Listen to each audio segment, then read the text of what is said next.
As 2023 wraps to a close, it's time to get underway for one of the newest iRacing special events. Welcome to the land of the rising sun for the Coach Dave Academy Fuji 8 hours as we blast our way through the countryside with GT3 machinery. Delighted to have your company here on RaceSpot TV on the iRacing Esports Network as our Junior Kanki Party alongside with Lewis McClay get ready to walk you through the opening couple of hours of the race.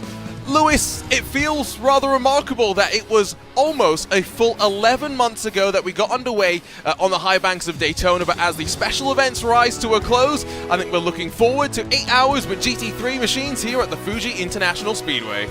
Yeah, we're rapidly approaching the end of the year. We've ticked off so many special events. We've had so much fun through them, but now we get to start to wind things down for the end of the season, heading into Fuji, which is a tricky little track, just GT3 action.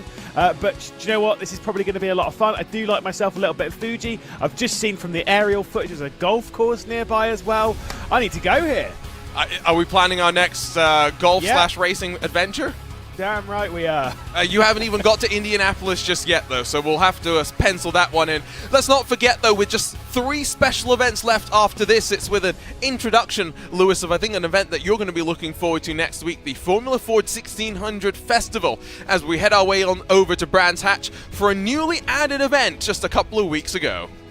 Look, the Formula 4 Festival in the UK, you know, when it comes to open wheel talent, it's always like a big thing. So to kind of have it in iRacing, it's going to be a lot of fun. You know, a lot of racing and stuff, a lot of crazy racing. It's great to have that Formula Ford on the servers, as well as it being like a rookie car. So that'll be exciting. But you know, focusing here and now, I think we've got a stronger entry list than what we were expecting, Arjuna. Because I was kind of taking a look at it this morning. I was thinking, this one's not going to be that strong. This one's not going to be that strong. I've taken a look at it. It's actually some pretty good names on this one. It's the final endurance special event of the year, and it's, again, the first one of the special events that we've had here at Fuji, so I think that's where some of the intrigue is coming from. Let's not forget Winter Derby and the Chili Bowl still left to come, just highlighting the diversity of the special events. You can go oval racing, you can go dirt oval racing, and I'll just be honest, that Chili Bowl somewhat highlighted as a personal highlight of mine, but that's got just the one car. You've got the plethora of options to pick from when it comes to the GT3s now on iRacing, and that always means that you've got to bring in the balance of performance, and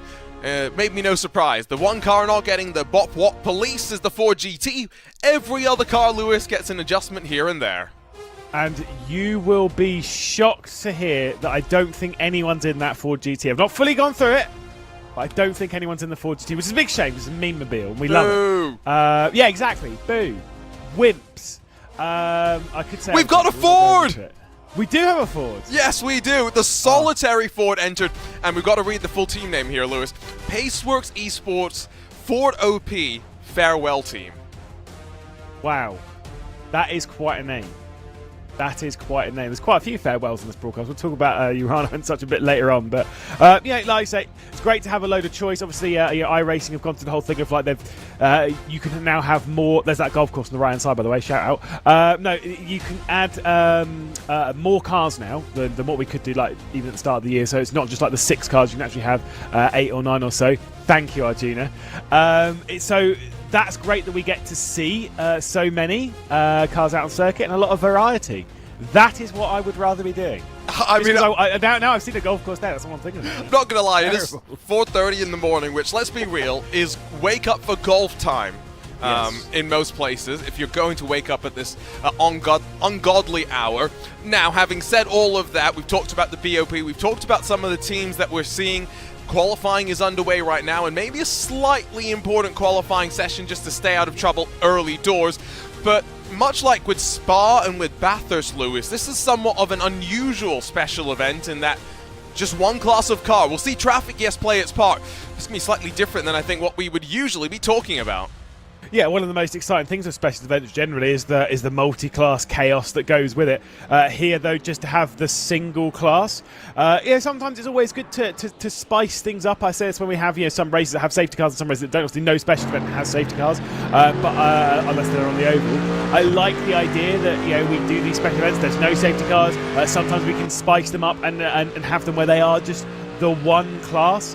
Something different, something that you need to for some of the bigger teams, sometimes think outside the box a little bit as we ride on board with Alessandro Bico, who I think is one of the, how many, was it 5 drivers that have got over 10k at the moment in this race? He's no longer over 10k, unfortunately. Oh, is he not? No, he's dropped back down to 9,400, so no longer a good iRacer according to that metric. But as you saw, we're using the chicane layout of Fuji, which is, yes, a bit more normal, but just to highlight to anyone that maybe thought we would be a bit more fast sweeping through into the final sector. But also note, just on the left side of the screen, how diverse the times truly are across the board. We often see in these GT3 machines the first lap being used as a bit of a bank or a throwaway lap, and the second lap where really the drivers got to nail things with how the tires get brought up to temperature. So the statement made, and instantly from Bico to the top, 137.829. Where are the rest of the drivers going to stack on up?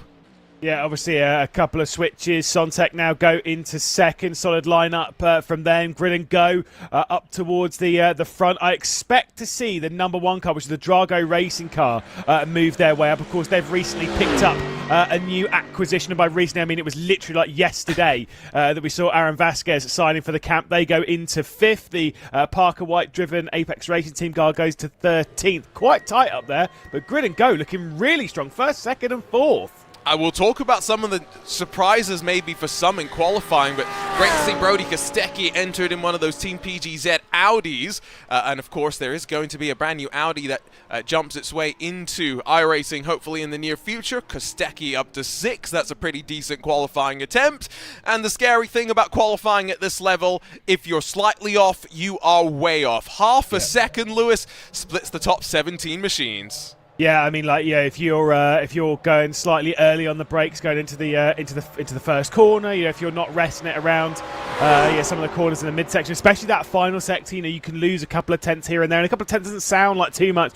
I mean, if you're on a lap time to get you onto pole position, well, it'll drop you into 10th position where Gustavo Ariel's just put himself in the Texaco TK racing car. That's the first time in solidly 6 months that I think I've seen Gustavo on iRacing, so great to see. Yeah. I think officially his ESLR1 season has now come to a close. Correct. So unfortunate for him. That's Kazuki Fujita in the Versus Esports team with Drapagy number 32 that will make its way to 38th in the qualifying session, and basically now the order settled with a SimCity Racing still out there but on a 3rd lap. Sorry? What a name. I mean, SimCity Racing. Ooh, you've never been exposed to SimCity Racing? No, I've not. Now I just want to go and play City Skylines, to be honest. You've never seen their wonderful paint schemes, and Lewis, I've ranted about them on complained. You know what I'm going to complain about their liveries being too similar to one another. So what did they do for the next week? They actually went and changed their liveries.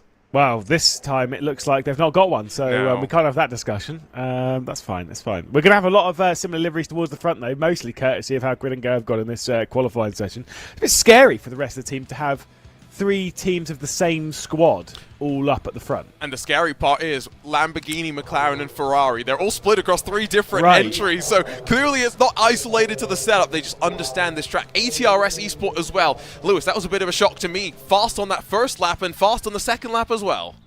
Yeah, normally, like you say, the first lap's thrown into the bin. Essentially, you're doing the first lap to get the temperature right in the tyres. You don't typically see 2 solid lap times back to back, but yeah, to be fair, that's almost something that I'd be a little bit concerned about from other, like if I'm in other teams, seeing someone being able to do 2 solid lap times like that back to back. You'd be like, they're not going to have tyre wear problems in this race. Well, I think tyre wear not necessarily a factor over the 1 lap, at least hopefully. Let's take a look at how they completed the qualifying session. Sven Haase, fastest of them all for the gridandgo.com esports 001. It's a 137.622. Go Vankini alongside in the McLaren, and then the ATRS number 7 alongside the 002 gridandgo.com esports completing the top 2 rows with Jarno Koch behind the wheel. It will be Lasse Urainen and Brody Kostecki then sharing the 3rd row of the grid as Audi makes its way on forward in what's a rare occurrence in one of our iRacing special events, to be fair. And Aaron Vasquez no longer with Altus, now with Drago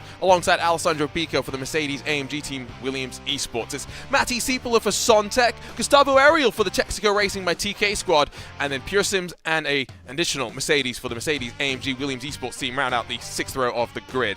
It'll be the Alstaro Esports, the Team PGZ cars, 13th and 14th positions, with SimCity Racing swapping drivers for the start. Team PGZ alongside, again, in one of their Audis. Team Hoising-Veld, well, the number 99 of Parker White with some work to do from 18th as Maxence Cadino steps in for the start in one of those AMG ART machines.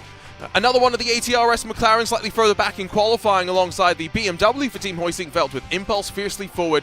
Vlad Kimichev for Urano all the way back in 23rd. Boy, they've got some work to do and what is a big day for them as a team. We'll talk about that in a few moments' time with Boost and VDS by Undercut alongside on the 12th row of the grid. A second SimCity Racing McLaren alongside Mercedes AMG Team Urano's a second entry. Doors Academy car alongside Boost and VDS Undercut, Wave Italy, and then ATRS Academy through the top 30 with Beckham Jasira in that yellow front end for the Williams Esports Academy car, switching over into that 77 alongside Precision Racing Esports, Impulse Racing, Absolute Motorsport, 07 Racing, and Paceworks Esports. Ford OP, farewell team. The team so OP, you've got to read the entire team name. Still within 1 second, the likes of Pure Sims versus Esports, Astro Racing, Satellite Racing, Mercedes, AMG Team ART, and Kyle Valero having some work to do. Door Academy, and then the DRS Esports, Delatraz Automotive by Majors Garage, Paceworks Esports, Altitude Esports, and Liper Esports Squad. We work our way through the entire field, and Lewis, we don't really get to take a breath because the driver's already on their shortened formation lap and getting ready to go for this final special event endurance of the year. Yeah, they start in this, honestly, what I think is a horrific final sector, but it's fine. They run their way through it, they get themselves on the start-finish line, and they'll begin this run down towards the first corner. Depending on when you go, this is a really, really long run down towards T1. And this is where you were talking, the field still's got to catch up, it would seem, as we come through the final corner. Very quickly, 3 Grid and Go cars at the front, they can control and dominate the start. Yeah, exactly. They can communicate between the lot of them, and I'm sure they will be, absolutely no doubt. This run down towards the first corner, it could cause a lot of drama, a lot of concertina in the back. Well, I think it's an early jump, and what can ATRS Esports do at the start of the Coach Dave Academy iRacing Fuji 8 Hours? 3 Grid and Go cars look to the left-hand side and get their way down into turn number 1. We're fanning back and forth. We're bobbing to the wall in the case of Urano, flashing the lights. Aggressive at the start.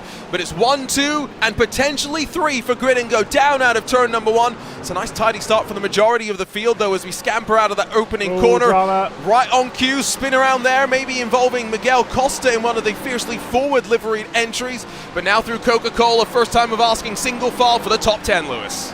Yeah, that was, like I say, a little bit messy in the back, but nothing too major. Saw Vlad Kimichev getting really aggressive in the Mercedes AMG Team Urano esports car. Of course, their last special event in iRacing, so we'll see where they can get to again. We'll discuss that a little bit later on. Couple of switches as we expect as they come down into the hairpin and begin this little run towards the third sector. Watch out for this chicane. It is very narrow. So Brody Kostecki's gone in front of Aaron Vasquez, and look at the entry as well to that chicane. It's so wide and inviting. Vasquez sees the opportunity to try and maybe get back past potentially Gustavo Ariel, but now off the track on debut for the Drago Racing car, and you can see the puff of smoke as it tries to rejoin. Also going around was the slow Impulse Racing 68. A pretty difficult start for all things considered through the field. Remember, 8 hours of racing, probably a good 290 laps. This first lap not that important in the grand scheme of things, but take a picture right now of the timing screen, gridandgo.com esports. 1, 2, and 3 at the end of the opening lap.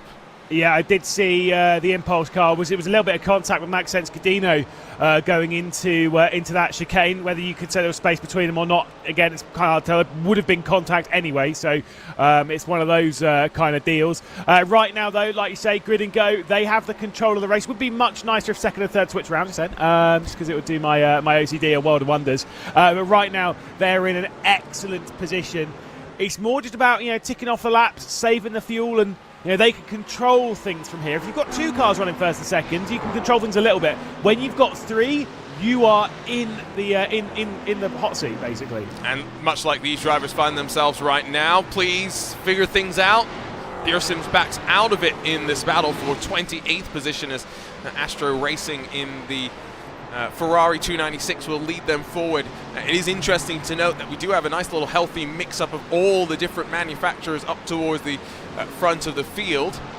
although the first of the Mercedes AMGs is the Williams Esports 155 with Alessandro Bico, still nestled in that 7th spot as we head off to that chicane for the second time of asking. It's a endurance race, Lewis, and you mentioned lack of safety cars. The one thing that I think we can probably assume is there's some fuel saving going on for some of the drivers through the field. Yeah, once the green flag is waved, the next flag that you will see that controls the race is the well, it's the white, but then it's the checkered flag. It's all the way to the finish for 8 hours. You know me, I like myself a safety car. I do like spiking up with a safety car, and an event like this is just not going to get one because of how the events work. You know, for a safety car, you really need someone like watching over the race and then picking things apart. These are just open races, as everyone knows, with the special events. So it's just it's whatever's on the iRacing service, so it makes more sense to have it as no safety car. And to be fair, I kind of like that in this event because it is just sort of like, well, whatever strategy you've got now, you can't make a mistake really. If you want to win this race, you really just can't falter. I was going to say, Lewis, have we not seen this site before when it comes to the Mercedes AMG Williams Esports team, and that site being the lack of a front end and a black void instead? Eek, yes. That's not great. That's going to cause what I can only describe as a significant amount of understeer from Matteo, who we're riding on board with here at the moment. I don't know where that would have come from. I'm guessing I don't know how one. he's got this much. I don't know how he's got this much speed with that missing. We saw a lot of this in the IMSA Esports Global Championship season opener, which, by the way, iRacing Esports Network, 2 p.m. Eastern tomorrow, aka 7 p.m. UTC, because daylight savings is a thing that wants to confuse people around the world. We head to Watkins Glen, but that's tomorrow. This is today, and that was kind of why I think we were so surprised, Lewis, about the strength of the field. We thought some of these teams would be focusing their efforts on tomorrow and racking up points in what is a pretty short season. Saw it last week in the BMW Sim Cup, where we obviously that was on the same day, so again makes more sense. But where we saw a slightly reduced entry list of the stronger participants because everyone was getting ready for IMSA. Hilarious then that the same team won both races. We won't talk about that too much. Yes, these events take an awful lot of preparation, and then when you take into account one of the biggest esports championships we have of the entire year happening again, the second round of it tomorrow. Obviously the teams, they'll want to focus their full preparation onto that, especially if they're racing in the higher class, in the GTPs rather than the GTDs. Because if you're doing GT3 racing on back-to-back days, it's not that bad. But if you're jumping completely between a different car, you want to spice things up a little bit and just focus on it, I guess. Yeah, no, because at least some of these drivers will be swapping across of GT3 machines, but that's easier than switching across GTP to GT3. So that, I believe, is Vlad Kimichev and that Urano Esports Mercedes up the inside and 4 wide. Never ends well. And it's boosting VDS by undercut. One little bit of contact. And then someone else slips wide as well. That might have been Bruce to Carvalho. And what happened to some of the other drivers? Take another look at it. On board with the fiercely forward car of Miguel Costa. Yeah, see how this one got spun around. Obviously, you think at this point into T1, you're 3 and 4 wide. That was where at least one of the Urano cars, I don't remember if that one was Kimichev, but I think it might have been. He was getting quite aggressive into T1. It's kind of one of those ones, when you're on the outside there, you've almost kind of got to expect that you're probably going to get clouted a little bit. And I know that sucks, but especially when you're in the mid-packs, why you need to qualify well is one of the things we were discussing.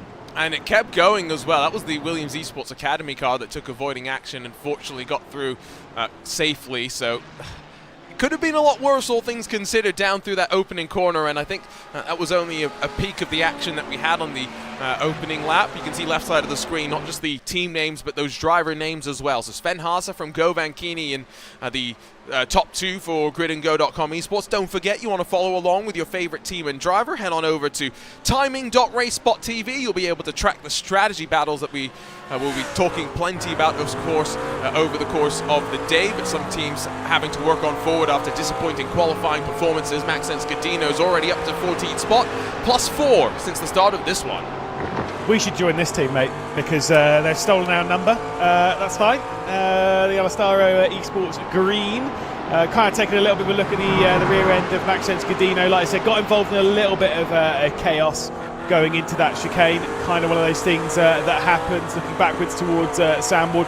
Got to give a bit of a shout, by the way. You said about the Williams Esports Academy car. I do believe Kamil Grabowski is going to be driving that car a little bit later on, and I do also believe it is. I'm not sure if it's his 18th birthday, that's what Facebook tells me anyway, but it's his birthday today, so happy birthday. Happy birthday indeed. Are we getting three wide birthday celebrations? Brody Kostecki gets pushed wide. That's some pretty typical supercar stuff, but it's Gustavo Ariel with the confidence after jumping into a radical SR1 and finding out his speeds translates from virtual to reality up the inside on the ATRS number 7, and I've got to say it's great to see the Brazilian dicing his way on forward, but the move up the inside will always compromise you down. One of the longest straights in global motorsports, and now the run in towards turn number 1 is going to be frenetic in the battle for third.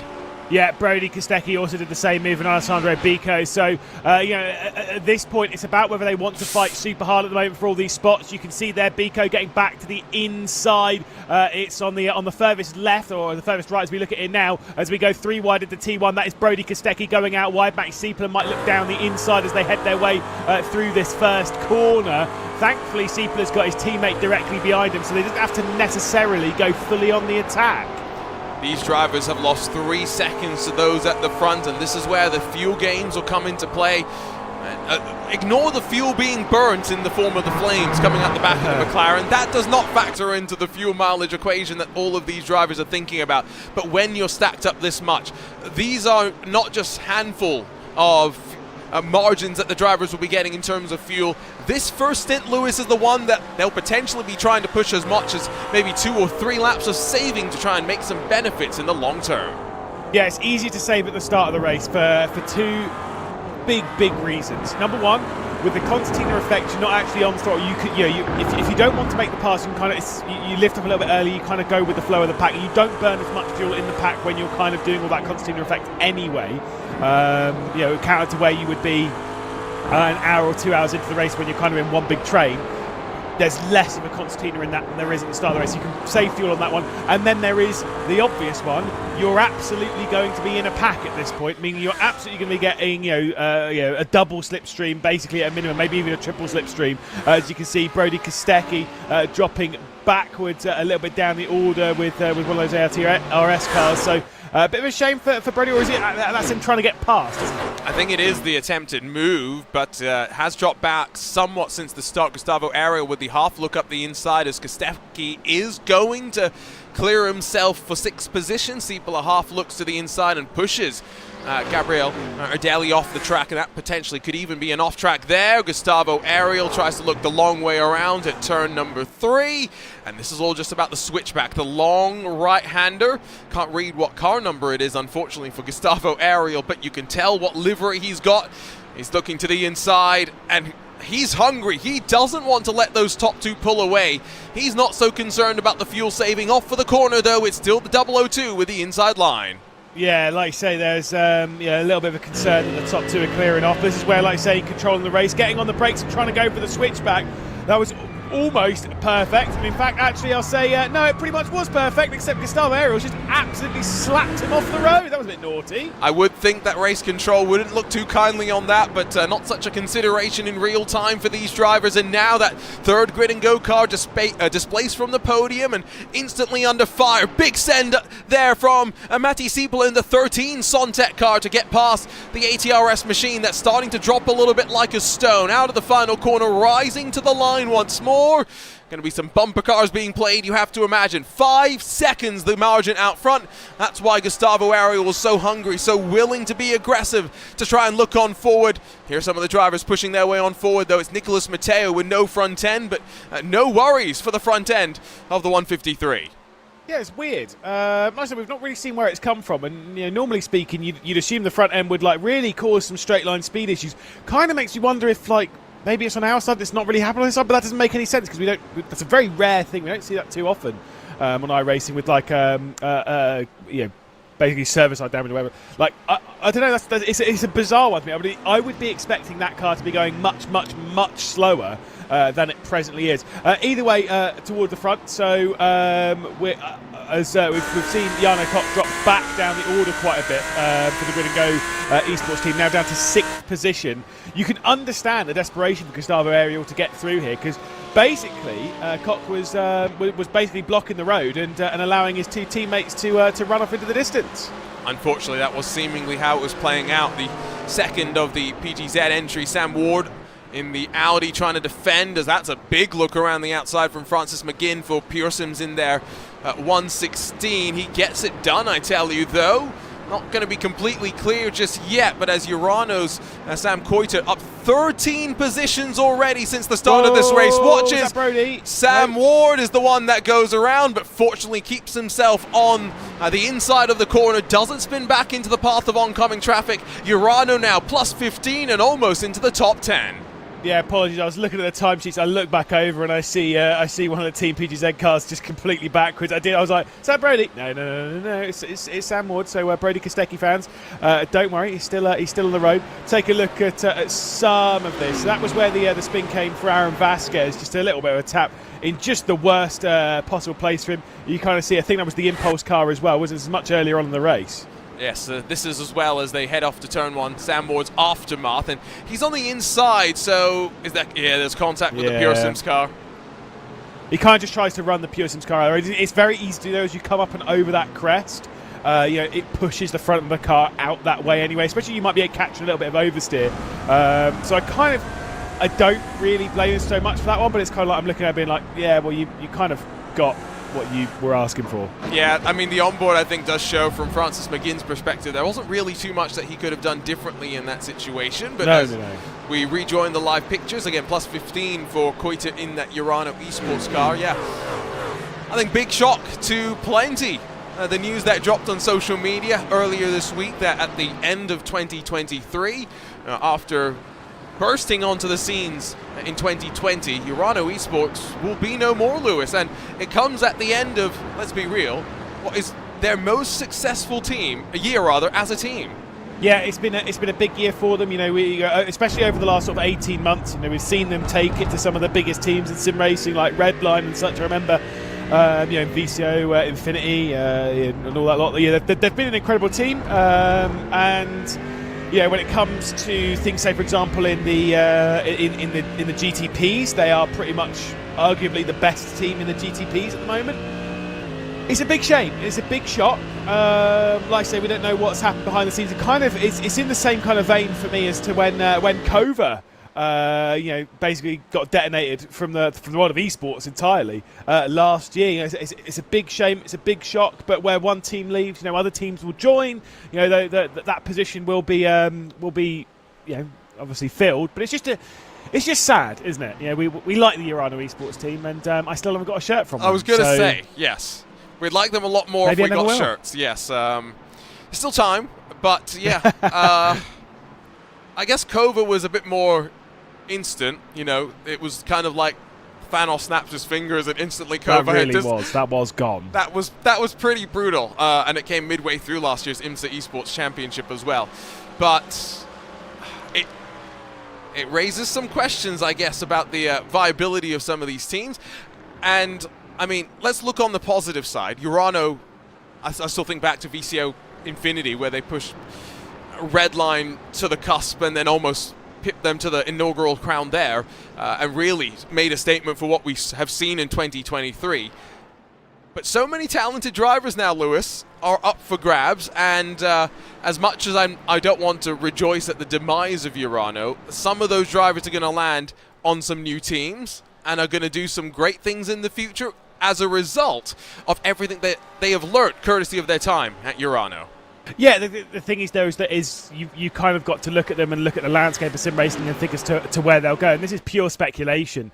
But, I'm sure a lot of people are sat there being like, well, I'm sure Redline will take on one or two of them. I don't think Redline have the space to really take on one or two of them. Because when you consider Redline's position as a car comes out of pit lane after some damage and such repairs for the first 50 minutes of the race, but if, say for example, Redline with their newer partnership with the Oracle Red Bull Racing esports side of things, with that whole merger sort of thing, it's all very confusing and very complex behind the scenes. They've already taken on an awful lot more drivers in a very short period. I don't think they could pick up more, so I don't know if they're probably not even going to be looking at that. Does mean that then some smaller teams will be able to maybe jump on a couple of those drivers. It's very, very interesting. And do you know what? I think this really starts to kick off we saw last year, Yeah. or towards the start of this year, the silly season, which in sim racing hasn't really been a thing until really last year. Is this the start of silly season really starting to kick off? You know, we've seen some big changes already. Got me scared. Yeah, we're coming to it, aren't we? Oh yeah. Who am I signing for though? I mean, you've been trying to join Apex. I know they're too wise fighting. for that. You know, not fighting. They recognise what a detriment you'd be to the squad, to the Corby. They've got an opening. Elvis Rankin's gone. That was the seat I was going for. True. Elvis Rankin, who by the way claims that he hasn't signed for anyone just yet. Curious to see where he's going to go. Adds to the mix in silly season. Yeah. I did message him last night to be, so have you signed any contract or anything? Didn't even respond. Didn't even respond. I'll just say, I think that's hashtag fake news, but it's not fake news to say that Drago Racing is back on the charge and Aaron Vasquez is going to pass Team PGZ and Loic Rabier. I think we've seen Vasquez race for PGZ on occasion. I don't know what happened to that livery, though, in particular. That's not a very PGZ-looking number 4 Audi, but bullies its way to hold on to the 16th spot for the time being. Watch the move to the inside, though, into turn 3 alongside, and Vasquez is going to have a look as traffic gets out of the way. That was really scary. Probably more scary because of the angle we were looking at. That's fine. We'll blame the broadcast director. Whoa, that guy's great. But no, that was very scary indeed. Ironically, by the way, these two liveries are the other way around for me. In the sense of I've actually got a livery in my side for Team PGZ, and then the Drago Racing car is this actual shade of pink as well. On mine, it's very confusing. Yeah, for Drago Racing, by the way, to pick up Aaron Vasquez, I don't know what that means for him in the British Formula 4 Esports Championship, which of course still has 3 rounds left to go, where he races in the championship and he races for Altus. I'm like, is he going to continue the season and finish the season for Altus? That does tend to happen if you sign a contract, because you're always in the middle of a season, and we do typically see people move to a certain team, but then kind of finish the season that they're in with the right. There's some very weird scenarios that happen in sim racing. I'm curious to see what happens to that one. Well, my suspicion is that you're going to be having a new driver to commentate over, Lewis. Agree. I agree. I think that is something that will happen, that happens less in sim racing as contracts become more professional and as they become essentially legally binding. Well, I think that's also part of how the championship itself is determined, right? I'll be honest, I'm not sure what the rulebook states for the British Formula 4 Championship, but at least when it comes to IMSA, as an example, Vasquez is out for this weekend. A new driver steps on in to the Lamborghini that they run. He'll be replaced by Simone Marceno, nice, the Italian stallion tomorrow, so that will be fun. That will be fun. Yeah, no, like I say, it's the whole contract side of things and all that kind of side is where things become very, very confusing. He's a driver who doesn't care about sim racing contracts or any of that because he's too busy dealing with real-world big motorsport contracts, and most notably a real-world championship. Very excited to see what he does. It's a couple of weeks away. Is the season finale for V8 Supercars, of course, championship leader over in that side, trying to beat off Shane Van Gisbergen for the title. And to be fair, it's been very exciting this season, so we'll have to wait and see. They both shared the exact same points at the last round at Surfers, so we'll have to wait and see what happens. Absolutely, and of course, if you're going to beat off anyone, to beat off Shane Van Gisbergen is not a bad thing, all things considered.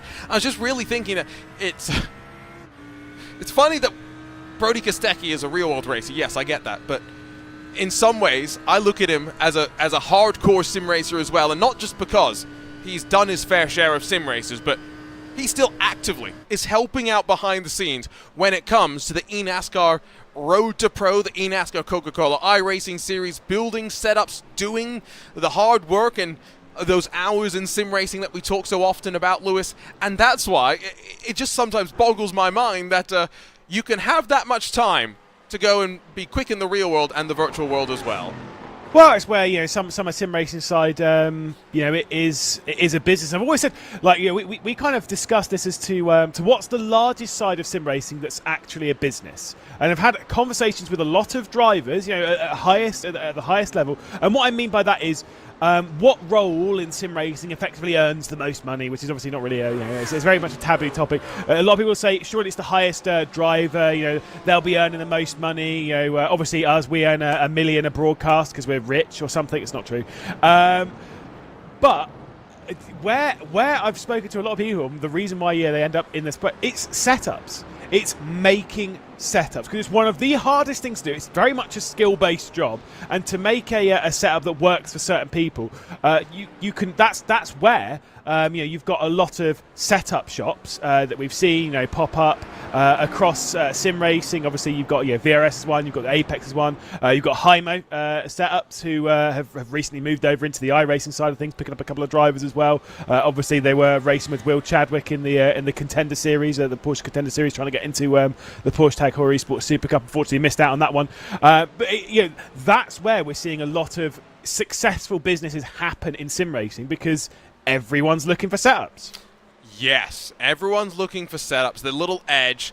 And I will say this, on the oval side of things, setup make a lot more of a difference than it does on a road course. If you are 3/10 off of someone in a session on a road course, Lewis, and you think it's set up, you've got some work probably to do on your driving as well, because we say this so often, I say this so often, and maybe it doesn't make me friends with some drivers, but it's just the reality. No matter what weekend we are at, no matter what car or track that we're racing in within a specific team, no matter how strong the entire field is, even if you've got two drivers over 10,000 iRating sharing the car, one driver is always going to be slightly quicker than the other over the course of the stint.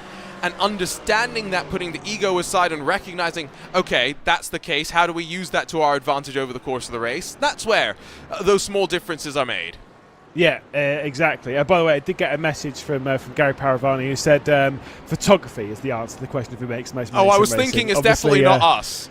It's not. Obviously, Zainam, you might see a lot of Gary's photographs appearing all over the place. He did also point out that I mentioned all those setup companies, and I didn't mention the one sponsoring the race, which was because I was saving it for a different point. That's a good point. Where I was going to speak about Coach Dev Academy and their push over from the ACC side into iRacing. We've seen them in iRacing a fair few times, like in sponsoring events and stuff, but that kind of leans more into less. Obviously, there is setups and stuff. Lesser into setting, more so into coaching, which I think is a whole different ball game onto to what's kind of like where you move to in your sim racing. If you're kind of sat there like half a second off of the very, very best and you can't figure it out, that's where you need coaching. A setup's not going to help that. Yes, exactly. Well, and maybe it is coaching to learn to make setups as well. That is part of it, right? Understanding how to translate your feedback into actionable insights to the car itself. So,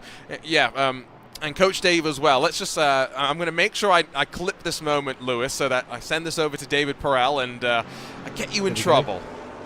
Cool. No, that's fine. He already hates me anyway. Obviously not. No. I will say, we all the drivers and stuff in sim racing. Obviously, you've got like Brody Kostecki, a lot in this race.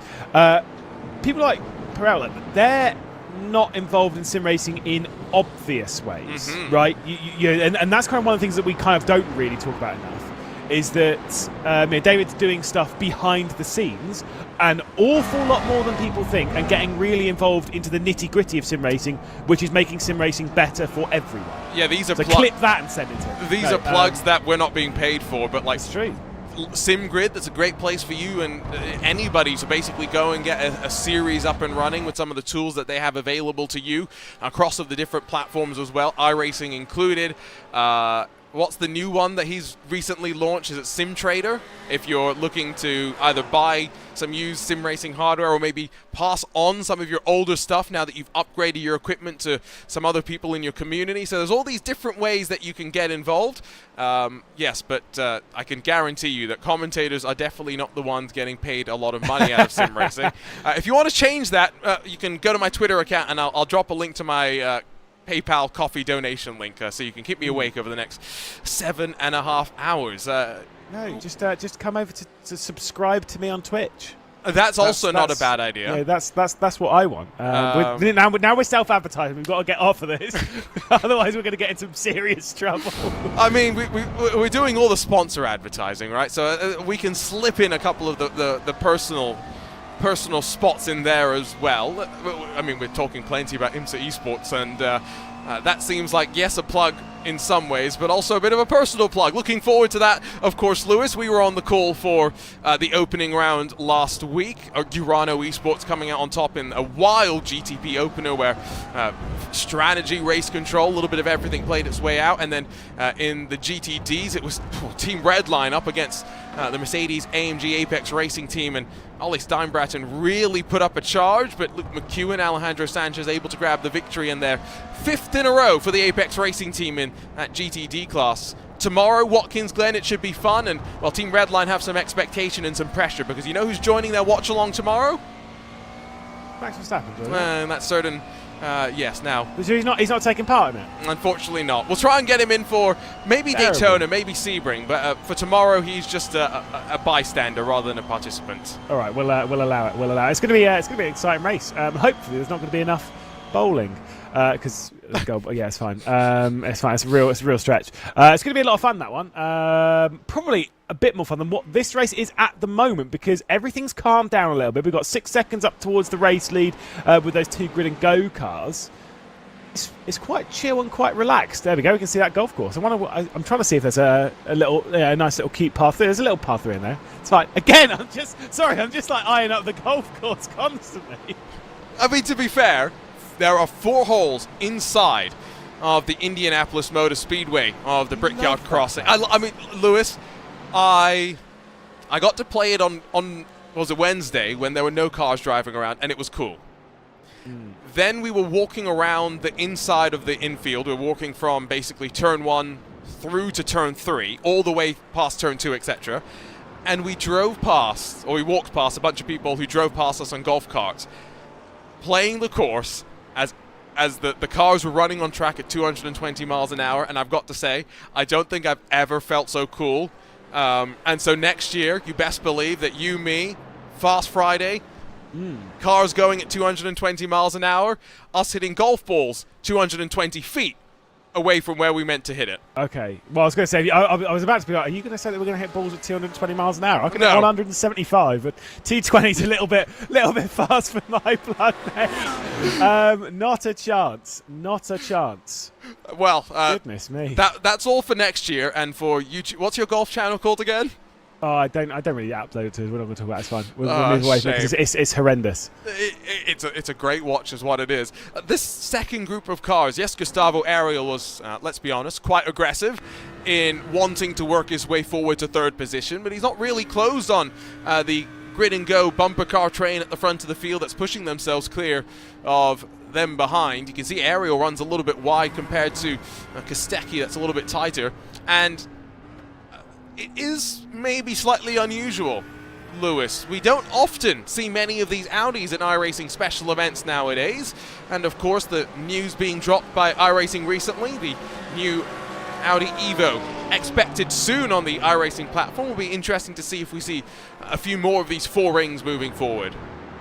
Yeah, I mean, look, the Audi R8 is a classic GT3. It's kind of one that's like one of the more recognisable GT3s in a sense. I guess is the way of putting it. It's just it's a cool car. Everyone likes it. Also, it's a screamer. Everyone loves a bit of a V10, don't they?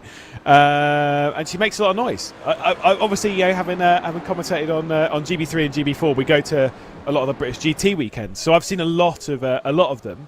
GT3s going around, whether it is Audis or Lambos, Mercs, and whatnot. It's all very exciting. I'd like to see some new GT3s there, obviously, because getting an update for the Audi is obviously very good. Ford Mustang. It's just not no. Yes, Ford Mustang, please. The thing is with the Mustang is I'm kind of like I don't know. There's something that's like deep in the back of my head. It's not about the car being good. It's not about the car being good. It's for the sole reason of being able to put a car out of its misery at this point. Yes, I know that no one wants to say goodbye, but sorry, Paceworks Esports Ford OP farewell team, it is time to say goodbye. No, keep the GT. GT will never die. We know with no Mustang. We're keeping this car on iRacing forever. Look at this, Lewis. It's so old school, it doesn't even have paddle shifters. Okay, that I didn't know. That's hilarious. No, we need to keep this car. It's a piece of history. Although that said, we do need to bin the MP4-12C. Okay, sorry. Why is it okay to ditch the fire breather, but leave the 4GT in? And the fake Because 4GT as well. It's more of a meme machine because it's an iRacing special. That is true. It is an iRacing special. It never really existed, so we get to like play with it and stuff. Also, it just looks ridiculous, and it has the number 69. Nice. There are a lot of things going for it. The one thing that's missing. Speed. Brutal hashtag. No, I was going to say a livery. It is missing a livery, as are a few of the teams. So I'm sure we'll go through livery watch and absolutely eliminate some people in the next hour for not bringing a livery in. Altitude Esports, the team name which changes depending on where they are on the circuit. At the moment, we're high altitude. Not even that funny. It was so bad, actually. Like, there have been puns on RaceBot TV. That's amongst them. I've dropped a couple on this broadcast so far. Oh yeah, you've tried. Yeah, I have. I nearly caught you out with one. It's been rubbing off on me a lot of it as well. Oh dear, goodness me, Arjuna. We need to be more professional. This is behind that SimCity racing car, which I can tell because of the white and green. It needs an actual livery on it. Oh, I want to see what the livery is. This is the shame as well. It is a stunning livery that we often see here on RaceBot TV on Tuesday nights in the Precision Racing League. So, Lewis, it runs at about 2 o'clock in the morning local time for you. I'll make sure to send you the link, and yeah, you can get it all dialed up.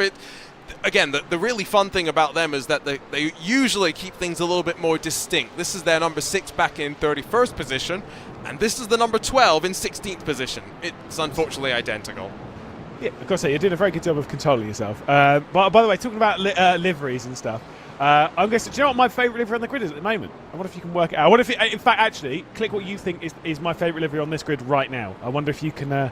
If he's going to get it right. I'm trying to think if this is serious or not. No, it's deadly serious. Deadly serious. What I actually think probably the best livery is on the grid at the moment, right this very second. I'm trying to think of who's actually submitted liveries. That's half the challenge right now. Yeah, that is difficult. That is difficult. I'll spin, and then whatever car you go to next will be not. Well, probably won't be because you've got. It's a wild stab in the dark. But there is one. There's 47 cars to pick from. Yeah, but come on, you know me. There's 3 proper contenders. I know, like, Cam Roger is probably sat there being like, I think he knows roughly what way I'll go because it's about certain colour combinations and such. So it's not Urano because black and red. Correct. Immediately, eliminated there. Correct. I kind of want to say it's grid and go. It's not grid and go. It is not. Well, for one of them, one hasn't even got a livery. Yeah, no. I would say I do like the grid and go livery. No, it's the Williams Esports Academy car because I quite like the. We've discussed it before. Yes. Okay. That was. I was thinking, but like.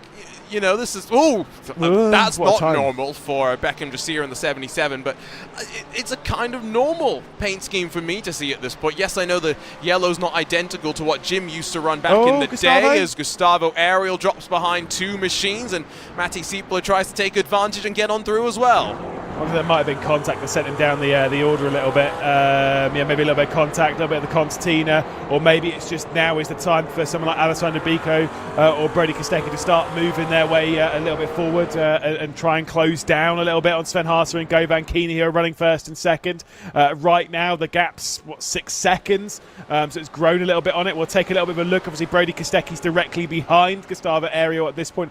Must be a solo mistake, unless there's a contact on the rear. Oh no, it is solo, and that's the McLaren. It's a mid-engine car, let's not forget, but you do have to be somewhat careful with how you roll your speed through and off of the brakes into the middle of the corner itself. And so Ariel now drops back to 5th position. This group of cars now drops slightly further back in the queue. And I did see, as a subsequent result of all of that, let's go back to the replay just very quickly, but not to focus on Gustavo Ariel, but to focus on Brody Kostecki for a moment here, because there's not really much to talk about when it comes to track limits. However, if you push too far beyond the limits of the track, you get your car airborne. Yeah, exactly. And the thing is that looks like a bit of a meme. It looks like a bit of fun or whatever. That can actually damage the car. Absolutely. You can get some damage underside of the car. I mean, you can even just damage the splitter and such. That is quite a big hit. I think he's got away with it fine, no problem.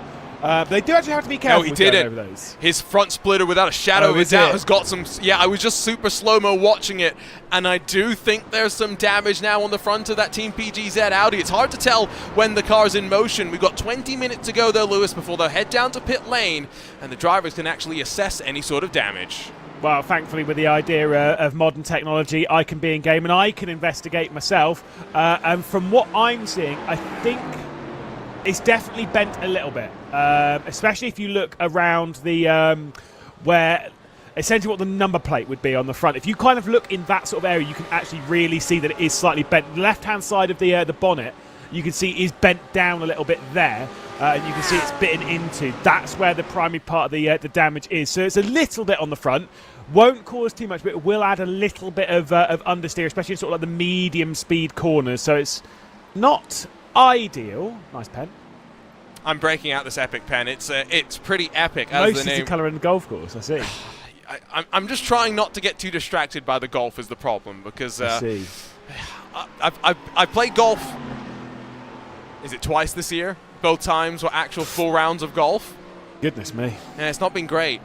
No. Well, to be fair though, I think of all of the people that are watching this, whether it is on the iRacing Twitch, whether it is over on YouTube, whatever, I can guarantee absolutely no one cares about golf unless it's me, you, Cam Roger, or Pete Berryman of all people. Interesting. Peter Berryman's a golfist. He does like a bit of golf. I was discussing with the Apex Racing team about coming up to Corby, and maybe we go to the range or something. Turns out the range they go to, I've already been to twice with a couple of GB4 drivers. Interesting. So clearly a popular port for people that like to go fast, it would seem, as we check back in to the other PGZ entry where Sam Moore's trying to recover his way back on forward. He's got the Team Hoisingfeld 35 in front of him, the Door Academy, the Wave Italy racing car tucked in behind, and of course some of these drivers have actually remembered to submit liveries as well, so it's possible to differentiate them amongst the sea of GT3 machines. 47 started, we still have 46 out there. It's Liebert Esports, the sole retiree so far from this race, and only one team left off the leading lap as a result of things, but what that really means is as we get ready for that pit stop cycle to get underway, there aren't really too many pockets of clean air for drivers to bob their way down on into, Lewis. No, certainly not. And I have just received a message. Gary Paravani stepped away from taking photographs for a couple of minutes just to message me saying, I don't care about golf. So at least we're boring him to death. That's fine. But obviously, yes, you're absolutely right. You know, we're moving into the strategic phase. A bit of a look down the inside. Sam Warden is recovery driver up the order, trying to get himself up a few more positions before we head into that pit stop phase. It's going to be a little bit interesting from the Wave Italy car, straight down the inside. That was brave, let's put it that way, on Rene Lenz.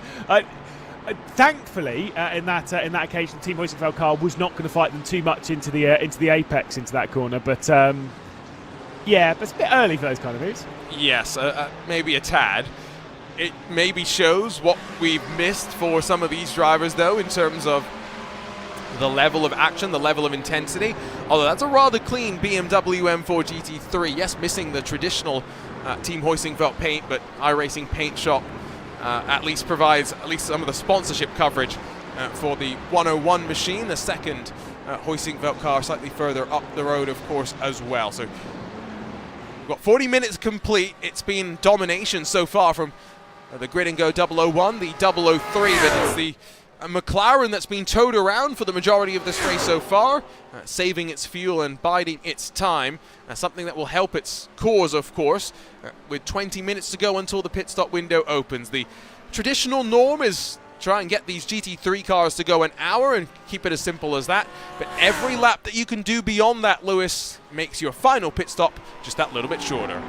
Yeah, I think with an 8-hour race, if you're insanely good on fuel, there is the chance to potentially stay the pit stop, but it's really not likely. I mean, you have to save like 6 minutes, which is basically you have to say like 4 laps of fuel over the hour per stint. Not really likely. It's not really likely. You have to be getting it to, like I say, basically a minimum of an hour and 5 minute a stint, and even then you're touching it quite close to the point where it's just not really worth it. But it's more about just saving the fuel. So that final stop is a splash. You're getting that final stop to being as close to a splash and dash as possible.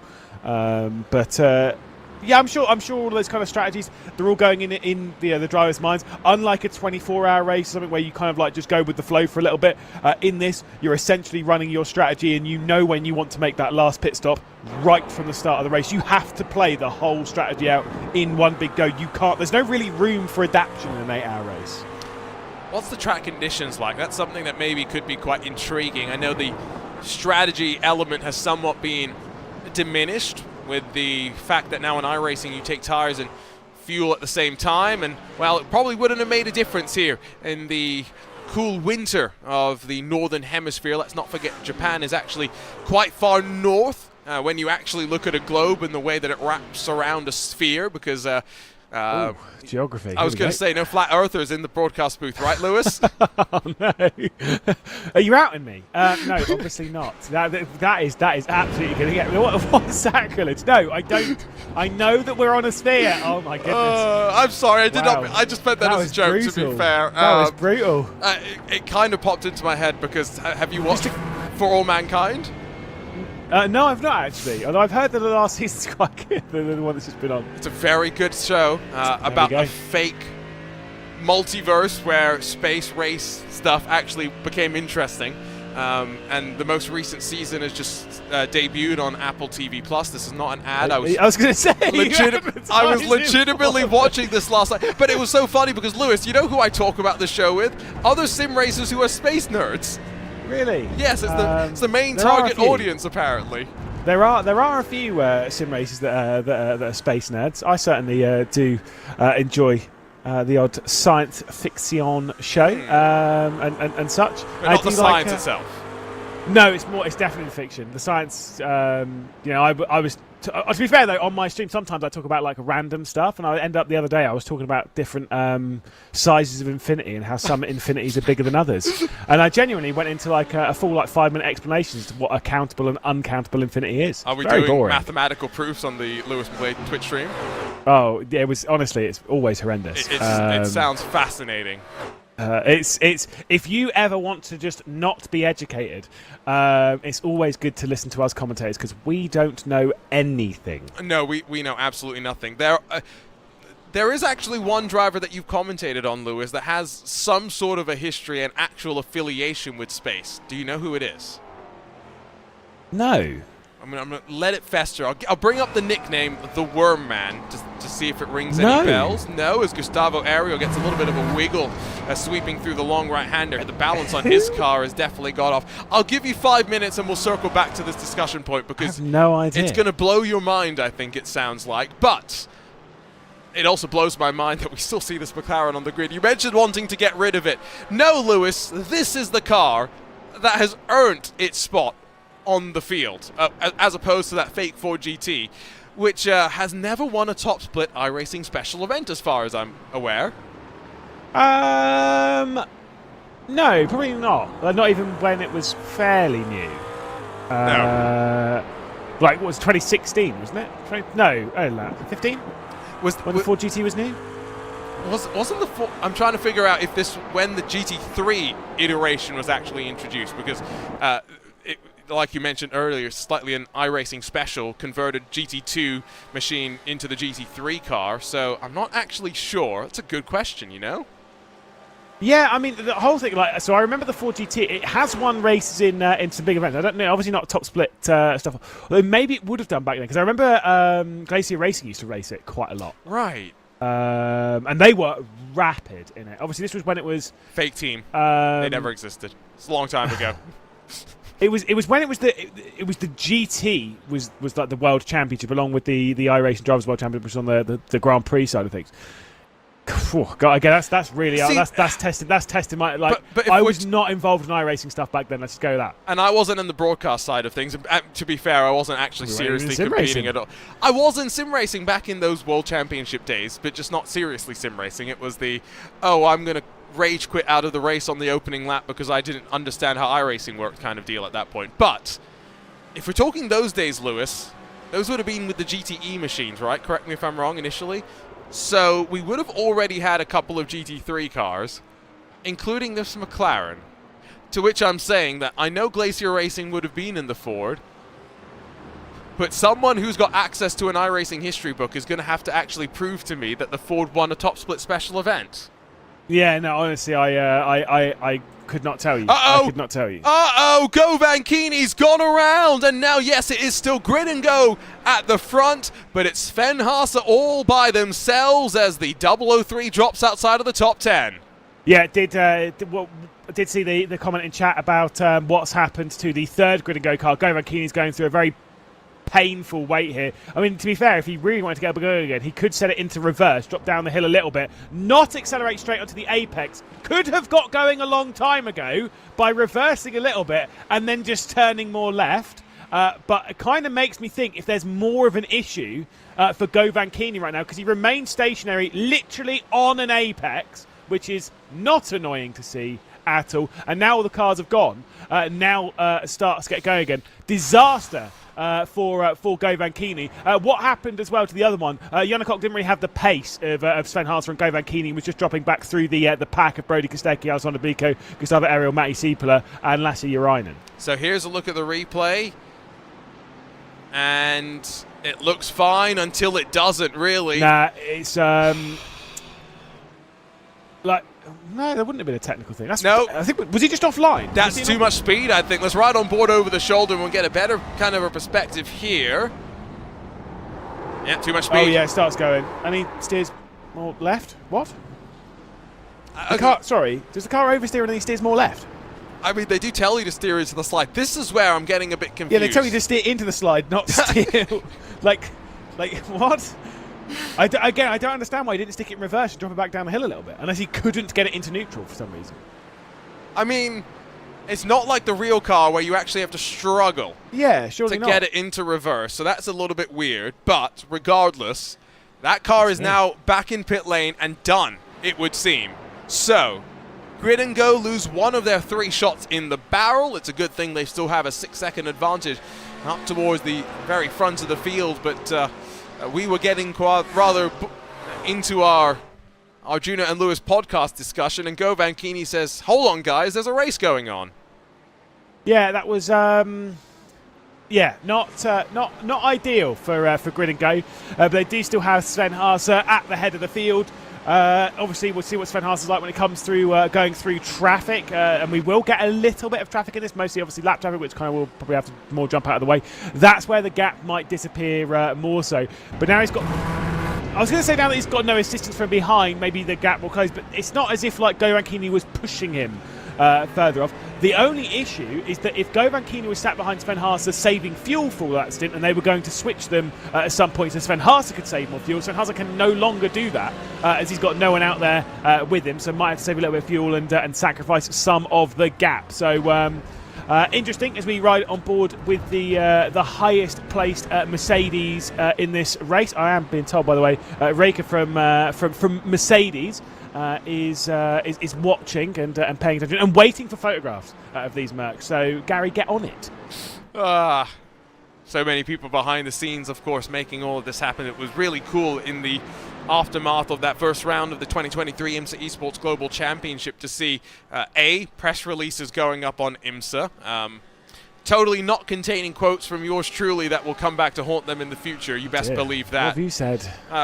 We talked about it on the broadcast last Sunday, Lewis. I made a claim that this is not going to be a season in IMSA Esports where any one team is going to dominate, and then look at Apex Racing Team. Yes, I know Redline pushed them, but they were pretty dominant in that GTD class, all things considered, a week ago. But they put out pre- and post-race press releases. Mercedes celebrated the fact that, of course, their charge, the Apex Racing team, the defending champions as well, came out on top. So it was rather exciting to see all of that. What are we going to see happen, though, slightly further back in the... oh, no. Wow. Oh, good. That could have been a lot bigger. It still took a bit of damage on the a big whack on the front right. And yeah, you can see that car is pretty toast. I mean, you say it could have been bigger. It's still the end of the race. One more look, and just ran way too far out wide, and bish bash bosh. That is a solid F. Unfortunately for Pure Sims, they'll lose a car. You can see that suspension is toast. By the way, I don't know if you've seen our little group chat. Cutie Patootie, Ewan O'Leary has just said the GT2 Ford would have won Le Mans back in the day, and that counts. I don't think that counts. No, we're talking the GT3 car here. We're talking the GT3. Yeah, yes. exactly. No, I will be honest in saying that yes, I thought about that, and I was like, no, I'm not counting that. That is a real car that raced in the real world. This is a fake real car. It's a fake real car. Let's be honest. It's an amalgamation of what did somewhat compete, and then an application of a rule set that maybe the version that we have never really fit into. But yeah, Cutie Patootie slightly wrong there when it comes to the stat. I did see that. Hate that. He's not going to like that at all. I did see that someone suggested that maybe go back to like 2012 or something. Maybe there would have been something, but I don't think iRacing had a GT3 class 11 years ago. But again, correct me if I'm wrong. I think the Ford GT was only added to the GT3 class quite a bit later. Like, I think, as much as it's not a new car on the service, but I get the feeling from memory that Ford GT was only added to the GT3 class sort of like, unless I get the feeling it was something around like 14 or 15. It was when I was still fairly new to the service, because I'm pretty sure it was added like during my time being a member. And Ewan is quite right. We also didn't do 24-hour races back then. The first one was... well, 2014, 2015 is when we started getting those 24-hour races, starting with Daytona. But the iRacing World Tour will still technically count that, I guess, in its own special way. Winning this race doesn't technically count as winning a 24-hour race, so, you know, not all specials... That's true. Not all specials are 24. Weirdly enough, it's an 8-hour race. Can we shorten the clock down based on the type of racer that we're going to see, just so that we can get all of the fuel mileage games to happen, you know, in a shorter span of time? Because it is going to be a rather long 6 hours, you would assume, all building to the final 60 minutes. But it's kind of what special events have become, Lewis. No safety cars. It's an 8-hour sprint, basically, like you mentioned, from the drop of the green flag to the signaling of the white flag, and then finally the dropping of the checkered. Yeah, Barney's got absolutely nothing to do. He could pop off to the nearest Macca's, sit down and you know have a nice little snack. Maybe go around, do 18 holes, come back, get ready with the white flag, and get ready to chuck it around. He's got a great day ahead of him. Obviously, getting paid a full rate as well. Go on, Barney, the flag man. But no, obviously, you know, for a lot of these teams, these races are incredibly strategic. You can't rely on anything else except your own pace, right? You can't rely on there maybe being a safety car, or maybe being an instant, or maybe being anything. It's all about what you do, the fuel you save, the tyres you save, and the attacks that you go on. You know, and timing is everything in all of this. We've got a trio of McLarens in all of this one. The Sunset cars are kind of just staying out of trouble a little bit, which is, I guess, kind of what we'd expect from this lot. Yeah, relatively new team, of course, so we are somewhat tracking their progress and keeping an eye on how they continue to run their way on forward. Interesting to note that they've got 2 entries today, because the most that I've ever seen representing them, Matti Sieppula alongside Lasse Urainen, but Lasse Urainen paired up with, trying to just read my timing screen and the tiny text, Jesse Hilaio, and then in the other car, the more interesting pairing, if we're being maybe totally honest, is Matti Sieppula, and guess who? Sammy Matti Trogan jumped in alongside in that number 13. Yeah, I was going to say, because obviously Matti Sieppula we've seen recently driving for Heroic, and then Sammy Matti Trogan, again, this is the whole thing of like, this is the whole thing with all the changes and stuff in sim racing. Everyone's just sort of like, that happened like 3 years ago. And I'm like, did it? Because I still, Sammy Matti Trogan to me is still a Williams esports driver. You know, like in my mind, it's still like stuck in there. As both the Sontec cars get past Gustavo Ariel, so the pace at the start now dropping off. I believe Sontec is a real-world team as well. Right. So I wonder if Sammy's affiliation here is crossing and blurring those lines of virtual and reality as Sontec holds on to now 4th and 5th positions. But I've just gone onto the website, sontecracing.com, and they have 2 drivers listed. Sammy Matty Trogan and Matty Siepola. Okay, fantastic. Basically, where we were going there, it was pure speculation that has worked out. A treat. Yes. Fantastic. But does this actually mean that Sammy Matty Trogan is no longer with Williams is the question? No idea. Because I have still seen him racing under the Walkenhorst Motorsports banner, and I would assume he's probably going to do so again for another year of the Digital Nürburgring Endurance Series that will kick off for as Gustavo Ariel clambers over the curb once again and almost half spins that McLaren. Yes, sim racing silly season is well and truly upon us. The thing is people don't fully understand that sometimes we'll be doing a broadcast together, like, for example, IMSA last week. And then you're like, oh, yeah, Florian Labiga's just got behind the Team Redline car. And you said it so naturally and so calmly. And I was like, sorry, has this been like a big post that I've missed on Instagram or something that I've just not seen it happen like 3 months ago? And then they put the post out like 2 days after the race that Florian Labiga's joined Redline. I was like, oh, right, fair enough. And this is the whole thing, is that from our point of view, there's so many driver switches and stuff. We genuinely cannot keep track of it. It's absolute madness. And so sometimes, like, if you've switched team recently and been like, they've not spoken about it on broadcast, it's because we're not sure if it's happened recently or if we've just missed it and it happened ages ago and we don't want to come across as total idiots. Or if we're not sure if it's alone and you're just there doing a one-off race. Everything. Yeah, so I went to Sammy Matty's Instagram account. It says Sim Racing with Williams Esports. So Bill says Williams. That lines up, and I also legitimately just got a message from the team manager, Jake Hammond, over at Williams saying, Sammy is still part of the Williams Esports camp. Sontec is one of his real-world sponsors, and so he's just being loaned out for this race. Williams have plenty of cars, so they've got plenty of drivers as well.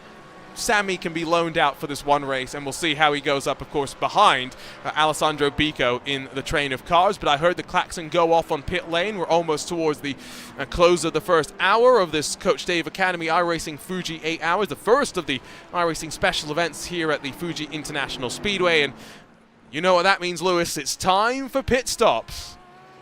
Yes, indeed. Whether we'll see Sven Haase come in straight away. This is where we're going to be curious to see if there was any fuel saving. Bearing in mind the gap, it's come down from 6 seconds to 4.5, telling me that Sven Haase has been fuel saving recently. And you can see remaining out on the racetrack. Brody Kostecki will be remaining out. It'll be quite obvious when they come in. I'm not shocked to see everyone staying out at the moment. It's more about like who can gain that extra lap or two right now, because it'll pay dividends later on in the race. So the Precision Racing Esports team, the only team that has come into pit lane, and you can see them there rolling away and will emerge just inside of the top 8 or so. And it's rather dangerous as you've got to say for the likes of Maxence Godino potentially in that Apex Racing team car. There's Urano and Sam Coitet on their charge up through the field, now at 14 positions so far today. But this is the danger with qualifying poorly. It's something that we've often talked about with the GTP and Dominic Hoffman in particular, and charging through the field. You can't always afford to lose out at the start here. The 91 is a good 16 seconds off of the race leader, Lewis. Yeah, and also I did want to say is that Aaron Vasquez works his way up the order ever so slightly. So now inside the top 10 for Drago Racing. A good debut at the moment showing for Vasquez.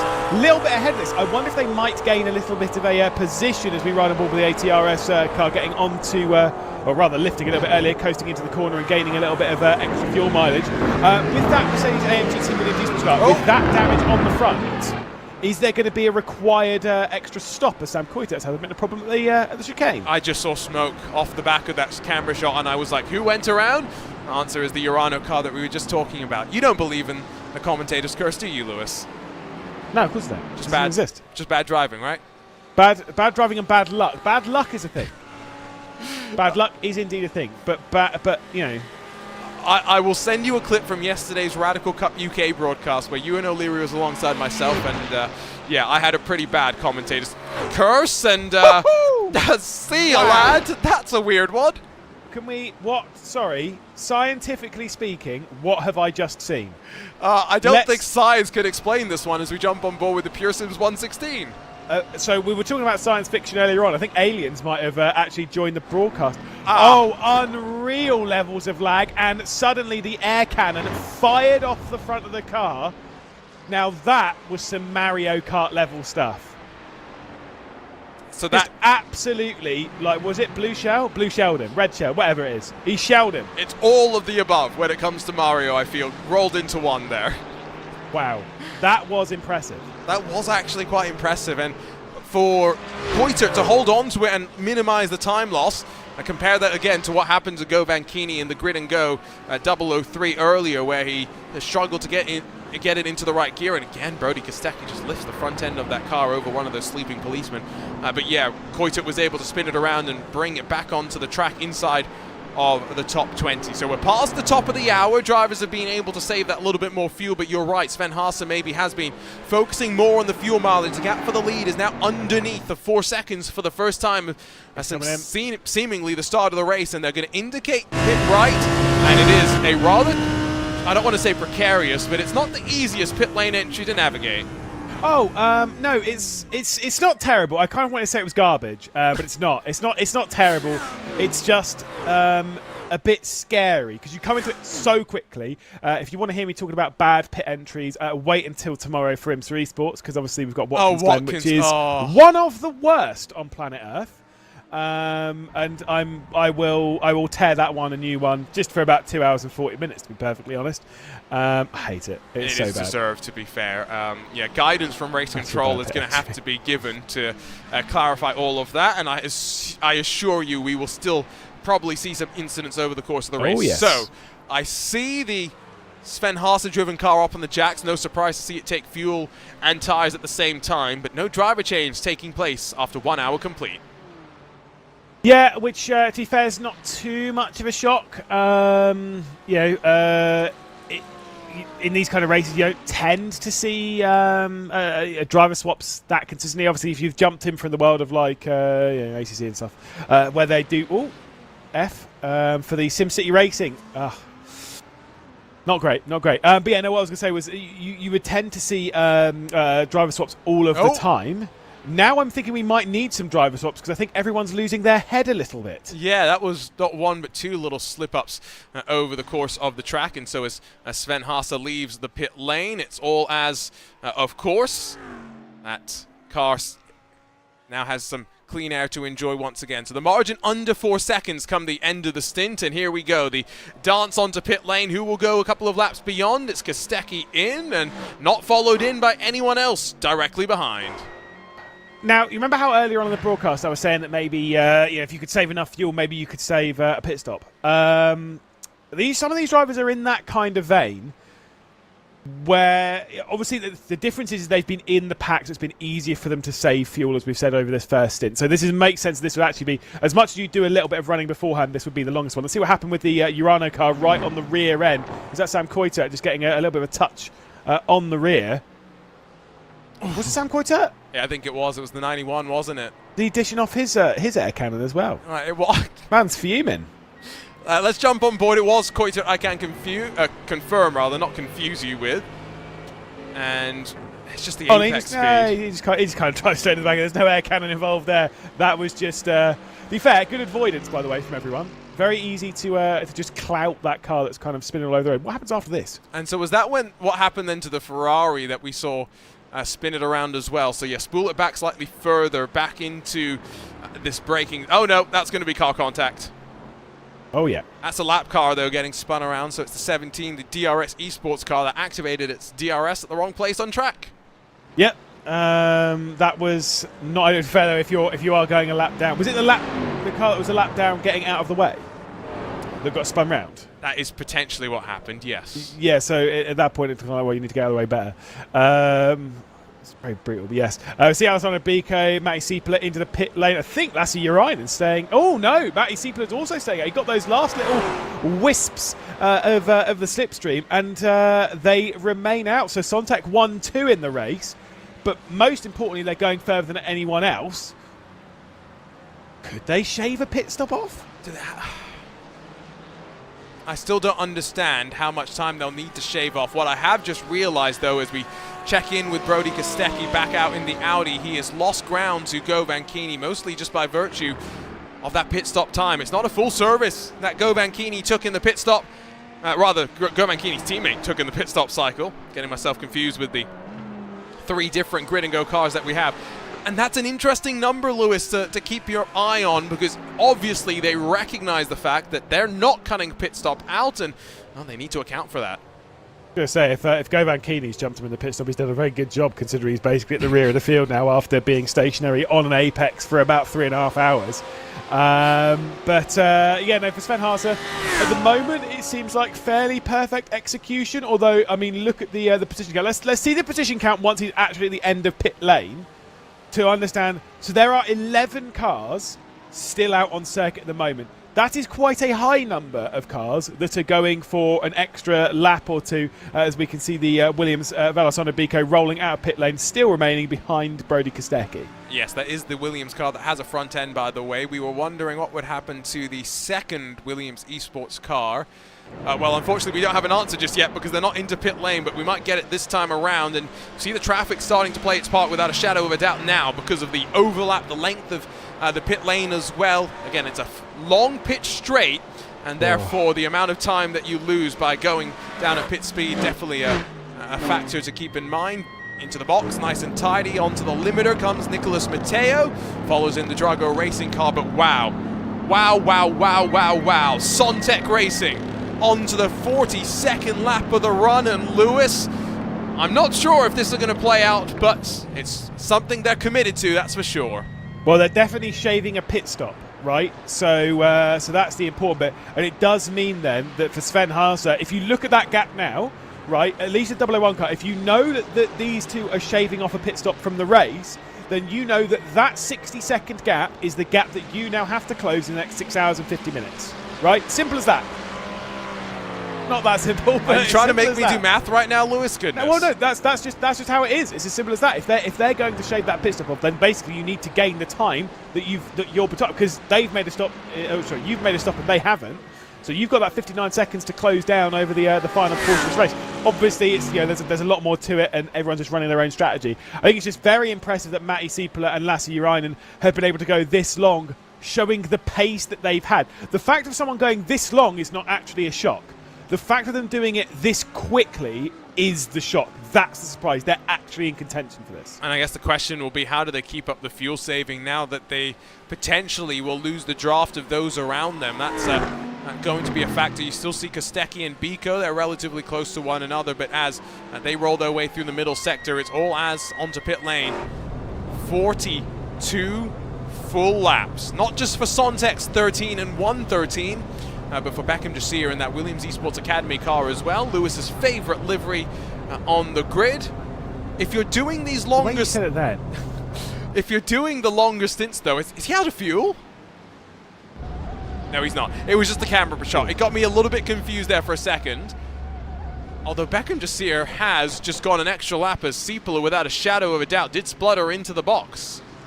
Yeah, like I say, I mean, at this point they are going to be spluttering in. So for Jasir, it's again very impressive opening run into the race. The way you said, like, my favourite, you almost said it as if like it's not actually. That's like how you would say that the the I don't know, like the Furia car in a certain other championship is my favourite livery on the grid. It's not a bad livery, that one. Terrible livery. I mean, it's... Although, to be fair, I cannot say what I was saying on my stream about it. So, it's not great. It's not great. 2 out of 10. It could very well have been done by an AI being told to randomly generate some stuff, but that's just beside the point. Sontec, where do they filter out then? Sieppula behind Kostecki, directly alongside with Bico. That is mad. It doesn't get much more perfect than this. And same goes for Urainen, who feeds out alongside the Grid and Go and Texaco Racing machines. Honestly, I'm baffled by that from Sontec. The fact that, like I say, a car, as we've said before, a car going longer is not necessarily the shock here. It's the speed they've been able to keep up and going longer. That is the terrifying comparison. We've seen that in a lot of high-level esports championships. Be it whether it's in other special events that we've seen before, be it in things like Le Mans Virtual, whatever. When you see cars going longer and managing to keep the same speed, basically everyone's just sat there being like, brilliant. There's literally nothing I can do for the next 6 hours and 50 minutes. Fantastic. Yes, the gap between Sontec and Grid and Go is fairly large, but unless something happens, and again, I don't believe in the commentator's curse, so I can say this, unless something happens between Williams and PG, they're almost basically out of it. Yeah. I'm struggling. I'm struggling to wrap my head around this as well, because I was thinking it would be quite interesting to see how it would have gone without them in drafts, as there's Jasir up on the jacks as well. We'll see how he feeds out, but he was a good 15 seconds behind the pair heading into the pit lane cycle. Is this now a blinder that's been pulled, or is something else going on? Well, I'm sure the rumor mill will be abound with chat as we focus in, though, on the front end of a certain Mercedes-Williams car.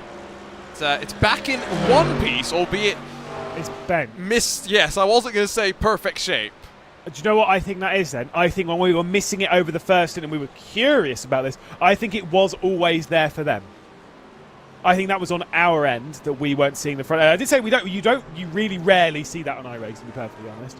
But I think when he's coming to the pit stop, it's kind of reset it a little bit and it's put the front end back on. There's no way that they would have had the front end put back on the car and he would have damaged it again without actually losing any major time to like Drago racing and stuff, right? So that front end was always there. It was just always damaged. I think on our end, it had just kind of assumed that the front end had been damaged enough to remove it. It explains why they had the speed over the first stint. So that's one's settled, at least. I was going to say, you say that, Lewis, but I'm just trying to imagine how things could have gone through traffic to potentially get a new front end, ding it up instantly, and it's not that unrealistic, is all I will say. It's the time, though. It's the time. Yes, it is the time. That is maybe the bigger thing. They would have lost a lot more time in the pit stop if that were the case.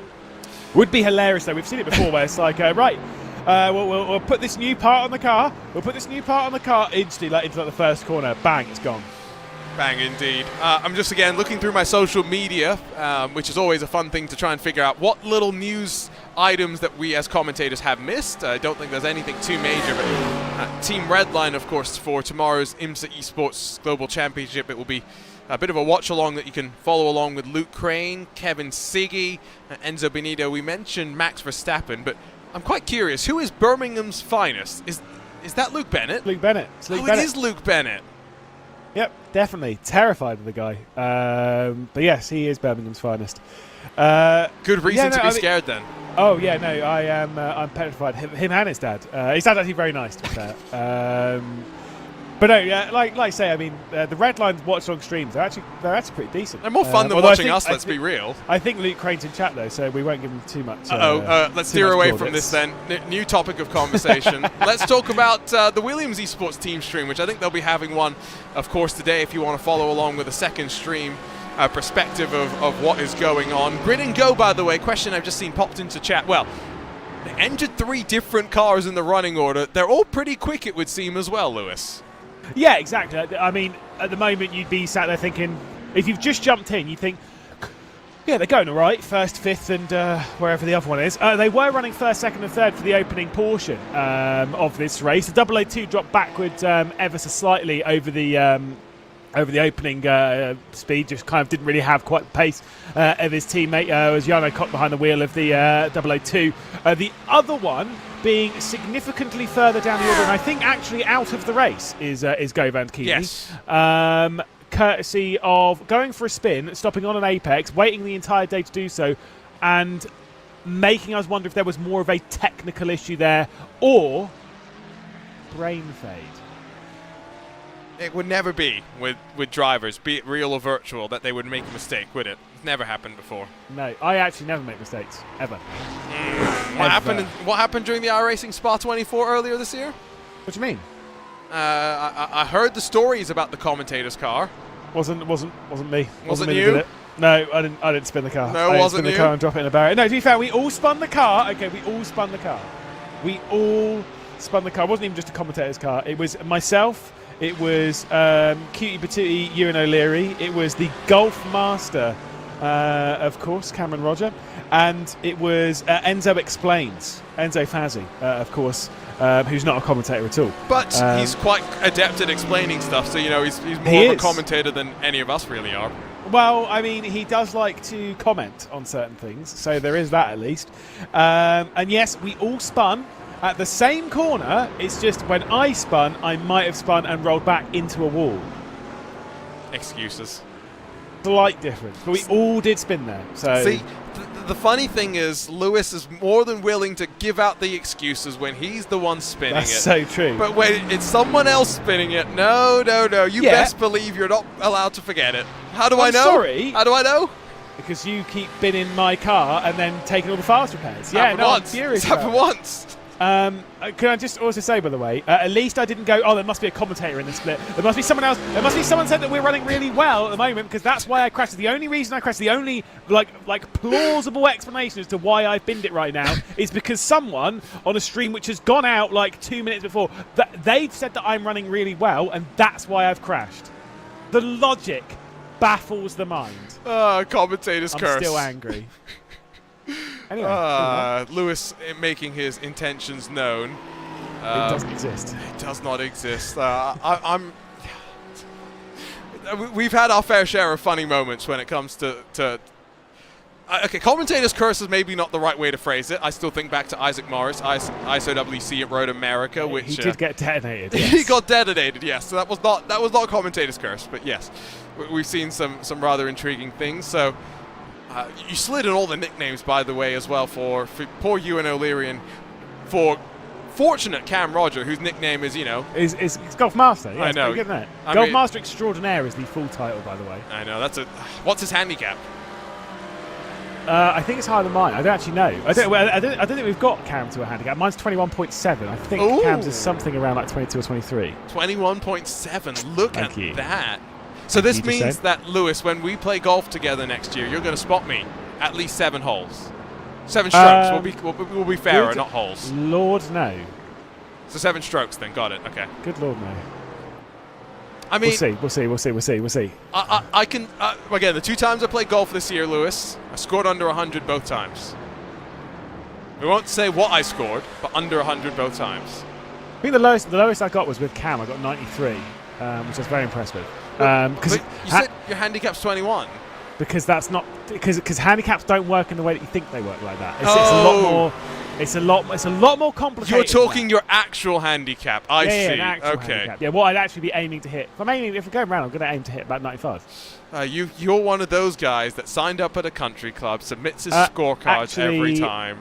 Actually, my EG, you don't have to be a member at a golf course anymore. You can just do it online, properly with an official handicap. Golf has changed since when I used to be a proper golf nerd as well. So I know. We should not talk about this, though, because people are so bored of golf. I'm telling you, Lewis, there's an overlap between people that play golf and people that like motorsports. Maybe not sim racing, because obvious reasons, but yes. You have to go outside, yes. Well, not just that. We're talking money. Oh, there is that as well. Yes. So, that's golf another. Doesn't have to be expensive, by the way. It doesn't, but you know who really likes playing golf? Who? Rich people. Oh, that's true. I was going to say, I thought you were about to lean into Brody Kostecki then. Oh, that would be amazing. Mark Tranter, by the way, Apex Racing. Is he team manager, team strategist, all of the above? He's jumped into the chat. He's loving this golf chat, Lewis. So he's all about your golf channel. Yes, he needs to know where to find your golf videos. I think, Lewis does golf, and I've not uploaded in like 6 months, and they were terrible. I've got a lot better at golf now, that's fine. I'm very defensive now, aren't I? Very defensive. Your swing is pretty good. I've told you that. It's getting there, should just see some of the progress that I made the other day. Again, we should talk about this.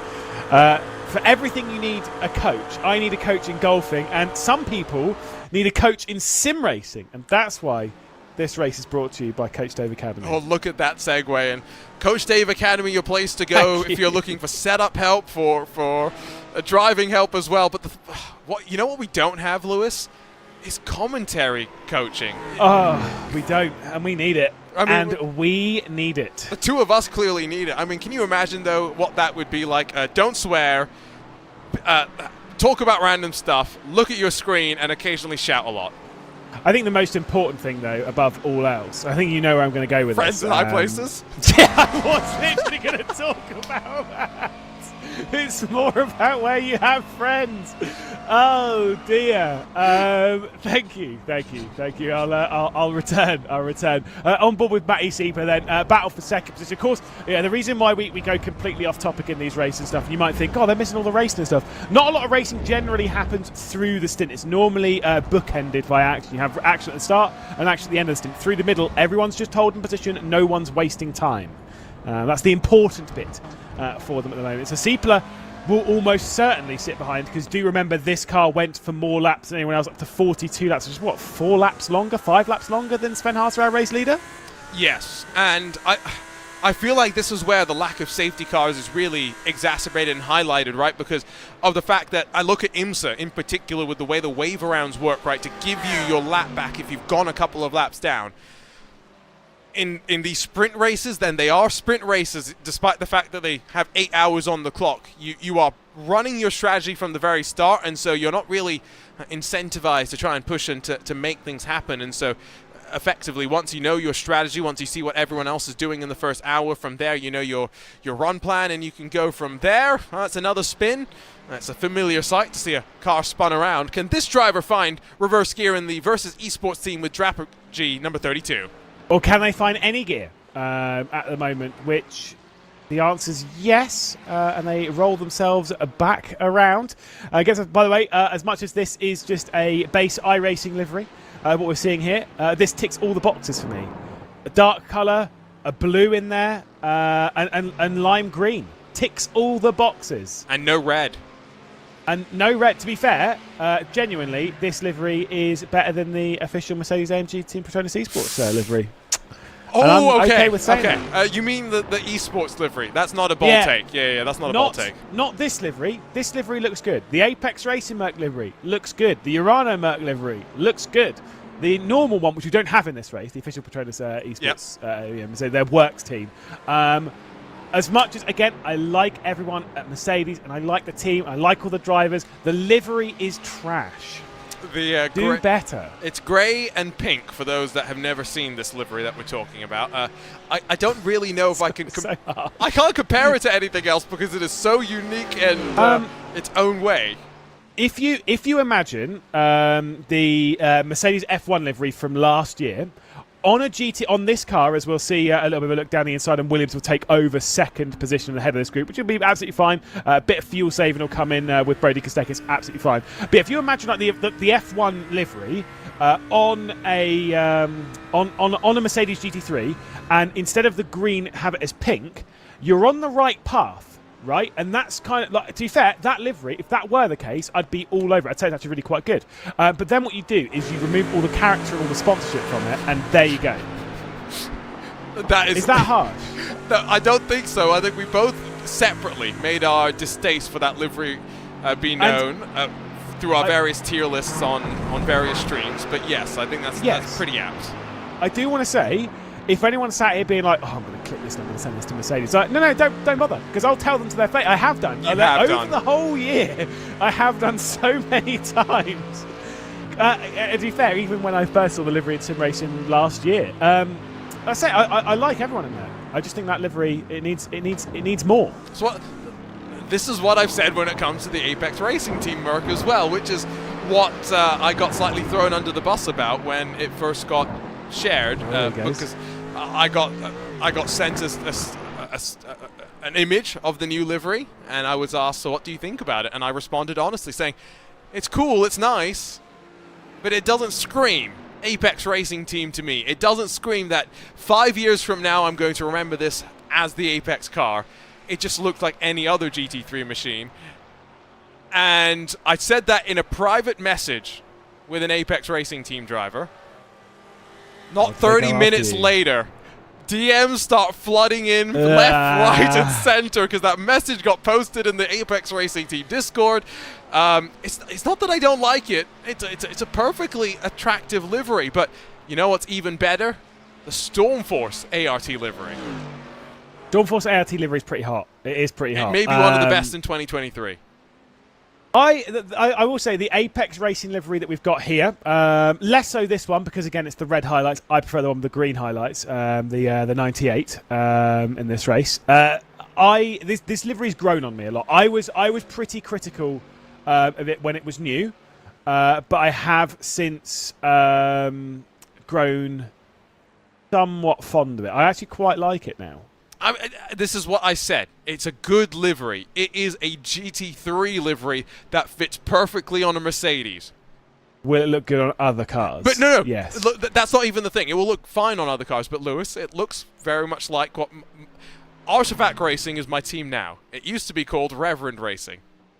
It looks very much like a car we used to run.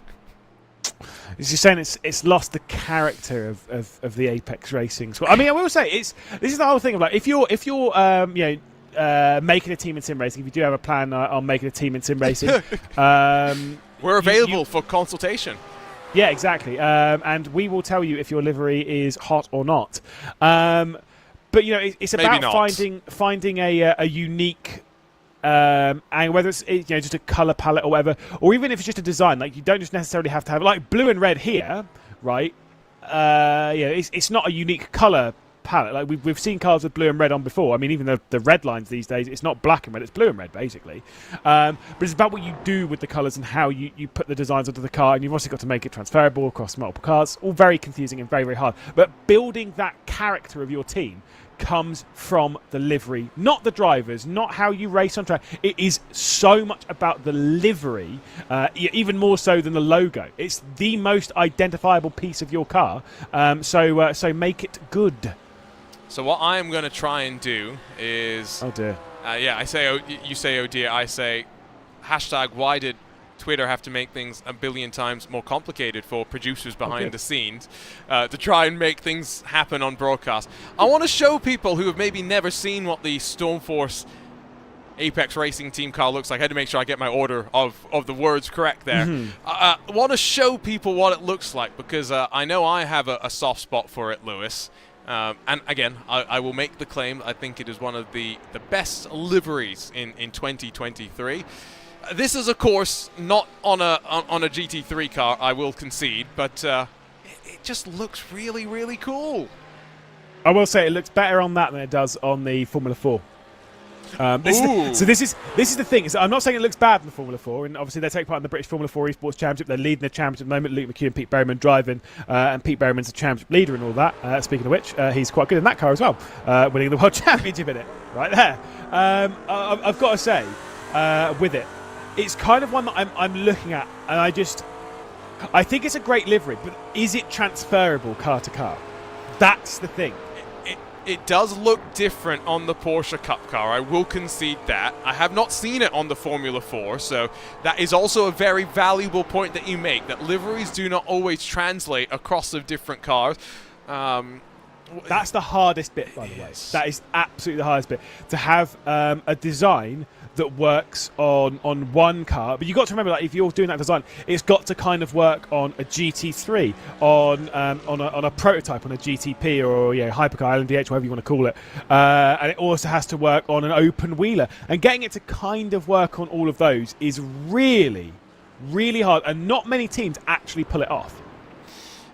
Daniele Brambilla, by the way, says, is there ever a broadcast where Lewis doesn't talk about liveries? No. I don't think there's a broadcast where either of us never talks about liveries, let's be honest. Sorry, Danny. I did see he did message me earlier when we were having the conversation on who earns money in sim racing, and did bring up liveries and stuff, and livery designers and stuff, and they do make a fair amount of money. Although I will say... they're also very busy. They're insanely busy. Like, making a livery is so hard. Making a good livery is so hard. It is so time consuming because you always kind of think about it. If I say, oh yeah, but a couple of pixels, they don't really matter. They do. Yeah. They do. And the amount of times, I'm sure you've done it whilst designing liveries, and I've definitely done it whilst designing liveries, where I will open up Photoshop and I'll move a logo, and I'll press like right on the direction keys like twice. I'm just trying to move it like a couple of pixels to the right and resubmit it. And you have to do that on everything, every line over the when you're trying to line them over panel gaps and stuff like that.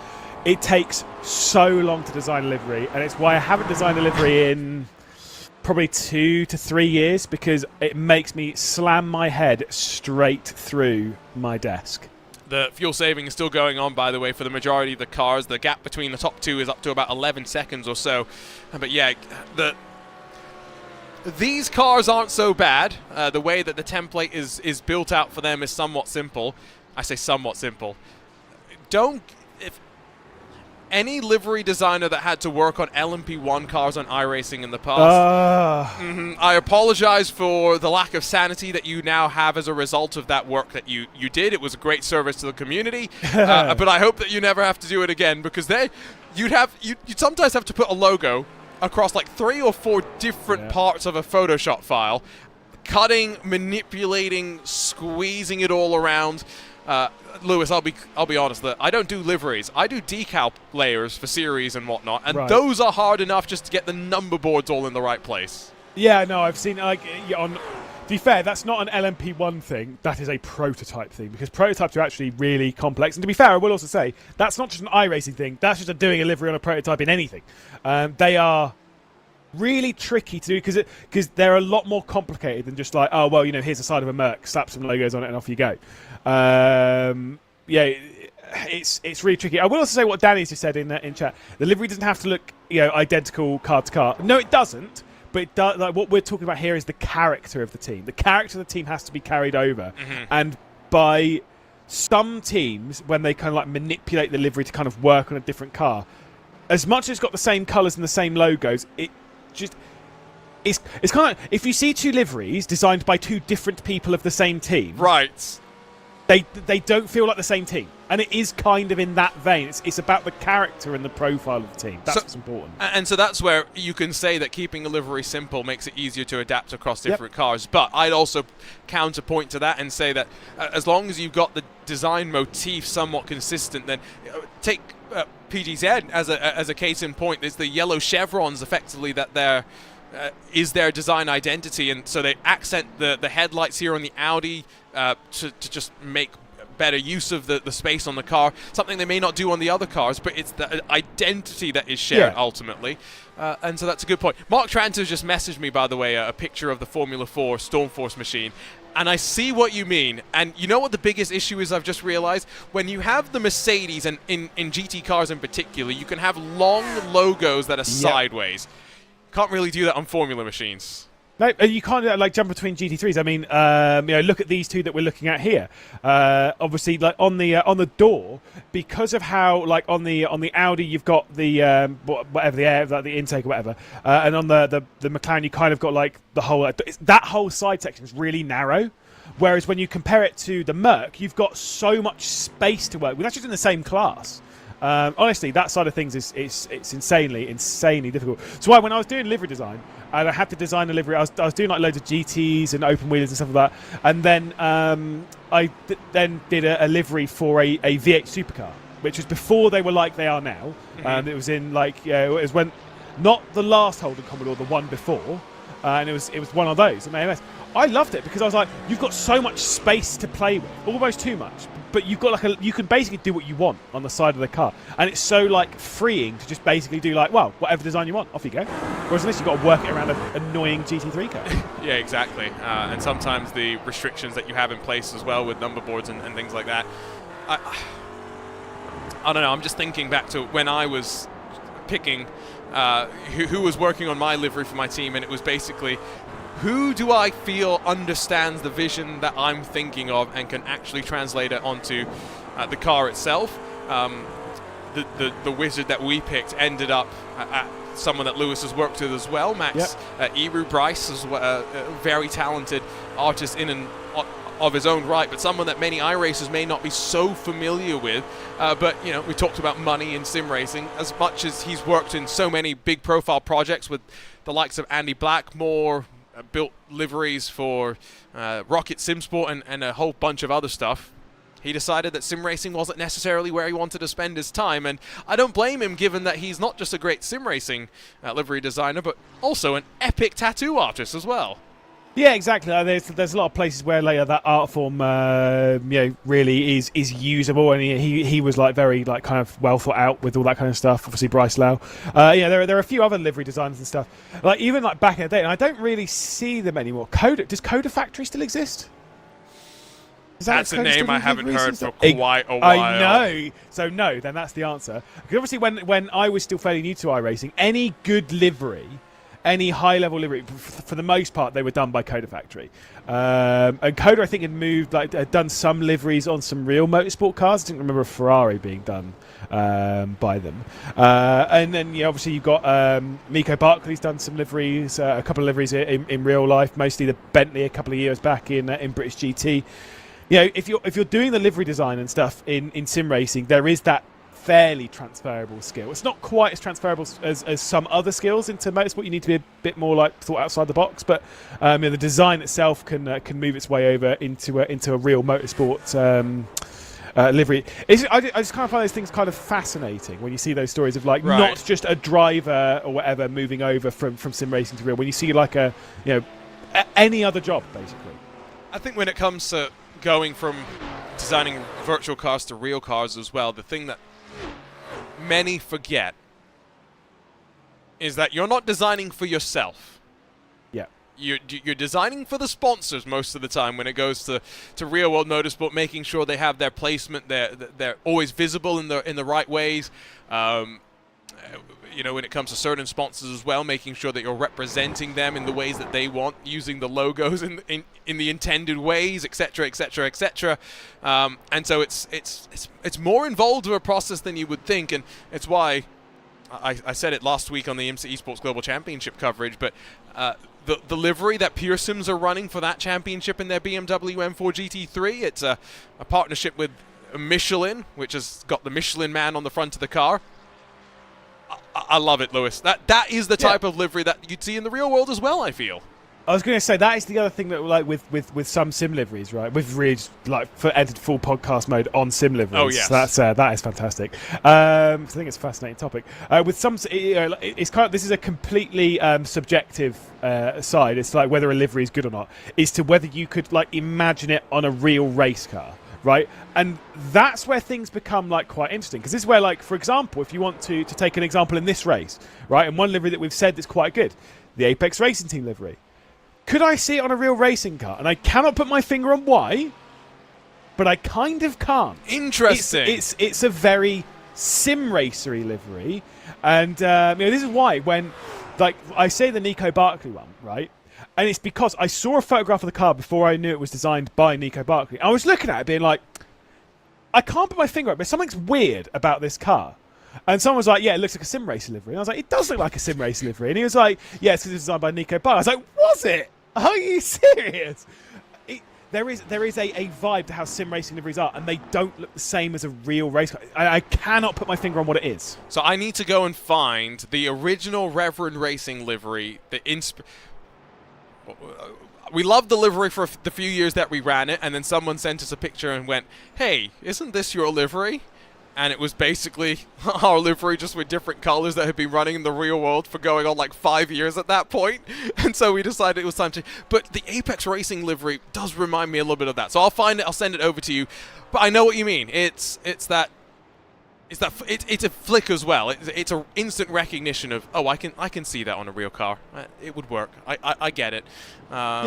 And I wonder as well if the addition of the spec maps has made it even more wild for these people in terms of the combination and the level of detail that they can go to, because it's very cool often seeing now the real designers come into the sim to actually flesh out their ideas, see how it would look in various sorts of lighting, and then they have to go and do the design once again, but on the actual piece of paper that will go off and be printed into the vinyl. Yeah, exactly. There's like the whole thing of when livery design was done, 20 years ago and stuff, and you kind of like, you're doing it on the car, right? You're kind of like designing it on the car, which obviously is how it's done now. But you're actually designing it on the car. You're not just putting the livery on the car. You're designing it on the car. Whereas now, obviously, with even the ability to put it into sim racing and stuff, because if you put it onto a model and then just sit it there and go, yeah, that looks quite good. it's not even the same as it like being in a race. Like obviously like, a lot of sponsors and stuff, they'll want to see what it looks like in a crowd of cars, so they can look at it and be like, bam, that's my car from an absolute mile away. That's where sometimes in sim racing it's actually pretty good, because you know it's super dynamic to like see that race down towards turn 1 and see if you can spot your car from like the crowd, and that's kind of like one of the important things. But anyway, we can probably talk about sim racing liveries until the cows come home. We've got 20 more minutes left of me on this broadcast. Is it you and Cutie Patootie next? It is, isn't it? It is. Yeah. Me and Cutie Patootie up next, and then the fake award winner will return to jump in alongside the Golf Master Extraordinaire before my pants will return for the final 2 hours of the commentary broadcast.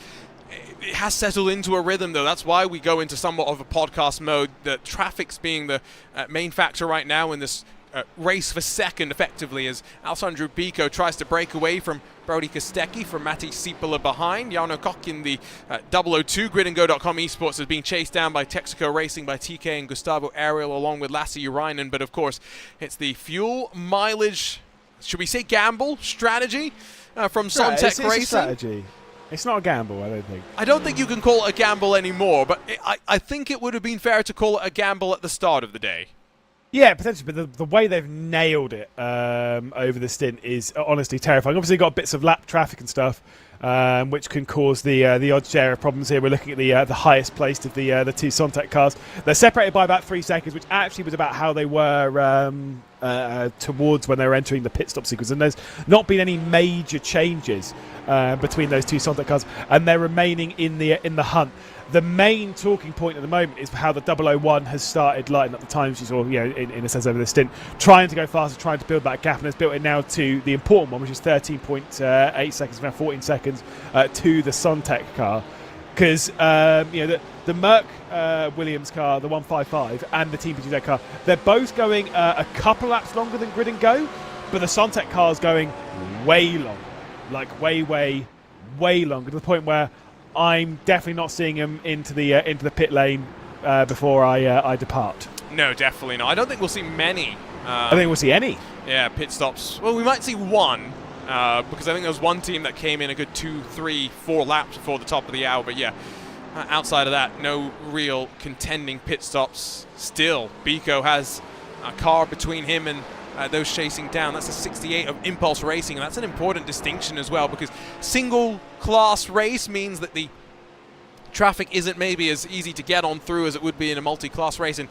Impulse Racing, by no means a slow team, Lewis. We've seen them across so many different races, and they're not going to pull aside and get past so easily, as the swap around potentially will happen between the McLaren and the Audi into turn 1, with the traffic being used as a pick. Yeah, exactly. The lap traffic in these kind of races are a little more tricky, right? It's not the same as blasting past in a like an LMDH or something like that. I will say, generally in this, the traffic should work with you a little bit more than what it does in other races. In those multi-class races, they shouldn't fight you too hard and stuff. Although we do see the odd bits of drama. I think you've kind of got to accept that if you are one of these lead cars, at some point during this 8-hour race, you will come across a back marker that will not be super kind to you, and that will be running just about fast enough to keep you behind for a lot longer than you're comfortable with. And you have to accept that that's probably going to happen, and already calm yourself down about it. If you get stressed out, that's where you're going to lose a whole heap of time. And you're only, an hour and 45 minutes into this one.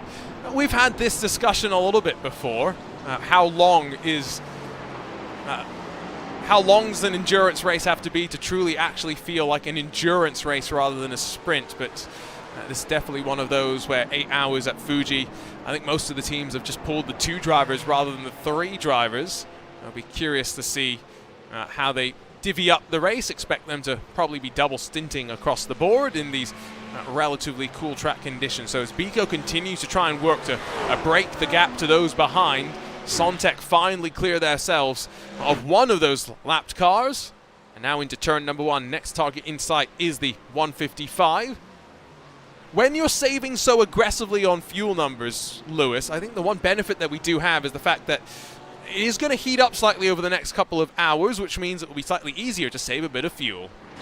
Yeah, you know, like you say, when things cool down and stuff, you know, all those things, they do affect fuel mileage to certain degrees and stuff. So there's a lot they can play with over this, and they've kind of got to adapt to it. I've said before, when we were talking, I think it was on the IMSA. I love the fact that once the cloud starts coming over, the track actually changes. It's not like a visual thing. It does change on speed, and that affects everything.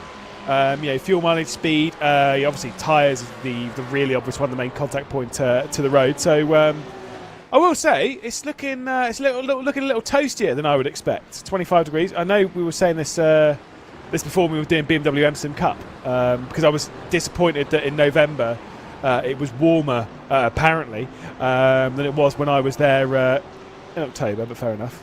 But it's looking pretty toasty out there. Can we go there now? It's not too bad, is it? Not too bad at all. Yeah. If you are going to go to this region as well, there are so many classic racetracks that you could go to. I know if Luke Crane is still watching on the iRacing Twitch channel, he would not be happy if we talked about the region, the tracks that it has to offer, and didn't say Sugo when. Dugo, it's kind of one of those ones. He loves it. I know he does, and that's why I hate it. I want to see Sugo in sim racing, right? Because outside of, I can think of 2 places it appears in sim racing. I can't bring up either on this broadcast, so fair enough. But I can think of 2 places it appears in sim racing, and both of them are old, and I would love to see it more. Like I'd love to see it again because it is actually a quality track, and it's also one that Zach Sweeney's never heard of. So I mean, that's many of them, though. Unfortunately, he doesn't even know what Fuji is. That's why he's not on this broadcast. He probably doesn't know what Fuji is, to be fair. Fans of the Paceworks Esports Ford OP farewell team will be disappointed to hear after a technical issue for them. They had to return to the pit lane, but have just rejoined the track after dropping from the race server. So.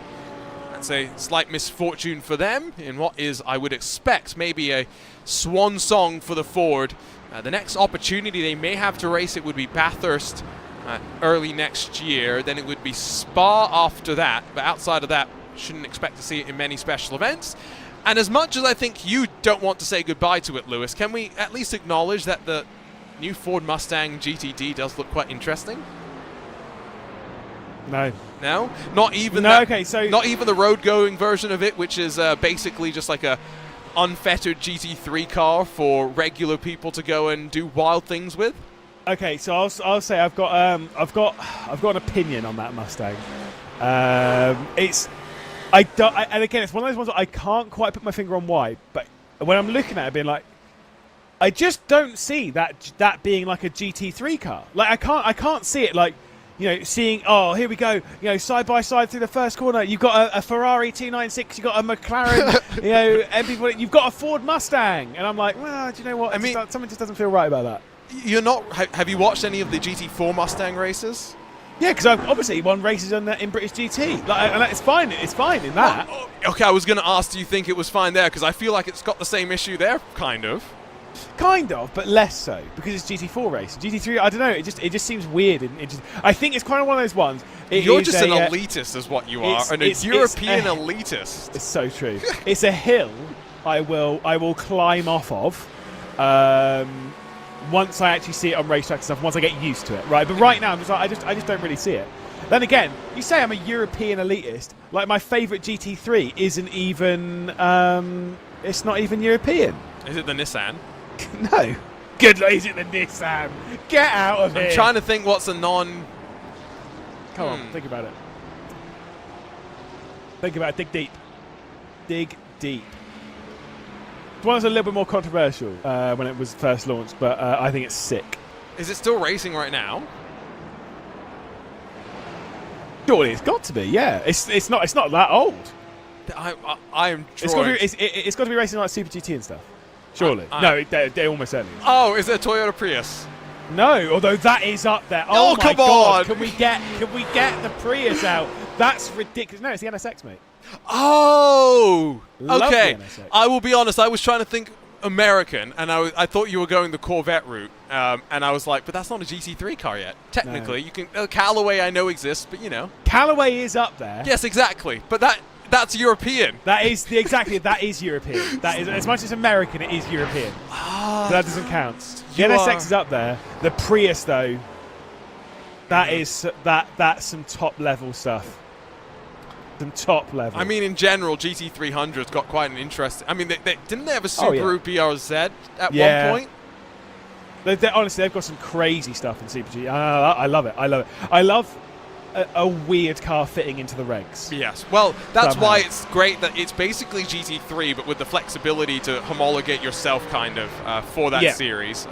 I do believe they're going to have some Ferrari 296s entered alongside some Aston Martins. So you could go to a Super GT race at Sugo and see an Aston Martin, a Ferrari, and then a Toyota Prius all racing against one another. That sounds quite cool. The NSX is also very cool, though. Sorry, I was just... that's a cool one to like. I am going to say, by the way, I understand, okay, before anyone jumps on it, I understand the hypocrisy of being like, oh, Mustang racing with a Ferrari, blah, blah, blah, blah, blah. But a Prius, right, there's just, the reason why is because the Prius is an absolute meme, right? It's just, it's an unrivaled meme.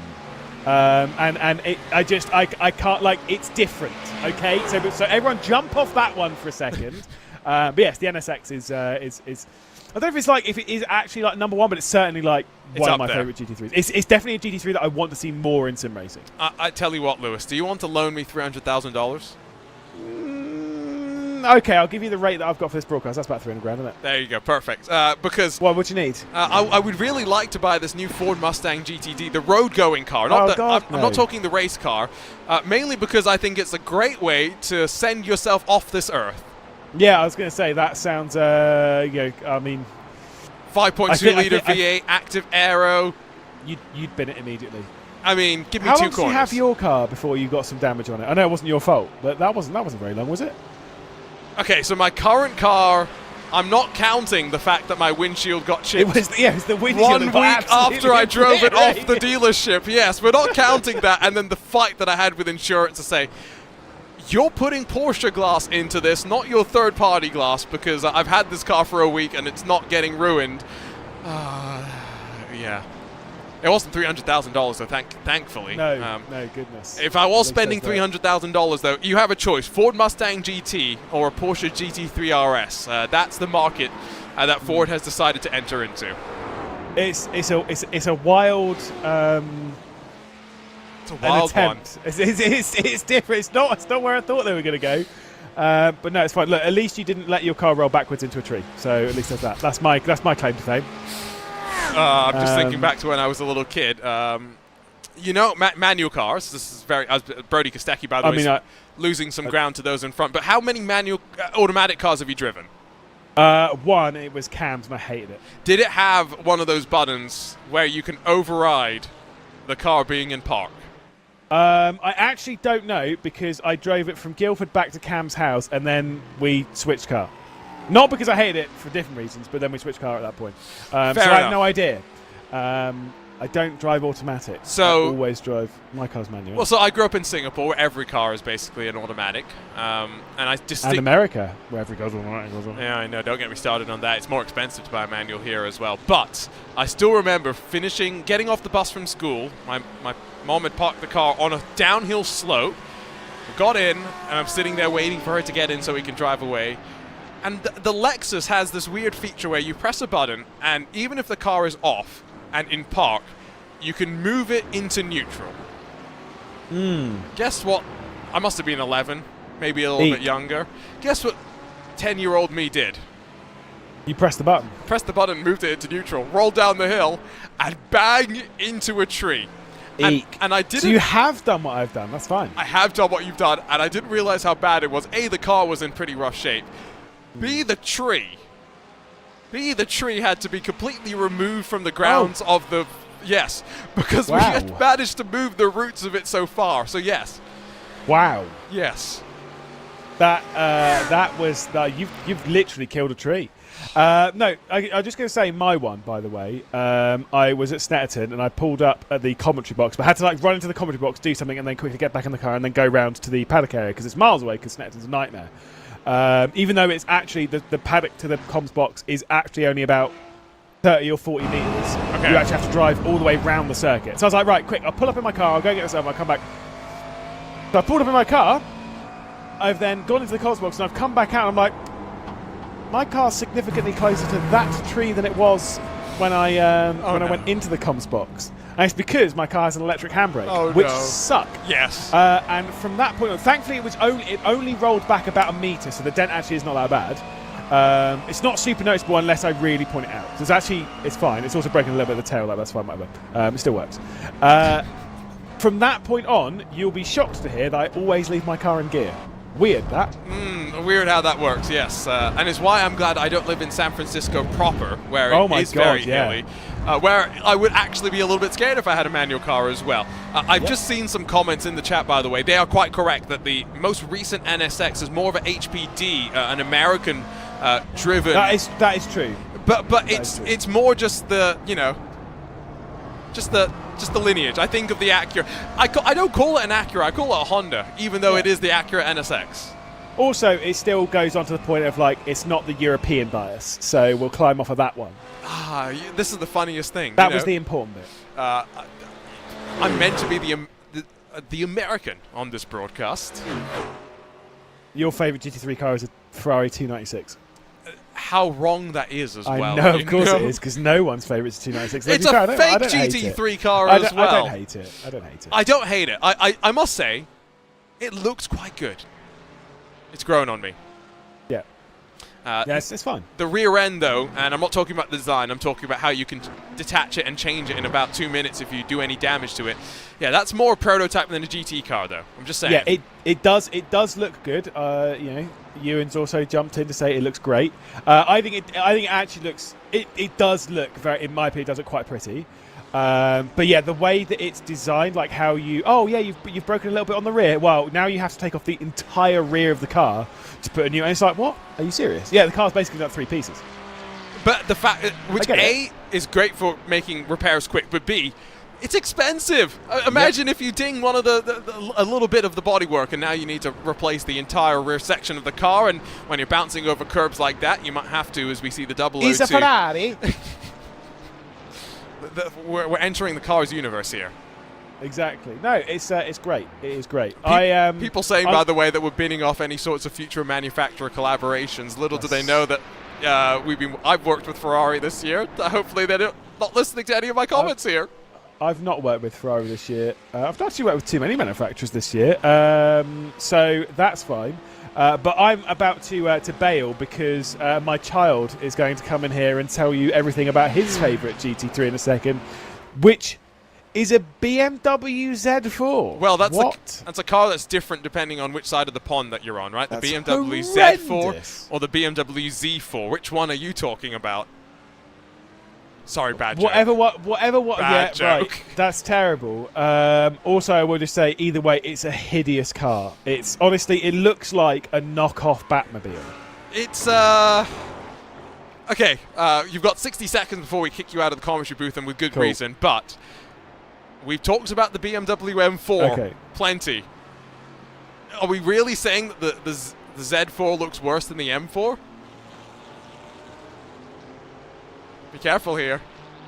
Yes. Oh, that is bold. And I think the Z4 does look worse than the M4, yes. I do believe that you have just infuriated. I can see the message. I'm just getting bing, bing, bing, bing. Yeah, no, he's not happy.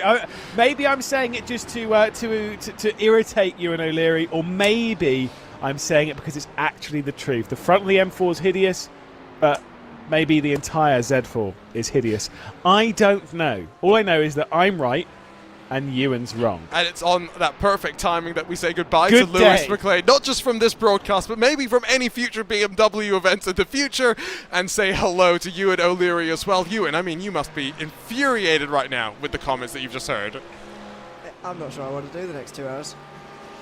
Oh, your mental state has been challenged by this. I must say, right now, I am I'm struggling not to crease myself in laughter at some of your comments that both from you in our text chat, but on the iRacing Esports Network on RaceSpot TV as well. Lewis may just have lost any sort of goodwill that he has with the community. I've never seen so many people speaking against him in one go. It's amazing. But they're absolutely right, by the way. The Z4 is, not only is it a great car, possibly the best GT3 ever, but it's also miles better, not even in the same category as the M4. So that's unbelievable. I can't believe he's just said that. It was a take of all time, is the only nice thing I have to say about that, as 2 hours are now complete in the 2023 Coach Dave Academy iRacing Fuji 8 Hours. It's Arjuna Kankipati alongside with Ewan O'Leary as we close in on the halfway mark of this one. And Ewan, a bit of a stronger entry list than I think any of us were necessarily expecting. A race where we've still got a good 33 cars left on the leading lap after 2 hours of racing, but a breakaway leader forming, some split strategies emerging. It's a rather interesting very first special here at Fuji. Yeah, there's nothing that I enjoy more than a long strategical race, as I'm sure you know. And so I'm enjoying this so far. Sven Haas is about to come in now, maybe a little bit earlier than I expected, I've got to be honest, but he just about makes it in without smashing into the Armco barrier, and that's all fine. So he's in, but it's going to be a long time until the others make their way into pit lane, and that's the real interest in this race so far. And so it will mean that Williams Esports will grab the lead. Sontec once again in the tire tracks and saving the fuel that they're looking to just work on their number with. It will be interesting to see, with 2 laps difference between these two cars. The Sontec 13 went 2 laps longer in the first hour of the race, to see when they come down to the pit lane.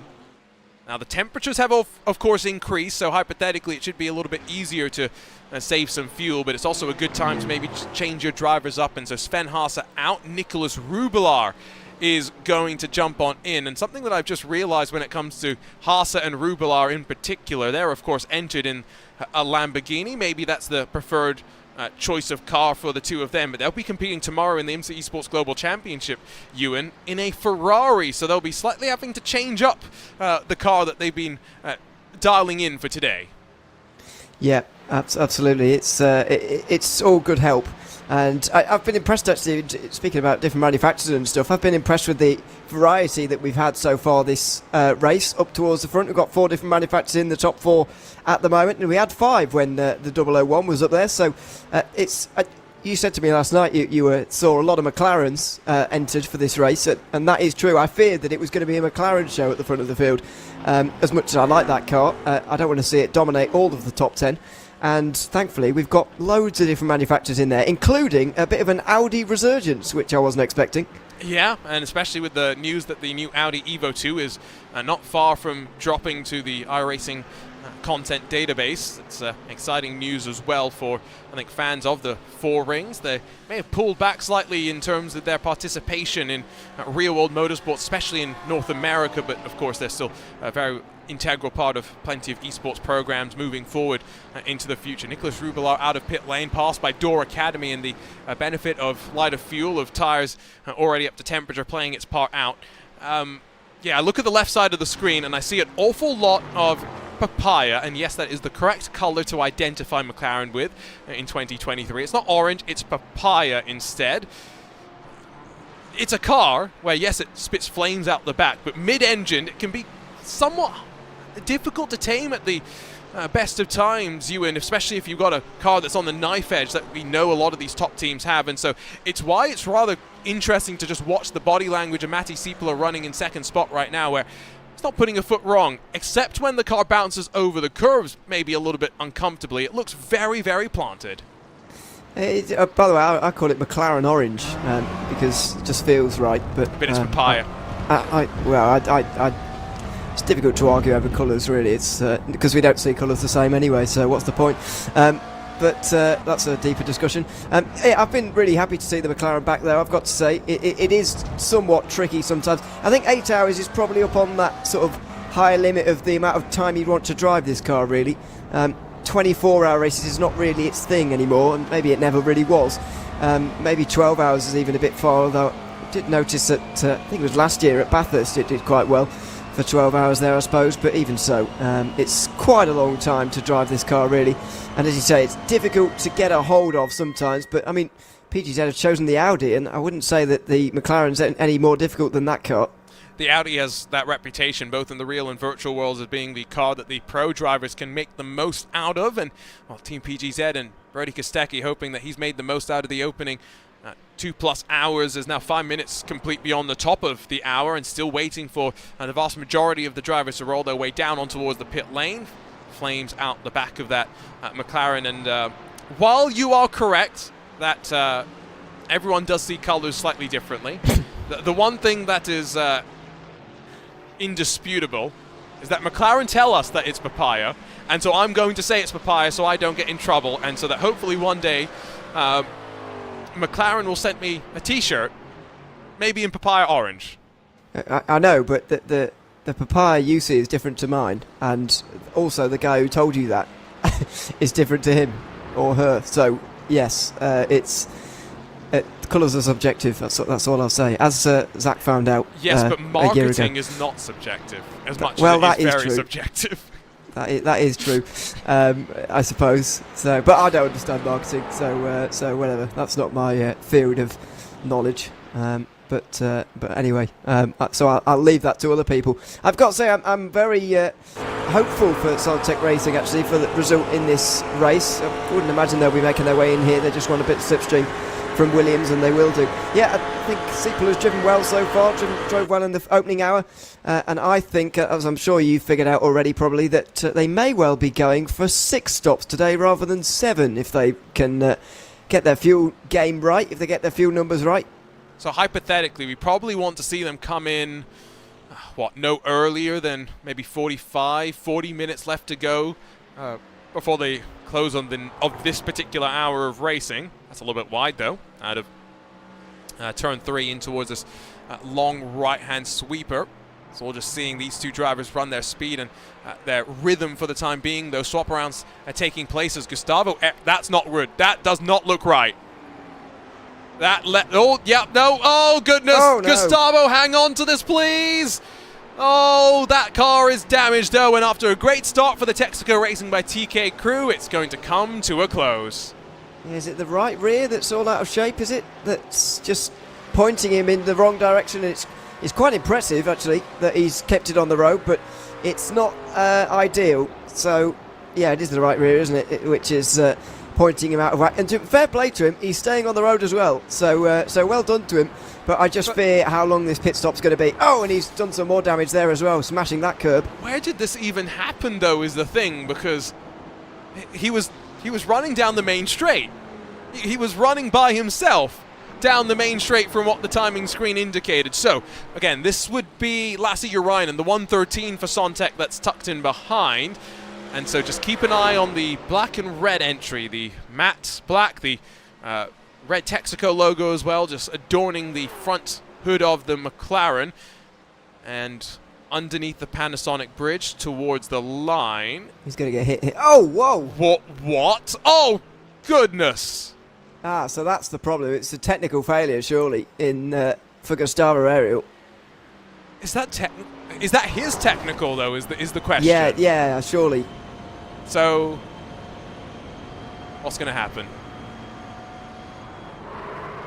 Did he take his hands off the wheel?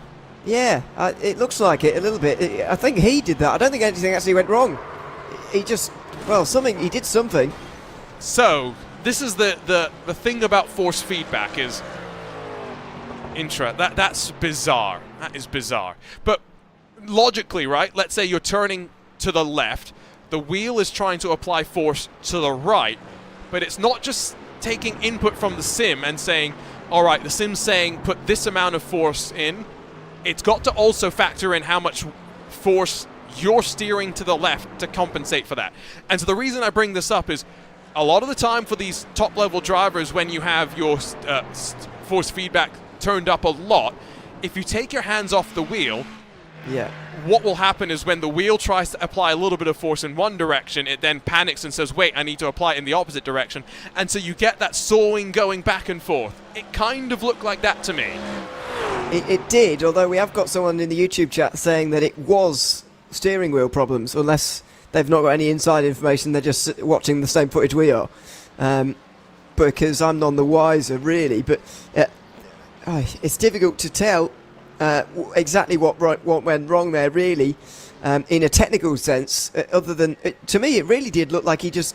You know, sometimes when you're not really concentrating, you're just sort of moving the wheel around a bit, and you lose control because at that speed, obviously, you're at almost terminal velocity in these in that McLaren, and I don't know, but he's given himself damage, and in some ways, it's a bit of a wonder he only got that much damage actually from that kind of impact, because as I say, he was at total top speed. I'm pretty sure that car is done. I don't think we're seeing that back out, unfortunately. Again, they've already been stationary for a good 2 minutes or so. I'll see if I can get an update from Gustavo himself, who's returning from Denmark to Brazil this weekend with the ESL R1 regular season having come to a close. So there, up on the jacks is Gael Valero, handing over the number 98 to Racine Fazui in the Mercedes AMG team, Apex Racing team. Of course, they're rotating their drivers around, focusing some of their efforts on the second round of the IMSA Esports Global Championship tomorrow, keeping some of their focus on this action here today. Some of their drivers, of course, in the British Formula 4 Championship as well.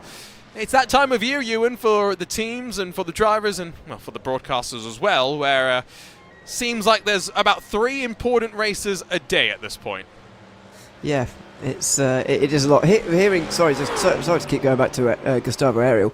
I maybe he had force feedback problems. I don't know, but anyway, it's unfortunate. It's still going to be unideal for them, unfortunately, and this leading battle is going to continue as well. So I'm sorry to keep circling back to Gustavo Ariel. I'm just so bemused by it, but it just looks so odd. But anyway, maybe force feedback issues is what I can leave it as, and I can leave it there. But I don't know. When you see something like that and you don't really have a proper answer to it, I'm kind of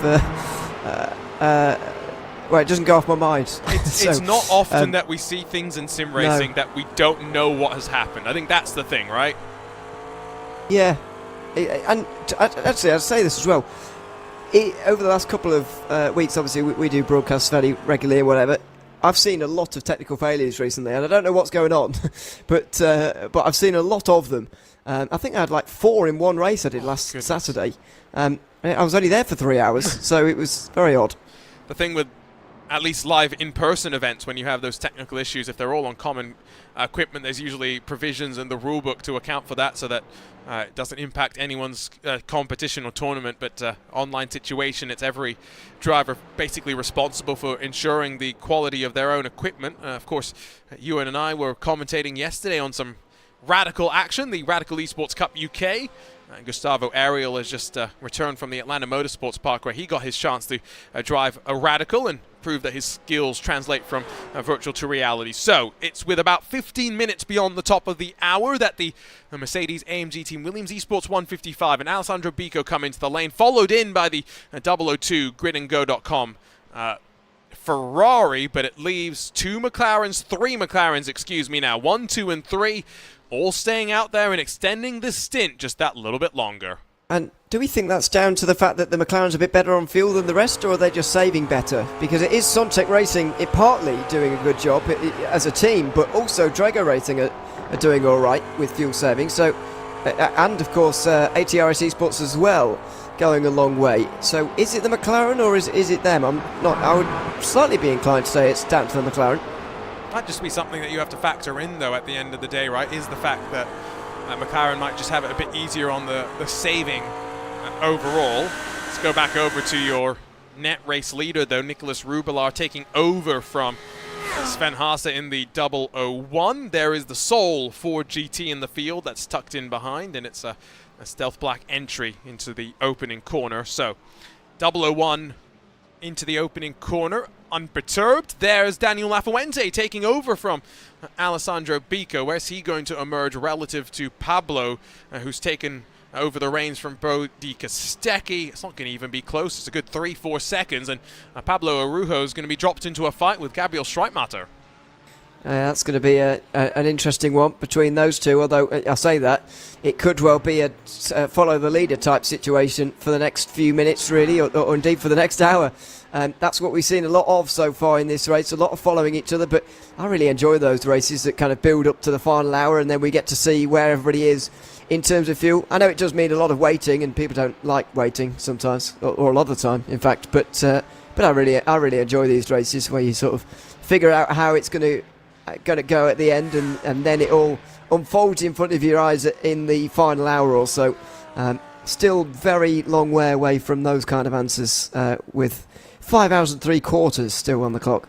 Vlad Kimichev next into pit lane in that Urano number 90. Don't forget that iRacing's Black Friday sale is underway. It's a great time to make sure that your subscription is topped off for the year to come ahead. I know as a broadcaster, I make sure my account is ready to go for the next year during these sales. And new memberships still 40% off, so never been a better time to jump on in. Head on to iRacing.com to learn more and to get started with your virtual racing career as well. Who knows, you could, well, end up in a race commentated by Ewan and myself. I don't want to say that you could end up in a race with either of us because, I'm not getting back into an official iRacing race anytime soon. I'm just not good enough. Oh, you might see me over Christmas in officials. Why not? Yeah, so there you go. Ewan O'Leary you might race with, but oh, me. no, actually, wait, I shouldn't have said that because that would put people off. I'm not, I mean... It was really funny. The broadcast we did together yesterday, I phrased it at the end where, the winners in each of our class, they're so excited about the wins, but now they also get the chance to chat to Ewan O'Leary. And poor Ewan, the first thing he says is, I don't know if that's actually a reward or not. Seems more like a punishment. Well, yeah, exactly. Yeah, people will be intentionally not winning if you say that too often. They'll be trying to avoid me. But no, it's all fun. Well, as told you before, I didn't know any of the drivers actually who won the races last night or won the categories, but knew a lot of the guys in the series, so it would have been good to chat to them. But never mind. Maybe next time I'll know who they are and they'll know who I am, which will be helpful. And of course, if you do enjoy this racing action, don't just stick around on the iRacing Esports Network. You can head on to RaceBot TV on YouTube to keep in touch with us and the various community things that we do as well. We're always building to the next event. And next weekend, we'll have, of course, coverage of the newest special event. This was, of course, the newest special event to be added to the calendar at the start of 2023, but added just a couple of weeks ago. We will run our way for the British Racing and Sports Car Club iRacing Formula Ford 1600 Festival. That's a mouthful of a name to say out loud at the start of a race, but Formula Fords, Brands Hatch, Indy, Heat Racing, LCQs, should be a lot of fun. Yeah, we see that in rallycross racing, don't we? And I know you've had more experience of that than me, but I've seen a bit of that as well, and would really like to see how it translates to road racing. Think it would be good, especially in those cars. Think that would be great. Although they're a nightmare to drive, I've got to say, I really hate them. But they'll be fun to watch someone else who can drive them drive them, and that format, which not really seen in road racing, to be honest, very much, if at all. Are you a fan of the Formula Ford over the BMW M4? And not over the M4. I'll take anything. Yeah, the comments, both in our RaceBot TV YouTube chat as well as in our private little commentators chat behind the scenes when Lewis went as far as to claim the BMW Z4 looked worse than the BMW M4. That guy's not winning another award ever again, is he? Of any description. Never mind the semis. He's lost his friends award. in high places, hasn't he? He's ruined now. It's been ruined. All of it. Oh, this is interesting for Urainen, because I would have thought that you wanted to probably come in a little bit closer to 20 full minutes beyond the top of the hour. Urainen out, Hilario in. Matti Sieppula did do that one crucial extra lap, though, to go to 20 minutes beyond the top of the hour.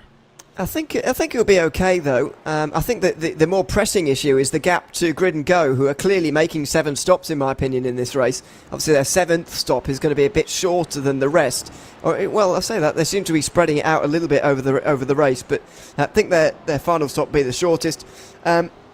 The gap, as I say, I think is crucial to that car there, that Lamborghini. 57.5 at the moment for Sieppula. It's a good advantage, and at the moment they are making this 6-stop work. I think if you split this down into 7 stints, 60 divided by 7 is not easy. Not not particularly, but it's basically 9 minutes an hour that you need to save, or you need to go 9 minutes past the hour each time, so they need to go 18 minutes past the hour this time because they've just completed 2 hours, and he's gone 20 past. So I think that everyone who pitted last lap is okay. Siepler is definitely okay with even a lap to spare. I think I'm trying to look at this as laps as well, based on expected pace that we're seeing from the drivers. He's right about on cue for what we would think as well, another 41, 42 lap run for him to work his way into the box, and so that first hour was crucial, but these next stints going to be even more. So keep an eye on Nicholas Rubelar after taking over from Haase in the 001, the Lamborghini, up through that final sector, and first long left-hander, then a long right-hander before onto the 1.4, 1.5 kilometer run from the final corner into turn number 1. And as they continue just to ride their way on through, off the jacks for Sammy Matty Trogan. And this is going to be interesting to see how he gets along, of course, on loan from Williams Esports to match up with one of his real-world sponsors, paired up with Matty Siepler. That's a pretty quick entry, but he's got to focus now on the fuel saving rather than just going all out and being really fast. Well, how much, ironically actually, you might get help with that fuel saving from Williams. So that's weird, but that might be what happens here. We'll see what the race off pit lane's like. I think they're going to come out ahead though, aren't they?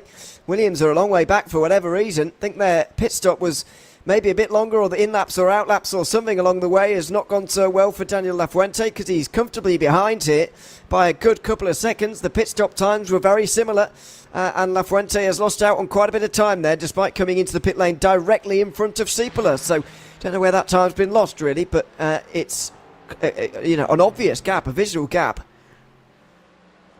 The gaps, of course, as well, with an hour and 40 minutes to go to the halfway mark. We'll get a better sense at that point as how the strategies are lining up in terms of if drivers are executing effectively, but realistically, the teams will all have their spreadsheets and their data that's telling them what they need to know right now. So it is once again still Nicholas Rubelar that leads, although Williams Esports Academy yet to come down pit lane. I think just by virtue of the pace that they're running, though, they're a little bit out of things for a race victory. They'll be hoping their pit stop call will get them maybe a top 10 finish, all things considered.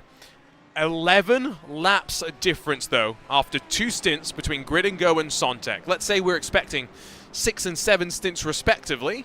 It's a pretty marked difference, and it goes to show how impressive it is that Sontec have been able to keep this speed, although they may want to swap things around and get Daniel Lafuente back in front of them. We'll see if there's a bit of gamesmanship played between these two. Yeah, I'm wondering whether there's going to be as well, because as you say, there is that link there between the teams and drivers and whatever, so that is possible. I think they will join up again, though. To be honest, that gap is too small to sort of not cross, if you like, for Williams here. They are going to get together again. You can see it with the 002 and the number 2 in the background. We've got a group from 7th on backwards as well. So a group, it's just Drago Racing, PGZ as well. So they're sort of pairing up, if you like, and that's very helpful for fuel saving around here, because it's been fairly defining so far, having the slipstream in this race. That long front straight, of course, is the main place for slipstream, but there's plenty of other places around here where you can save that bit of fuel as well. Plenty of big stops around this circuit. Don't forget you can follow live timing and scoring by heading to timing.racebot.tv if you want to follow along with your favorite team and drivers. Can't keep an eye on the weather conditions there, though, so we'll keep you a beam of those. It's up to 27 degrees on the track itself. The wind's still fairly gusty, between 11 and 15, 16 kilometer-hour gusts of winds from what I've been keeping my eye on. And of course, these drivers have that recognition that, fortunately, as much as Fuji is known for its inclement weather and the systems that sometimes can descend and drop monsoon-level rain on the facility, iRacing's rain, albeit soon, it's close on the horizon, Ewan, isn't just in place for them just yet. It would make a race like this, though, where we're talking about the fuel games for Sontec playing out over 8 hours, a lot more different, because there's no guarantee of dry running once we get that dynamic weather. Yeah, it would make fuel saving particularly problematic. And if you know that, I think this is the thing about rain as well when it comes, is that how is it going to be forecasted? How are the teams and drivers going to be aware of what is going to happen? How's that going to work? Because in my opinion, if the drive, for example, if this race had started, as we did 2.5 hours ago, but in some way, I don't know how this would work, but in some way, the teams obviously all know that there is probably going to be rain about, I don't know, 5 hours in or something. Does that mean that all of a sudden fuel savings all out of the window and they'll just go hell for leather anyway because they know that they'll use less fuel while it's raining and that, they'll cross that bridge when they come to it? Or, will it dilute the first 5 hours of the race or so because they know that fuel saving... I mean, that's basically the thing that's defining the race at the moment, in my opinion. It's the fuel gains. But if that was taken away from the first 5 hours, then it really would be a race of waiting for 3 hours to go. I don't know how that particular side of things is going to work, and I don't know if anybody really does. I think they've said that we should. Well, they've released some screenshots of. I don't know what you call it. A weather map, a weatherman's view of forecast. Yeah, well, I don't think. A forecast is a technical description for the actual thing. How you overlay it then, I think there's different ways to do it, and I don't know the right technical term for what iRacing is doing in terms of how it's overlaid on the map itself. But yeah, it's a proper weather system as opposed to other simulators where often you'll just know, okay, in 30 minutes time it's going to start raining. Yeah, I mean... The one advantage you do have with that is that everyone, the complaints that I always used to get in my F1 games, well, not to me because I didn't make the weather, but to about the game back in the day was the weather forecast was slightly wrong, or it was too early, too late, all that kind of thing. The thing about that is with other simulators is that when it's going to be. If the simulator tells you it's going to be in half an hour, you know that it will be in half an hour, and that's fine. But people used to complain about the forecast being wrong, and I thought, well, does that not happen to you in real life every time you step outside? Because it does to me. There are different ways, of course, of measuring weather as well. That's the other thing to factor in. The traditional way would be like with a weather radar kind of a deal, or that's mostly used for, I guess, planes and stuff. I wonder if in sim, let's go full manual, and let's go in the age before technology, where teams, let's be real, probably had people stationed around the track and said, I had to radio back in to say, we got rain in turn 3, we got rain in turn 10. It was probably as basic as that back then. I wonder if... I haven't seen enough of the modern motorsport systems to know what they have now. I know radar is part of it, but I wonder if part of what they also have are those little micrometer sensors that a lot of people can put up beside the side of their home so they can get like temperature readout, moistures, all of those little different things, or if it's going to be a bit more basic than that. I don't understand why you would do that in your house, because just go outside and find out. I don't... Because you... Take the Nordschleife as the extreme example. The most extreme example. What happens in one corner of the track is probably not happening 20 kilometers away on the other side of the track. You know what I mean? Yeah, but it's I don't know. I know what you mean, but it's I guess it's a sophisticated business. I'm one of those people who's just kind of like, well, I'll go and find out when it happens to me. is my philosophy to these things. But I know people are a little bit more sophisticated than that, and they kind of want to know and kind of need to know, I guess, if you're competing. You're not a golfist, are you? No, certainly not. Unfortunately not. You don't. You're not a golf enthusiast. You're not even a golf master extraordinaire. But one thing that you do when it comes to trying to figure out what's going on with the wind is you'll rip a bit of the grass out, you'll throw it in the air, and you'll just see which way it blows. It's instant feedback. You'll see which way the flag pin is blowing over at the green, so you can see if there's maybe a difference between there. But these are more manual things that you do rather than the systems that you rely on. Something else someone's pointed out, are all the sessions going to be the same, or Ewan, if you're in, let's say, the 4th split, I'm in the 3rd split, are we going to see slightly different weather scenarios? Oh. So many different things to keep in mind. Yeah, tricky, yeah. How matched up to real life is it going to be? Is it going to take that into account, or is it going to take sort of an average of what happens in real life year on year and then go from there? That's sort of the... There's so many unanswered questions that are, I suppose it makes sense that they're not answered because it's not out yet. It's not out yet. But it's just making us... It gives us a lot of discussion points, and it gives me a headache somewhat, because... trying to figure out how this is all going to work is still very unknown, but that's maybe the better way round to have it than knowing too much and then being disappointed or confused when it's different, I suppose. Just now trying to wonder, you have apps on your phone to follow along with your golf round. I wonder if we're going to get apps on our phone to follow along with the weather inside the sim over the course of a 24-hour race. Because I could see less ridiculous things happening. I say ridiculous, I mean that just in the scale of engineering effort to make that happen. The inner software engineer is just screaming internally. Battle for 14th, though. Hoising Velt Door Academy, Astro Racing, and Wave Italy Racing. One of the boons of the single-class special events is that there's not limited spots in a class. There's not just 15 GT3 entries that we're going to see, and so we get a few more varied teams that you potentially wouldn't see in the Petit Le Mans, the iRacing Daytona 24s, the bigger multi-class events. It's great to see Team Hoisingveld back in the thick of the action, and well, in their McLaren leading this little train. Yeah, back in a GT3 again, which hasn't been seen so much in recent years, but it has been in the past, of course. I think they were a firm user of the Z4, weren't they, back in the day, a long time ago? But yeah, that's I don't know, that's speculation. But they're back in GT3 again, and as you say, it's a lot of different teams in this one, which is one of the good things about these special events. So indeed, this specific one as well, because I think I saw someone in the YouTube chat earlier saying, it's our first time in Top Split here of a broadcasted iRacing special event, and that's the kind of thing that this kind of event brings. I know it's not one of the big ones that everybody targets, like a Daytona at the start of the year, or maybe a Nürburgring, if you like. But it's or a Daytona 500, whatever you want. But it's still, it means that it's still a broadcasted race. It still gives a lot of opportunities, more opportunities than most special events, to get people on camera, get teams on camera that we otherwise maybe wouldn't see, and that's a good thing. It's one of the advantages of having this Fuji 8 hour here, which is slightly less subscribed for, but gives us a chance to look at someone new. The inside, slightly further in front, as Kamil Grabowski gets past the Alistaro esports team with the best number in all of motorsports, hashtag 78. How do you feel just looking at that left side of the screen, the sea of papaya, the four rings, the Ferraris, the Lamborghinis, the Mercs mixed in and around?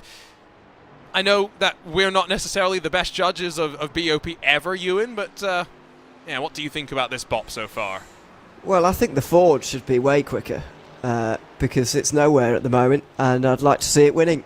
But other than that, it's pretty good. As I said earlier, the top five are covered by five different manufacturers: Lamborghini, McLaren, Mercedes, Ferrari, Audi. The top five at the moment, and that's a very good spread, in my opinion. I mean, there's always going to be someone unhappy, though, isn't there? So I don't really know what you do about that. But to me, it does look very well balanced at the moment.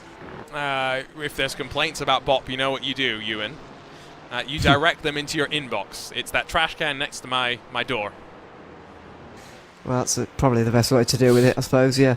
Let the people that actually handle BOP deal with it. Don't let the commentators have to deal with it, because we know nothing. As we talked about in the IMSA Esports Global Championship, the BOP process is... you're trying to understand, yes, how quick the car is, but more pertinently, you're trying to understand how the teams and drivers are developing speed from the car so that you can accurately get them all somewhat on an even playing field.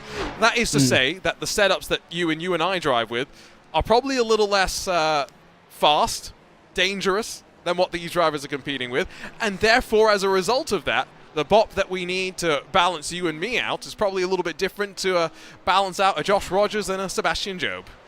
Absolutely, yeah, that's true as well. And the point you make about slowing them, understanding where they make speed and stuff like that is important one as well, because there's no point taking or adding extra weight when that's not going to slow a car down, for example, or there's no point taking power away if they're already very slow in a straight line, for example. And we saw the situation in real life at Daytona this year in the 24 with the Porsche having almost no straight line speed at all, like a GT4 in a straight line. It was that on that race, or in that race, I should say.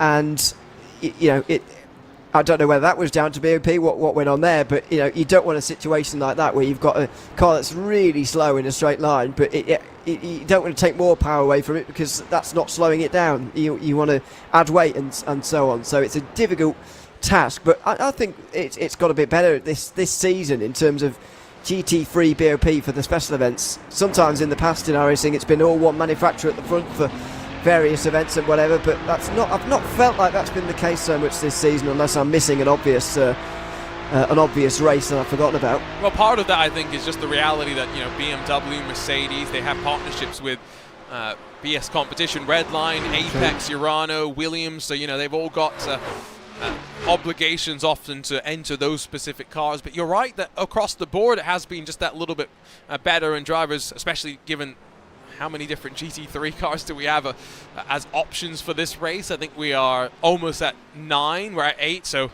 add in the new Ford Mustang, add in the new Ford Mustang, that would pull out the Ford GT, add in the Acura NSX, add in a new car, and we're starting to really open up the options for the drivers to pick their way through, which then also means they have to spend all the time trying to figure out what is actually the fastest car, what gives them the strategy calls they would like, because as we mentioned earlier, maybe the McLaren saves its fuel a little bit better. Daniel Lafuente maybe recognizes that, sits behind, and hasn't gone for the move for second just yet as we close on another hour completed, 24 minutes to go to the top of 3 hours being done, and we jump on board with a 1:55. Yeah, it's important. Well, I was going to say battle, but it's not really a battle for second place, but between these two. But it is important to note what these guys are doing. There is the lifting off from Samimati Trogan there, just up in front. You can see it's so obvious in the McLaren, isn't it? We don't even need to run on board with it. You just see the fire coming out the back of the car, and there, well, not that bit, obviously, not a lift off, but you get the idea. Just lifting off a long way before you needed to brake into there, and that does say a little bit about the fuel saving for that McLaren over the course of this race so far. They are doing a fair amount of it and keeping Nicholas Rubelard fairly close in the process as well. I'm just enjoying this engine sound as well, listening to the Mercedes being slammed through the rev range, up then down through the gears, in through the braking zones once again.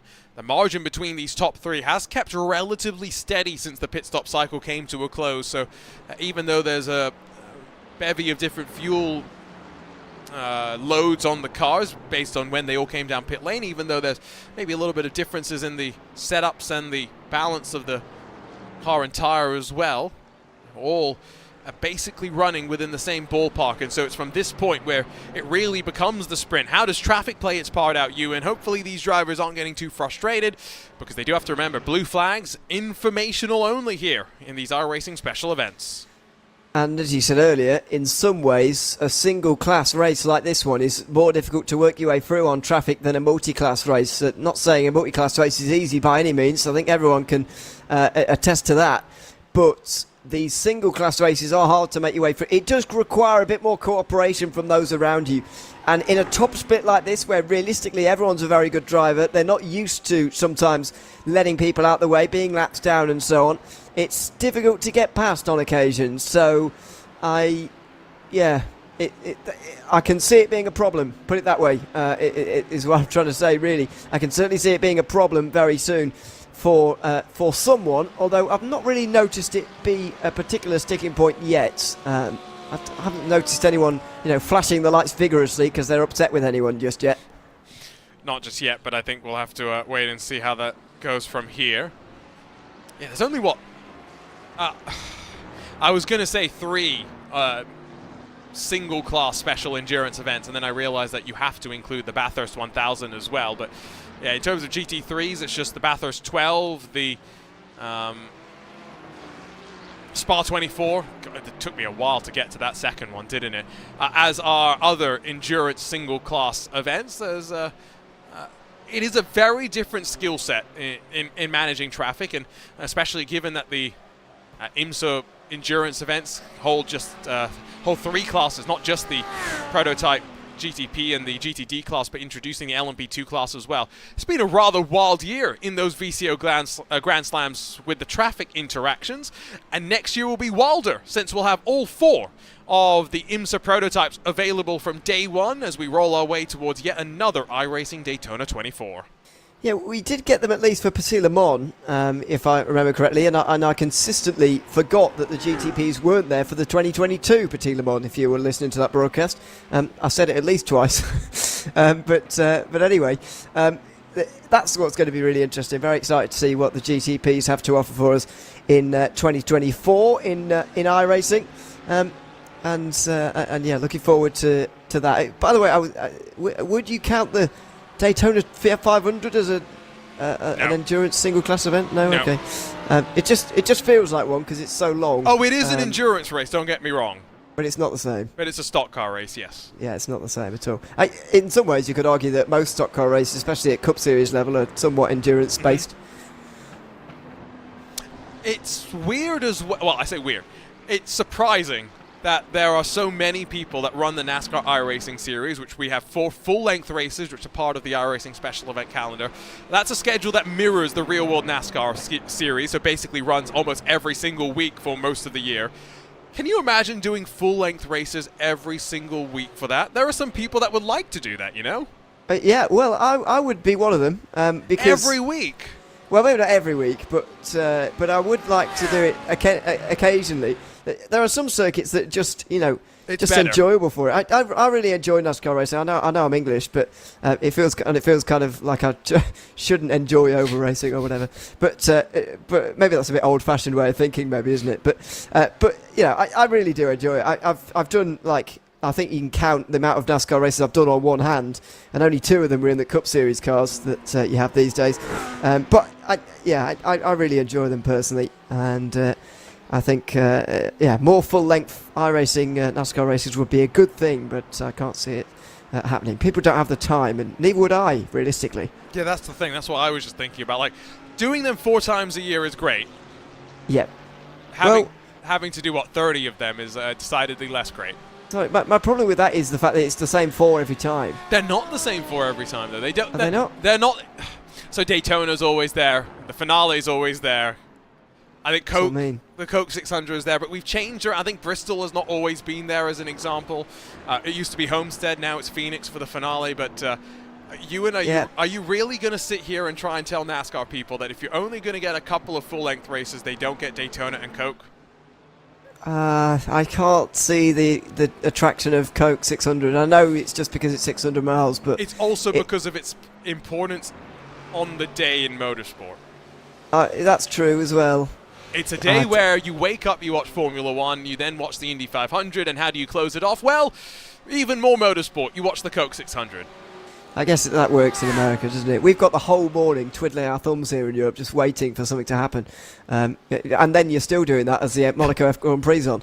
So that's my. Maybe you would hold it in higher that weekend in higher accolade as me, but because I really don't get that excited for that weekend. Oh, I get very excited for the weekend, but we have a plan for it. We wake up early, we drive to the parking lot at the Indianapolis Motor Speedway at about 7 o'clock in the morning. It's right about when you can set your TV up, get ready to watch the Monaco Grand Prix while you're totally not actually paying attention to it, because like you say, nothing really important's happening. Once the race is finished, you pack the TV up, you walk over to the track, you watch the 500, you walk back to your car, you set the TV up again, and while everyone tries to leave the track, you have 300,000 people trying to leave IMS at that point.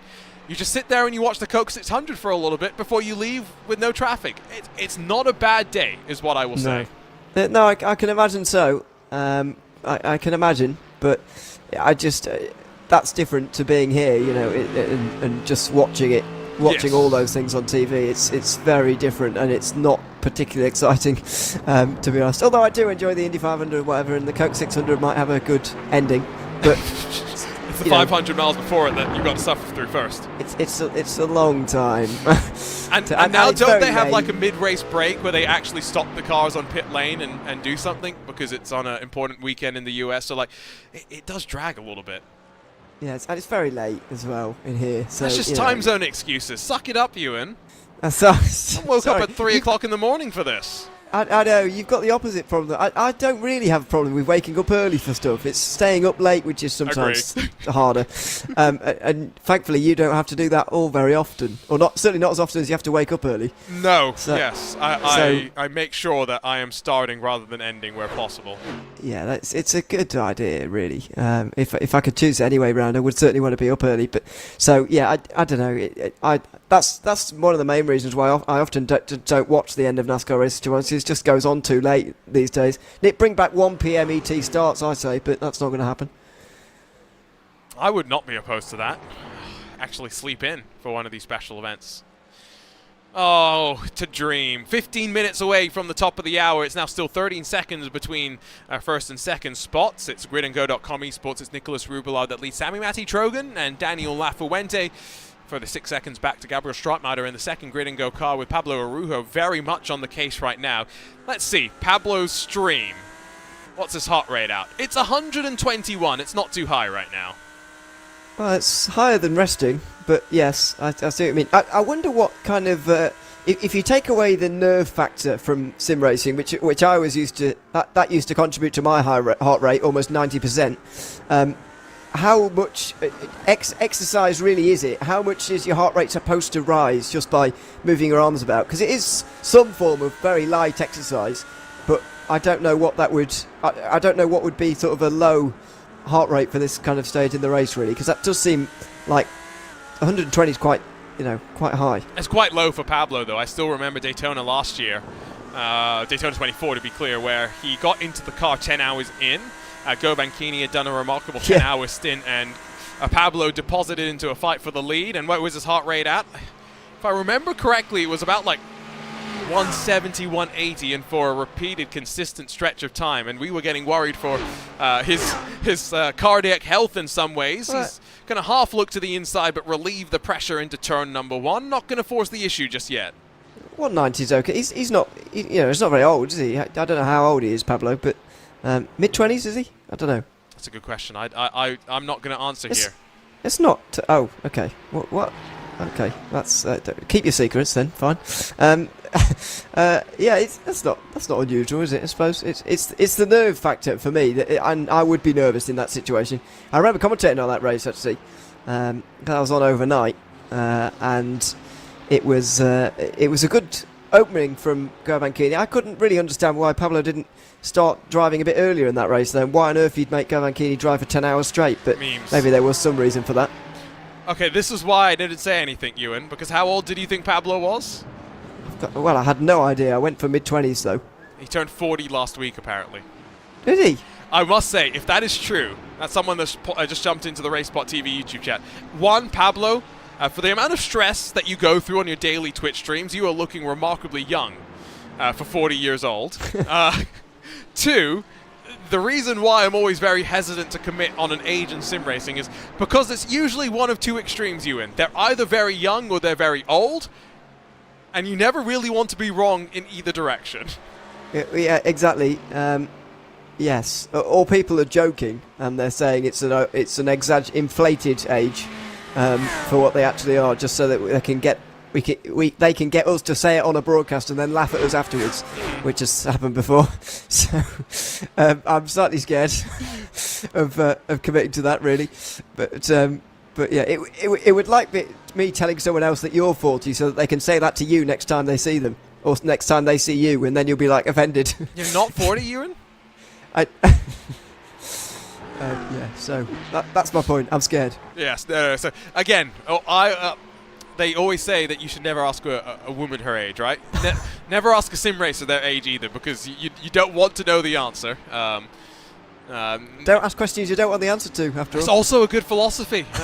Although the answer to the question, how old are you, is a question that I think you do want the answer to as a commentator traditionally. So I don't think that's an adage that necessarily fits in right there.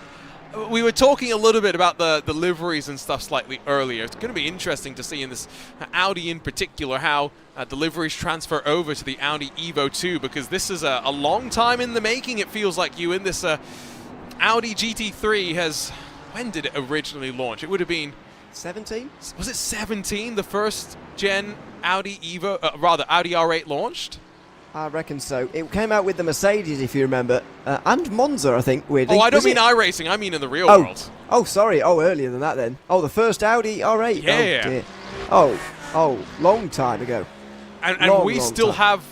have that first-gen version, basically, of it. Yeah. Well, it's not quite the first one, is it? It's not the first.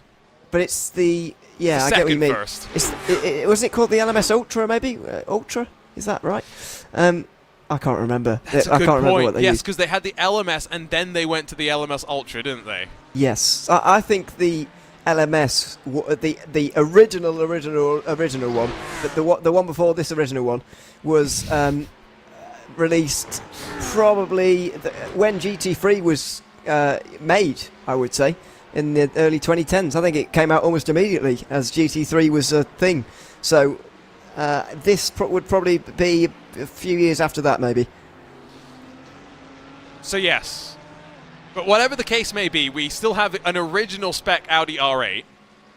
Whatever the nomenclature is that you get to original spec, that's besides the buys. We're getting the Evo 2 version coming up soon on iRacing from what I saw, so that's going to be quite interesting. It's a couple of generations gained up there. And looking forward to seeing maybe a bit of a revitalization. Of course, when it comes to Audi, I wouldn't be shocked if we see them a bit more involved in the world of esports moving forward, Ewan, because of a certain affiliation that they now have with another motor series that has its own esports program. Yeah. Yep. That's been a long time coming. You remember the rumours that were just relentless in the 2010s, sort of the mid-2010s sort of era. It was just relentless at that time. And finally now it's a thing. So we've got that to look forward to. And I think, yeah, they will have a slightly heightened presence to maybe what they've had in the few previous years. Not, unfortunately, for us as sports car fans, not on our side of the motorsport landscape, really. Which is a shame. Those glory days are going to have to live in the past for a few years longer yet, but you can see them making a return at some point in our lifetimes, you'd imagine.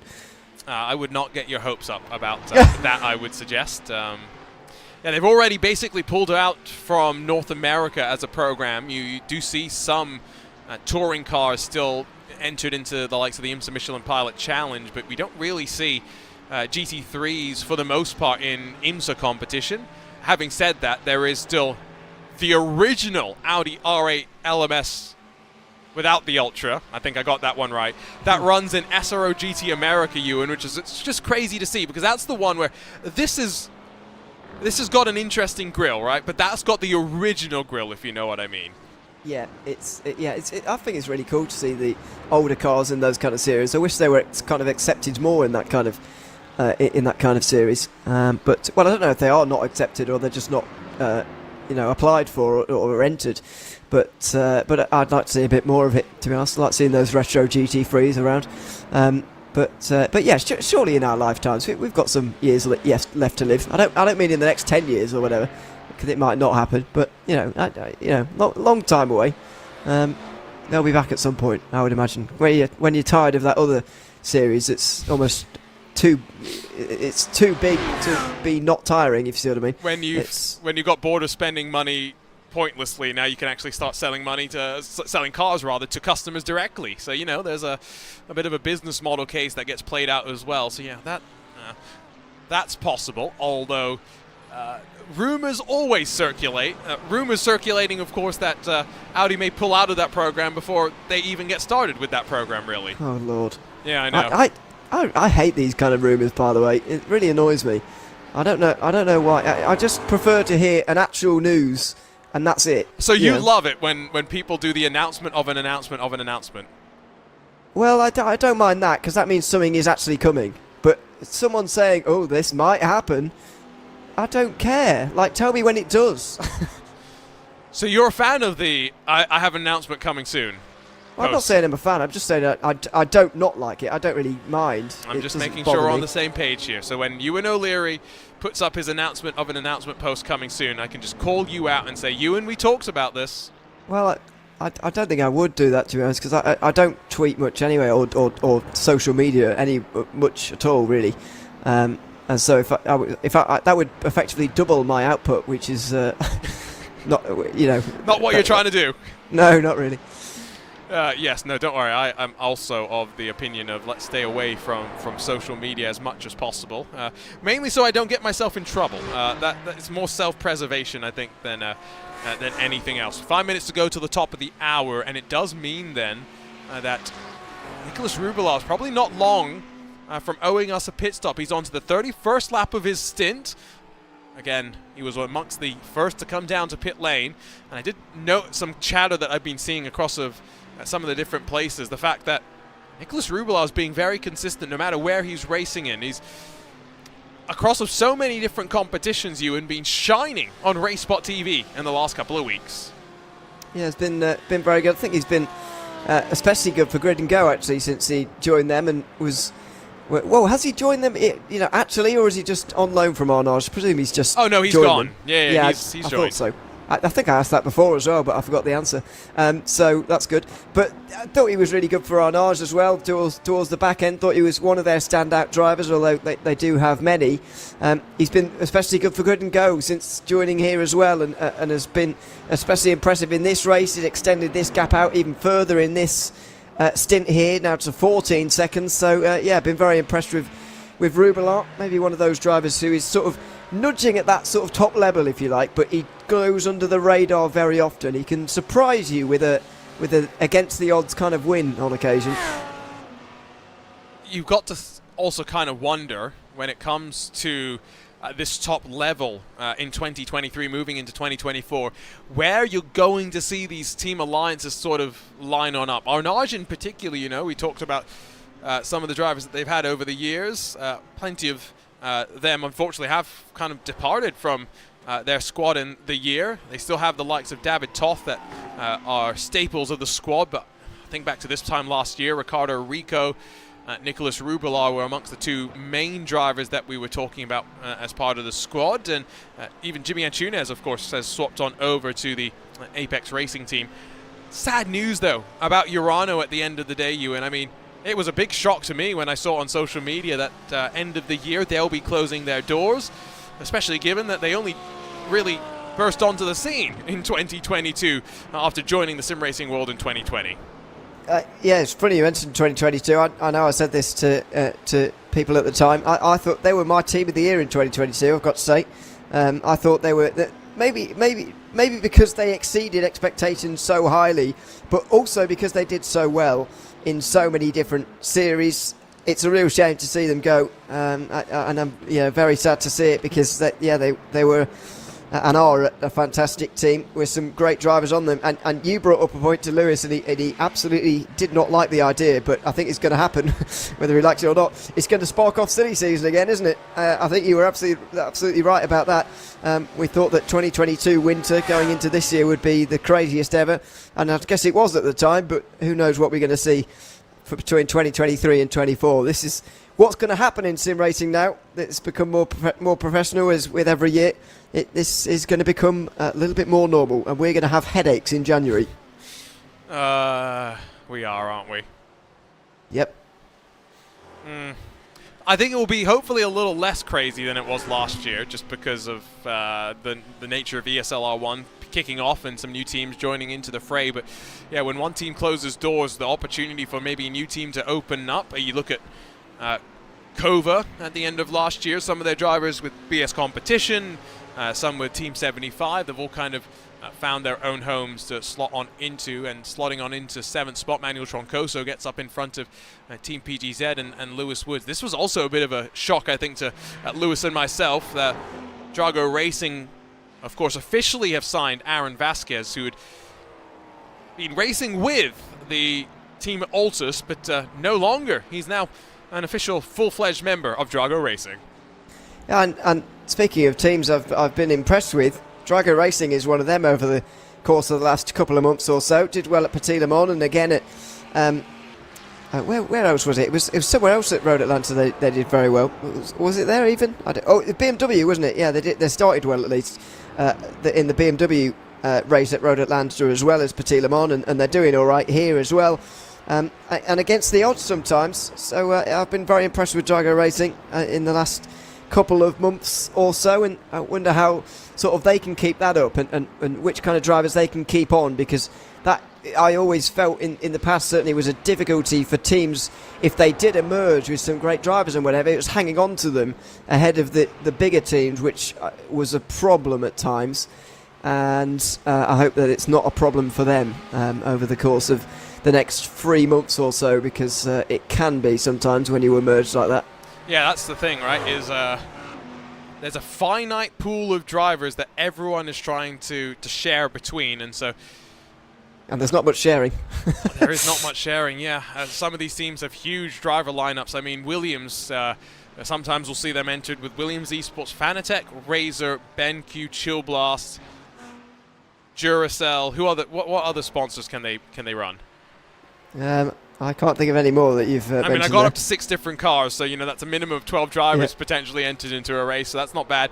Then you add in the Academy, look at Kawanda as well, Apex, all these teams with Academy programs of their own, as they recognize that as much as they can just sign drivers, which is not a bad thing. If a driver's found a home, they don't want to leave, it can be difficult to sign the best, so let's try and find the best before they become the best.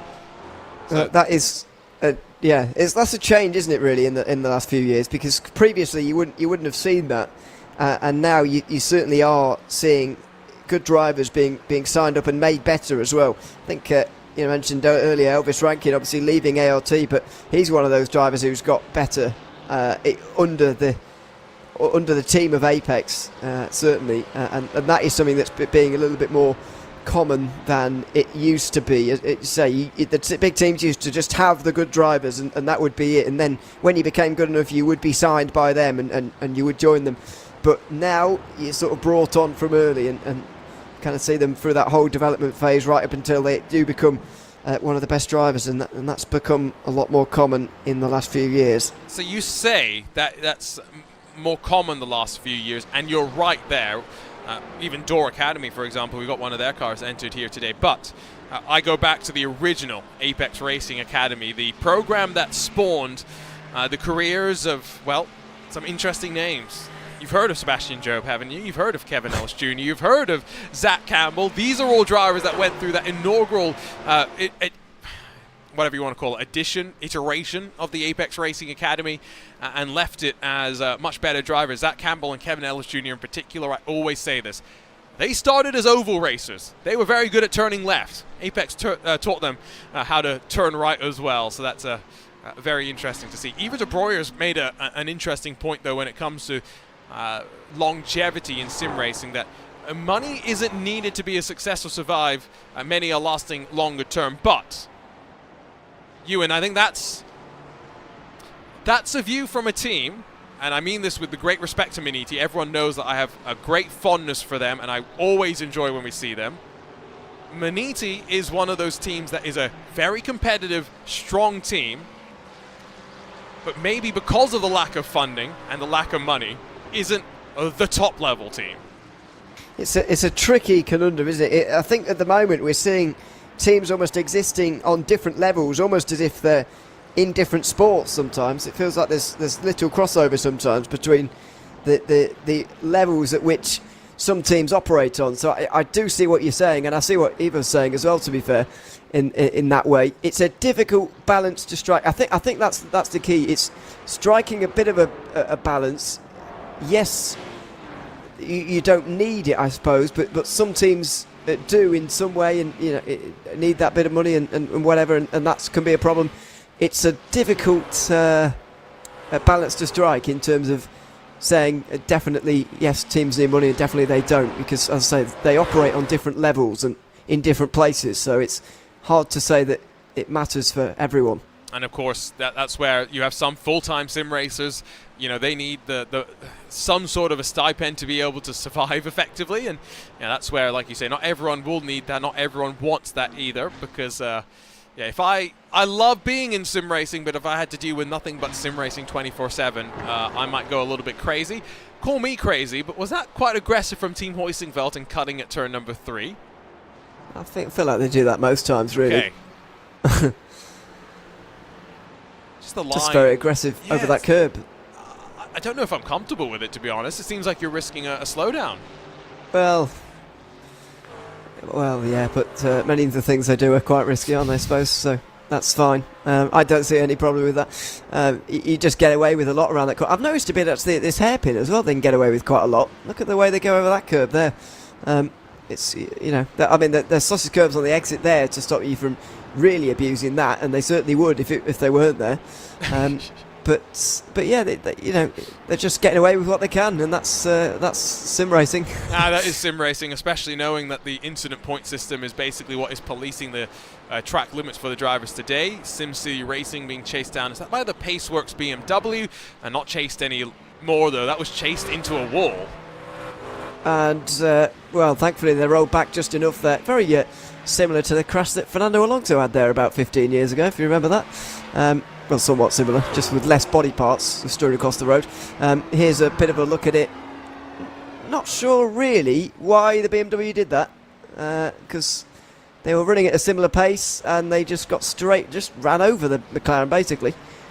That was, by the way, the Altitude Esports BMW. Just got a look at the number 11 as behind the wheel there. It's James Boyme. Back through turn 3. Hoistingveld a little less aggressive over the cut this time by. See some questions in the iRacing Esports Network. Why no Redline team or Apex team? There are some Apex cars in the field, albeit down in 18th and 19th positions after one of them qualified really poorly. The other one qualified somewhat poorly.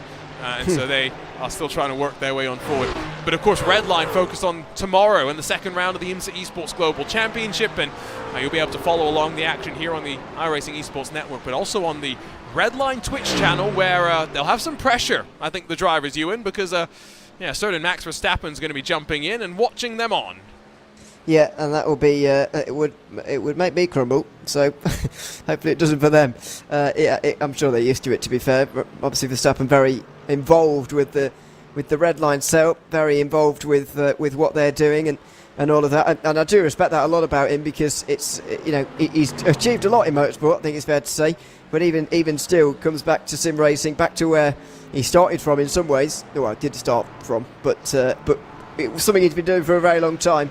That I feel like once you become a world champion, would be very easy to sort of leave behind and think, well, I'm too good for that now. I'm not bothering with that. But he doesn't, you know, believe in that mindset. Believes in sim racing a lot, and still comes back regularly, even if it is just to watch. So I do respect that about him, even if I don't respect everything he does on the track. But anyway, that's another discussion for another day. Hey! We've seen Verstappen make his statements. Don't you forget. Statements? What do you mean? Oh, do you not remember? Well, I don't mean if you mean proverbially or in real life. I mean... or, you know, in actions, I mean. All I know is the clip of mine that I am never going to forget on social media is the one where my line about Max is he's getting ready to make a statement. Just wait for it. Well, yeah, I tell you that the moment I realised that, I mean, obviously I saw the numbers or whatever, but it's not out of the ordinary.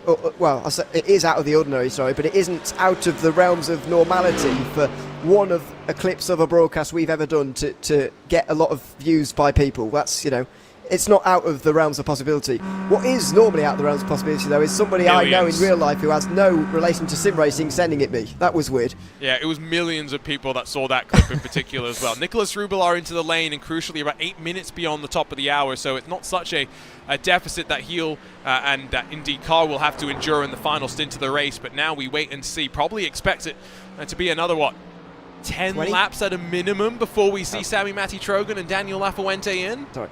We're working on different timescales here. I'm working on minutes and you're working on laps. Yes. So we're just saying different numbers and meaning the same thing. 20 minutes I'm going to go for. You're going to go for 10 laps. I don't often worry about that. But laps isn't something you would worry about if you were on a team a bit more. But I'm not on a team, so I'm going for minutes. 20 minutes or so, and I think they'll be pleased. The reason why I'm going from laps is I'm trying to now just figure out how many laps a stint Sami Matti-Trogan, Matti Siepola are going to be able to do. If it's upwards of 40-ish, let's say they can do a good 42 lap stint per run they've got to the end of this race, I'm pretty confident they will have cut out a pit stop. And I'll go and say it right now, with more than half the race to go. If they can do the 42 lap stints, they win the race. No question about it in my mind. The question really becomes, what can Daniel Lafuente do? Remember, that car is already, Ewan, 4 laps behind on the strategy. I've got more question marks hanging over that than you have, I would say. First of all, I think you've got to remember that Grid and Go car is going to do 7 stops. I think we agree on that. But that 7th stop is going to be a lot shorter than the final stop or the 6th stop for Suntech Racing. Suntech Racing's 6th stop is basically going to be a full one, upwards maybe towards 40 seconds. This one for Grid and Go, though, is going to be a lot shorter than that. I reckon it's going to be about 30 seconds, maybe less. So you've got to factor that into the time gap that you're seeing at the moment. Even if Nicholas Rubler isn't really catching Sam Trogan, which is correct, and I guess that's where your thought is coming from, that they're not, they're going to win 100%. I'm slightly less on that because this last stop for the 001 is going to be a lot shorter.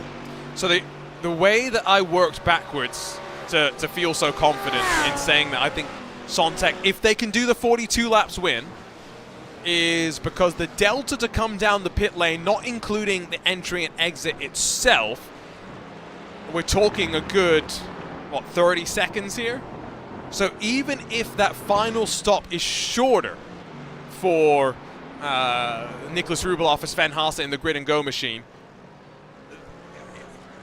basically they need to find a 30-second plus gap on track in order for things to come out in their way. Now we're 4 and a bit hours, well, almost 4 hours I should say, we've got 4 and a bit hours still left to go into this race. That gap opened up between first and second to about 13 to 14 seconds. It's hovering in the danger zone, but I think it's a lot more precarious to expect no dramas in traffic, to expect that the Grid and Go car is going to have no issues for the next 4 and a bit hours, as to hope that the Sontec car can just hit its fuel number and stay out of trouble. Well, yeah. I still think there's a long time to go, though. If you're looking at the clock, I still think time's on their side in the Lamborghini there. I still think they've got a little bit of time to play with. They can't hang about, as you say, and they can't afford to lose time over a stint. That'll be a disaster, a total disaster. But I still think that they've got to look up at the clock there and think, we're okay here. And I don't think they'll be worried too much just yet. Just trying to see what the gap actually is at the moment. What is it, 55 or 52.8 I'll go with at the moment. So that's about 5 seconds smaller than it was last time around, which makes sense because, as you say, the gap extended to about 14 seconds on the road before they made that pit stop. But as you say, even with a 10 seconds shorter pit stop, that's still a lot of time to be gaining. And based on those numbers, Grid and Go would have to gain about 10 seconds a stint, not 4. I'm trying to just be Mystic Arjuna here maybe a little bit and be a bit bold in that prediction, but I do feel somewhat confident if they can do the saving. I think 100% is quite a high percentage to be confident in them.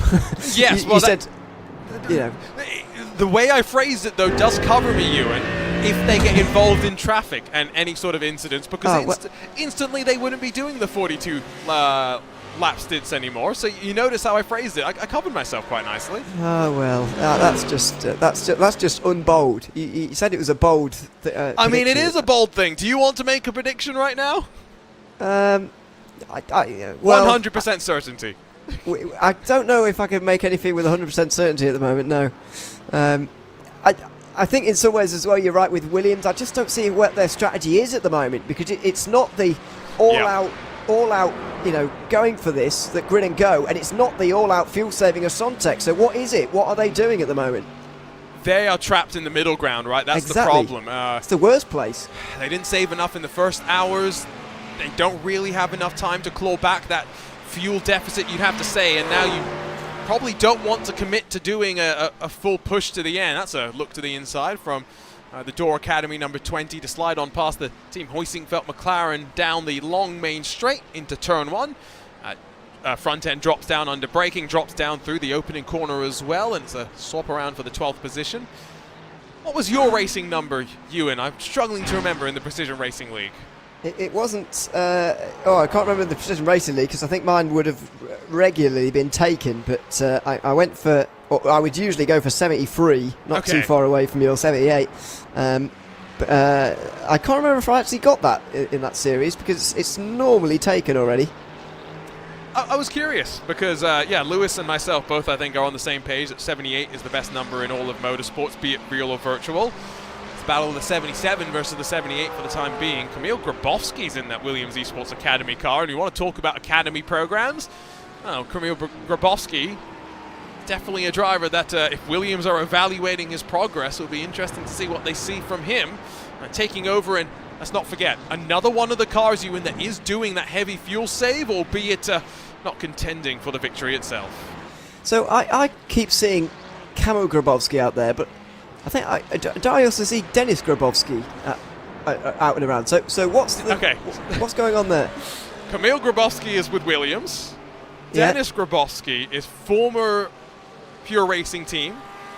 Now most of those drivers are Redline, who is racing in today's race with Altitude Esports. Okay. Are they any relation?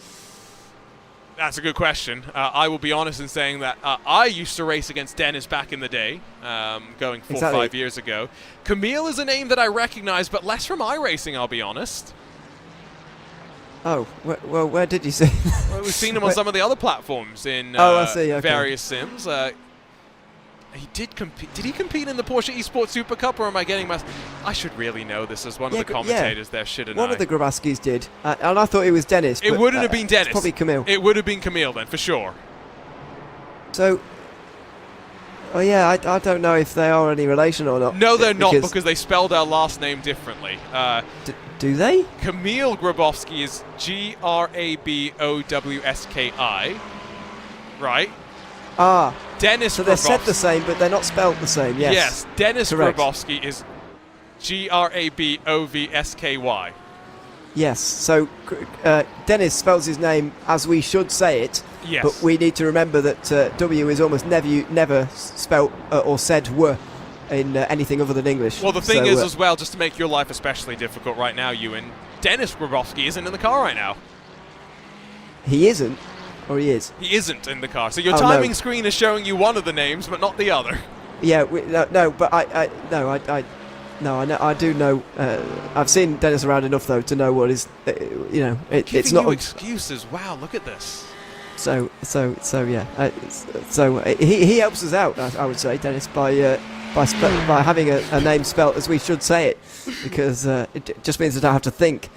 Although it has confused me for a long time that these were two different people. I just thought it was Grabowski, and that was just it, because I'm sure I will have made that mistake at some point as well, saying Kamil Grabowski is a very experienced driver when he's actually not, because he's not been around that long, especially compared to Dennis. Yeah, Dennis is Kamil is experienced, just maybe not as much of a veteran, right, as Dennis. I think that's the thing. It was funny, yesterday we were commentating on that Radical Cup UK, and there's a driver in that series with the last name Crisp. You've raced on Tuesday nights in PRL. You know that I'm used to commentating on a Crisp with another first name. I didn't make that connection. Did you either, not actually make this connection? So round one of the Radical Esports Cup UK, I called poor Matthew Crisp Martin Crisp by accident. Okay, yeah, I thought that's who was in last night, actually. Nope, so different driver. Okay. Well, I think also on Tuesday nights in another series that we do on RaceBot, there's also a Crisp, and that is the same one. I think. No, that's Martin Crisp. That's not Matthew Crisp. That's Martin Crisp. Oh dear, this is too much. And the worst part, or the best part, is maybe that I bring this up because SimCity Racing is in this race today. Martin Crisp raced for SimCity Racing, so I'm sure he'll appreciate the mental gymnastics that he makes us commentators have to go through on occasion. We just continue to ride on board, and what is a rather interesting phase of the race, because of how this pit stop phase has played on out. Everyone is focused on fuel mileage up and down the board, and that is not what I expected. In fact, that is Kamil Grabowski staying out. Why was he so far off to the right-hand side of the track? I don't really know. Trying to fool everyone else. It's very rare that you see someone faking a pit stop in an endurance race. But I think we might have just seen it there. I don't really know why that was the case. Also, why would you break slipstream either? Because you're somewhat working together in this situation they're in at the moment. Yeah, that's why I got so confused, because it was like, oh, excuse me, what? Hello? See if we can figure out what's going to happen to these drivers, though, as they continue to cycle through. this pit stop window. It's the Apex Racing team. We're seeing Fuzui's in the box for the number 98. That was the car, of course, that qualified all the way down outside of the top 40 and has been slowly trying to work its way back on forward. But as we glimpse back up at your race leaders, that gap has grown, hasn't it? There's some lap traffic between them now, and Daniel Lafuente has lost the draft of the race leader. Yeah, it'll be interesting to know how that happens. Or is that a case of Lafuente can't keep up the pace anymore and he's struggling to do the fuel saving that he wants to while keeping the pace with Trogan at the moment? Or has there been a traffic incident or something? I do note that the Ford is just in front of Lafuente at the moment. Has there been a tie-up there or not? Into turn 3. That's a decent amount of fuel saving combined with, of course, slowing the car down itself just naturally into the corner. Patient. Trying to clip that inside, a bit of runoff that you can use to bring the car back onto the right-hand side of the track. Sami-Matti Trogan's running away right now. I don't know if this is necessarily something to do with traffic or not. I just wonder if, A, it's a bit easier for that McLaren to save fuel, and as much as Sami-Matti Trogan maybe is now becoming more known as for his real-world credentials, let's not forget what he's done in the sim racing universe. The 2020 iRacing Rallycross World Champion knows exactly what he needs to do. Yeah, and that is a factor in there. I think the McLaren may be a factor as well, but I think Williams have been pushed into a fuel-saving scenario that they weren't anticipating at the start of the day. They're sort of overextending now, they're overdoing it, and Lafuente can't keep up with fuel-saving the amount that he is, while also keeping up with Sontec Racing, who have gone out from the very start of this race and gone for this, because, I mean, look back to the first hour. Williams were fighting with people after all, and now they're into the pit lane a good, what's that, 6 minutes short, I would say. Probably 3 laps short at the very least, maybe 4 laps short. The important number is 39 full laps complete. I said 42 is what I'm looking for Sami-Matti Trogan and for Sontec, and to put it into context, they've just ticked over you and onto the 36th lap of their run. Exactly, so they were already short going into this and they've still not made 40 laps. Williams have either got to absolutely hit that fuel number, or they've got to just go and be quick, because at the moment they're doing neither. They're not saving the fuel that they need to, and they're not keeping the pace that they need to either, unless there's going to be some turnaround, and unless I'm thinking about this the wrong way, then I don't see why they're doing either at the moment, because they're not properly fuel saving and they're not properly using their pace. I am in agreement with you, I think, so far. See what happens on the strategy call. Of course, Williams had a pretty good strategy at the Petit Le Mans earlier this year to be able to be battling up towards the front throughout the course of the race. Came out on top in the wheel-to-wheel battle with Redline in the GTP class. It's a 41.2 second stop then for Lafuente, who stays on in. Oh, that's going to be a 15-second gap easily. As off and away the 155 goes. Fortunately into some clean air as well. No one exiting down in towards turn number 1 as we wait for the gap to stabilize. Through the opening corner for Lafuente, through the long right-hander for Nicolas Rubelar. The only thing I can see, the only saving grace I can see for Williams is the fact that their last pit stop's going to be a lot shorter than Grid and Go, but they're too far away to benefit from that at the moment, I would say. Far too far away. So I don't understand at the moment. You mentioned their Petit Le Mans strategy, and that was fantastic, but they've not got this right at all, as far as I can tell. How do you feel in the battle against Grid and Go and Sontec Racing right now? It's up to 54 seconds, the margin between the two drivers. Yes, we know there's still one that owes us a pit stop, but nearing on halfway through right now. I still get physically uncomfortable watching how much they cut that turn 3, but that car looks A, factory fresh, B, for a McLaren that sometimes can be a bit snarly to wrangle into control. It just looks so smooth. It looks like, honestly, a car on autopilot. It's that camera angle as well, isn't it, at turn 3 that makes it worse. But yeah, they do absolutely maximise everything, and as you say, for a McLaren, this is looking fantastic. Another bit of lifting off from Trogan down in towards the big stop at the bottom of the course. This is turn 10, of course, into the chicane, then 11 and 12. And then the final, the final sector is the word I'm looking for there, which obviously people either really enjoy or really don't. It's certainly got its challenges, there's no doubt about that. I think the frustration for a lot of people is that it could be such a better final sector, based on the fact that turn 14 and 15 realistically actually don't need to be there at all. Yeah, no. Isn't that added in for... Is it motorbikes? It's for something. Oh, you mean the chicane at the hairpin, do you mean? Yes, yeah. Oh, yeah, that's... I think that's added in... I think that without that chicane, that corner would just be actually a little bit dangerously fast. Because it's not actually that sharp. I've commentated on a multi-class race using that layout without the chicane, and yes, I can confirm it is very fast. Did you also hear how much lifting they are doing into turn 1? There's a good 150 meters of just coasting there from Sami Matti Trogan, and that's why these stints are as long as they are. It's a skill in and of itself, and it's something that you have to remember when you're jumping back into the car as Alexander Thieber comes in the number 90, that when you're saving fuel, you might actually be faster than when you're driving normally, but you're not pushing the car in the same way. Something you're actually maybe doing counterintuitively, Ewan, is you're managing the tires just that little bit more. Yeah, it's weird that happens. It's almost a human psychological thing that should be sort of studied or something, because, well, it probably has. It's a weird thing that when you sort of fuel saving like that you do generally be a little bit gentler on the tyres and keep the car in better condition. It's why it's a decent idea in real life, certainly in 24-hour races, early on in races, do a bit of fuel saving. To be fair, I always used to do it in any sort of length of race at the start. I was never one for making up loads of places. I just used to take the extra fuel and be fine with that, stay out of trouble, save a bit of fuel, and I think that's more than good enough for an opening lap or two in any length of race, I suppose, unless it's 3 laps, but you get the idea. It's a weird thing, but it is a real phenomenon. And I did notice this when we were on board with La Fuente as well, that they're lifting off very early into turn 1, which you've got to remember is slightly downhill on the way towards that corner. So it does sort of drag you along and help you when you're fuel saving down there. On board with the 155, just look at how they know where they can maximise the limits of the track as well. They take full advantage of every little bit of runoff and tarmac that they can find.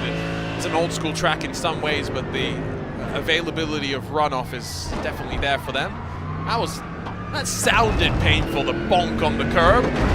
Another bonk on the curb as they almost straight line their way over the sleeping policeman, but braver drivers than I would be if that was my car. The Drago McLaren is into the lane, and Manuel Troncoso goes up on the jacks for what is the most frustrating thing in all of motorsport, be it real or virtual.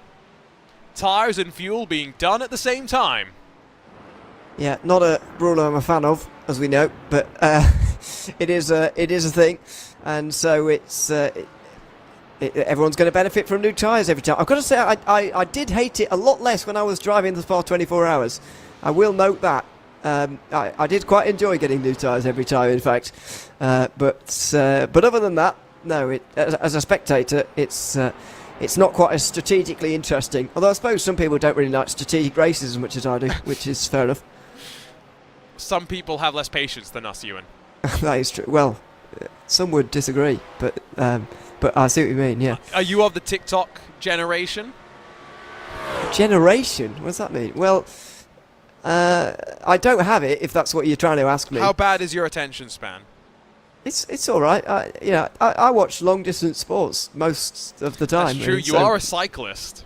I am a cyclist. I like cricket as well. That takes ages. Okay, we're sorry. I'm going to just interrupt you. For someone that doesn't like golf, your interest in sports, my friend. What do you mean? You're not a fan of golf. Is that fair to say? Well, I'll watch like the major tournaments or like the Ryder Cup or some of them, but not a day in day out fan, no. And I've certainly got no interest in playing. So don't ask me to go on a golf course. Have you not been teasing Lewis about his golf endeavours, or am I getting you confused? I think I do sometimes, but that's just because it's Lewis rather than golf. No, I mean, anything Lewis related, you want to try and find a way to make it an opening. Exactly, make it somewhat uncomfortable for him. That I do appreciate. But yeah, golf, I will admit, is slow. It can be boring. Are you really going to sit here and tell me that cycling isn't also somewhat slow and boring from time to time as well, with its moments of utter jubilation? Yeah, it's quite a long time of not a lot happening, and then complete carnage Cricket sometimes. too, but I'm not going to say anything about cricket as a cricket fan as well. I'm a cricket fan as well. I think, my attention span's pretty good because I enjoy these long distance sports, if you like, and this is certainly one of them. I would say a lot of people wouldn't enjoy an 8-hour race, I would imagine. What I will say is Sammy Trogan comes in at the end of lap 40. Now remember, I said he maybe wanted to go to as long as lap 42 to be 100% guaranteed of the victory. I'm not saying that they're not cutting out the pit stop here, but it's just adding potentially a little bit more time into some of their pit stops relative to the amount of saving that they can do on track. You can see that Sammy Trogan's not playing any games. He's staying with the limiter on, but shifting back and forth to just try and bump the car down the box a little bit faster, and now sits and waits for what is the most painful thing that you can do after going 150 miles an hour onto pit lane entry, waiting for service to be complete. It does feel like a very long time, although sometimes it's a bit of a welcome rest for about 40 seconds or so. You do sit back a little bit, have a bit of a drink, and just stretch your legs slightly before going back out there again. And he needed another big stint, of course, because, as you say, I do think that the odds are very much in favour of Sontec Racing at the moment, but that can change very quickly, and you've got to be on your toes for that. So I think Trogan has got another big stint coming up in front of him, and he'll be back out there again. Although not with many fuel concerns, I wouldn't imagine. They're doing very well in terms of that saving game now. And so where is the Mercedes? There it is, just in the back of the shot, heading off to turn 1, and so Daniel Lafuente will resume his position, locked onto the rear bumper of the number 13. They find themselves 15 seconds behind, so almost halfway through this race. Let's say it is 30 seconds, the margin that Grid and Go needs over Sontec to be confident in making that extra stop and still having the advantage in the final hour of the race. They've almost done half the work, so might be in a pretty decent position, all things considered. You know what is not decent, by the way? You know that there are some puns, Ewan, that sometimes get dropped on broadcast that are acceptable. There are some that are not. Someone has just thrown in an unacceptable pun to our iRacing Esports Network chat when it came back to our conversation about names. So it's certain to say your name memory isn't crispy, right? Name memory, it's not crispy. My brain is approximately the size of a crisp, or a chip, sorry America, whatever. They're crisps. They are crisps, even Arjuna says. Not that you're the most American I've ever seen. I'm probably the least American. Yeah, well, even though you have an American accent, you are willing to go against America on a few issues, and this is one of them. So I'm glad about that. But yes, what was I going to say? Yeah, I'm sorry, but there's too many names that go through my brain in a week for me to remember, or indeed for a month. It's How just, many broadcasts are you at this year? Do you know? I don't know this year. I could count up, but I've not got a running tally going, so it would be possible for me to find out, but I don't know now, no. I think I'm at 250 something so far this year. It's not bad. It's 300, road to 300. No, that's too many. That's like more than one a day from now on. Let's not say that, yeah. I mean, there might be 50 days left in the year. You might not have to do more than one a day, sorry. So I could get there, hypothetically, if I kept up the current pace, but the good thing is at RaceSpot we have a slightly quiet December coming. I'm looking. I don't enjoy quiet months.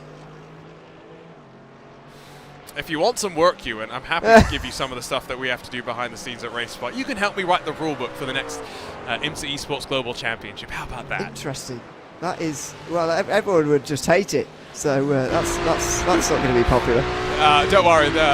Writing a rulebook is always about the path to the least amount of hate that you can get. We jump on board with the 002 Gabriel Streitmatter behind the fakely numbered car, because numbers don't begin with zeros. Numbers begin with anything ranging from 1 to 9, and so the properly numbered 2, the improperly numbered 034, and the improperly numbered 002 all do battle in this final sector and find themselves only about 10 seconds off the fight for what might end up being a battle for a podium spot. Let's not forget that Sontec and Grid and Go and Williams all 1, 2, and 3 for the time being, but we've seen some pretty crazy stuff over the course of our 2023 special events. We certainly have. I do sort of understand your gripe with these numbers that start with zeros, but sometimes it's necessary. If someone's taken your number, then just bang a zero in front of it, and you're okay. No, just pick a different number. No, because that's just against morals, isn't it? No, you know what's against logic and morals is picking the same actual number and just adding a zero to the front of it, or in the case of dirt racing, and yes, they do this in dirt racing, Ewan, because they have like 50 bajillion million cars that enter for every single event. You'll have the 21A, the 21B, the 21C, and I can keep going through all letters of the alphabet if you really want me to, Ewan, but you get the point. That is not good. It's the same thing with the zeros at the front. What's to stop me, Ewan? If you pick the 7, I pick the 07, and now suddenly the commentator is getting ready to jump in lieu of both of us, it would seem, because we are going off on a tangent. Cam Roger wants the 007. Now does Lewis get the 0007? Well, the thing with that is that with letters, you could go on infinitely with letters on the same number, but there's only 3 for the number 7. If there's a 007, there's a 07, and then there's a 7. So, what I will say, Cam Roger just correctly point out, if no one else has got that number, you can put a 0 in front of it, and it's not so bad. So, for example, no one else is running the 4, and Ewan, you want to run the 04, that is totally okay. But ISO WC 2021, we had someone running the 7, we had someone running the 07, and we had someone running the 007. That is not okay. Rant over. Well, I do get that kind of thinking. Someone else is saying that you could just put a 1 in front. Yes, do that! But that 1 is just as much of a number as 0. But it's a different number. 04 is still 4. 14 is at least 14, you know? It's a different sort of a number. Yes, Arjuna, I get what you're saying 2023. too. But this is why any rulebook that I write from ISO WC in 2021 moving forward explicitly disallows. Wow. Yes, explicitly disallows the repeated use of numbers, both for commentator sanity, but for viewers' sanity as well. Yeah. I love how you've added that as a rule just for your personal brain to function better. I say it's for my brain to function better, but I genuinely believe that for the average person just coming in and watching a race, let's say you have no idea who's in the IMSA Esports Global Championship, and suddenly you get told there's a 7 and there's the 07. What? Wait, what? Excuse me? Also, this is why rulebooks that I write as well have the provision where the fastest class uses numbers 0 to 99, the second fastest class 100 to 199, and etc, etc, etc. But, you know, this is all quite logical, you know what I mean? Well, look, I don't know.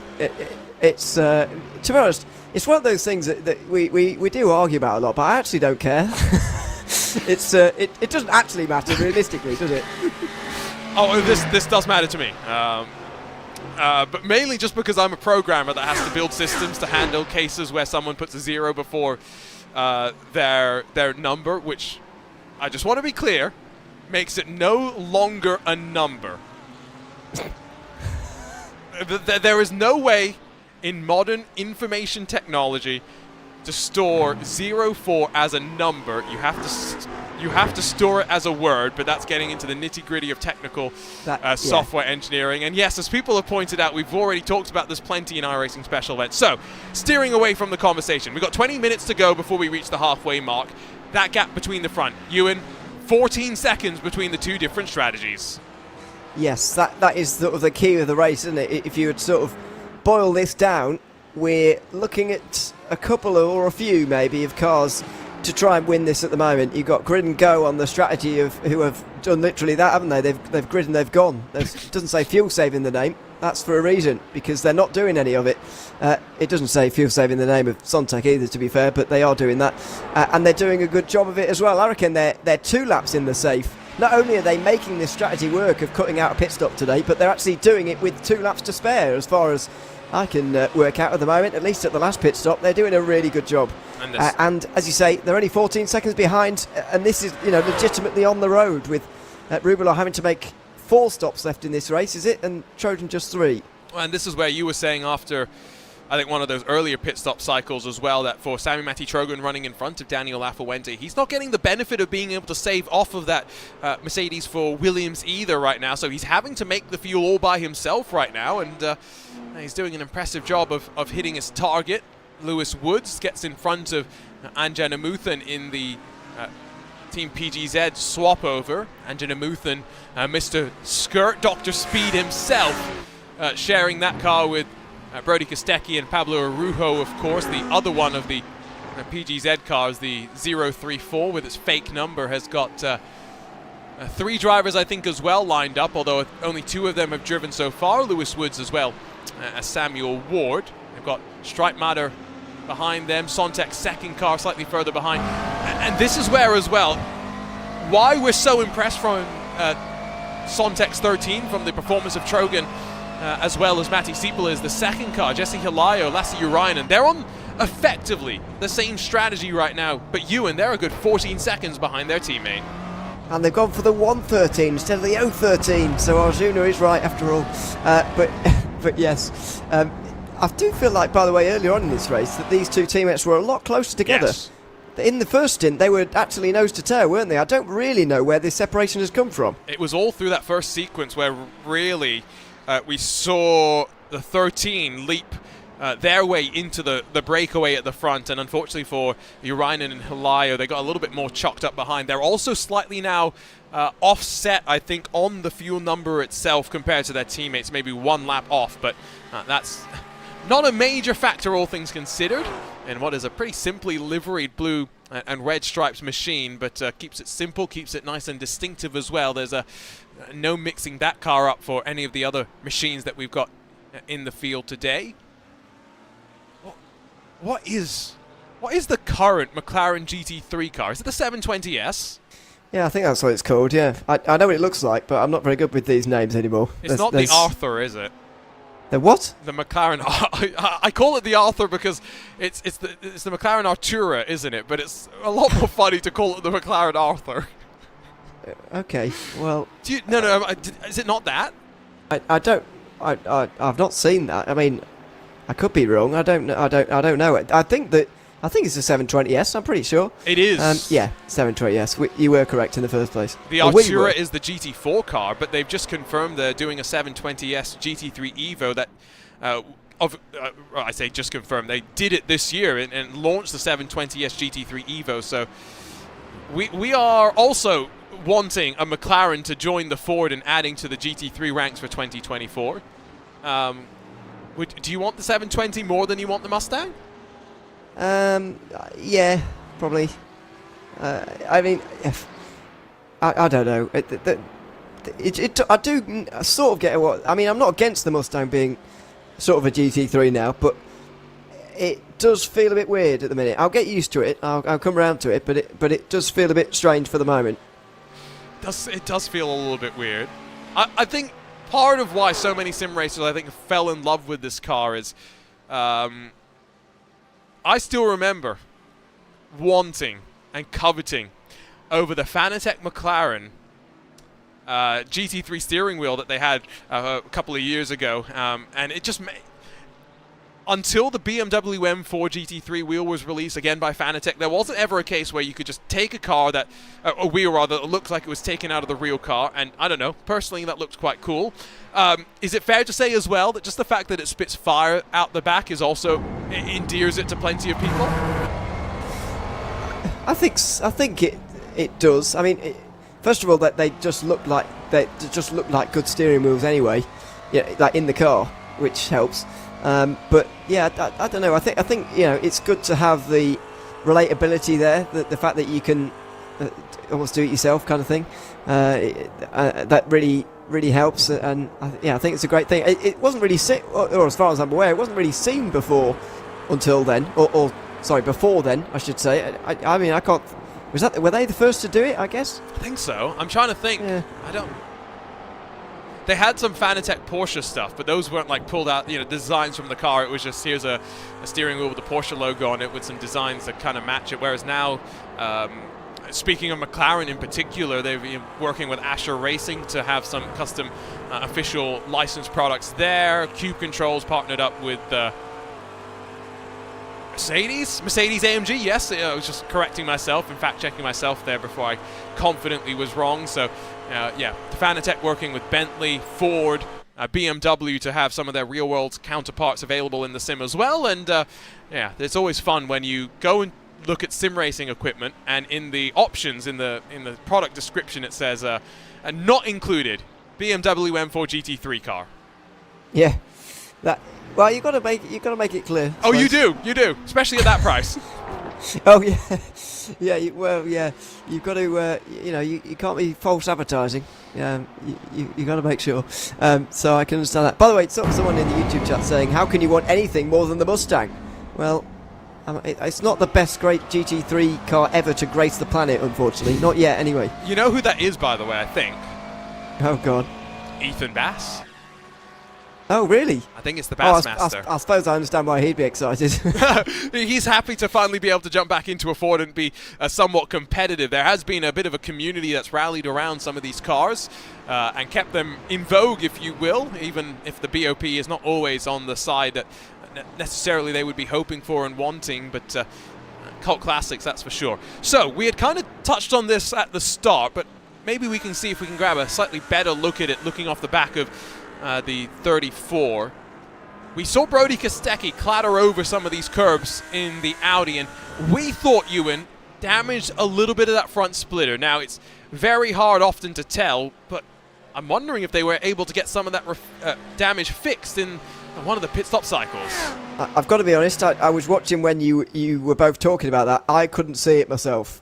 Maybe I'm not very, maybe I need glasses, but I couldn't see it. I couldn't see anything, certainly nothing that would cause anyone some sort of performance disadvantage. I really couldn't. So if there was, then maybe, and if there wasn't much damage, then it might have just got repaired naturally. Sometimes optionals do tick down a little bit when you are just getting your normal service done anyway, and so that may have been the case there. If it was a second, maybe they would have waited for it. And this is the clip. I mean, I can't really see. So here's what I'm going to do. This is a replay right now. I just want to be clear. Beauty of sim racing is we can put the cameras wherever we want, right? So you can kind of see, I think, that the front end is kind of dinged on in. What I'm going to do is I'm going to hit the magic button that fast forwards us to right now, and you tell me, Ewan, if you think that front end changes, okay? Does that sound good? Okay, yeah. So I'm going to count us down. 3. Make sure you've got a firm eye on the body, the lines of the front end or whatever. 3. Okay. 2, 1, and hit the button. Come on, that's been fixed. It's a little bit straighter, isn't it? Yeah. But the reason why I bring this up is, A, it's aerodynamic. GT3 cars do have a decent amount of aero, as for example, I break out my fun yellow pencil. The dive planes on the side will often illustrate. But at the same time, for the R8 in particular, is that where a lot of the radiator itself is housed, and so therefore it's impacting the actual cooling of the car itself? I would imagine so. Yeah, I can see that now. Thanks for everyone who's saying I'm blind. I can see that now. When you were describing it earlier, I really couldn't see what was going on, but I see what you mean now. I do find it hard to agree, though, that would have been providing them a particular disadvantage at all, because it was that damage was so minor. Surely it wouldn't have been that bad. But minute differences, make the difference. I was talking to Kent Stacey, who was worked with Turner Motorsports, ran the Mercedes GT3 program when they initially came over to the US and developed the suspension and damping program for the real world teams there. And he was talking about how, you have things in the real world, right, where you'll be driving around, you'll take a curb slightly more aggressively than maybe you wanted to, and suddenly now your toe link is pushed in 2 inches compared to where it was before. Those are the things, Ewan, that we don't have to deal with in the sim racing world. The damage, maybe, we do have to deal with a little bit. This is why competing in motorsport sim racing just does not appeal to me at all. That stuff, that stuff to engineers and stuff, sometimes I feel like it excites them, that they've got to, figure these things out and stuff. That just makes me really, I don't know what the word is that I can say here, but it doesn't make me feel good. It wouldn't do if I was competing, put it that way. So that's why I wouldn't, basically. But I see what you mean. Yes, I take your point. Yeah, I remember hearing that as well. And as someone, who very much lives in the virtual world, sometimes we get shielded from some of those real things. It was like, oh yeah, that's a real thing. And imagine going into a corner at 200 miles an hour and not knowing if the car was the same as the last time you went into the corner. It's some of those little things that you get put on the naughty step for, as you were. So Anjana Muthan in the 5th position, the second of the PGZ Audis is of course behind Lewis Woods. You can see Stripe Matter Hilayo directly behind as well in the conga line for 4th position, almost halfway through this 2023 Coach Dave Academy Fuji 8 Hours, the final of the iRacing Enduro special events. We've still got the Winter Derby and the Chili Bowl to come in the future, and 7 days from today it's the Formula Ford Festival at Brands Hatch for what should be a rather intriguing new event. I've seen some requests in the chat, and I want to be clear. Ewan and myself have no input as to what's coming to iRacing in the near future. We can just gently send in our suggestions. Mustang, McLaren, and Aston Martin. Those seem like 3 GT3s that everyone wants, Ewan, in addition, of course, to the new Corvette. Well, I'm trying to speculate. I guess they mean the most recent McLaren, the 720, or do they mean the Arthur that you're talking about? That's the GT4, the Arthur, so we can ignore that. So just the 720S Evo. Okay, yeah, I mean, I think it's a really good looking car, by the way, so I think it would be a good addition. As much as I like the current McLaren that we still have in iRacing, by the way, I think it sounds really good, and probably second in the list of GT3s behind the Z4 for me. That's more controversy for you there. But yes, that's a good pick, I would say. And the Aston Martin, yeah, people have been wanting that for a long time, haven't they? So, yeah, I would say that'd be a popular choice. If that would make it. Aren't they doing a new Aston Martin GT3 car? I thought they just did. Maybe I thought that too, but I thought they're doing a new one again. They are. Well, to be fair, when I say just did, it was probably longer ago than I realised. Oh, this is just an evolution. Sorry, this is the problem with modern journalism. New Aston Martin GT3 car breaks cover is the headline. The byline, new Aston Martin GT3 set to carry the manufacturer, etc., etc. The first line of the actual article, the evolution version of Vantage GT3 under development ahead of release. So yes, there's an evolution of that car. I must say, the new Vantage, give it its proper British pronunciation, doesn't that have the engine from a Merc? Don't ask me that kind of thing. I don't know. But it's a Vantage, by the way, I would say. Vantage. Vantage. There's no R in it. So why are you saying one? But anyway, that's a whole different can of worms that I probably should have kept close. But can I just say, one thing I probably hate most about GT3s is these Evo versions. I really dislike them, I've got to say. But anyway. So it depends on why we dislike them, because they've got their place at the end of the day, right? When a manufacturer releases a GT3 car, when a customer buys a GT3 car, they do so knowing that they will get support from the manufacturer for that car. 3 years down the road, though, and suddenly now there are other cars that are, let's say, have been more developed, maybe they're slightly quicker, maybe they're just cheaper to run. Now your customer comes to the manufacturer. I'm not going to say a manufacturer. I don't want to get in trouble with any specific one here, but they say, hey, Arjuna, I'd like my car to be 50% cheaper to operate because the other guys are now... if I switch to another car, I'm going to be paying less. So that comes into play. Ferrari, as an example, one of the things that they always focus on are trying to make sure gentlemen drivers and the amateur drivers can get the most out of the car as much as possible. So there's all the different things that go into it, but... ultimately, I think the main way of thinking about it, Ewan, it's just another way for the manufacturers to make a little bit more money. Well, I do understand that. You are very in tune with this side of things. I am not. I know who pays my bills. Well, I guess so. I really don't pay attention to it. And it doesn't interest me particularly either, I've got to say, as you might have noticed, to learn about these things either. So I just continue not knowing. But I just dislike them. I just think, why can't you make a new car entirely? That's what I'd prefer to see, because I do like the new Aston Martin, because I think it does look slightly better. It just missed a bit of that sound that you used to get from the V12 one, that was around in God knows whenever it was, mid 2010s, whatever. But still, it looks good. But they're making an Evo version, so Well, to answer your question on why they don't do a new version of the car every 3 years, it's because how often do we actually get a new, for example, I'll just pull the Audi example out of the hat since there's no more R8s coming, but how often do we get a new R8, right? You'll get new evolutions of the car maybe every 7 years or so. You might get facelifts a bit more frequently than that, but it's not... The GT3 cars have to be based on road cars in some way, shape or form, and so, the new platforms often take time to develop. I'm just saying, if I was ever going to develop a platform, though, I'd probably not call it the McLaren Arthur. Or I wouldn't call it the Artura, just because people are going to call it the Arthur. Much like, what was the vote that happened where we christened something Bodie McBoatface?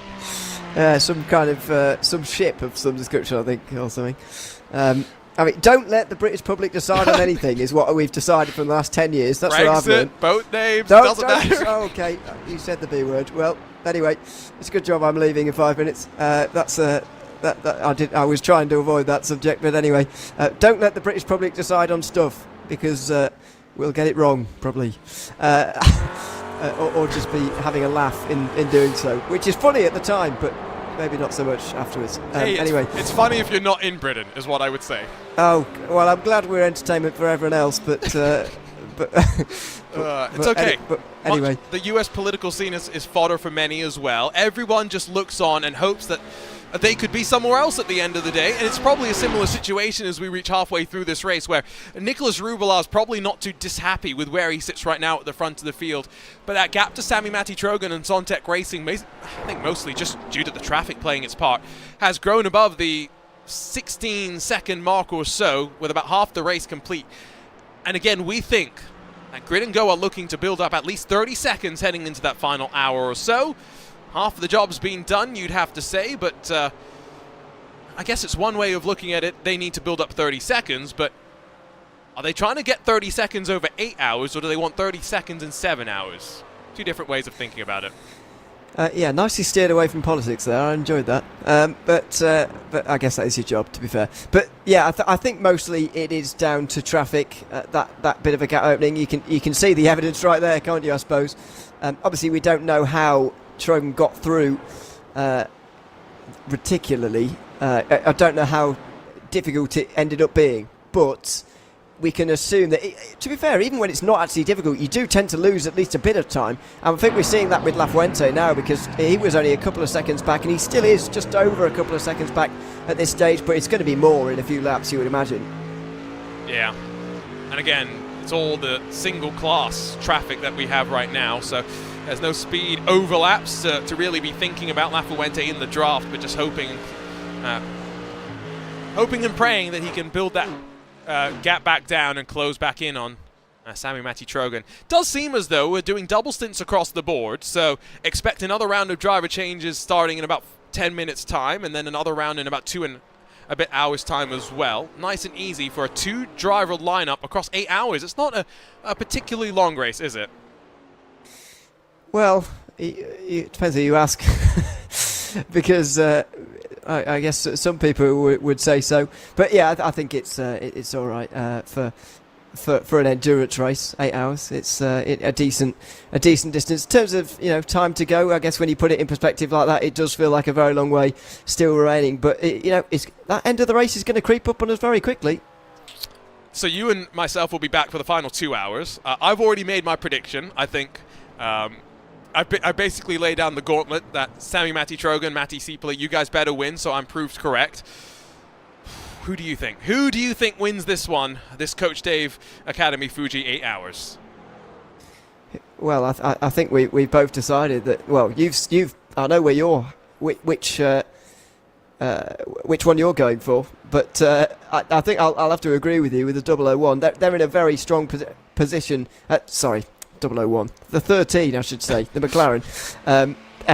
Getting that all wrong because of the situation they're in with fuel and the way they've gone about this so far. Yeah, it's been very impressive, and they are very much favourites in this race. Very overly so. If that makes sense. Who's the favourites here? I got confused. At the 13, the McLaren, surely. Okay, so you're with me. You're aligned with me. Yeah. I'm just not 100% like you. Okay. Remember, I said I was 100% if they did 42 lap stint, so I'm no longer 100%. I'm 95% sure now. Oh, I'm scaling it back. Oh dear. No, I'm still 100%. Either I'm right or I'm wrong, and I'll probably be wrong, but we'll find out in about 4 hours' time. Yeah, I'll tell you one thing, Arjuna. The gap is either going to get bigger, it's going to get smaller, or it's going to stay the same. That is for sure. Oh, and with that nugget of wisdom, the lights flashing from Nicholas Frubelar. I mean, let's be real, that is the most accurate statement that has ever been said on any broadcast. The gap's either going to increase, decrease, or stay where it is, and so the man attributed to that quote can step into the commentary booth once again, relieve Ewan and myself from boring those on RaceSpot TV and the iRacing Esports Network. Ready to go for the second half of the Coach Dave Academy Fuji 8 Hour. It's Lewis McLean and Cam Roger to walk you through the next 2 hours. Look, I'm just excited for the idea that maybe I can actually get my words out faster than what Ewan did towards the end of that. Goodness me, he struggled, Cam. He struggled to actually say what he was thinking. Cam, hello, welcome. We should be in for a little bit of a fun ride here. A lot of strategic games happening around Fuji. And by the way, I am going to back what they were saying. I'm about 78% sure, best number, that the 13 is going to take the victory here. They're going so much longer than everyone else. Yeah, it seems to be opening up to be quite a strategic race. I guess that's what you have to do around circuits like this, especially when you have the styles of corners that we do where fuel saving is actually fairly nice. So hopefully that works out to be a nice battle. It's looking like, as I mentioned, we're sort of halfway there in terms of the gap that they need, halfway into the race. So I think it is going to be pretty close by the time we get to that final stint. Yeah, I mean, you say that. So when I was last looking at the broadcast 2 hours ago, because I turned it off because I wasn't interested in anything that Arjuna or Ewan were saying, the gap was around like 12 seconds between Grid and Go and Sontec. Now that gap needs to be a lot bigger now if Grid and Go are to take this victory, because obviously like they need to have basically covered half a pit stop by this point, and at the moment they're at about quarter of a pit stop, if even that. When it comes to closing down on the Sontec team. And I say closing down, it kind of sounds a little bit counterintuitive because obviously Grid and Go are 15 seconds ahead of Sontec, but it's because of how the strategy is working and stuff. It's interesting. I mean, you can see there on the stint length, the fifth number along, where it says 31 for Grid and Go and then 18 for Sontec. That's how many laps on their current stint we are. So you can see that Sontec have gone 13 laps longer by this point. We've only had 3 stops. And they're actually at the sort of awkward part of the race because obviously Grid and Go is on less fuel at this point, being longer in the stint. But then when we get the further that they go and the further overlaps they get, there'll actually be a point where they're actually being sort of overcut by the teams who are staying out because they go back to the fuel tank. So it's definitely going to be an interesting one. With how that one develops, but I do think from what it looks like they have the speed to try and work it out, but it's one of those ones where you just have to commit at this point and you just have to keep going with it. You can't change strategy now, you can't back out of it. You're 4 hours into choosing what your outcome's going to be. Exactly. And like we say, we're probably not that long away from these drivers making another pit stop. Obviously, they're navigating their way through traffic. There's a couple of close battles. You've got 5th place with the Team BGZ. You've got the Grid and Go 002 car working its way back up the order after some slower speed. You've got the Sontec 113, which is also doing the same strategy as the 13. I don't know if you were joining us in the earlier phases of this broadcast, Cameron, Roger. I had no idea, by the way, until we started this broadcast. Once we were doing the aerial shots at the start, I don't think Arjuna really knew either. So there's a golf course right next to the track. Look at it on the left-hand side. There's just a golf course. Yeah, that looks awesome. Right on the hills as well. I think that would be an awesome one to play. Yeah, I was watching the start of the broadcast. I liked Arjuna's little circle. Oh, he's doing it again. Love it. Go! Yes. Golf is the best sport outside of motorsport. Myself and Lewis, we are very impartial to a round of golf. I certainly love that one. And I'd love to go to this track in this country in general, but that course looks awesome. It does. It does. It's just. I find it very interesting. What I'm looking at though is every hole in it's got 2 greens, which I think is fascinating. Anyway, which you'd need to look at it. But no, it's very bizarre. Very bizarre. Anyway, we won't talk about that only because I only bring that up because obviously our history as professional golfers. Very obviously, absolutely no one watching this broadcast has any interest in it whatsoever. I think you're wrong with that. A lot of motorsport drivers love golf. Yes, but again, as Arjun discussed earlier, yes, that's motorsport drivers certainly do. And in the GB3 and GB4 paddock, I can talk to most people and we can all discuss it. As a little bit of a look down the inside from the Sontec car, trying to get down on the grid and go. Not able to stick one down the inside of the T1 as we look back from Lewis Woods. In motorsport, like, I can chat to anyone and it's always like, oh, right, oh, no, you do actually play. Oh, fantastic. What's your handicap? They're like, yeah, 5. And I'm like, oh, we're never playing. No chance. That's motorsport though, where people go outside and have money. Whereas what we're talking about is sim racing, where whilst the second still might be true because whatever, and no business. The going outside part, I think, is more hammered on as not really. You say sim racers don't go outside? Yes, exactly that. To be honest, it is definitely an interesting one. And we love you for it. I do like getting outside and playing golf. It is it is a nice one. It's just time, just like work and then hobbies and then trying to get around and go. I mean, round of golf obviously takes like 3-4 hours, but then it's the going there, it's the coming back, it's the chatting, the drinks before and after. Like, it's a full day affair if you want. And during. Anyway, we won't talk about that on this stream. Coffee. Drinking coffee. Drinking coffee, exactly. We've been very partial to a cup of coffee on that. Actually, I can't stand coffee. So, yes. Were you hearing the GT3 discussion as to what GT3s people want in? I was. Yeah.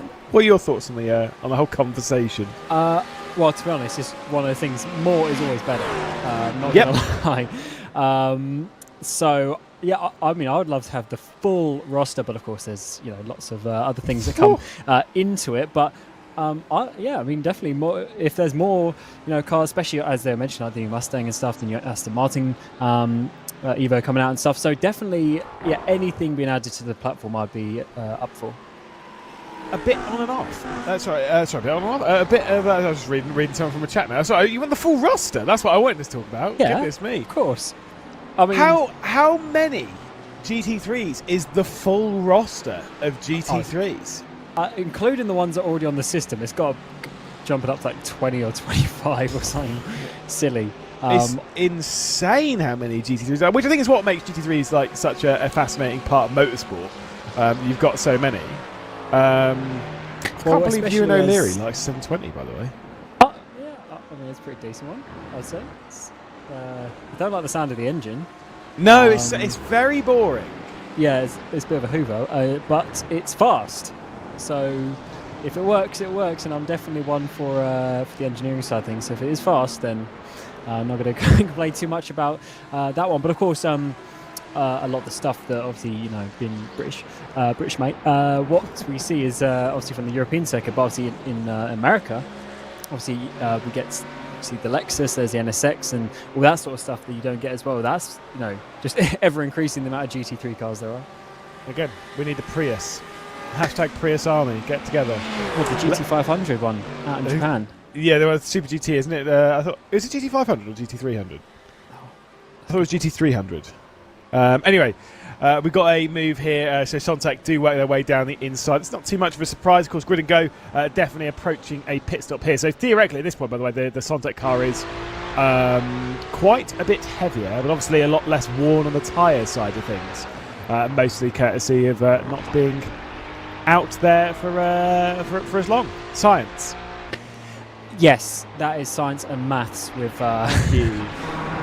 with how those things work out. Yeah, I've just done a quick little Google, by the way, of the Prius. That thing actually looks sick. It's wild, isn't it? It's good. It's a great car. There's a look down the inside and a move from the Team Hoising World car. So a little switch up, and the 35 works its way past the 78. Disappointed to not see the 35 in a livery. I do always like the Hoising World their liveries. Yeah, especially on the TCR car. It looks absolutely sick on the Audi RS3 LMS. Yeah, it certainly doesn't. I guess that's one sort of good and bad thing of certain teams having liveries. Sometimes it just doesn't work on a certain chassis with how the body panels are sorted out. But yeah, you're right. The hoisting bird livery in general is really good, and I like the fact that it's quite unique and not like symmetrical like some other liveries that are out there. So that is certainly a good one, and they are very fast, very very fast in the TCR category. So that always helps, and just in general, nice to see teams like that going over all different sorts of classes and not just focusing on one. Well, I'll swiftly try and take you through the top 10 at least before we get into the pit stop sequence, because I'm pretty sure Nicolas Rubelard's not a million miles away from doing it. You can see our race leader here expected to make one extra stop than the team running in second place, GridandGo.com, who had 3 cars at the front of the field through the opening portion of the race. Issues, though, as one of their cars dropped back down the order, the 002, and then the 003 had a bit of a spin and was stationary for quite a while. Meanwhile, Sammy Matty Trogan and the Sontec Racing team have been doing a really good job of just extending the fuel mileage in second position. They're joined on the podium at the moment by the Mercedes AMG Team Williams Esports at the moment. Daniel Lafuente behind the wheel. They've had a couple of Williams Esports cars inside the top 10 throughout the race. Slightly less so at the moment as we drop back to the duo of Team PGZ. Lewis Woods behind the wheel of the first one and taking an awful lot of curve there as we depart the chicane. Of course, the second one then being Anjan Umathan behind the wheel in 5th position. The second of the Sontec Racing cars then in 6th position under an awful lot of pressure from the second of our Grid and Go esports cars before we get to Drago Racing. We've spoken about those a few times today. Aaron Vasquez, of course, not behind the wheel at the moment, but newly joining the Drago Racing team. Fantastic to see him as a part of it. ATRS Esports inside the top 10 as they have been all day. They've actually had some great speed throughout all of this, along with the Mercedes AMG Team Urano inside that top 10. Couple of shout-outs of some further down the order, or rather of one specific one further down the order, is Kamil Grabowski in 12th position, mostly for the fact of, one, that livery looks sick, and for two, happy birthday, Kamil Grabowski. Why not spend your birthday chucking a car around the Fuji Speedway? Why not? Well, certainly. I mean, I remember doing a race on my birthday a few years ago, and I did win that one. And that was a pretty decent level race, so I was pretty happy with that. But yeah, so happy birthday to him, indeed. And interesting you say nice livery. Talk about liveries over the course of this race. It's an interesting one. Are you not a fan of it? I really like the Williams livery, especially on the AMG. But that Ferrari with the green, not sure yet. It's more Valentino Rossi yellow, by the way. So before you jump onto that one, it's Hoisting Vale trying to get past Astro Racing in 13th position, 4-way fight.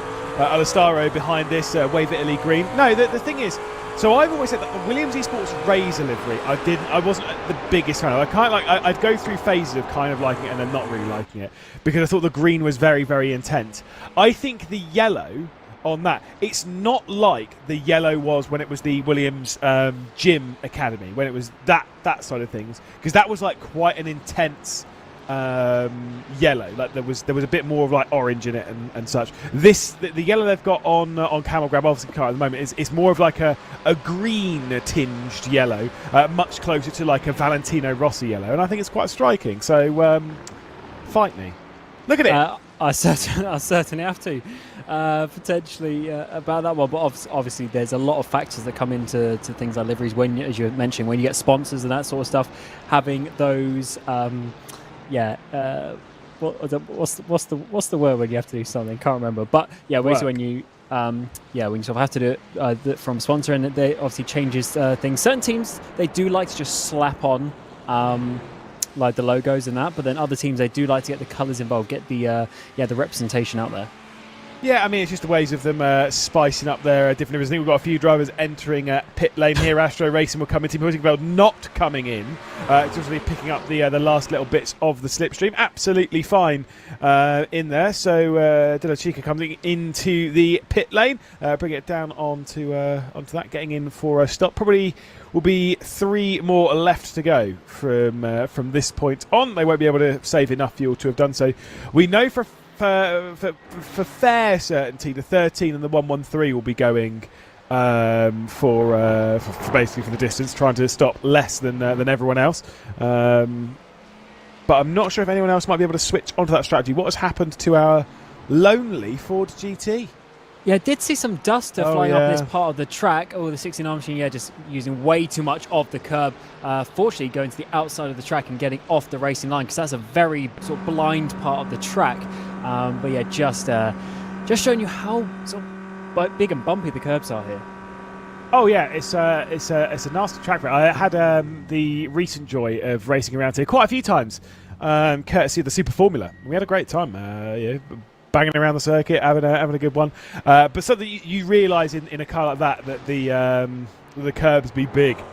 You take to a few of them. I mean, we've seen already the Pure Sims car, Binnett, coming through the corner just here. The left hand was. Is it turn 3 or is it turn 2? I think it does go down as turn 3. I think the little kink on the exit of turn 1 is turn 2. I don't know how I feel about that. I'm kind of like, I kind of accept it. I'm not as offended by that one being turn 3 as well, I mean, I've just commentated on Red Atlanta last week, so you can imagine the conversation we had on that broadcast. Lewis not happy. I mean, especially when you look on the track map. I mean, it is like it's a proper kink. I mean, obviously in real life in racing, you don't even think about it, but on the track map at least, it is a significant it's actually there. Yeah. change of direction. Yeah. Yeah, that also, one I can accept. Yeah. I think the main reason why it might be turn 2 is because if you look at the old layout of the track, which according to the internet is 2002, it was actually turn 1 was more of like a 90 right, and then turn 2 was a 90 right again. Whereas obviously it's sort of been extended into like a hairpin, then a kink. So I assume they just kept that for continuity reasons. Yeah, I mean there is maybe a bit of that involved. Yeah, I think like some circuits that I've commented on when it's kind of like, oh, that doesn't make any sense that corner number is that corner number. And when you look back on it, it's because they didn't want to change that corner number because it is kind of confusing. Take, for example, Albert Park, right? It is kind of confusing when they've detonated a chicane and then you see them come down the little back stretch. I still call it 11 and 12, the fast left-right, and then the right-hander afterwards. I still call that 13, even though that's not it anymore. It's 9, 10, and then the right-hander's 11 because they've decided to completely ruin the flow of the circuit by getting rid of... It's fine, I'm not sorry about it. Yeah, I agree with that. The part of the sort of straight now, they should have kept the corner numbers purely for keeping... Because, like, corner numbers, they get, like, a character by the name. So as you say, if there's a fast left-right like there, 11 and 12 is like they're the key corners on the track. And I think the reason why they removed the chicane before that, and what actually probably would have made sense is removing that chicane and straightening that up down to the back straight. But they didn't do that because those corners are the ones that have character, they have meaning. But then they changed the number, so you lose a bit of it like that. It's certainly interesting how the corner names or the corner numbers become quite significant in certain tracks. Well, imagine if you reprofiled Turkey.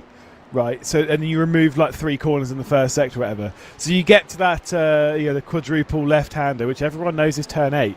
It's turn 5. This just doesn't feel right. It just doesn't feel right. Also, if you want to bypass any corner numbers, names.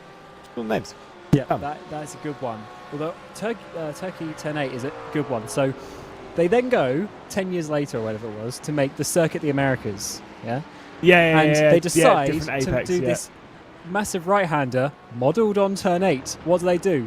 Was it 16, 17, 18? Yep. Just call it turn 16.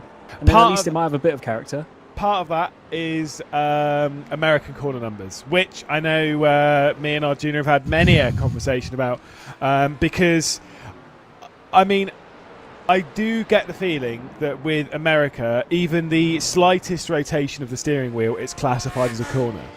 For example, Road Atlanta, you come out of turn 7, you go down a whopping 1.3 kilometre, basically a straight with a couple of little kinks in it, but still, the next corner you get to is turn 10A and then 10B because no, I can feel it going off. I can feel the trigger alarm's going off inside me. We need to change stuff like that. I don't know about the kinks on the back straight, turn 8, turn 9 there, but the reason obviously why is now 10A, 10B is because 10 used to just be a kink. And 11, 12, 13 was still there. So instead of renumbering them, this actually does make some sense that they then just go 10A, 10B. The bit that then doesn't make the sense is why the S's are the S's, why it goes 4, then the S's, which are actually 3 corners, and then 5. Yeah, it's because, like I say, I guarantee there's something historic as to when it was called something. Just, it honestly, it boggles the mind. It boggles the mind. And it irritates me, no doubt. Do you know one bit about this circuit that's quite good, though, is the sort of the longer corners. Obviously, we have the 100R, which is turn 4 and 5. But no one calls it turn 4 and 5 because it's 100R. So that, as you say, is a good way of covering up as Lewis Woods comes into the in the pit lane there for the 34 PGZ entry. But then also on the back straight, which we now know as a back straight, but of course that used to be a long corner that went all the way around to the front stretch. So that's 300R, so that's kept a name as well. Yeah, because sometimes you do keep names, although there are some certain scenarios where it's kind of like, should you keep the corner name? For example, when Spa reprofiled the bus stop, it's no longer shaped like a bus stop, so should it be called bus stop anymore? It's funny you say it. I was literally just thinking that this year, like when we were at Spa a few months ago. Yeah, I was thinking, it's not the bus stop anymore. No, it's not been the bus stop for quite a long time, actually. I get it, and it's because when I was talking to someone about it, who was like, "No, it should be called the bus stop," because, in fact, George Morgan yesterday was like, "The only bus stop I know in motorsport is Spa," and I was like, "It's not even a bus stop anymore, though." And he was like, "You sure?" The only bus stop is Daytona. Sorry, there's actually Watkins as well, technically. Oh, if you really want to go that way as well. But yeah, for me, if you're going to call a corner a bus stop, you have to go, for example, like what Spa used to be, left, right, right, left, and then go. That's a bus stop. Whereas if it's just a chicane, it's just a chicane, isn't it? But then, there's me literally saying you can't rename the final corner at Monza because you can't. It's not. You can't. It's the Parabolica. I'm sorry. Could we turn that corner into like 2 parts, like the entry and the exit? Because the exit, I guess, is more parabolic than the actual entry, which is the curve Alboreto now, maybe. That's one way of yeah, but no one's ever going to separate it like that.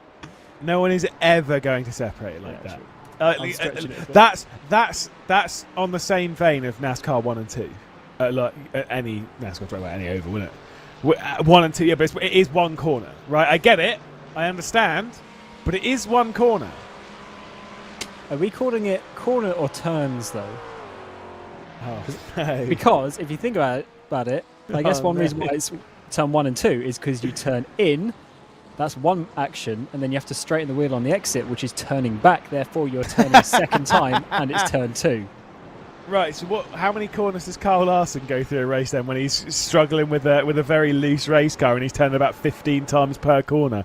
Does that now clarify as, because if he's turning left and then turning back right and then turning left and then suddenly it's a 31 turn corner? That's a fair point, but I don't think they did that back in the day. Actually, maybe they would have. They probably did. They probably did. Especially the old bias ply tyres. They would have had no side bite at all. Scientifically speaking, I think we need to change topic because we don't know what we're talking about. And I think we're just irritating everyone watching the iRacing Fuji 8-hour powered by Coach Dave Academy, and now they're all just turning off. Wisely so, as we await Sammy Matty Trogan to come into the pit lane, which will not be anytime soon. I'm suspecting we're talking at least 15 minutes before the 13 marches its way back down onto pit lane. What a very impressive stint it has been so far from them. Lafuente, I did see when seeing our junior and you and talking about it, was fairly close to the rear end of the 13 and then started to drop back a little bit, probably not being able to keep up with the fuel game as much as what we're seeing from the McLaren. Yeah, potentially not. I always think of this as well. There's just so many variables though, and sometimes maybe a driver just is that half a tenth slower. And over the course of a stint or whatever, those things can slightly add up, or you can just ever so slightly lose, miss braking zones and that sort of stuff. So that could be a factor because it's not the biggest gap in the world. But yeah, you're right. Especially if there's fuel games, then the gaps just open up way more because if you're just lifting off that little bit, you can ease, or just being careful as they're not over that but if you're just being careful in certain situations, then yeah, you can really start to lose time. But I wouldn't be too worried about that gap just yet, especially with the amount of time that we've got left. Yeah, I mean, like, a couple of missteps here and there, and maybe it'll back. It only takes one spin to resettle things. So who knows? And like you say, lap traffic and such can cause its fair share of problems, especially around like this point in the race when you've got people that even like this distance into the race rather than just specifically here, because strategy's all over the place. You're not just coming up against people that are towards the end of their stints. You've got some people that are on fresher tyres that are running faster. You've got some people that have saved tyres that are on low fuel that are faster. You've got some people that are burning through their tyres that are slower. And it's a lot more tricky than it kind of like seems to navigate through. A few more drivers and such into pit lane. The second of the Grid and Go esports cars onto the lane. Kind of as expected, slightly later than their teammates that were leading in the 001.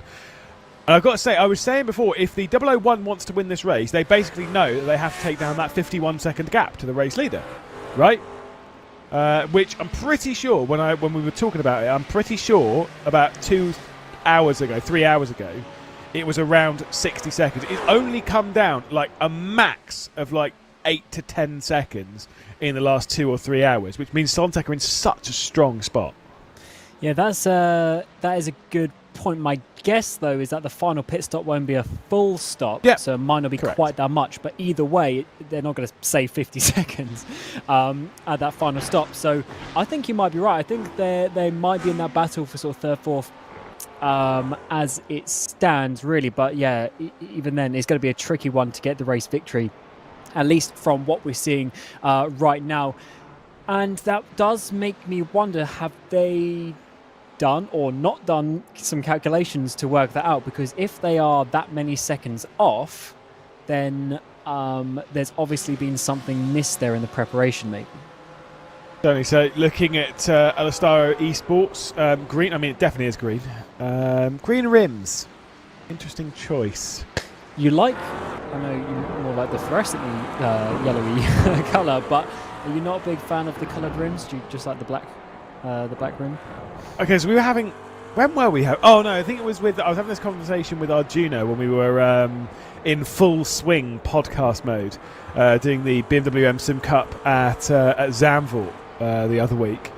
And I was like, coloured rims, they work in very specific circumstances.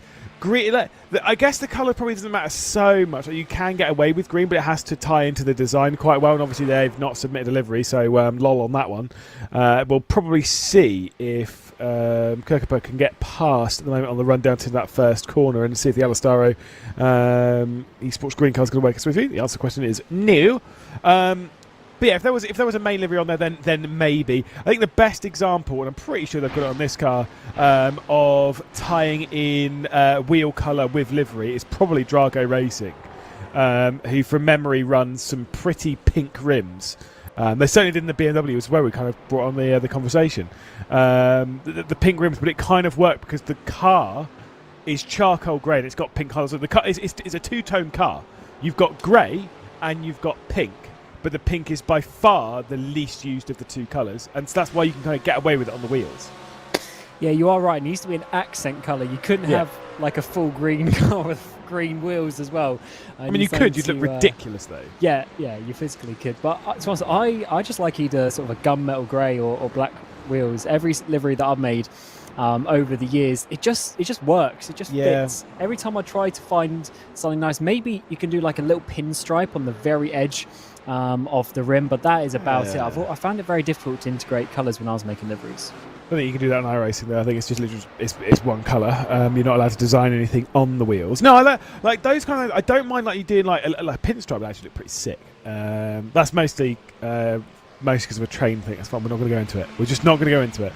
Paul Smith, if he was on the broadcast, we would then start talking about trains for a little bit. But right now, no. It's fine. I do quite like a dark wheel with a little white outline around it. It does look quite nice. But alas, in this scenario, Yeah, I mean, like I say, if you're going to do cars, you have to know what you're doing with the wheels. It's why I would generally make my wheels grey. Because it just kind of works. Yeah. White wheels you can get away with, but again, you have to know what you're doing with white wheels.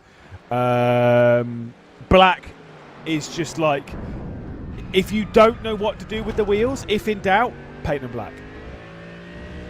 I would agree with that. Although I would say not full black, like A dark grey. a 5. I can't remember exactly what. Like the wheels on my car.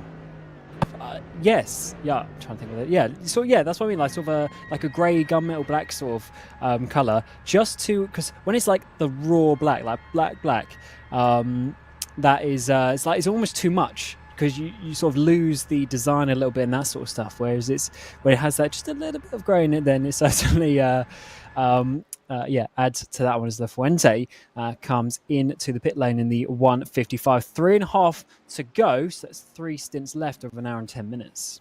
Look, I've got to say, if you're running like a matte grey wheel, it doesn't show up quite as much when you curb the wheel. So, genius. I wonder why you know that. Yeah, I mean, if you look close towards my wheels, woohoo! They got some damage. Man can't park. Man can't park. Well, I'm sorry, but I was speaking to Dan Carroll, who's been driving for much longer than me, and he said, "No, I don't think I can reverse parallel park." I said, "What do you mean you can't?" And he was like, "Well, I've always driven onto a driveway or into a standard parking spot." And I was like, "Huh, that's actually quite interesting." Whereas the only parking around here is parallel parking, which and the curbs stick out a lot. That's my excuse, and I'm sticking to it. Yeah, that is true. I guess it depends where you live. But I mean, I've got a driveway at my house, so yeah. But I can still parallel park. But that's because sometimes you do have to parallel park because you just take up half the road with every one of your 15 cars. That is not a topic to get on just yet. But I mean, parallel parking is actually one of those things that I think people overthink. I don't think it's that bad. No, it's not. But you just got to accept when you're if you've started it and it's going wrong. Accept that and then just start again, or literally just drive. I have had that before. I've started like reversing in. I'm kind of like, this gap is plenty big enough for my car, and I've started reversing in, and then a car like comes behind me to be like, hurry up. I'm just sort of like, oh no, I was just leaving. Bye, first gear and just leave. I'm like, oh my god, I'm so embarrassed. I can't park in front of anyone. I hate parking with other people in the car. It feels like there's more pressure on it. It's all about the confidence. Just see the gap. Why do you think I only drive with me in the car? Like no one else is ever in my car? Because apparently I'm the fastest driver that you've ever been in the car with, Cam. You do like a roundabout. Milton Keynes, which has a few roundabouts, was not scary, but the handle, let's just call it that, was being used. Every roundabout was done in third gear as fast as possible, yes. To be fair, though, 2 people in the comedy box this afternoon can also corroborate that, because you and O'Leary definitely felt the full wrath of me trying to rush to get to Alton Park pretty quickly. Bearing in mind, obviously no speed limits were broken in the making of that, right? No, but obviously roundabouts should also not be taken at the speed limit, or at least potentially not. Look, if I'm looking and it's clear, we are going for it. We are going for it. I don't encourage anyone to drive like that. That's what a lot of sim racers think with their rejoins. Have you noticed? Yeah. No, it's true. It is true. We've seen. We saw some questionable stuff earlier on when it comes to rejoins. What's happened to Grid and Go? Is this a replay, or is this where they actually are? I think it's just where they actually are. Yeah, it's fine. It's just it's a look at our racing. It's fine. Our junior's just trying to keep us on the edge of our seat. You can see in the bottom there the 001 car. That is our race leader sometimes, and the percentage is going less and less as we approach the checkered flag, because of how far the Sammy Matty Trogan driven car is going at the moment. Yeah, the gap's also got a bit bigger, but as we were mentioning not too long ago, that is also because the 13 cars less fuel at this point as well. So the weight difference is certainly in their favour. So the more offset that they're getting as the stints have progressed is actually now being a negative effect for the 001 car at this point in the race. So I don't know. Yeah, we'll have to see. I mean, Arjuna's saying the actual pit delta is sort of nearer 30 seconds, but even then, that's sort of 20-odd seconds that they need to make up. So that's basically doubling the gap, over doubling the gap that they had before the pit stop. Like I said, there's a lot of work that that Rublar and the 001 have to do here. But to be fair, that does also lean on the fact that the 13, the Sontec car, cannot get complacent here. They've got to keep focused, and they've got to keep hitting the numbers. This is the thing. This is kind of like the difference that you don't really think about so much. But for the 001, this is a much simpler race. It's literally go as fast as you can, pit when you need to, get to the checkered flag. For the Sontec car, it's a lot more of they've got to constantly be thinking about fuel miles. They've got to constantly be thinking about this. They've got to constantly be thinking about that. They've got to balance every time they're coming through traffic. They need to concentrate even more. It's not just gun it past and go. It's more they've got to make sure that they're using every bit of traffic they're coming across to save that little bit extra fuel to kind of not lean too much on the loud pedal. So it's fascinating to see whether that is going to work out for them. But not an easy scenario for Sontec to really be in. But they are playing their cards so well at this point. I just don't really see it going any other way as Alastaro work their way past Husingveld and the Mercedes AMG Team Urano, because the pair of those have come into the pit lane. Yeah, they certainly have, as this is really turning into a Ewan O'Leary race. He does love the race. What I mean by that is he loves a race, as I think it was just saying this before he went off as well, where it's 8 hours, but you are obviously they're sort of saving in some way, but you're pushing the limit of how fast you can go for your strategy all the time for the whole race. And even though it's 8 hours, it will probably only come down to maybe 5 or 10 laps over the course of the 200 odd that we're going to get today. It's a really fascinating one, how these strategies can literally take hours and hours to evolve together, and just 10th here, 10th there will really make the biggest difference. So it's probably quite a good thing actually that Ewan's on the final stint, because I think he's going to be loving this when we get to that final 30 minutes. Oh, he sat there always. He loves a boring race. No, he loves a race that like builds up to quite a crescendo. And I distinctly remember this when we were doing Formula Sim Racing. The Formula Sim Racing World Championship camp, as you are most certainly aware. Are you doing that next year? No, we're not going to talk about that now. We're not going to talk about that El Presidente. You pipe down. Which race were you talking about then? Oh, just generally. I distinctly remember when we were commentating a couple of years ago, last year, whenever it was, or a couple of years ago, we would leave a race and I'd be like, that was kind of boring. And you'll be like, no, it was really good. It was really good. I was like, no, it wasn't. It was terrible. He's like, no, it was really good. It was really. He's like, the strategy, this and that. And I was like, honestly, I did the whole hour and 30 minutes, and I was genuinely bored out of my mind. So basically, what we're saying is Ewan is easily pleased and is kind of boring. No, there's just two different types of races. Yeah, I know. I'm taking the mic. Yeah, there's obviously the action-packed racing, where you're entertained by the visuals of the overtakes and the dive bombs and people spinning out and that sort of thing. But then there's the other style of racing, which is the the strategy and the racecraft and the putting your car in the right position at the right time of the race, doing the pit stops as planned and all that sort of thing. That is a different style of race, and I think Ewan is probably one who appreciates that the most. But even though there isn't as much visual stuff in terms of the overtaking, there's a huge battle being going out on track by these two cars that are currently almost a minute apart, but they're actually fighting for the race lead.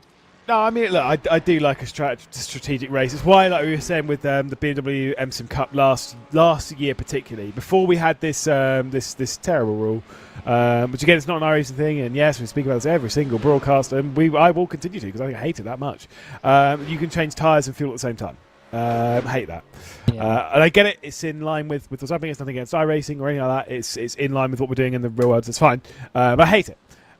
Because it kind of closes off a little bit more strategy, because you just always change 4 tyres. And I remember in BMW MSIM Cup, we had a race, it was at Road Atlanta, pretty sure it was Road Atlanta, last year. And we had drivers teams take 4 tyres, teams take 2 tyres, and teams take no tyres. All 3 different strategies that you can get in that scenario all happened in the same race. And what that meant was, for quite a lot of the race, you actually had almost no racing. but it built up to one of the craziest final half an hours that I've seen for a race. Right? It was so good. Right, and I'm okay with that build-up. Sometimes it takes a little while, and you get to see how the strategic element, and you don't really know which way it's going to go. It looks like it's going one way, and then it violently snaps to going the other. It's exciting. As I think, by the way, one of the Sontec car comes into the pit lane, which means the Sami Matti Trogan-driven one will be into the pit lane fairly soon. Yes, certainly is the ART car, the 99 there, just making its way past Heusingveld for what is currently 16th position. But yes, you're right. Oh, and just on Culus, that 13 machine has come in. 3 hours 20 to go, and now we need to see what the gap is going to be between them and the 001 by the time they leave pit road. Again, that's why they pay me the big bucks. That's why I'm a fake 2-time VCO Simi award-winning commentator or something. That's what they call me. But obviously, Sami Matti Trogan into the pit lane, up onto the jacks. 3 hours, 20 minutes left to go. It means that we are easy cruising to the check. In fact, actually, now they don't even need to save that much fuel anymore. They've already done the fuel saving. They can actually kind of just stick this on rich and burn it. But with where they are, it will generally mean that if they keep on this fuel-saving run, they'll be pitting with roughly 50 minutes left to go in the race, meaning the final stop, they will actually put 20 minutes less worth of burning of fuel in the car, which means their final stop will also be smaller. Not quite as small as the Grid and Go car, but it will be smaller than a normal stop for them. Yeah, certainly going to offset that gap a little bit more. So, of course, the 001, as we're expecting, is miles ahead, but it just depends on what that gap was. And we'll just give it a couple of corners, but it's looking like it's about 19 seconds or so. So that has got a little bit bigger over the course of that pit stop sequence, which from memory, it was near 16 seconds. So that's actually not too bad, but they're still going to need another 10 15 odd seconds really to make that work, and of course they only have a couple of pit stops left and about 3 hours of race speed to do that. Yeah, we do not have really long. What? I can't read. It's not actually 19 seconds, is it? Because that's the gap to the leader. So it is actually only about 16 seconds, so the gap stayed pretty much the same. Yeah, it's really not changed very much at all. Kamil Grabowski thought it would be a good idea to stay out, grab a lap in the lead, stick that one on your birthday. Like I said, I think it's his 18th birthday, which that is for mad. For one, I hate the idea that people are young, which does hate me. It's more than a surprise, like your 18th birthday. You'd be here doing sim racing. I mean, I respect it's only it. the afternoon. The race will be done by the wee hours. Hopefully, there will be a solid result up for the number 77, and Grabowski's going to go out on the town, as the cool kids say. As he comes into the pit lane, but yeah, I think maybe they work it so he doesn't do the final stint and he gets to go off an hour or so. I mean, what a day to have his 18th birthday as well on a Saturday night. That is perfectly timed. Oh my god! Yeah, I hadn't even thought about that. It's a Saturday. Yeah, Woo. Perfectly timed there. So what? Wait, what year would have that been then? 2005. Yeah, that is. I remember 2005. So do I. Like I said, I think the Xbox 360 came out in 2005. Don't say that. Yeah, well, it's when like commentate with Zach Sweeney and stuff, and obviously he's 2006, isn't he?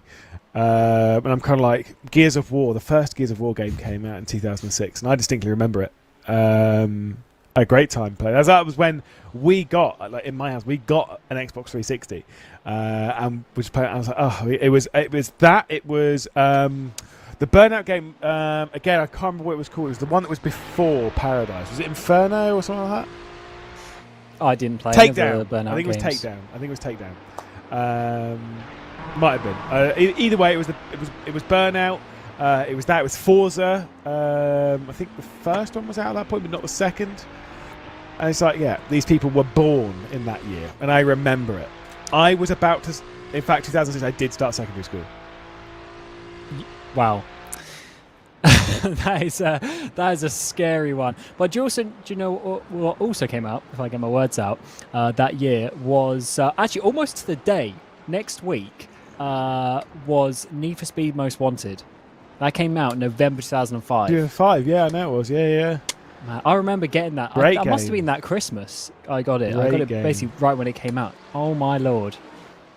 Yeah, What a it's that. Yes, this is the thing. Is that obviously race spot stuff. We used to have our the overlay and stuff. We're not going to go into too much. Done by Andy Werner, who I've worked with the Rocket livery for Le Mans. You know the BMW from Most Wanted.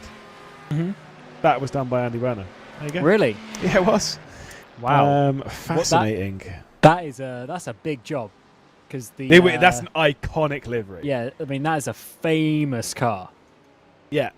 A famous car, which I don't think you couldn't really drive it very much in that game, could you? You drove it the first little bit. I don't think I ever drove it. Apart from the first one where you get nicked and you can't do anything to avoid it. Yeah, I don't think I never made it to actually. No, I don't think you get to drive because it's an M3, wasn't it? Yeah. I don't think you can have an M3 yourself in that game, which I found really infuriating because I really liked the M3 as a kid. I look back at that car, I'm like, that is like peak Beamer in my opinion. Oh yeah, I mean that's like, as a bit of a fanboy myself, is a lot of people know. I mean that is just like, yeah, the perfect. I mean, obviously there's faster cars and whatnot, but as what a car needs to be and what it can or should be capable of, that's just the quintessential machine that hopefully I'll have one day. M3s and M5s in that era specifically. Like there's the thing is when I'm looking at that era of cars, I'm like particularly for BMW, I'm looking at, and maybe it is a little bit of nostalgia, racing the glasses. I'm sure my dad might be like, oh no, a 90s Beamer is an actual Beamer, but for me like those mid to early 2000s Beamers, I'm looking at and being like, that is a BMW. That is what when I think BMW, that is what I think of. So there is that. Oh, it doesn't work with every brand, I've noticed. Like, for example, Mercedes. I don't have that vibe with, mid to early 2000 Mercedes. When I think Mercedes, I think of a modern Mercedes. Yeah, true. I mean, it's weird. It's the same with a lot of the Japanese stuff as well. There's more the 90s cars in early 2000s for Toyota, Nissan, etc. But I guess just certain manufacturers have their time. And talking about Mercedes actually, and the new ones riding on board with this AMG. I really like the livery, but B, I do really like this car as well. Same. The current version of the AMG. I think that looks hot. Yeah. No, I think the change they made years ago, whatever it was, to this slightly wider front grille. I'm normally not a fan of a big grille, and I don't know quite what it is with this Merc. I think it looks good. It's the shape. Yeah, it's angry, it's mean, it looks unhappy. I mean, if you imagine the grille as like a mouth, right? The car's annoyed. It's annoyed that you've decided that today's the day you're going to race it around a racetrack. Look at it. Cross. Yeah, I agree. Yeah, well, I guess a lot of the cars are like that as well, just with the headlights. They're sort of like the angry, pointed-in one. And the Evo, whenever that came out, like 2018 or whatever, I remember when they first started debuting it at Bathurst 12 Hour. And it was awesome. Awesome to see the change from that. But yeah, it just looks mean. And definitely I like that. And also I really like, as I mentioned, I like this livery with the blue on the back is probably my favourite colour, blue. And then that white is almost like pearly in certain lights. It's a very, very nice one. Are you a big Williams fan? Did you see me last night? I was in a Williams eSport shirt, all broadcast. Didn't even win. Disgusting. You do like your team shirts, don't you? I do have a few. Every time we play golf, you're in a Brabham one. Yeah, it's because it's a nice, comfortable jumper. Shout out to Brabham Esports.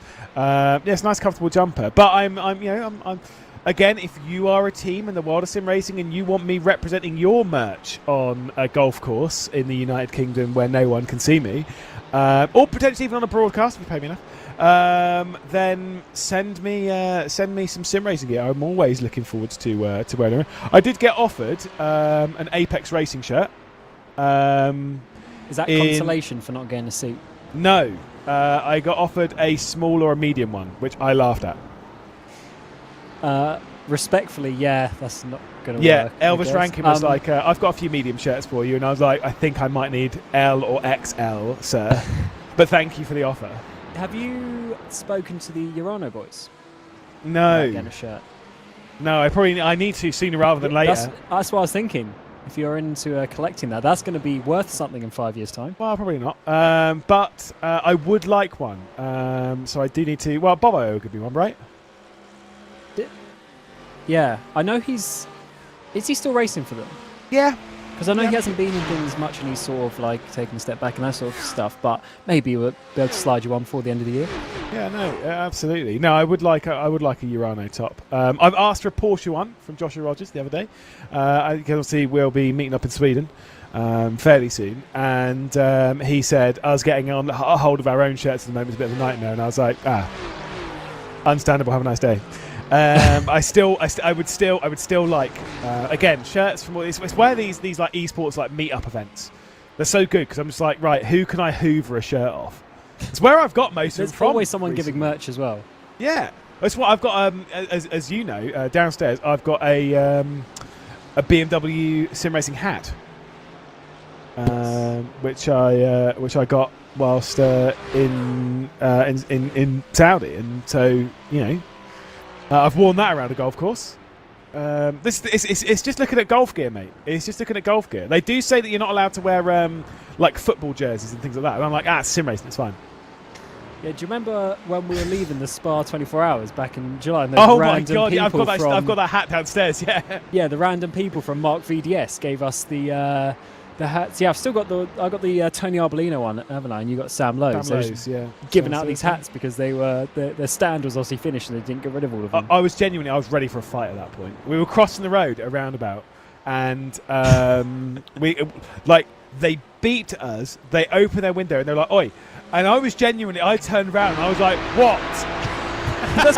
We were literally crossing the roundabout. Out, and I was like, "Oh damn, nice." Yeah, we were literally crossing the roundabout. We thought they were getting annoyed at us for that, but no, they just gave us free merch. I was like, "Oh damn, nice." That's a good switch up. That's funny. I'm going to take it with me in a couple of weeks. Oh, of course you will, because you are venturing to a circuit which is not on the iRacing service. Is it? No, it's not. No. Is Circuit Ring... These things, I've forgotten what new tracks are out. Ricardo Tormo, yay or nay? That's more of an Arjuna question. I mean, we could just look at the iRacing service, it's fine. Your question me now, because I thought it was, but maybe it's not. Is Valencia out on the... No, it's not. Okay, it's fine. My gut was like, no, it's not. I think I was getting like slightly confused with Jerez. Oh, yes. Yeah. But no, Ricardo Tormo, great little track.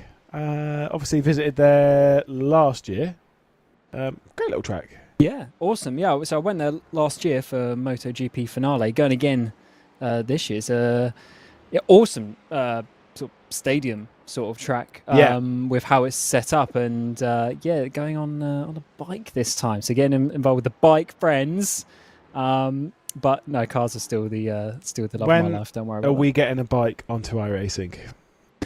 The issue is how do you simulate? Because obviously in cars you have the wheel, you have the pedals, that sort of thing. On a bike, I know there is a company out there that is making like the sort of bike that you lean on and lean over for bike games, but I don't know how that will work in the sim racing world. Also, the thing is with those bike, because I've seen those sims with bikes, they don't work. In the way that you would have like an actual like sim racer, like an actual sim rig. They don't work in the same way. And I was like, well, why not? And I was like, well, for one major thing, gravity. And because when you're going around a corner on a bike, as you're aware, as you start to like leave the corner, you kind of pick up with the bike. Now, whilst that can happen with a simulator, like through hydraulics and stuff like that, the way you move on the bike is not the same, because you get like pulled up because of the bike rather than because of the forces on you. So it's not the same. It's not you don't pull G's, and obviously G-force is always going to be the big thing with sims anyway. But I can just imagine those bikes. If you do like a Mark Marquez, like a lean to a corner, even at like 45 degrees, which is still quite an angle, of course. I'm not even talking like the 60 degrees that Marquez gets down to. How do you pick yourself back up on a sim rail, and how do you hold yourself there? Because you're not being like forced down onto the bike because of G-force. Yeah, I just fall off the bike. Yeah, I'd be interested because I mean I've only recently got my bike license, but yeah, it's very obviously in the real world it's very natural how the bike sort of moves up and down, because the very slight inputs that you do make a big difference. But I think that'd be a lot harder to simulate. But that is still comes back to the one reason why I think and why I love sim racing, because when I realised that I was not good enough to get anywhere at karting and or had enough money to do so, came sim racing like 10 years ago now, and the rest is history, because you can just literally do what you want to do from your home, and that is why I've loved to get into sim racing. And all the other types of esports and stuff, they don't emulate it in the same way that we have here. No, exactly. Like there are some sports where it's getting there are certain forms where you can kind of play at home or whatever, or do whatever at home, and it's similar to how it is in real life, without being in the same kind of context. Motorcycle racing is not going to be one of them. Obviously, football is the one where people are like, yeah, football's definitely one. Football's not. FIFA or EA Sports, FC 24, whatever. It's not the same. But the big one recently for me has been using VR, and you know where I'm going. A cheeky bit of golf, because there are a lot of these ones where they're actually pretty solid representations of the real world. I've heard this is going to sound really weird. Table tennis is one, even though budget's never going to be a thing with table tennis. But there's a VR game with table tennis where someone had spent, I think it was like 2 or 3 months, whatever, learning how to do table tennis on this VR game, and then it actually taught them how to play table tennis properly. That is an interesting one. But yeah, the reason why I find it interesting is similarly, I used to play tennis quite a lot when I was younger. But that feeling of when you hit the ball with the racket and that like feedback you get, obviously you don't get that in VR because you're just swinging in thin air. But then I guess the concept is still learnt. Yeah. Yeah, it's still like obviously you need a good game and a good sim basis, but it was teaching. They were going into how it was reacting with like the spin of the ball and like how to get that like to actually work in that environment. It works absolutely fine. Even certain things like pool and snooker and stuff, because of how learning the speed of the cue and how the angles interact, like it does make you better in a real way. So there are certain other sports that basically it's any sport that doesn't require a large amount of physical movement, right? And I mean that in like walking around, right? Anything Darts. that doesn't require that, and yeah, I mean darts would be fine. Although get a dartboard, seriously. Yeah, have you seen those dartboards you can get? And you can actually play games with people like through the internet, because the board is obviously connected and it knows where you hit or where you, whatever you want to call it. They're actually pretty cool. I need to get into that, actually. But yeah, the world of the VR and simulations, I think, is just going to get even better, and I can't wait to see how we're going to how we're going to end up with that. Would you be interested? Because surely it's going to come at some point where we get to a point where a sim racer can control a real life car from their sim rig. Well, I mean, so it has actually happened sort of once before, but that was more in that was one of those grand. Well, it's happened a few times before, of course. There was Jan Mardenborough controlled a car, Silverstone National, controlled a car with an Xbox 360 controller from a helicopter. Yes. And so it's kind of yes. I don't think we will ever get to a point where. So there will surely be an experiment at some point where someone is going to control a car from a pit lane using a wheel or whatever from a sim rig. Of course, that will probably happen at one point because some rich person's going to have it as a gimmick thing or whatever. And yeah, fair enough, whatever. Right, that's going to be a bit of fun. It's never going to see any application because at that point it's like, well, you're still having. The person being in the car is not the expensive bit. The car is the expensive bit. So having it radio controlled by a sim rig or a person inside. In fact, the radio controlled is the more expensive part. The only time where that has some potential form of actual use is if you were going to run cars extremely fast and extremely dangerous. I.e., you want them remote controlled so that it's not a threat to anyone in the cars. But at that point, doesn't it remove it from being exciting because no one's actually in it? Yeah, that's a very good point. And also from a spectator's point of view, why would you go down and watch race cars that people aren't actually driving? That's a fair point. I quite thought of it from that point of view. And you're right about the cost. Yeah, the cost is the 500 grand to get the car physically on the track, not the driver. That is certainly some thoughts though of how the world could go in terms of that simulation over the next 10 years though. I would definitely be interested if anyone had a driving opportunity for that though. What was it? It was called Robo Race, wasn't it? Thing. Was it a support for Formula E? I think it must have been a support for Formula E. Yeah. All I remember was seeing them crash and laughing at how stupid it was. Yeah, it was AI. I get it. Obviously it's an experiment or whatever, but I'm just kind of like, who watches this? Like, who's going to watch this and care? Because that is literally the same as me loading up iRacing, loading up an AI race, and sitting back and watching it. Not AI racing though. That was a huge send from the 153 Mercedes AMG Team Williams Esports into the hairpin. That is why we come racing, is to see moves like that. And certainly when a human is putting the risk on the line to try and get that move, and he's pulling away a little bit from impulse as well through the second sector. What they quite point out there is like, isn't that kind of what we're watching now? Whether that's with like it being Robo Race, because these lot don't really make any major mistakes and they don't really do anything, which is fair enough. But also whether there is the whole thing of like my point of people racing from a sim rig in a real race, and then like it kind of removes the excitement because obviously no one's actually in the car. That is kind of similar to what we're seeing now, because obviously no one's actually in the car, but you get what I mean. This is not a real car, but there is still something about this where you're watching it being like, I still care about this. And that one I can't quite work out. But like we all do care about this. But why would we care about this in it not being if it was a remote controlled car in real life, we wouldn't care as much. Do you know what I mean? Yeah, that is weird, true. I isn't it? think it is the human aspect. You're right. It's because there's someone in that car, and there's a character, I guess, that you put to that machine. That must be. But then there's no one in this car technically. From a technical perspective, we still know that there's someone in control of it and driving it. Yeah, I don't know. I just find it fascinating. Either way, we've got 3 hours left to go, so we can keep this podcast going at least for another hour before old Kinky Pants and the Cutie Patootie rejoin the broadcast for the final couple of hours and take us to that checkered flag. A little bit of a mistake there as well, rolling into the braking zone. Just a little bit of a touch on the rear end from the McLaren. That'll probably happen quite a few times into that chicane, I'm sure.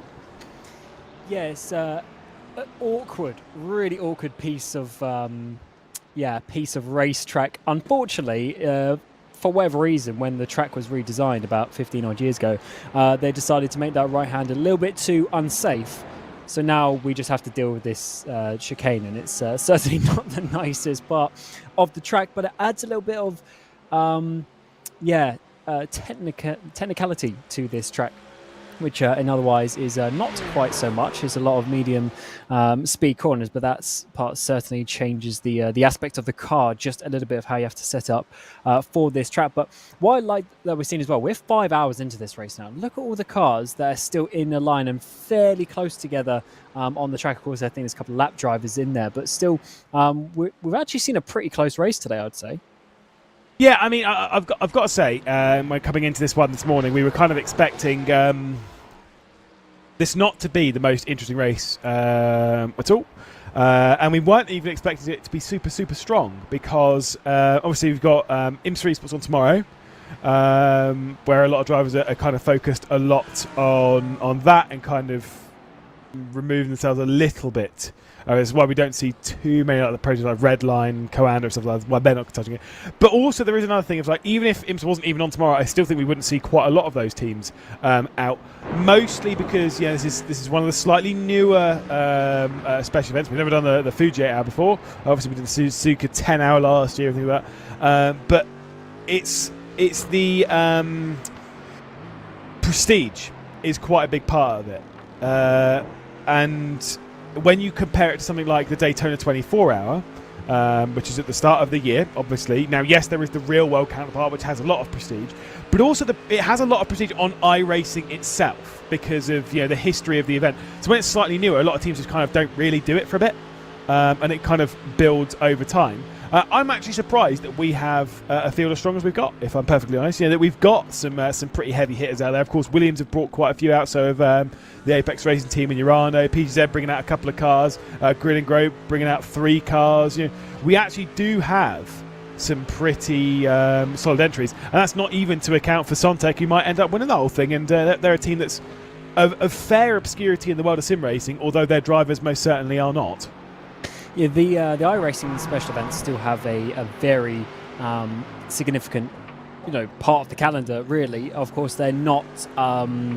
They're not the sort of standalone races, is what I mean. They're not sort of as part of the championship as such. Although we do have sort of the Grand Slam, the VCO Grand Slams as part of that field of the races. But I think you're right. The prestige thing is a big factor, and that for some reason, when we get to the Daytona 24, as we will already in what's it going to be, like 2 months' time already, for some reason, everyone just wants to take part in that. It's such a big thing, and I think whatever race we have at this part of the year, I think we will get into that because it is actually quite an interesting and quite a tricky little race, and I think that will just improve. But obviously, the other races that have been out for years, this track only came to the platform a year ago, remember? So I think it's just going to grow and grow over the next couple of years, to be honest. And I think it will turn into something, because when you get to a point where there's previous winners on a leaderboard, you as a team should want to get your name up there and want to take the crown from someone else. Yeah, exactly. You want to prove yourself again for the second year. Some people want to come in and take the crown from you, etc., etc. All of those kind of bits. Are we doing the Daytona 24-hour, me and you? And obviously, we'll sneak you in there as well. Enzo, you can rejoin us. Arjuna will probably be producing most of the broadcast, so he'll probably be out. But maybe we can get him in for an hour or two to bin the car. To be honest, I mean, I'm down. So it was me, you, and yourself, and our mate Enzo, who did the Spa 24. I think we could reignite the VR46 entry as we had it for that one. I mean, I'd love to, of course. Don't know what you're doing, but probably me, Ewan, and Arjuna will be trying to get in the commentary booth for that. Maybe there's a bit of jiggling about with the schedule for the driving time. But I'd certainly like to have a go at it because I've never tried it myself, and it is one of my more favourite races on other platforms. I'll sneak into the console for a couple of hours. It's fine. No, I do. I'd like to do the race because I've not done Daytona before, and that'd be pretty cool. And like I say, I've checked. So obviously, it should really be the Zancho livery that I made as well, which I put a lot of work into to make the livery. And we raced it once, which was Daytona. It was a Bathurst 12-hour this year, I think it was actually. I remade the Zancho livery for, and I raced then, and then. My livery on the BMW is no longer that. It's because it's still the VR46 car from Spa, which we were running for that one for no particular reason. Oh my God, that was quite close. We ride on board with Williams Esports, just almost being caught out by the Ferrari 296 just ahead. What are your thoughts on Fuji? Yeah or nay? I'd say it's a yay, actually. Really? Not gonna lie. I do like it, to be honest, and especially sort of with the multi-class aspect as well that I've done it in a few times. I quite enjoyed it. It's certainly not the easiest track, and it would be nice to have a couple more characterful corners to make it a little bit more exciting. But overall, I actually quite like it. And this third sector that we're coming up to now, as a driver, I actually rate apart from this Apex, the second Apex, I just hate of this. I can never get this second Apex right, but from here onwards to the end, I actually quite like those flowing corners. Well, that was a very good look at the first Apex. Yeah. Thanks, Arjuna. No, I've got to say, I quite like the track. I didn't until I drove it in the Formulas. Actually. And I very much enjoyed the Super Formula round. Obviously, it was the first track the Super Formulas were racing at in the official season was around here, and I think I must have done like 7 or 8 races. I enjoyed it as well. Yeah, it's good. It does have. It's no Sugo. Yeah, that's true. That's a sick track. But that's also because there's just so many like constant mid-speed corners, which, of course, here is a little bit more strung out with the longer, straighter sections. But I still rate this track, and I definitely think it has its place, especially with the fact of WC coming here and things like that, high level competitions. I definitely see a place for it on the calendar. I think it was still a good addition from iRacing a year ago. Yeah, exactly. It's I think this is the whole thing of like a lot of people think when it comes to circuits being added in iRacing or in any simulator, it's a very easy process, and the hardest process is actually just building the circuit. That's not necessarily true. Sometimes building the circuit is probably the easiest step because it's the one with the least problems. When you account for things like licensing, that can be a very difficult way of going. Licensing is always a complete nightmare when it comes to any product, whether it's in sim racing or even outside of it. I remember hearing some licensing issues even when it comes to guns and stuff in a Call of Duty game. The licensing for that was an incredible nightmare. So you can kind of imagine that side of things on tracks is always somewhat difficult. But then also picking the right track. Because if you build, let's say, for example, I am a huge fan of Castle Combe, right? I'm not. I think it's an average track. And Henry Moore, not that you're watching, even though he said it was one of the best tracks on the planet. You're wrong. It's not. But Castle Combe, it's an interesting circuit. It's something different. Let's say, for example, we laser scanned it and put it into iRacing. Who's going to play it for that long? Really? Like, people will jump on it, they'll be like, oh, this is quite interesting, this is quite different, this works in touring cars and stuff. And then after a few weeks, it'll be boring and no one will use it again. So when you're building a new track, it has to be a new track that's going to come in and it's going to stand the test of time. It's actually going to be raced for years or so in the future. I think that's when you pick a circuit, something like this, it is a circuit which will be used quite a lot afterwards. And it can be used for all sorts of different styles of racing as well. And already in multiple other sort of third-party competitions that we've commentated on, we've already done this track a few times. So it's definitely, it's definitely going to be used and going to continue to be used. So hopefully, maybe this Fuji 8 Hours gets on the calendar for multiple years in a row. So here comes the green machine of Williams Esports Academy, just having a bit of a look, but then deciding to sit behind. More of a yellow, let's be honest. That's not green. Not that green. It's more of a, like I say, it's a Valentino Rossi yellow. I will say, in this light, it certainly looks more green once once it's been darkened down. But it's definitely a yellow.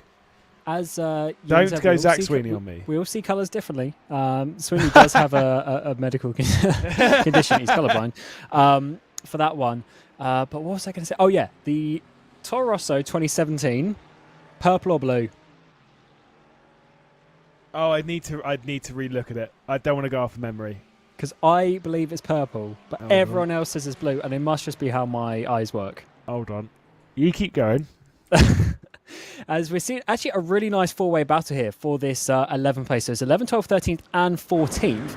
And what I actually like is we've got, is that three different manufacturers of the cars trying to work their way through this final sector. And this is the part of the track that we saw getting a little bit chaotic in that opening first few laps. You can do so many different lines, especially into this final corner. Looks like PG said, trying to have a think about diving up the inside. The issue is you are going to lose some speed out onto this front stretch. And we'll have to see if Astro Racing can try and defend from Williams for the second lap in a row. Last time it did look like the 77 was going to be making a move, but no, actually Astro Racing decided to come into the pit lane. Could say that is blue on the 27. I can understand why you'd lean a little bit more purpley, but I actually think it's more the red that's kind of pulling your eyes and it's dragging it, like making it seem like it's more purple. It's definitely blue. The thing is, it's one of those ones of like, if you get a colour picker and then click on it and then see it separate of everything else, I think you'd look at it and be like, that's blue. Because your eyes are very very weird when it comes to colours like that. But no, that's definitely a blue, and that is definitely a yellow. It's also there's actually one thing that I do actually like on iRacing, right? You can really see it on a white car or a yellow car. Look how dirty the front of that car is. Yeah, that's true. And I really like that. Look at it come through here. Oh my god. That's not texturing that's been put on as a livery design. It's just dirty. You don't see it on the Apex Racing car as much. I want to see the car's been raced. It's been through the wars. My cars certainly do go through the wars a little bit. Yeah, the obviously when it's sort of a black dirt, it gets hidden a bit on that 99 Mercedes ART car. But yeah, you're right on the yellow, as we're going to call it, of the Williams Academy. You can really see it's like it's splattered. What do you mean that tone? on the clearly yellow green car. Sorry, can we have a vote in chat, please, as to whether that's yellow or green? But I'm absolutely sure that that's green. Yeah, green. Oh my goodness me! I've just said it now. Yeah, that's it. I was focusing on something else. It's yellow. It's yellow. It certainly is yellow. But I just seen a comment in the chat, and you actually like this one because you probably obviously like it, being a bit of a fan of motorcycles as well. Someone said they would like to see Bruno. Yeah, I would, but then I think it comes to the same problems as to what we were kind of talking about a little bit. Is I'm not sure if you put Bruno in it. I'm not sure for how long it would be raced. Right. I think it would be raced quite a bit when it was new, but then not so much afterwards. Although I will say, at least with Bruno, like you could race. I could imagine racing quite a lot of different cars around there. Right, it would work in touring cars. Well, probably a bit too slow, but still, it would work in touring cars. It would work in GT3s. It would work in open wheelers up to probably around the Super Formula kind of speed. I think IndyCar would be a little bit too fast. Well, Super Formula IndyCar's not that different on speed, but you know what I mean. Yeah. It's an interesting one. Do you not think we'd see like the 6 hours of Bruno in certain endurance leagues? Yeah, probably. Oh no, I think we would. Most certainly. Bruno's probably it's a pretty good suggestion. But then, I'd like to see someone. I would like to see someone like Most. Speaking of other tracks in that country, I do like a little bit of Most. But then Most definitely wouldn't be used as much. Yeah, that's true. It wouldn't be used for multi-cut. It's way too narrow for that. But that is a solid shout for a new track. As the number 2 PGZ comes into the pit lane. They're having a pretty solid race so far, so they're going to have to, they'll have a splash at the end. They won't be able to get back on just 2 stops from this point. Gary Paravani wants a cow. Whew. Oh. I mean, that would be awesome. I do love a street circuit. Yeah, and imagine the special event that we would have. Because it's coming up in a couple of weeks, isn't it? Exactly. This time of the year, that would actually be a sick one. But I cannot imagine the open lobby carnage. Like that could not be like a rookies or a D license sort of track. No, it would have to be used a little bit higher up. That is a tricky track. But the thing is, I would like to see more street circuits in iRacing particularly, and I say that because, and this is not even me like trying to sell a load of things on iRacing and be like, oh my god, you should come and play iRacing. If there's one thing, in my opinion, if there's one thing that iRacing does better than pretty much every other sim, it is street circuit racing. And the reason why I say that is because in quite a few places you can get away with bouncing off of walls, and I know that because I've done it. Whereas when I've done things like Belle Isle or Long Beach, I love racing on Long Beach. See if there's going to be a move here as the Apex Racing team is going to look to the outside and try and work their way past the number 4 here. Might be a little bit of a long run on the straight because the Williams Esports Academy car's starting to pull away a little bit. When I did Long Beach, I love Long Beach. The fact that you cannot touch the wall, right?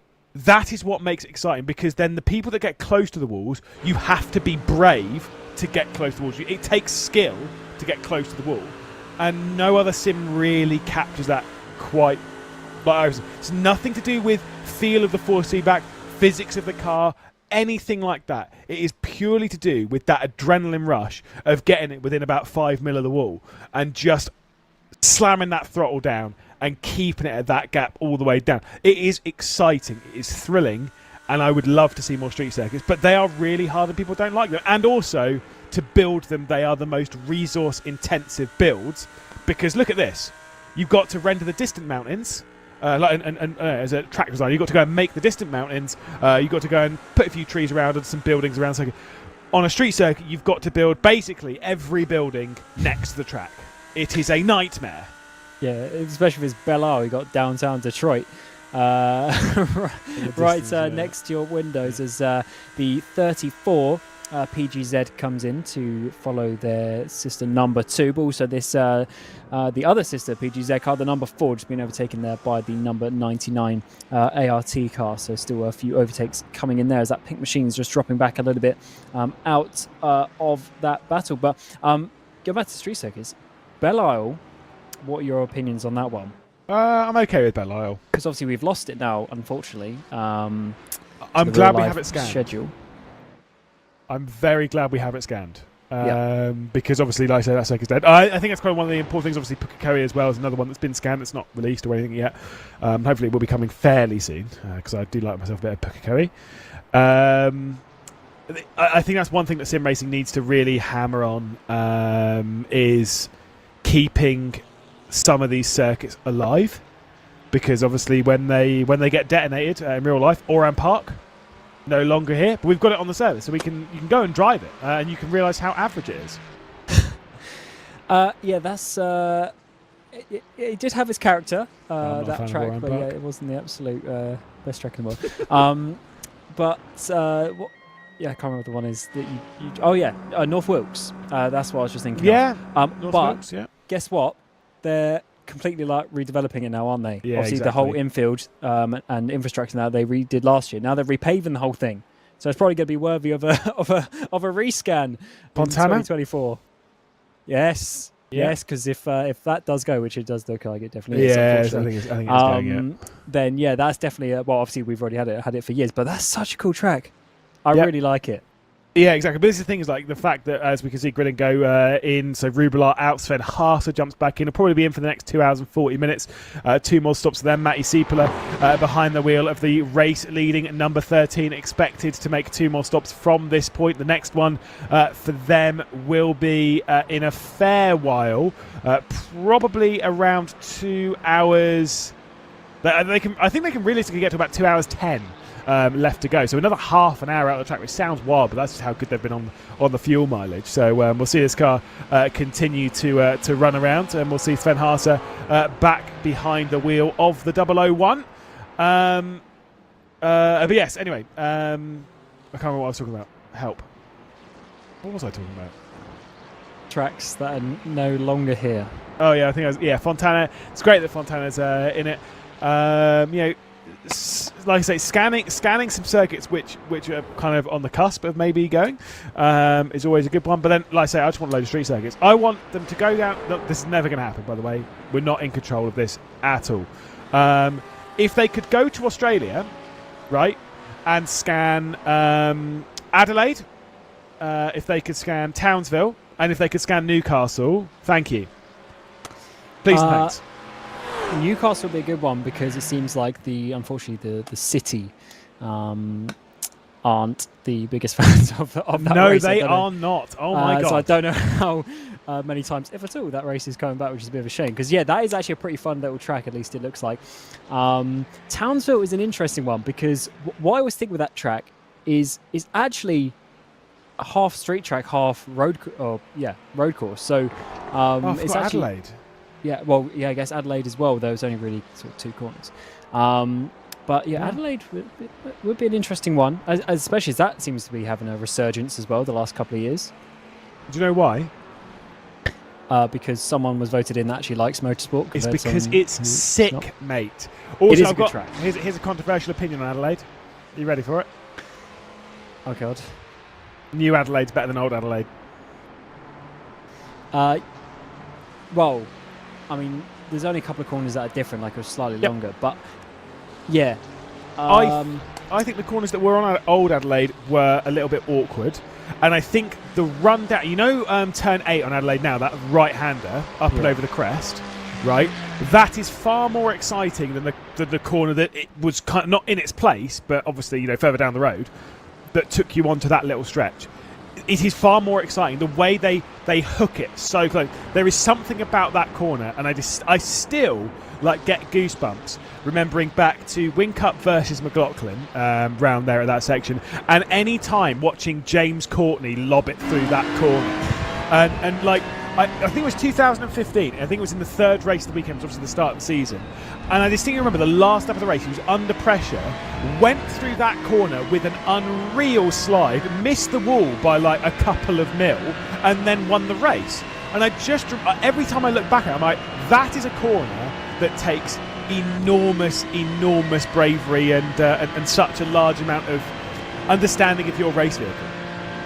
Yeah, that is true, especially as supercars are on the platform as well. That would, to be honest, that would be good, and also that could be used in other ones, other categories of cars. That's certainly an interesting one. Is Adelaide, but I think the issue is tracks like that is being able to scan them in the first place, because obviously the race only goes on for or the track is only up realistically for a couple of weeks a year.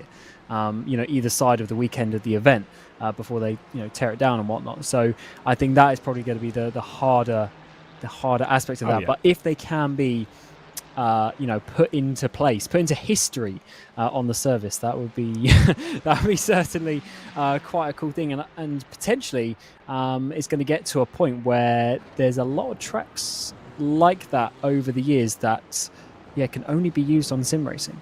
Oh yeah, in 10 years' time I'm absolutely sure there'll be a load of circuits which will just end up closing for various reasons. That then the only place you'll be able to race them is in sim racing, and with how laser scanning is becoming the norm in sim racing, obviously it is the norm here in iRacing, but it is the norm generally in sim racing. It means that we get to have these pieces of history locked in the service. Locked in sim racing, so you go back and you can race them. There are a few circuits which no longer exist in real life that some people hate, some people love, that you can go and see, even if they're just builds on certain games. They don't even have to be laser scan, but just solid builds of them. You can go back and race. We're looking, by the way, to bring us back on topic of the race.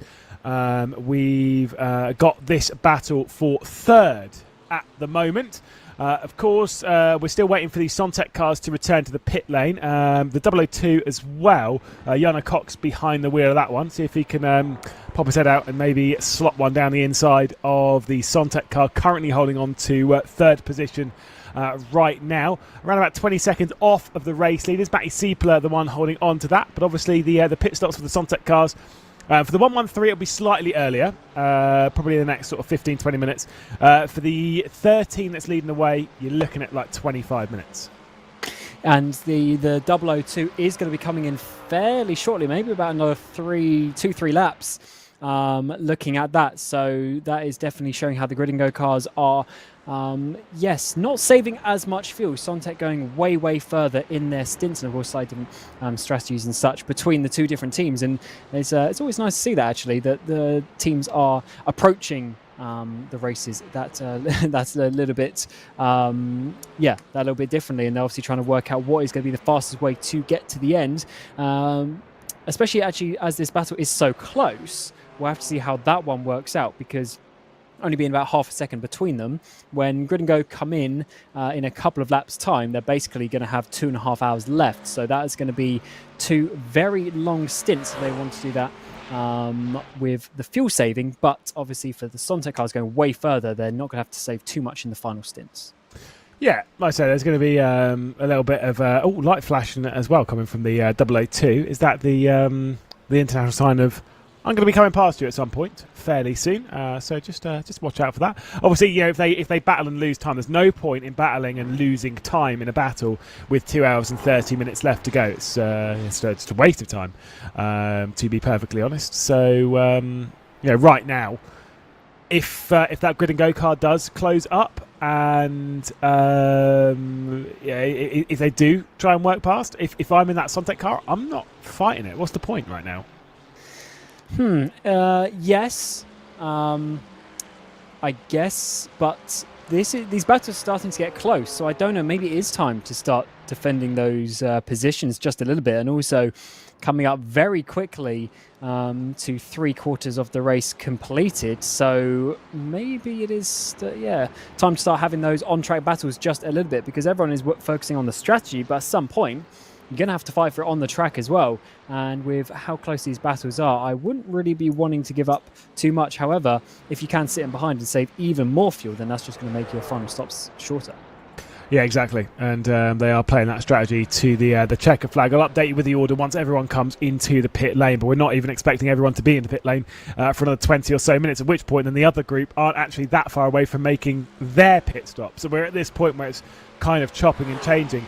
It's kind of one of the ones, if we were doing these kind of strategies, we do see this fairly frequently in a 24-hour race, we're looking at something very interesting indeed. One car into the pit lane in the background, not 100% sure as to who that belongs to. I think it's someone a little bit further down the order. It will be the Dua Academy car, Alex Newman, into the pit lane, just a bit further down the order, and now dropping down towards the back end of the 30. As I say, top 30. We've got 41 cars still in the race, 40 odd cars still in the race, so that's quite a few. We've not seen too many retirements of the 47 that took to the race start, and I know it was only 5.5 hours ago, but still not bad.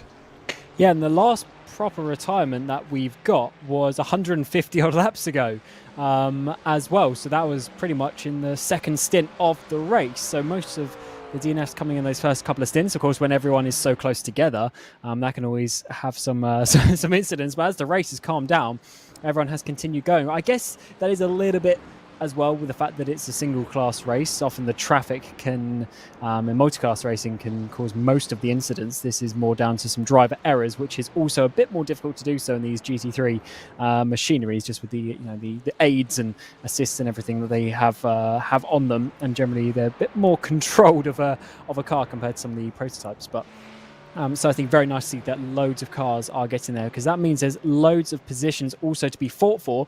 And looking down, obviously the gaps towards the front have maybe grown a bit, but the gaps individually, I mean, there's only a couple of seconds between most cars, even lower down on the field. Okay, so if we do with 2 hours and 30 minutes left to go, if we do take part in the Daytona 24-hour, obviously multi-class racing and stuff, what car are we going in? What class are you partial to? Bear in mind, I don't drive iRacing. So I did struggle with that GT3 quite a lot for the Spa race. Oh, we noticed. I didn't crash, though. We all spun. We all spun at the same corner. Yeah, we all did. Let's remind everyone of that. Yeah, Pooh, you're actually the one who got the only actual damage in the race, right? Thank you. No, I didn't want to draw attention. But you're also the fastest driver, I think. I did have the fastest lap. Yes, technically Enzo was definitely the fastest driver, but I had the best conditions. Actually, that's a good point. But yeah, that curb on the entry of Pooh was just spinning our car. But I don't know, I would like to try the GTPs though, because even now I still haven't driven them, and I'd love to get into that. But that also takes a lot more brain power over the course of the race, because you've got to be looking out for a lot more things in that car, and generally just with the traffic as well. But overall, when in my driving days, I don't really drive anymore, even on other platforms. But I am a top class kind of guy, to be honest. Nice. Yeah, I do like being in control of the traffic rather than looking in my mirrors all the time. Yeah, top class, not a bottom class. I'm kind of with you on that one. I definitely would prefer the top. They're kind of like there's just something about navigating traffic that's always a little more exciting. I've always kind of said this. Every time I've done endurance racing, I've always been in the top class, and that's not me being like, oh yeah, no, it's because I'm better than the lower classes. I'm like, no, it's because I actually think that to certain degrees it's actually harder to be in the lower class. I think the top class is probably the easiest, because you've got one job to think about and you're the one in control of that job. Meanwhile, in the GT3s, you've got one job to think about, and that's hope that no one crashes into you. And you have no control over whether they do or don't, and it's horrifying.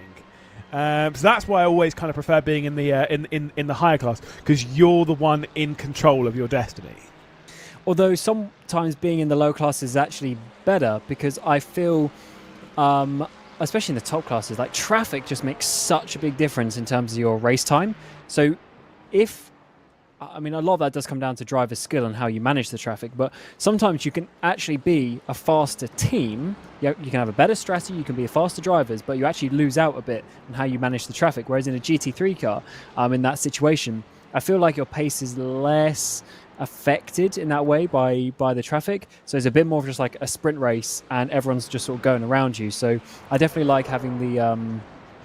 or I just prefer, having the the traffic to overtake, especially in the middle of the night, keeps you awake. Back, it wasn't the iRacing Daytona 24 Hours, but I did a Daytona 24 Hours back at the early parts of this year, and I ended up doing a 5.5 hour shift, basically the graveyard shift, from like 3 till 8:30 in the morning.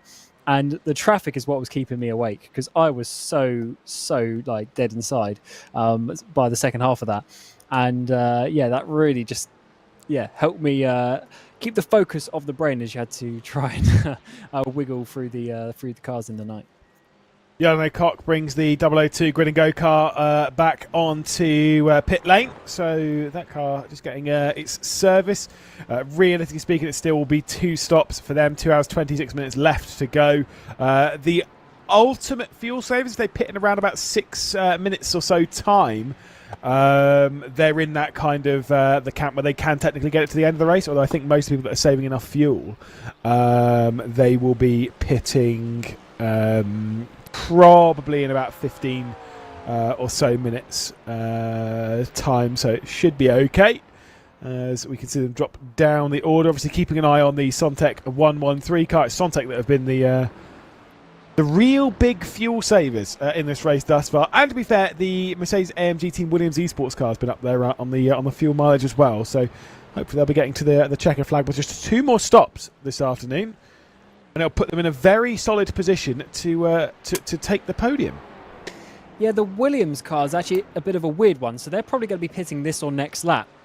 But then the Sontec 13 is probably going to be going another 5 or so, and the 001 Grid and Go pitted 8 laps ago.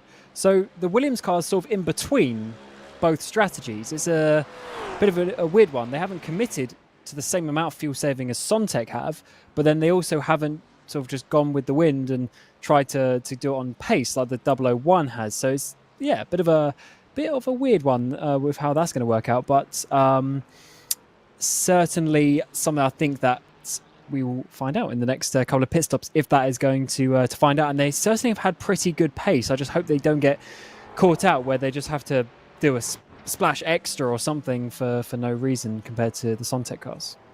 Yeah, exactly. This is where it's kind of like I say, you don't want 1 or 2 laps safe. You want more than that. You want to be quite a few laps on the safer side. If you're starting your final stint with an hour and 5 left to go, it should be fine. But if the race so happens to awkwardly fall to going an extra lap or 2, that can be a problem.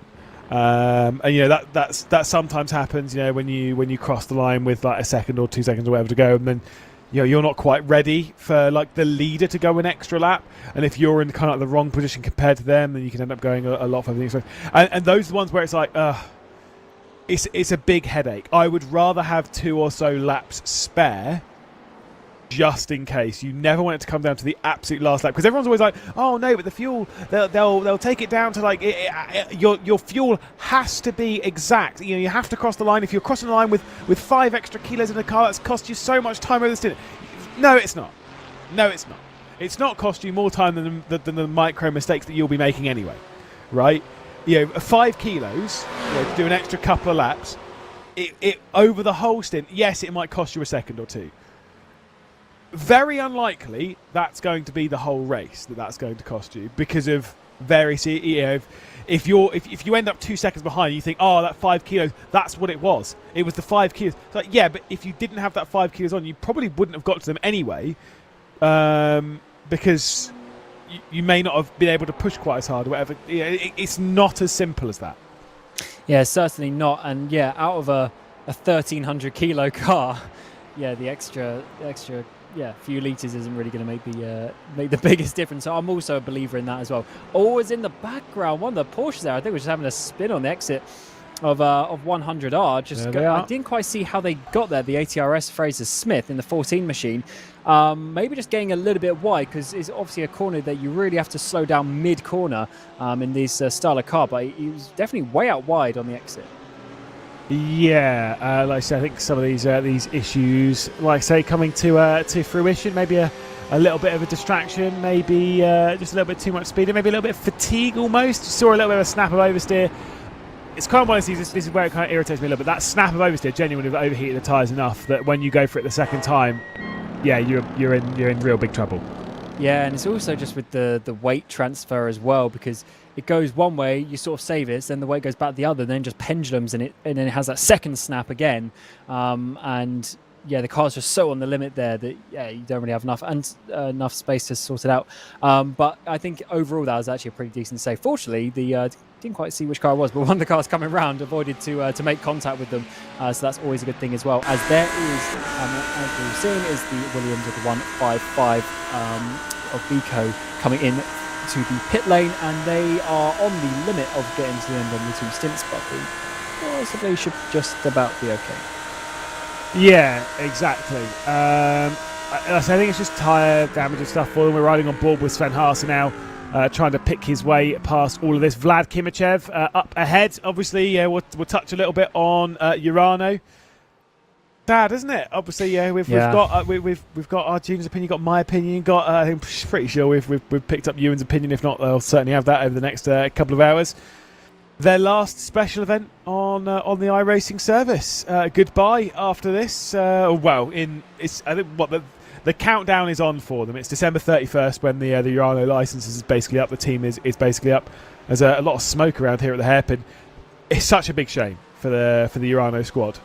Yeah, it is. They definitely became one of my more favourite teams over the course of the last couple of years, especially. Loved watching them challenge the teams that have been around for decades. Yeah, it is a big shame. And they've got such a cool group of drivers. I know I heard you guys speaking about that a little bit earlier as well, but they've just got such a cool group of drivers. I wonder how they're going to disperse themselves. The 68 machine there, losing the rear end and doing a nice little pirouette, actually, just coming in towards the hairpin.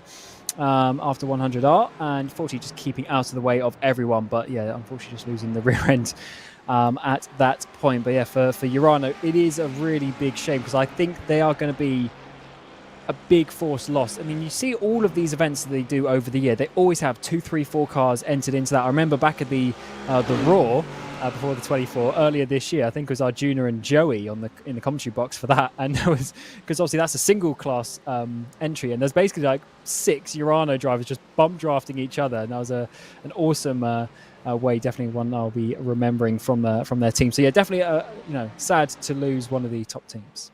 Yeah, of course, just to double check in, if anyone missed the news, came out yesterday that as of December the 31st, Urano will cease to exist. They will close their doors. They will no longer be a part of sim racing. So there's a lot of drivers that will be looking to sign and seal some deals before they head into 2024. A lot of things up in the air. Might even make some drivers refocus as to whether they will be applying so much attention to the world of sim racing. Sometimes they can force them down some slightly different paths. It's a big shame to lose one of the big outfits in the world of sim racing. And anyone thinking, is this the first time it's ever happened? No, this has happened before. Not with Urano, obviously. But anyone who remembers to last year, the entirety of Kova was even more of a shock turnaround. Kova, which was a fairly big team, a Finnish team, an esports team across the entirety of esports. They've raced there, or they race in sim racing. They play CS:GO and all that kind of stuff. And last year, before the end of the year, they closed their doors. And by close their doors, I mean one moment they were a team, and then the next moment they were not. There was no, December 31st. They just ceased. All of it, not just sim racing, like across the board, they just stopped, and that was very shocking. So these things do happen. These large organisations, they are expensive to run.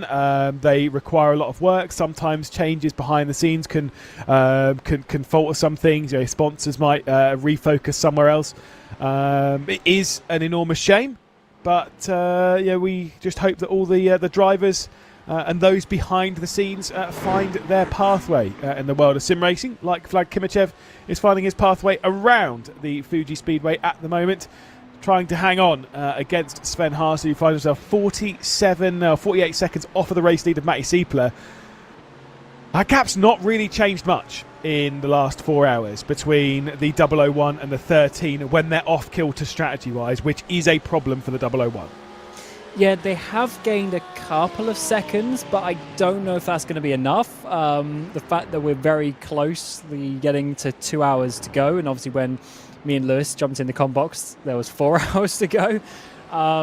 So there's only been a handful or so seconds over the course of the couple of hours stint that me and Lewis have been in the box. So definitely maybe not quite the rate, but I'm loving it that they're going for something different. They're trying to make it work. One issue is traffic. When you go off kilter, you pit early, you go back into drivers around you who still haven't stopped. And Kimichev probably has, he's coming to the right-hand side. Is he going to be coming in this lap or maybe one more? It is around this time that he's going to be pitting, so it looks like that is the time for the number 90. That's going to release the 001, but it's just little things like that. He probably didn't lose that much time, but it might just be a couple of tenths here and there, and they will definitely add up. So he is now going into a little bit of clean air. He's got 16 seconds to the Drago car up ahead, and now needs to try and use that and get some speed for Sontek come in. Of course, Sontek's still waiting probably for another 5 laps before they come in.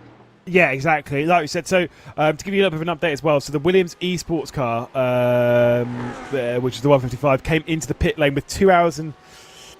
It was sort of about 2 hours and 21 minutes left to go, and that to me is a little bit of a red flag. That's too close because they can do. Yeah, we've seen the Sontek car go an hour and 10. That's fine. I don't think the Williams can do it, and the fact that they've left themselves with 2 1 hour 10 minute stints, they're going to need a splash. It's only going to be a couple of little bits of fuel, but they are going to need a splash. Those pitting at the moment, those that will be coming down to the pit lane, so the Mercedes-AMG team Urano, those that are coming down into the pit lane, Absolute Motorsport, Uslith down the order. Those that are coming in now will most likely be able to do this race on one more stop after this. So for those, it's going to be a little bit more fuel saving and stuff, but they should be for the most part okay. Yes, those, as you say, going this far should be fine. Especially Sontek, as we've seen, they've probably been one of the better ones. Easily there. Yeah, they've been one of the better ones in saving fuel anyway. So even if they pit now, they should be fine. But they've still got another few laps, so they've just gone that far. And that's what we were mentioning earlier. That 155 Mercedes-AMG team Williams is they were half and half. They weren't doing the strategy of the 001, and then they weren't doing the strategy of Sontek. They found that awkward gap in between where they didn't save enough fuel, and they're probably going to have to do a silly extra stop rather than completely eradicating it or just using it up and then using the actual speed from that. They're just caught in the middle, which is why you have to look at your strategy and try and make it work from the get-go. And it seems like Sontek committed very early to that saving fuel, and the 001 committed early to these 1 hour stints. Indeed. Drago Racing, obviously they're in the pit lane at the moment, switching over drivers before they return their way. Aaron Vasquez behind the wheel now. ATRS also onto the lane. I think Drago Racing probably rolling off the lane fairly shortly. So before we've given Aaron Vasquez a bit of a shout out about his position within the squad, within the Drago Racing team, having recently joined them, courtesy of where he was with the Altus Esports team. And sadly, because of his situation switching over, we will not see him race in IMSA Esports tomorrow, which is a bit of a shame. Not 100% sure as to what that means with his commitment in the British Formula 4 Esports Championships, whether he'll continue racing under Altus for the last 3 rounds of the championship, obviously those being on Wednesdays. But we were kind of wondering behind the scenes whether that was actually going to happen. I kind of get the feeling it probably won't, and that maybe Altus will require a different driver for that one. ATRS into the pit lane, Sontek the 113 into the pit lane. Still our race leader remains to be the 13. I suspect they'll be pitting in a couple of laps, leaving them 2 hours 10 left to go, which is comfortable for them on fuel, really.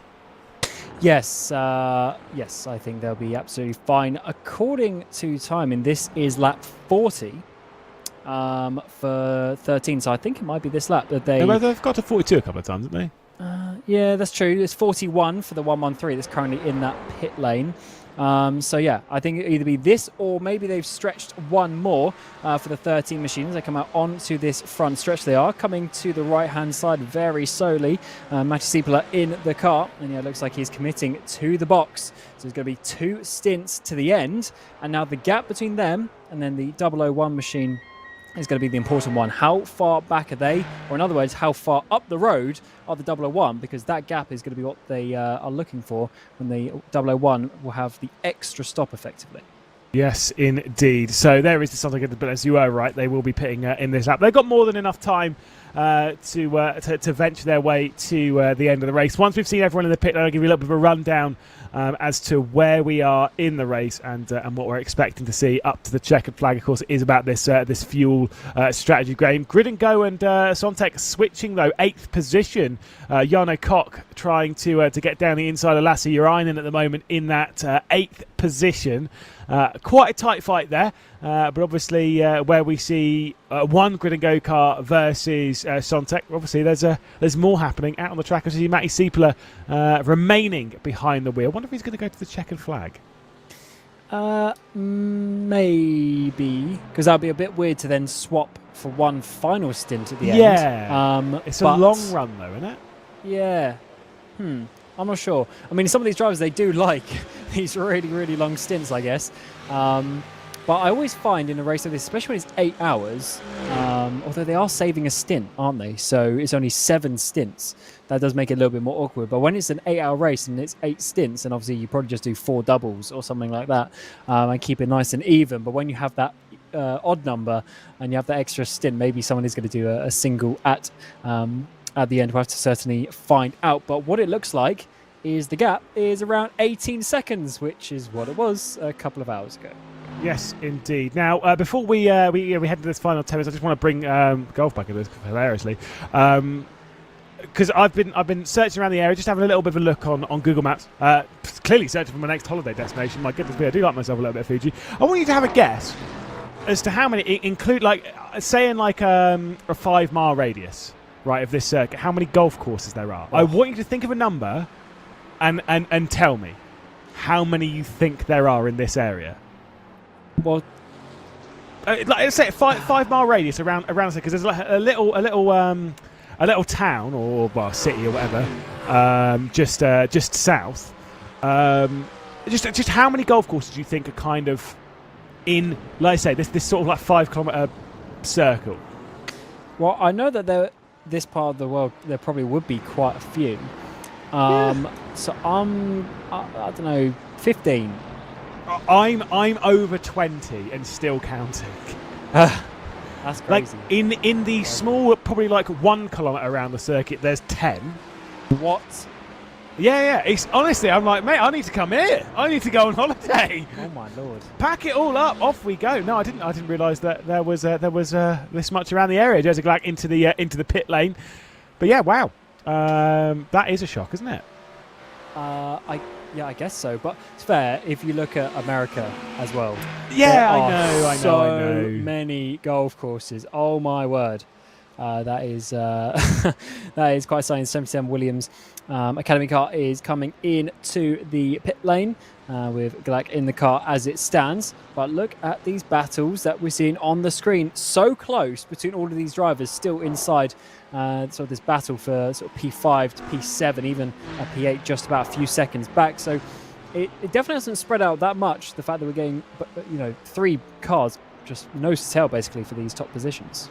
Basically what I'm saying is Fuji has gone from being a circuit I would quite like to go to, mostly because of its history and where it's been, even with the world of cycling, of course, around the Olympics, the whole area around this. It's gone from being a circuit I would quite like to visit to a circuit which is now a bucket list circuit that I must visit.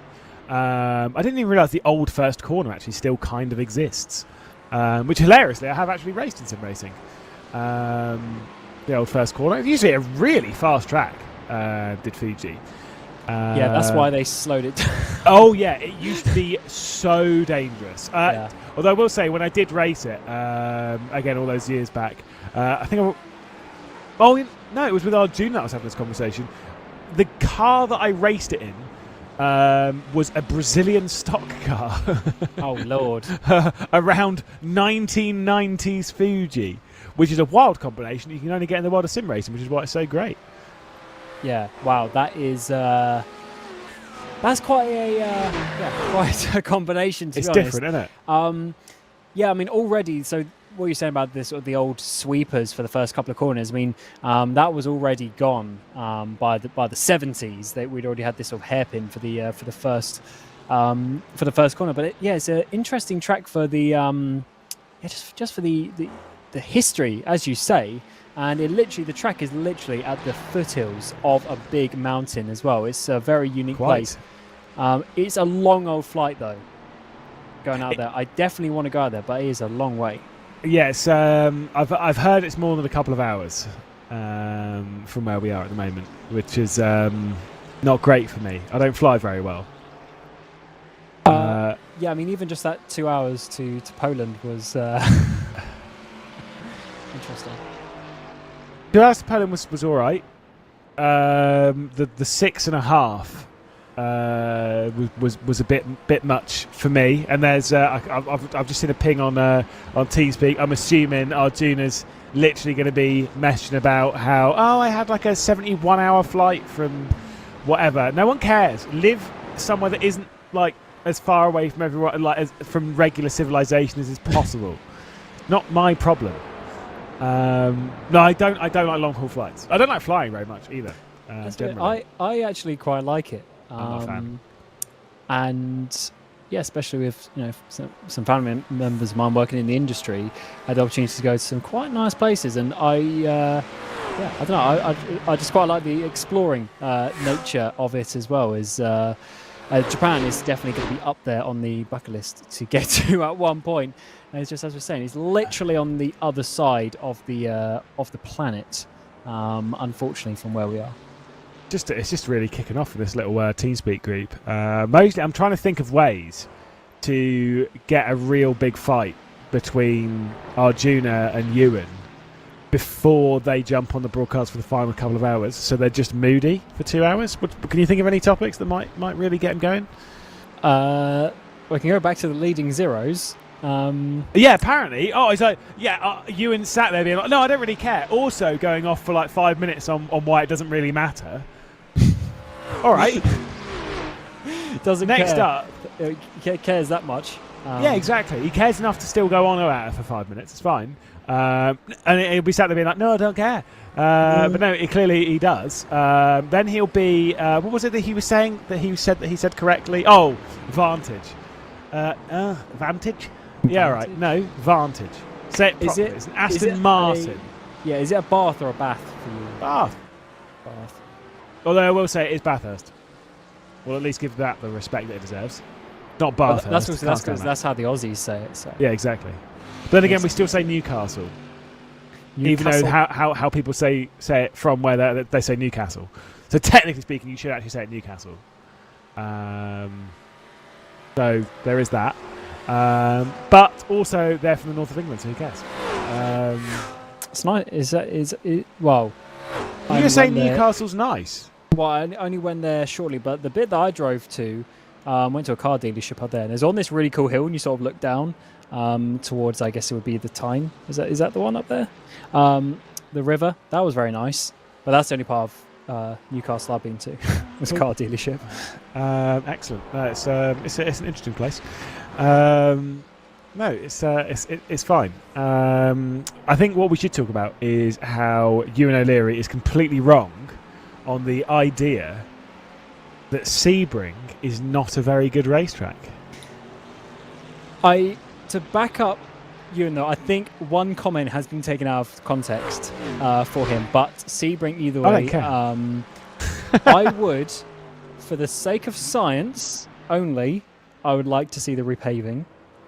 Only for the sake of science. I don't actually think it's going to be. I don't actually think it would probably make it better, but I would like to see just what the cars act like, because I think the layout's quite nice there.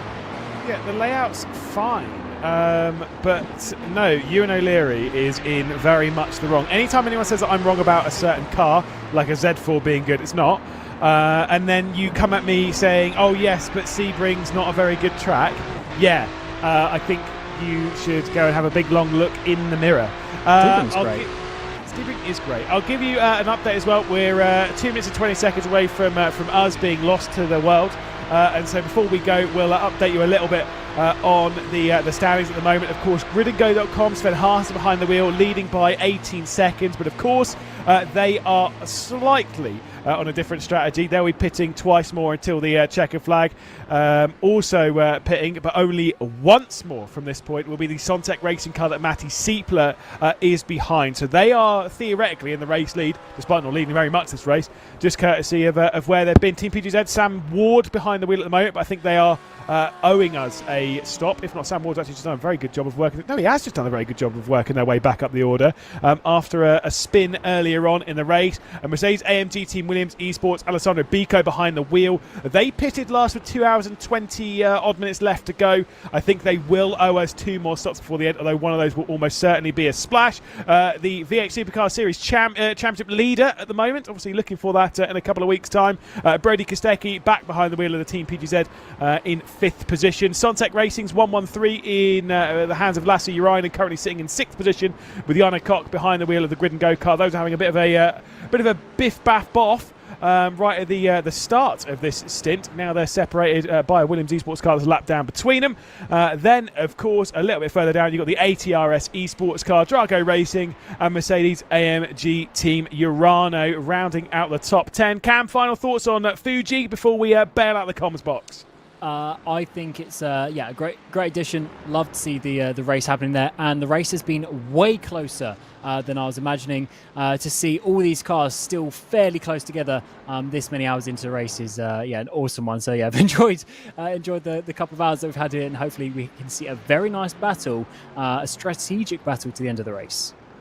Well, yes, indeed. 2 hours left to go, 20 seconds for us. So thank you so much for joining us. There's been a bit of a moment for Jarno Koch. He's dropped it down the end of T1. Of course, the iRacing Fuji 8 hours powered by Coach Dave Academy still has 2 hours left to go from myself, Lewis McGray, from Cam Roger. Fake Award winner, Golf Master Extraordinaire, will hand over to Cutie Patootie and Kinky Party himself. Thank you very much. We'll get the fake award winner with all his friends in the right places and the high places out of here. But it was great to hear Cam Roger at the very least for the last couple of hours. Ewan O'Leary with his terrible takes about Sebring is back. There is no challenge like Sebring. I agree with the comment made in the iRacing Esports Network, but with the final 2 hours to go, the sun seemingly beginning to set. Ewan, I know you love a bit of a strategy battle. It's starting to settle in, and right now, I feel pretty good about my pick. That's all I'll say. Yeah, the pick's looking good for you and others as well who might have picked the number 13 of Matty Siepler, who's back again. He wasn't there, of course, when we left the booth last. It was still Sammy Matty Trogan, but even so, it's looking good for them. 18.5 seconds between 1 and 2 at the moment, and judging by the way the fuel game is going at the moment, they're getting further ripped apart, if you like, in terms of when they're actually coming down pit lane, but the strategy stays the same. It stays in favour of the number 13. However, Sven Haas will have a shorter final stop, so I'm just putting that into everyone's mind before the end as well. Got to remember that before the end of the race. Yeah, the delta, I think, is closer to the 30-40 second bracket than being larger than that. Remember, the time down pit lane itself is about 31 seconds, and like you say, the shorter pit stop will, of course, play its part. It's already past around 2:30 p.m. The track conditions seemingly starting to cool off as well, though, as we work into this final part of the day. And of course, we've talked about it a little bit, the fact that you get the tires and fuel done at the same time somewhat removes some of the strategy element from the tire game itself, but nevertheless, there's, as we mentioned, that margin on fuel that continues to make things intriguing. I think we both called it, didn't we, when we said Williams in that 155 might be a bit too much on the back foot. And I think part of the reason why Team PGZ have gotten back up to the podium spots you in is the fact that this 155 is having to try and hit a pretty difficult fuel number to try and make this to the end. Yeah, and the frustrating thing is it wouldn't have been that difficult if, well, it would have been still difficult, but not this difficult if they'd have done it from the start. And that's going to be the frustrating thing when they look back at this, that it could have been a lot of an easier day for them, and they could have got a lot more out of it. But no, they're stuck in this middle situation, which we talked about earlier on. They're not maximising their pace. They're not fuel saving from the very start. They're doing neither, and it's really hurting them. And as you can see, we left the booth. They were a couple of seconds back.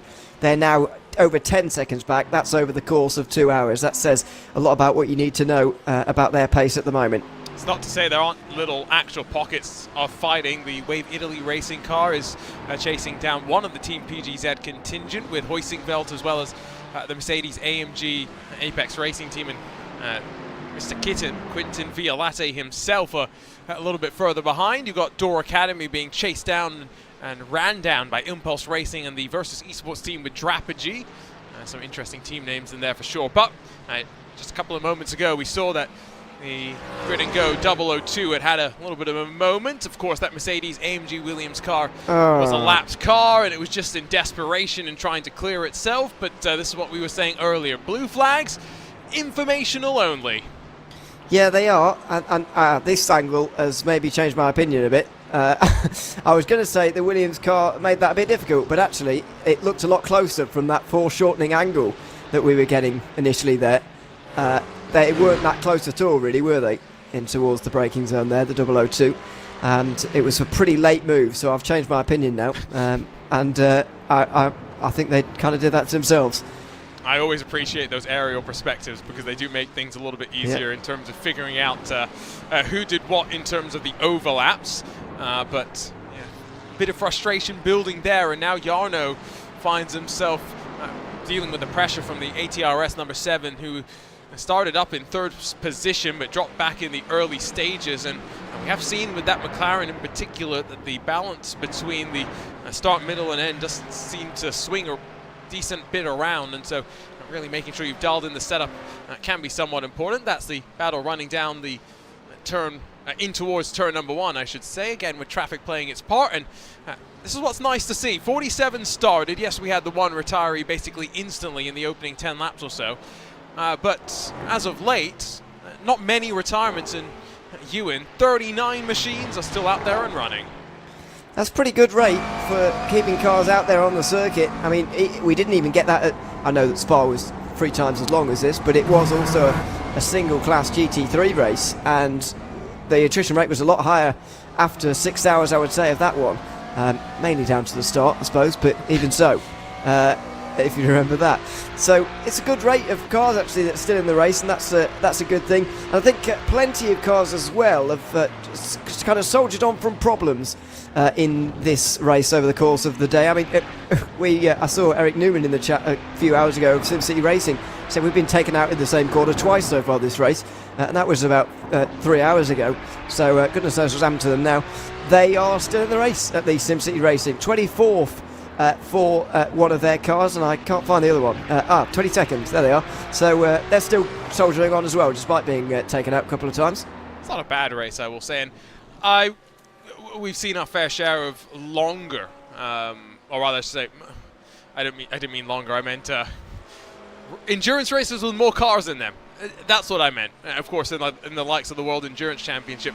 But I don't feel like this is necessarily a race that I've actually ever seen be run in the real world before, and so it's quite interesting from that perspective that Lewis and Cam were talking earlier about history of events, both in the sim and real worlds. This is effectively going to be us building our own little bit of history if this event continues year on year. And I think based on the better than expected turnout, based on the relative level of cleanliness of the driving that we've seen, the way the strategies have played out, sign me up for edition 2 of this one. I think people behind the scenes know that I wasn't such a fan, Ewan, of the Suzuka 10 Hours. Well, I did enjoy it last year, I've got to say. I thought the Suzuka 10 Hours was a lot of fun. But yeah, by the way, when you say or a better turnout than expected, do you mean than you expected, or the people as well? I think Lewis was pretty shocked as well, to be honest. We were talking about it just before we went live. See, you lot are so negative. It's unbelievable. Well, but so let me go back over to my entry list for IMSA Esports, because I was just working on that while I was doing some of the production behind the scenes as well for the broadcast. But Alessandro Bico, Daniel Lafuente, they're running in 4th position. Tomorrow they got to focus on IMSA Esports after what was a pretty wretched start to their campaign after both cars got involved in the tussles early doors. So, you know, splitting the focus, it's difficult. I'll give them full credit. Same with Grid and Go. Sven Haas and Nicolas Rubelar, they'll be in a Ferrari tomorrow rather than the Lamborghini that they're currently running at the front of the field. Go Vanchini, I got word, by the way, on what happened to him. He had a technical. He had a hardware failure. So he's suddenly out of the IMSA Esports competition tomorrow, and they've had to draft in a replacement driver. So this is what I mean when I go to say it's a busy time for us in the comms booth. It's busy for the drivers as well. yeah, it is, and I suppose that may have contributed to your thoughts that, you know, none of the top drivers would actually be here because they're focusing on tomorrow. But realistically, if you're in the GTD class tomorrow, I would be very tempted to do this race, because personally, I always found that being comfortable with a car was really vital in terms of a championship. And I know that sounds so obvious to say, but you reach a point with a car that you, not only in your head do you think that you've got this, but it feels like, you know, I've got a hand on this car now, and I know what it's going to do. And doing that, well, even if you're sharing with someone else, you do 4 hours of this race, for example, that's 4 hours of practice. I know that this circuit won't be crossed in the IMSA Championship this season, or probably ever, but you know, you're still getting practice with that car, and that is really important, I think. And maybe other people works differently. I mean, but I worked in this way when I was a driver. I needed to be comfortable with the car, and it didn't matter on what track I was focusing on. I would always feel more comfortable going into a race if I could get a handle on the car, and then the track can sort itself out, because you can learn that. Let me put it to you this way, though. How many hours of practice did you used to do per race back in the day? Varied terrifically, but what was your max? Oh, maximum. I wouldn't like to say. Come on. Well, see, this is the thing. Once when one of the F1 games came out, I played that for like 12 hours in a row for the first 2 days of release. So that was me, 24 hours of getting used to a car, and that wasn't even with a race in sight. So I don't know. So yes, so that's my point, though. You appreciate what it's like for these drivers to prepare for one race. Now, imagine having to prepare for 2 races, especially having to dial in setups for both of them. Yes, you may, in some cases, be in the same car. Remember, Sven Haas and Nicolas Rubelar are having to drive a different car tomorrow. But yeah, for me, it's more just the amount of investment that the drivers make in each of the races. That's where I often wonder just how much they will end up being in each. So Lucas Perez comes in the Astra Racing car, so he's guaranteed to need one more stop no matter what. Driver change going in there. It's Carlos Maria de la Chica that will jump in to the number 33. What do you think the magic number is, Ewan, in terms of time to be able to make it to the end? I've been saying it's probably around 41, 42 laps, but what does that mean for you in terms of the clock? I would be comfortable with an hour and 9. That was the. I know that's very oddly specific, but that's what I'd be comfortable with. Although you've got to factor in as well, I guess, the time that you could run on at the end of the race. So probably knock another couple of minutes off just to be absolutely ultra safe. That was the kind of equation that I was thinking about earlier on. If you're going to do 7 stints today, which we're presuming Matti Siepeler and Sontek are going to, then you've got to sort of divide that hour up into separate minutes, if you like. So, but as I said earlier, 60 divided by 7 is not an easy equation. It comes in at just under, around 8.5, doesn't it, if you do that dividing. So I would bump that up to 9 just to be on the safe side. I was saying in each stint, they've got to do an hour and 9 every single time. So Matti Siepeler has been doing that, and I think if he pits on that point, he'll be absolutely fine. I think, unfortunately for Williams and the likes of them, they're going to pit with, you know, hour 12, hour 14 sort of to go, and that is going to be too far for anyone, never mind them. We'll just be counting down the minutes, basically, until we hit that magic mark, and we'll know. We obviously feel pretty confident for Sontek. It's everyone else that there are the questions about. I still think that the way the margin is built up, it's only 19 seconds between the two, and I know that right now Haas has got a bit of a lighter car compared to Matti Siepela, who's only been on track for about 13 laps at this point in the running, but just keep that in mind. That's definitely something to play its part out in this Coach Dave Academy Fuji 8 hour. As mentioned, next weekend we have another special event, the Formula Ford 1600 Festival, and then the weekend after that it's the Winter Derby, and then a couple of weeks off, the Chili Bowl, the final one of the special events. And I've got to say, if you've never done any dirt racing before, go try the Chili Bowl, because your mind will be blown. I don't think there is anything quite like it, and quite frankly, words can't truly describe what that's like. Well, what is it then? Because I don't know what the Chili Bowl is. So describe what it is. So let's go. Because I'm imagining a plate with some chili in it. I don't know what. Does sound quite tasty right now that you got me thinking about it. But let's go inside to a basically a shopping mall kind of equivalent. Let's go into an arena, as you might call it in the UK. Let's build an indoor track. It's a quarter of a mile in length. Is I believe what we build inside of the Tulsa Expo Center to give it its full and proper title. And then let's break out those midget cars, which have power to weight ratios of something like 4 or something, so that you're basically driving on one wheel at times, the right rear, as you carry yourself through the corner on it. And somehow they can drive 3 and 4 wide while doing lap times in the 11-second bracket. It's the one with the. I wouldn't know how to describe it, but it's got the weird thing overhead with the sort of I would not know how to describe this at all, but it's. Are you thinking about the wings? Yes, I am. No. You're thinking no? of Knoxville, I think, which is the wing sprint cars. This is even more small than that. Even smaller than that. Okay, yeah, I can picture them now. Yeah, okay. This is the thing, for someone who doesn't know what a dirt midget is. It's hard for me to just say it's a dirt midget. So maybe some Americans are going, "Oh, Judah, just say it's a dirt midget." I can't just say that. I'm trying to explain it. Yeah, that's what I was picturing. Cam just sent me a picture of it. That's what I was picturing. I got there in the end. I'm sorry for my lack of dirt knowledge, but it's really not a thing in England. Well, this is the thing. I only really found out about it because of the iRacing special events. And so, again, you may not think much about it, but go try a Daytona 500 next year if you've never thought about it. If you're an Oval fan watching this, come join us for the Daytona 24. Find a team. There will be someone I'm sure that you can team up with. Yes. Probably a couple Someone more. who needed it. Yeah, you need, should we say 4 people, you and minimum? I think 4 people will be a minimum. If you're going casual about it, I mean, these guys will probably do 3, to be honest. These guys will probably do 3 drivers. But if you're being casual about it and you're just getting into iRacing, 4 is an absolute minimum, yeah. And there will be a team who needs members, so don't worry about that. Hey, I mean, you can also post on, like what I did 7 years ago at this point or whatever, post on Reddit, find your team, create a team, and go from there. Whatever the case may be, join us for it.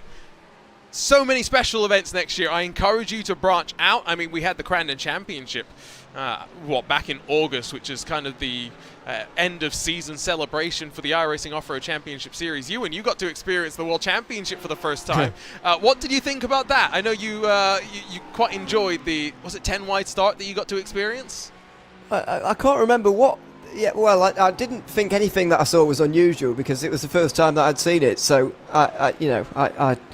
it was hard for me to put that into perspective, if you like. But I did enjoy my first time basically looking at that kind of dirt racing. I've seen rallycross before, obviously, because that's more of a European. Well, it's not a European thing, but it is a thing in Europe. I mean, and that kind of dirt racing is not. And it was good to experience something a little bit different, something new. It was quite exciting.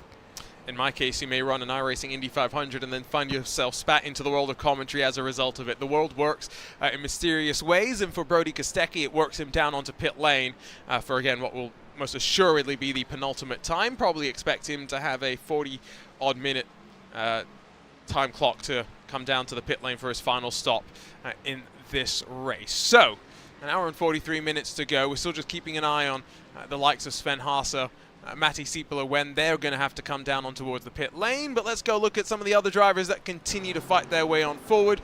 Parker White in the Apex Racing number 99, down in 20th position. And we were talking about the big names. We knew we would see the Apex Racing team. We just weren't sure exactly who. Parker White's going to be a part of the 2024 Porsche Tag Heuer Esports Super Cup after a quite impressive rookie campaign in the 2023 eNASCAR Coca-Cola iRacing Series, and has continued to go from strength to strength, I think it's fair to say, after joining up with the Apex Racing team. And it's, I think, quite impressive to see someone who we've seen be quick on ovals, Ewan, really master the road courses as well. Yeah, I think so. But unfortunately for Apex, I don't think it's been a very good day so far. But I always respect drivers who are able to do, more than one discipline.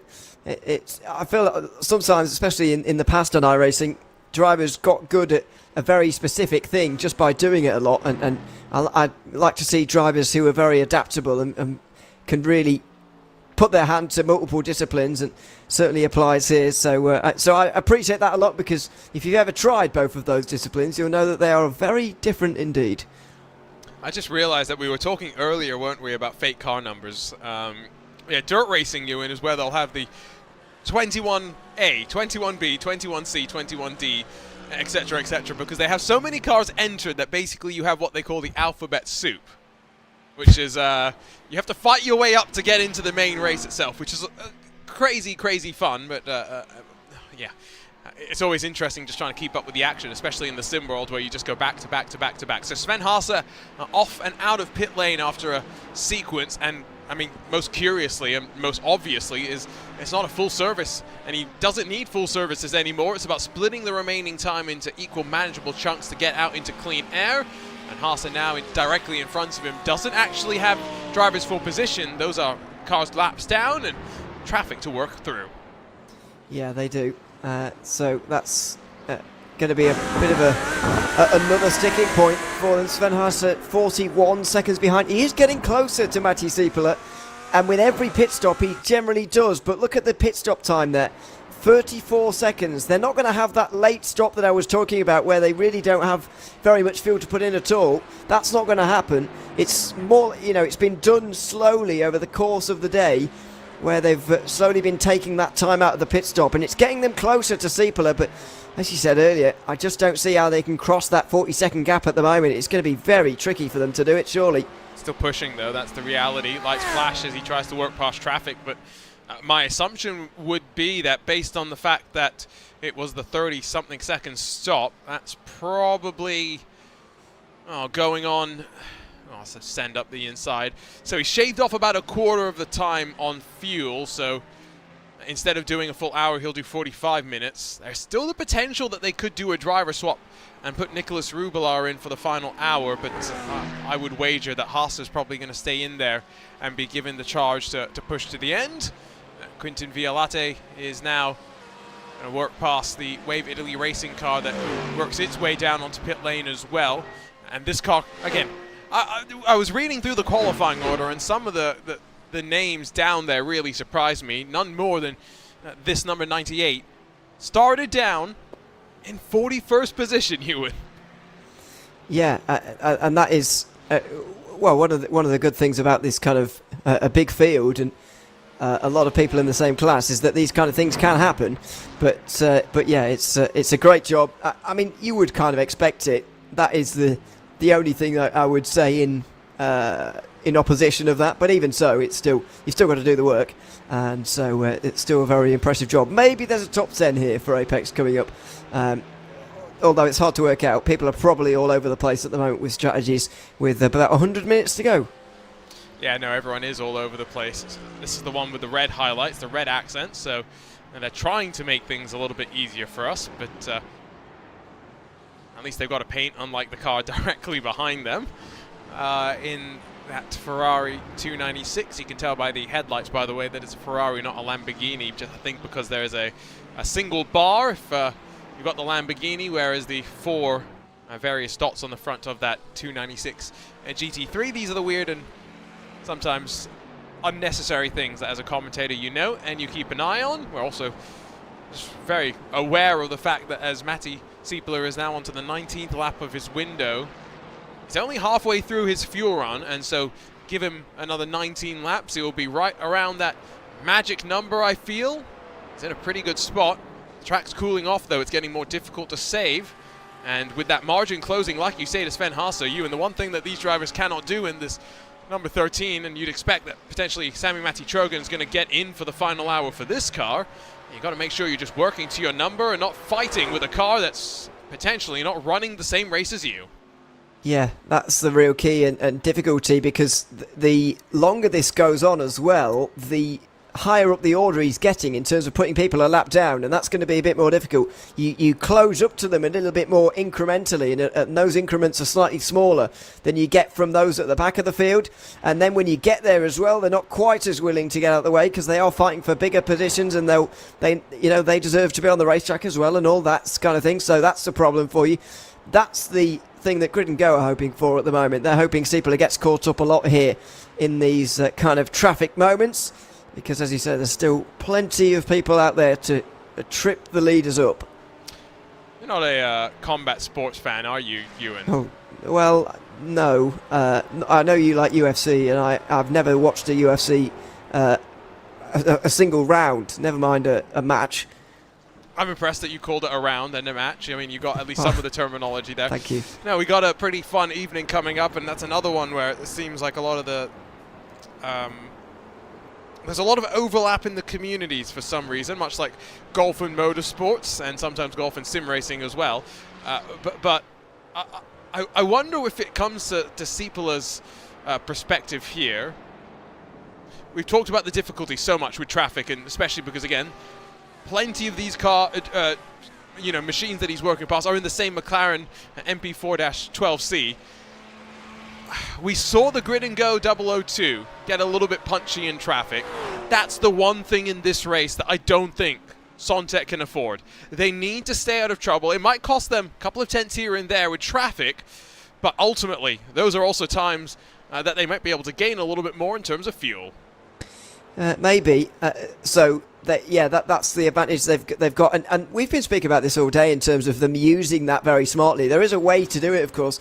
When you are behind someone, you can really fuel save a lot more, especially on your way into the corners. The concertina effect we were talking about early on in the race as well, that you can benefit from. It's been used very well by them so far, and I think that they've done a good job, of course. But how much can you afford to do that in this kind of situation here is my question, because they're a long way down the order. These guys, the two McLarens in front, the 78 is going to get out the way here shortly, but not on the way down towards turn 10 by the looks of things. It's going to be a problem for Siepler in the final sector, I would imagine. And now this is the problem. He's saving fuel into there, of course, but there's not big fuel saves to be made into these next corners in the final sector. What does he do about these in front? How can he be more forceful? But as you said, he can't really afford to be any more forceful.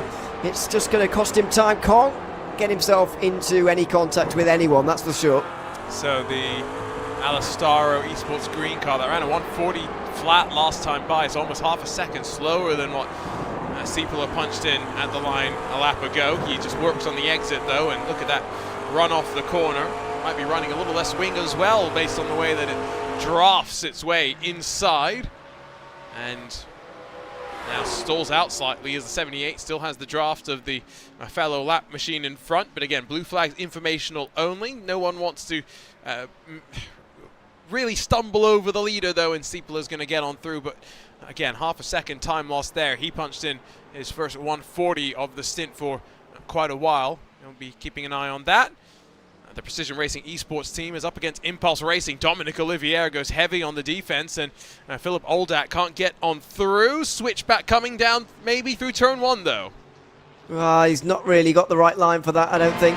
It's a pretty difficult corner to do a switchback on anyway, because it's slightly odd hairpin, if you like, but not on this occasion. Going to have to follow through turn 3, where they do get over that curve again. Now around 100R, very tricky way around here, but just look at how smooth these guys on the way through they are. They weren't adjusting the angle of the steering all the way round, just smoothly round and expertly done. But no way through for Philip Oldak on this occasion, part of Impulse, I wouldn't imagine. stay behind here in the new Ferrari and look for another way through in another time, really. It's not going to be possible in the final sector, I wouldn't imagine. Not going to be impulsive and go for the move. That was bad, I know, but I had to. Impulse in that Ferrari, by the way, will be competing in tomorrow's IMSA Esports Global Championship. You'll see them running with the pairing of Chris Shorter and Matteo Victorino, neither of whom I think are lined up for this particular race as we near on 90 minutes to go. See some questions about the flames out the back of the McLaren, and it's a beautiful sight. Fortunately, it doesn't seem to impact their fuel economy too much over the course of these races. Otherwise, it would be a much more concerning topic of conversation, you'd have to believe. Is Dominic Olivier going to go defensive again? He's not going to get the chance to. Up the inside, Oldak gets on through and doesn't slide too wide down off of the opening corner as they run through towards Coca-Cola. It's a swap around, and this is for 31st position. And I get the feeling that Olivier was always quite pleased about that, really.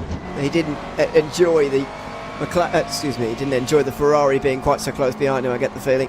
And he can now get on with his own race and watch that Ferrari get away from him at this stage. Got slightly surprised to see Impulse back here, to be honest, but I think a fair amount of the bigger teams in this race have had difficult afternoons for whatever reason. For, well, one reason and another, of course. They'll all have their separate reasons for it, but it's been difficult for some, for whatever reason. I mean, these two teams, 31st and 32nd, is a bit of a surprise, in all honesty.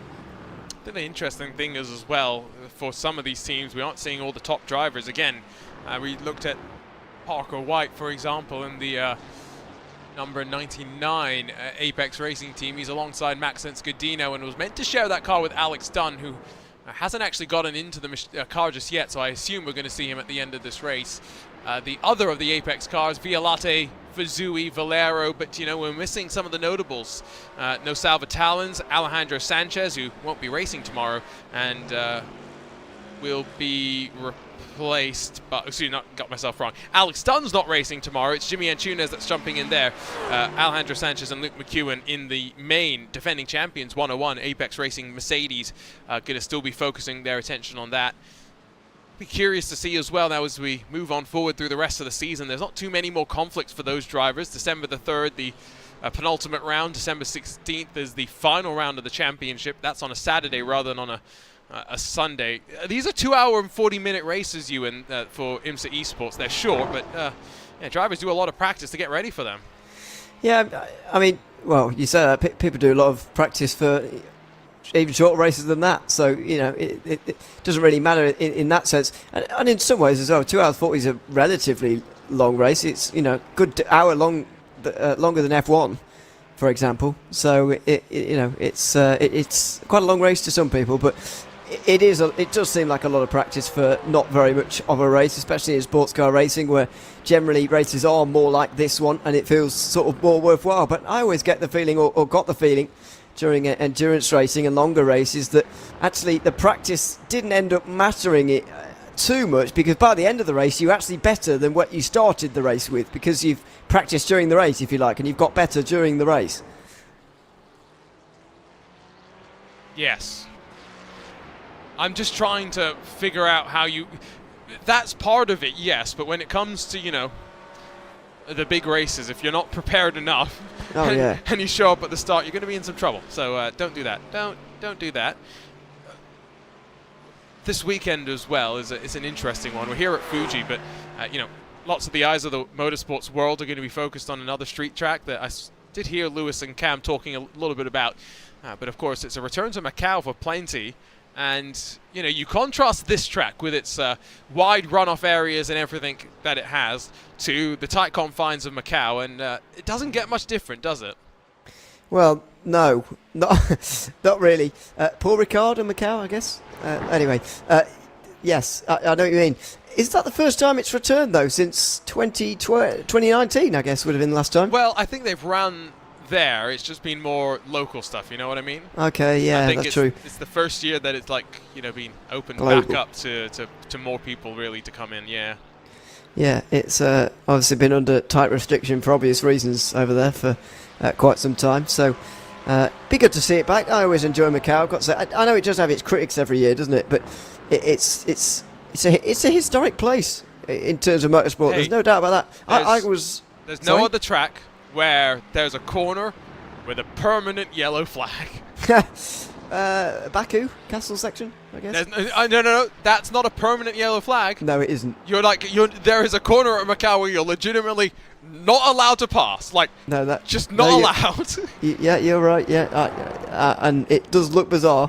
It's It is bizarre to tight. get your head. It is bizarre when tight, so yes. It's to get your head around when you're just thinking about it. You think, well, how's that going to work? But actually, when you watch, it does make sense. So I'm sure if you've seen it, it will make sense to you. It's a historic place, though. I was watching a video turned up on my timeline the other day on a famous social media platform that of 1990, Eddie Irvine driving around there, and it was of course exactly the same layout. It's the street track after all. But it just looks a bit different because it was 33 years ago, and right. it was just great viewing, and it's a historic place. Now people forget that somewhat and just complain about the racing around there, which sometimes isn't great because a lot of the races are held under red flag. I mean, there has been some great racing there. It's also led to some of the most memorable commentary clips ever. Do you know the one I'm thinking of? Maybe I do, but I can't think of it right now. It's the infamous "How do you do?" No, I can't remember that. Oh, was it Van Thor and Bamber? I think it was Van Thor and Bamber fighting through turn 1 and 2, and someone got through. Van Thor in his Audi days, by the way. Yes. Oh, back in the day as well. Yeah. In what legitimately felt like the golden era of GT drivers because just everyone was too quick to really fathom. But yeah, Move gets on through. It's the fast right-hander that's turn 2, right? Or was that turn 1? No, fast right-handers 2. Yeah. So they get through turn 2, moves happen, and I think it was the car behind that's just got loose, slammed hard into the wall, and it would have been Van Thor then in the Audi that flipped upside down. And so it's just the commentator goes, he was trying to say, how do you do that, right? But he goes, how do you do? And as he's saying do, car flips upside down, how do you do? Yeah, 2016, I think it was, if you want to go and find it. I'm sure you'll be able to. You probably don't even need the year. You just type it in. But, yes. And Van Thor actually won that race, by the way, because it got red flagged and he crossed the line first at the last timing line. So he did actually win. Oh, that's right. That is true. These are the things that you think about as commentators there. Like, that is an iconic moment. And it's just about reacting to what's in front of you. How do you do? It's so simple. Anyway. How do you do, Parker White? You're being chased down by the Door Academy car, and it's been interesting. Door, we've seen them mostly in Porsches as part of the Falcon Sim Racing team. They've raced in some BMWs and Mercedes as well, but they're showing they're quite adaptable. They can drive a McLaren as well.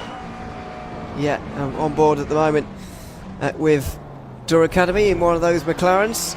Yeah, I've got to say, I think this car sounds pretty good. I know people maybe don't.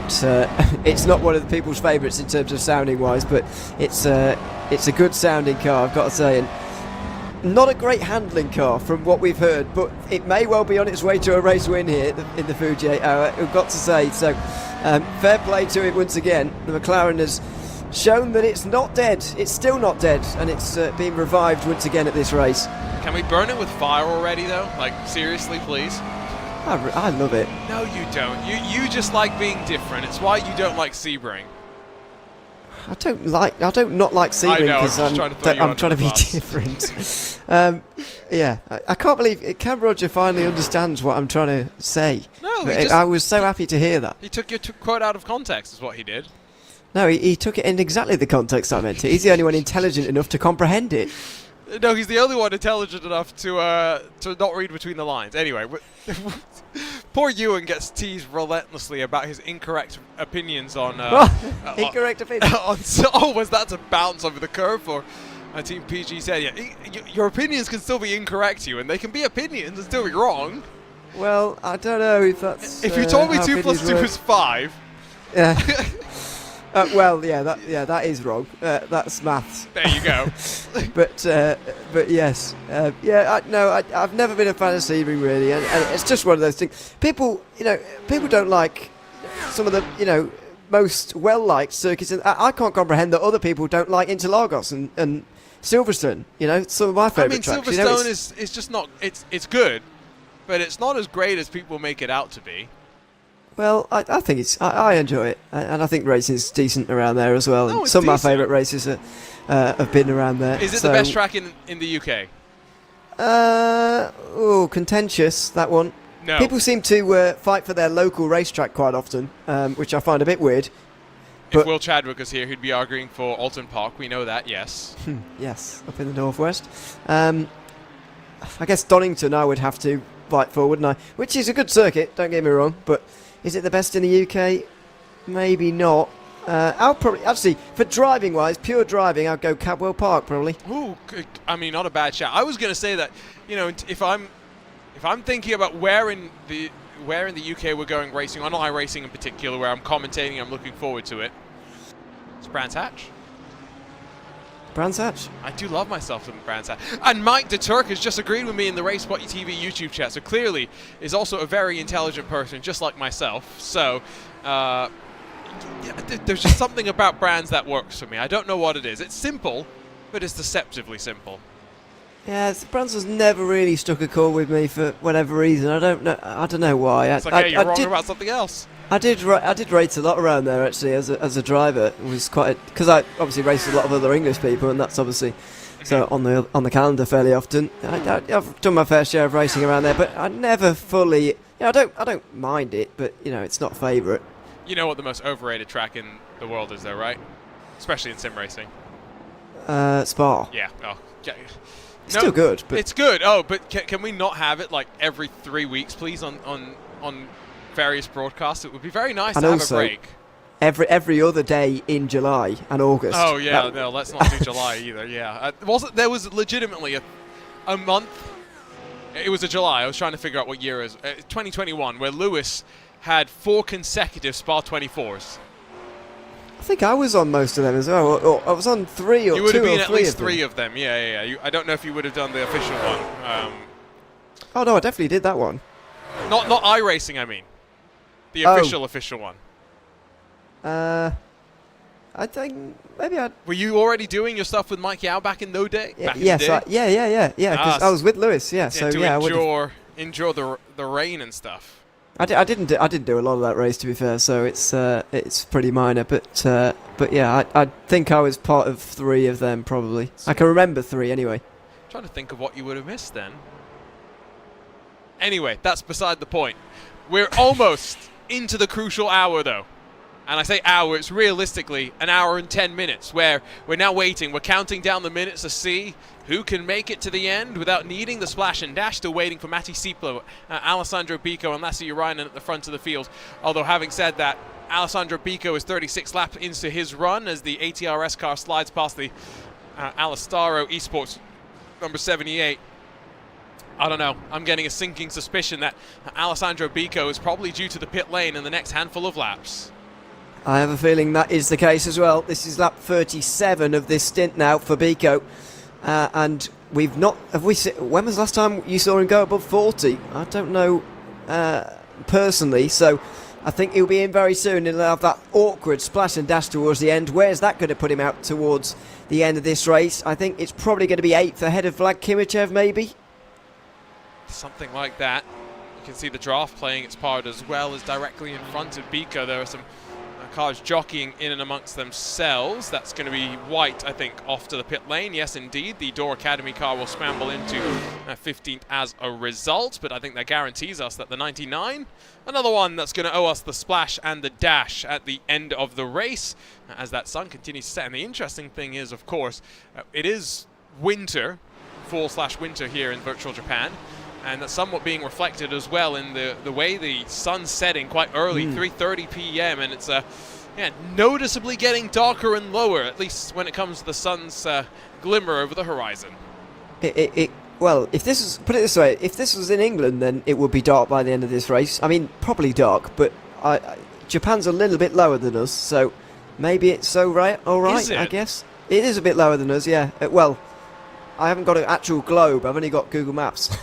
That's a good point, actually. I hadn't actually. The UK is higher than people think it is. It's not at all level with America in I don't think any region of America, apart from Alaska, obviously. No, yes, no. It's basically Canada level for the most part. Is the UK. You're right. Japan is actually probably a little bit more comparable to me in San Francisco than anything else. Yeah. Also, it's very long ways, so it depends what part of the country you're in also. Yes, no, yeah. I mean, at the end of the day, the Earth is flat, right? So this is all a lie anyway when we talk about the sun, how the sun sets, the Earth being round. So, you know, flat Earth conspiracies go wild in the chat. But And here's Biko. here's Pico with the flat Earth conspiracy theories. Well, I thought he was coming in, but he's not. He's just following someone for some slipstream. Maybe he is a flat earther. Oh no, let's not do that. Let's not do that to them. Sorry. I still remember my day. What was it? It would be like grade 6 or grade 7 in high school or middle school, whatever we called it back in those days. 1999. Oh, dagger in the heart. But when your geography teachers try and convince you, that the world is actually flat. I still remember that distinctly. Hey. Did your you not have geography teacher that? did that. Oh, we had. It was like it happened in the entire school. There was like a part of the school curriculum was on one day they try and convince you the Earth was flat, and that at the end of the day, at the end of the class, I guess instead, they turn around and say, "Haha, we tried to fool you." That is quite a good way of attacking conspiracy theories. It was not bad actually. It was quite fun. It's not bad. I really Inventive. enjoyed it. Yeah. I did go to a decent school, as much as I was not a decent student, Ewan. Well, they do say you can't turn a donkey into a racehorse. What? Why am I catching all of this? Look, Lewis. Yeah. he's not here. He's You're not getting even all here of to it. defend himself, and you're just like, Arjuna. Okay, anyway, we'll deal with this insubordination later behind the scenes at RaceSpot TV. But yes, you're not wrong when it comes to the sun and stuff like that. The gap between Grid and Go and Sontex held constant since Sven Haase has come out of pit lane. Again, you pointed it out, 34 seconds or so was the pit stop time for Haase, so going probably a good 10 seconds shorter than a full service for that car. So he's probably going to be due for a pit stop at the top of the hour as well. Yeah, I still feel confident. I'll stand by my prediction. Sontec Racing might be on for their very first iRacing special event win. I think they are odds-on favourites to do so. You mentioned earlier that you gave them the 100% chance of winning. I wasn't willing to go that far on the line, and I'm still not, if I'm honest. But only because there's a long way to go. I think they're in a really good position, fuel strategy-wise. They're on lap 34 of this stint. We know that they can go beyond 40, and right now they probably don't need to. 6 minutes to go until they're safe, although they won't be worrying about that. They'll just be going as far as they can. Maybe they can even take a lap or so out of the fuel for this final fill-up, or maybe they'll just decide not to fuel save this time. I would be a little bit careful about that, just because, again, it's a time-limited race rather than a distance-limited race, and so the teams are going effectively to the clock and then to complete the lap that they're on, rather than anything else. You want to make sure that you cross the line with the appropriate amount of fuel to complete all the laps. I don't think that's going to be an exit down towards the pit lane. It's still just running around. Last time by, we'll say 1:39.581 for Seepelis 13 was the second fastest car on track. Lost about 4 tenths, but did have to deal with a bit of traffic as it continues just to run his way on through. You're talking a bit earlier about favorite GT3 cars. I didn't realize that Lewis was saying that his favorite GT3 car is an Acura. Was that you? That wasn't me. It was him then, yes. Yeah, it's not a bad choice actually. I do like the Honda or the Acura GT3. It's a good car, but it's no Z4. Just say that. As Alessandro Bico makes his way into the pit lane. Still, as I said, well, at the time it's an hour 14 to go, and that has been correct. I don't see any way in which anybody actually could make it from here. Never mind Williams, who've been struggling a little bit. Yeah, as the Ford GT also slides into the box, by the way. Let's jump on board and just remind you all that this car is so old that it doesn't have paddle shifters. You see that stick sticking up from the floor? Yeah, you got to take your hands off the wheel to shift it, much like rally cars. So this is effectively a rally car now, I've decided. It's similar in that sense, I suppose. I wouldn't imagine it's probably H-pattern though, isn't it? No. I'm pretty sure it's sequential. The GT1s were sequential back in the day, weren't they? That's true. I think you might be right, yeah. It just looks very low for a sequential one, that's all. Normally it's a bit higher than that. But I see what you mean. Maybe it's the angle, to be fair, as well. As La Fuente comes out right in the path of Apex, which is not a battle for position, but it is an inconvenience to both of them. Into what I think is technically turn 3 on the track map, which I don't get that. Well, turn 2 is sort of that jink on the right-hander after the opening hairpin. Are we really doing that? Well, they are. Yeah, corner numbers. A suggestion, aren't they? Really. They really are. Frustrating is what they are. Yeah.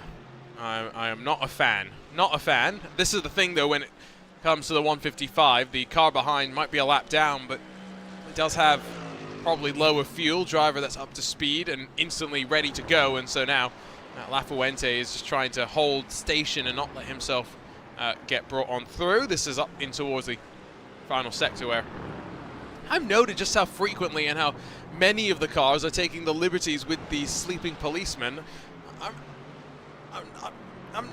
I'm not sure I'm comfortable with how much liberty they're taking with track limits at turn 3. I'm also not sure about some of their usages of the curbs. Well, I don't see what else they can do than put curbs there, to be honest with you. I'm not a fan of these perpendicular curbs to the road, by the way. I'm really not. On the exit of that final turn, for example, in other places as well, I think they're a really bad idea. I don't mind parallel ones that sort of run along with the cars as you get in, past the red and white curbs on the left-hand side. If there's a parallel curb running to the road, but I don't like them perpendicular ones at all in terms of enforcing track limits, I've got to say. But I mean, grass is a better idea than both of those ideas, in my opinion. But drivers are just doing what they can get away with, after all. And so I don't think we can say too much about that. I think this camera angle is making it look a bit worse than it actually is, I've got to say. I mean, kind of, but it's just the way that, again, I think track limits are. You're either governing them by the strict letter of the law, which is effectively white line, or sometimes white line plus curbs, and you must keep at least 2 wheels within the bounds of the white lines. But look at that there. You're going 4 wheels beyond the surface of the track in some case there, and you seem to get away with it. So, again, drivers will just maximize where they can. It's why last week in our IMSA eSports season opener, there was much consternation about turn 3 and turn 10 at Road America. 2 hours and 40 minutes. We're talking going on almost 150 plus laps, 180 laps or something like that for the GTP machines. And if I was driving at Road Atlanta with iRacing track limits, I'd probably end up with at least 180 incidents, if not 360, with an off track at each point of the track every single lap. Drivers were concerned about it, but once they figured out what race control wanted from them, I think the most incident points that anyone ended up getting over the course of the race was something like 40. So, drivers adapt to what they're told, and that goes for sim racing, that also goes for Formula 1, as it turns out. Yeah, they certainly do. So, as I say, they're just doing the maximum they can, really, I guess, is the way to look at it, but that's what these guys do. They're very competitive people, as we've all found out, and they're just trying to maximise what they can from absolutely everything. And clearly, you can take a lot out of this turn 3 curb on the way in there. But you're right; they are going 4 wheels off in quite a lot of places around the racetrack. And as I say, well, we were having this discussion, actually, not me and you, but our group, the 4 of us, in. A few weeks ago, wasn't it, about is it the track's fault or is it race control's fault in terms of telling the drivers what they have to do, and kind of referencing what you were saying there. I kind of feel like putting grass about a bit more on the exits of these curbs would be a better idea, really. I mean, we have seen just how bad certain sausage curves can be. I think you know what I'm thinking of here. Absolutely. Well, there are many examples, but yeah. So that's something to keep in mind. But yes, I think ultimately tracks are just trying to, again, be cognizant of the fact that most of them make most of their money from track days, from people that want to take their cars out and just enjoy the track, and therefore you need to not have anti-cut curbs. You don't want grass, you want tarmac runoff, you want as forgiving situations and circumstances as possible. When the motorsports then get unleashed on those same facilities, though, where drivers are taking advantage of everything, you can't have those same liberties. And yeah, it's not fun seeing drivers try and stick it between white lines at the end of the day, and then when they run 1 inch or 1 pixel beyond, they get dinged and lose a lap time. Pass, though, I think, officially, at crucial point of the race, where Ewan, we knew it was going to happen, but Matti Sieppula and Sontec Racing have officially cut a pit stop out of this race. They have. We suspected they were doing 6 instead of 7 today, and that's transpired. It's the same for the other Sontec Racing car as well. ATRS Esports are still out there, Drago Racing as well, and they are the top 4 ahead of Sven Haase, you can see in the 001 in 5th place at the moment. So you can just see what a great job it's been by Matti Sieppula. They've sort of had the best of both worlds in this race. Some of the drivers, I just mentioned 4 teams there, they've had good fuel mileage. Some others have had good pace, and Sieppula is one of them, along with Sven Haase as well. Really good pace over the course of today. But only one team has had both, and that is Sontec Racing's number 13 car with Matti Sieppula and Sami Matti-Trogen. They have had sort of the perfect mix of fuel saving and speed. It's one of those strategies as well where you have to commit at the start of the season. There's no start of the race. There's no two ways about it. You're not saving this much fuel in the later stint. You only are doing this because you've been committed and doing it stint after stint after stint. Now, hypothetically, Drago Racing as well as Urano's number 90 have done a similar amount of saving as well, because they've just come into the lane. They should be able to make it to the end without an additional pit stop compared to the rest of the drivers, but they're ultimately fighting for maybe top 5s, ultimately probably top 10s. Meanwhile, Sieppula gets ready to scamper on to the 39th lap of the run once more. He's not done with the saving just yet.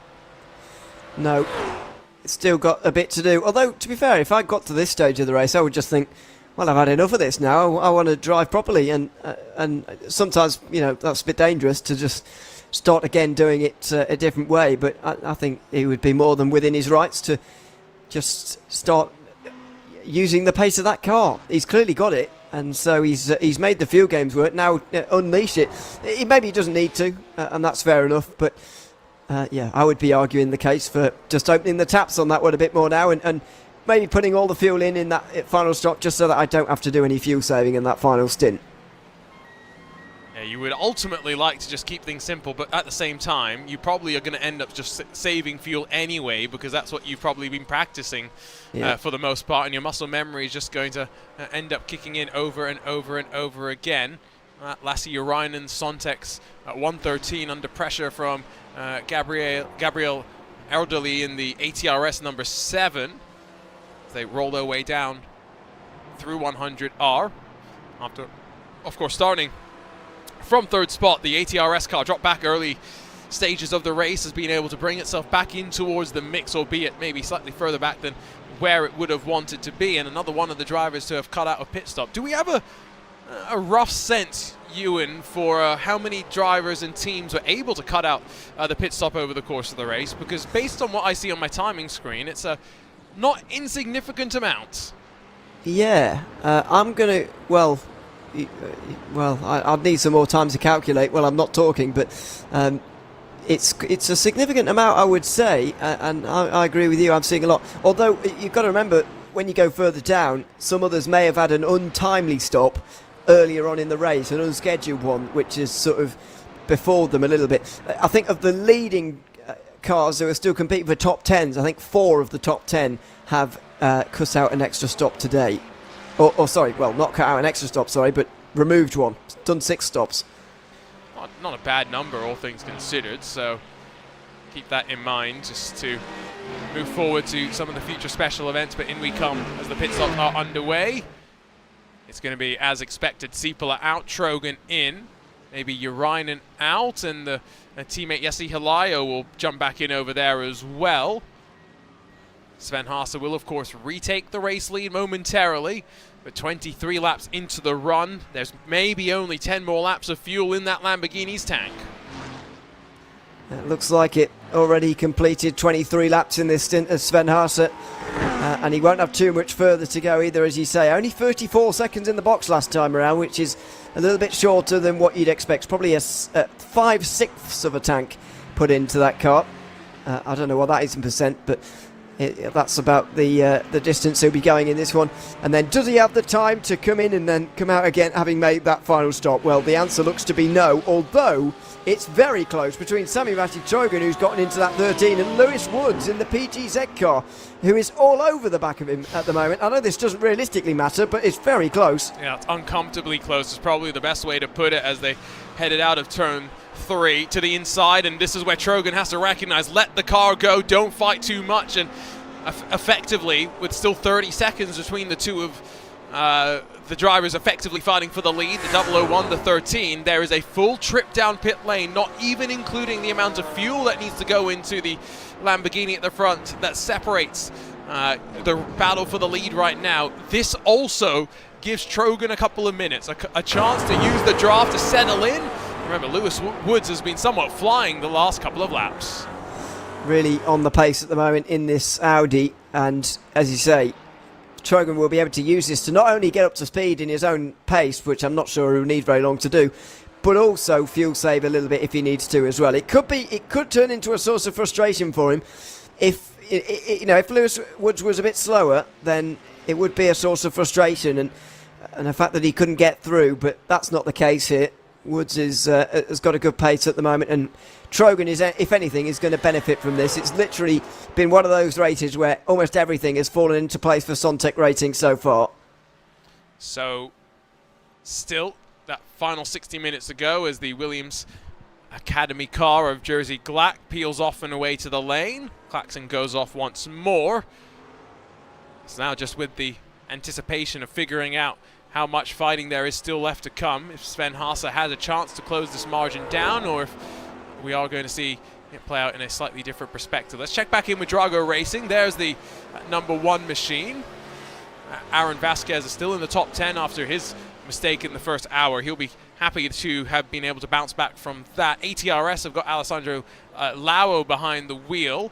He's currently chasing down Jesse Hilayu, who has taken over in that Sontec car. The way that the strategy has played out, Ewan, has meant that drivers aren't doing equal stints, an equal number of laps over the course of the race. Or an equal amount of time, or however you want to cut it. It's not even. As you mentioned earlier, 7 stints is not divisible by 2 if you're doing 2 drivers. So that's a bit of a problem. Whereas the guys who have done obviously 7 stops and done 8 stints, that is a lot easier to work out between yourselves. How are you going to split that? It's just a 4 and 4 for most, I would imagine. But that does give you a little bit of a headache as well, especially when you've got 2 very similarly paced drivers. And especially for that final stop as well. I've been a little bit surprised, I've got to say, with the amount of teams changing driver with only an hour to go. I would generally not really think you'd see that, but I guess it's got to happen at some point, hasn't it? Someone's got to do 1 hour, or they're going to do 3, which is maybe on the long side. Yeah, that's what I meant with the awkwardness of the, I guess, the race distance and the way the stints even have worked out there. Officially, though, 1 hour to go in the 2023 Coach Dave Academy Fuji 8 Hour, the final of the iRacing special event Enduros. Of course, still to come. There are 3 more special events a week from today. The Formula Ford iRacing Festival, the Winter Derby to come a week after that, and of course midway through December we round things out with the Chili Bowl. It's going to be a lot of fun. Can't wait for all of that action. You can catch it here live on the iRacing Esports Network and on Race Spot TV. So there has been, I think, some more dramas for various drivers in the closing stages of this race. Quick dial-up of the replay, and this I think might have been in front of Sami Trogan exiting pit lane just as another car says, no, see ya, I'm done. Well, I certainly would have done what they did in terms of staying wide there, seeing those 3 diving for the apex on one of them out, then the exit of the pit lane, but I maybe wouldn't have gone back to pit lane. Don't know what that was all about in the end, but maybe, unfortunately, that will be another retirement from the day. I would hope that all of the 39 cars still running in this one will get to the end from here, because they've got this far. They might as well continue on for the final hour. That's the thing. Figure out how much fuel ultimately is left in the tanks for the majority of them. People loving the flames out the back of the McLaren. Who doesn't? I mean, environmentalists. Well, that's true. Although, I mean, if you're complaining about virtual flames in a virtual game, I think you've got bigger problems. Well, exactly. And also, I'm not smart enough to actually understand why there are flames out the back and what environmental damage that's actually causing, but I'm just enjoying it while it's there. So I think what it is just leftover fuel being ignited out the back of the exhaust. Right, okay. I'm not an engineer, but that sounds pretty wasteful to me. Well, it depends what you mean by leftover fuel, in some ways, because... Right, no, that's true. Yes. Because if it wasn't going to be used anyway, then you might as well make a fire with it. Does that make sense? Right. But oh, that's probably more worse. No, I know yeah, what you mean. So if the fuel has already escaped the main part of the engine and it's spilling out the back of the exhaust, then yeah, I'm a software engineer. I'm a fake engineer, you know. So I don't know. I don't know. I'm not an engineer of any kind. What's your? Yeah, you know, you are just a talker. That is literally. I'm an engineer of the voice, but I don't even know about that either because I. No, engineer of the voice is like a throat doctor, right? That's probably the best. The most apt way of describing what they do is engineering our voices. Yeah, that's an interesting job, actually. I've never thought about that. Yeah, I mean, I'll say that I've got no idea about it anyway, so I can't proclaim to have particular knowledge. You know how Taylor didn't like... I have to go and research this one sec before I make bold claims on broadcast. About Taylor Swift, I think you were going to say.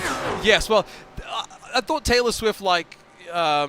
insured like her legs or something. Like there are celebrities that have done stuff like I've heard this. This story. You know, well, we should insure our voices. You know, that's a good idea. It was Cristiano Ronaldo. That's who I was thinking about. I don't know how I got mixed up all the time. Identical, same people. One's actually. I'm not going to say that actually. But that would have started a bit of a rift. All the Taylor Swift fans coming after one certain Ewan O'Leary on Twitter. Well, no, actually, I was going to be complimentary just because I just don't think Ronaldo is as good or very good. But anyway. Good. Okay, I agree with you. That's not a bold call at all, in my opinion. He's a hard worker, yes, but let's be honest, Messi is the most gifted of our generation. This is the satellite racing team bouncing over the curb. Oh, Dallas Pataska, no! Oh, and he's well avoided by everybody, including Apex, actually. I don't know if that was the 98 or 99, but they did a very good job of staying out the way there of very, very wayward BMW. Oh, it's going to be hidden by the trees, isn't it? Oh, come on. Live broadcasting, it's great. That camera shot, not what we thought it would be. Back over to the live pictures where Sontek's still tucked up behind the Team PGZ 034. Yeah, I don't know how I confuse Taylor Swift and Cristiano Ronaldo. I do it all the time. All the time. Yeah, they're just so similar in so many ways I can understand how it happened. But yeah, I do remember hearing that story, and for celebrities like that, I guess when you're at that level, for either of them, to be fair, it would work. I think Taylor Swift could get away with it as well. Excuse me, you're talking to a fake award winner. I need to insure my voice here. Well, yeah, but I don't think the stakes are quite as high, really. I don't know what you're talking about. I'm going to insure it for insert GIF here, $1 million. Who is going to be the company in charge? How does that even work? Insuring a leg? I don't know how I'd go about that. Do you go to the post office? I don't. No, you definitely don't go to the post office. My assumption would be that you pay someone money every month, and then in the hopefully unlikely situation that you hurt your leg, then they help pay for your medical coverage for it. So in our case, or if you're injured and can't work, maybe. You know, imagine that you lose your voice, Ewan. Suddenly you can't commentate. I'm telling you, we need insurance. We need to unionize as commentators. We need a union. Oh dear. It's going too far. A union with our own award that won't be fake. Dear me. Imagine trying to get us to work together, though, as commentators. It's just not going to happen. It will never happen. It's a total joke, which is why I'm struggling to hold myself together. iRacing Esports Network, by the way, I did mean what I said. I wasn't joking when I said Messi is the most gifted natural player of our generation. I don't think there should be any question about the things that he can do with the ball. Just through sheer willpower sometimes. Never mind of our generation. Okay, of all no, time, you can never make those arguments, because what's going to happen, Ewan, 30 years from now, when sports science has developed even more, and someone has grown up with Messi as their idol and is now even better than Messi was. Well, I'm not listening to that. I mean, you can't.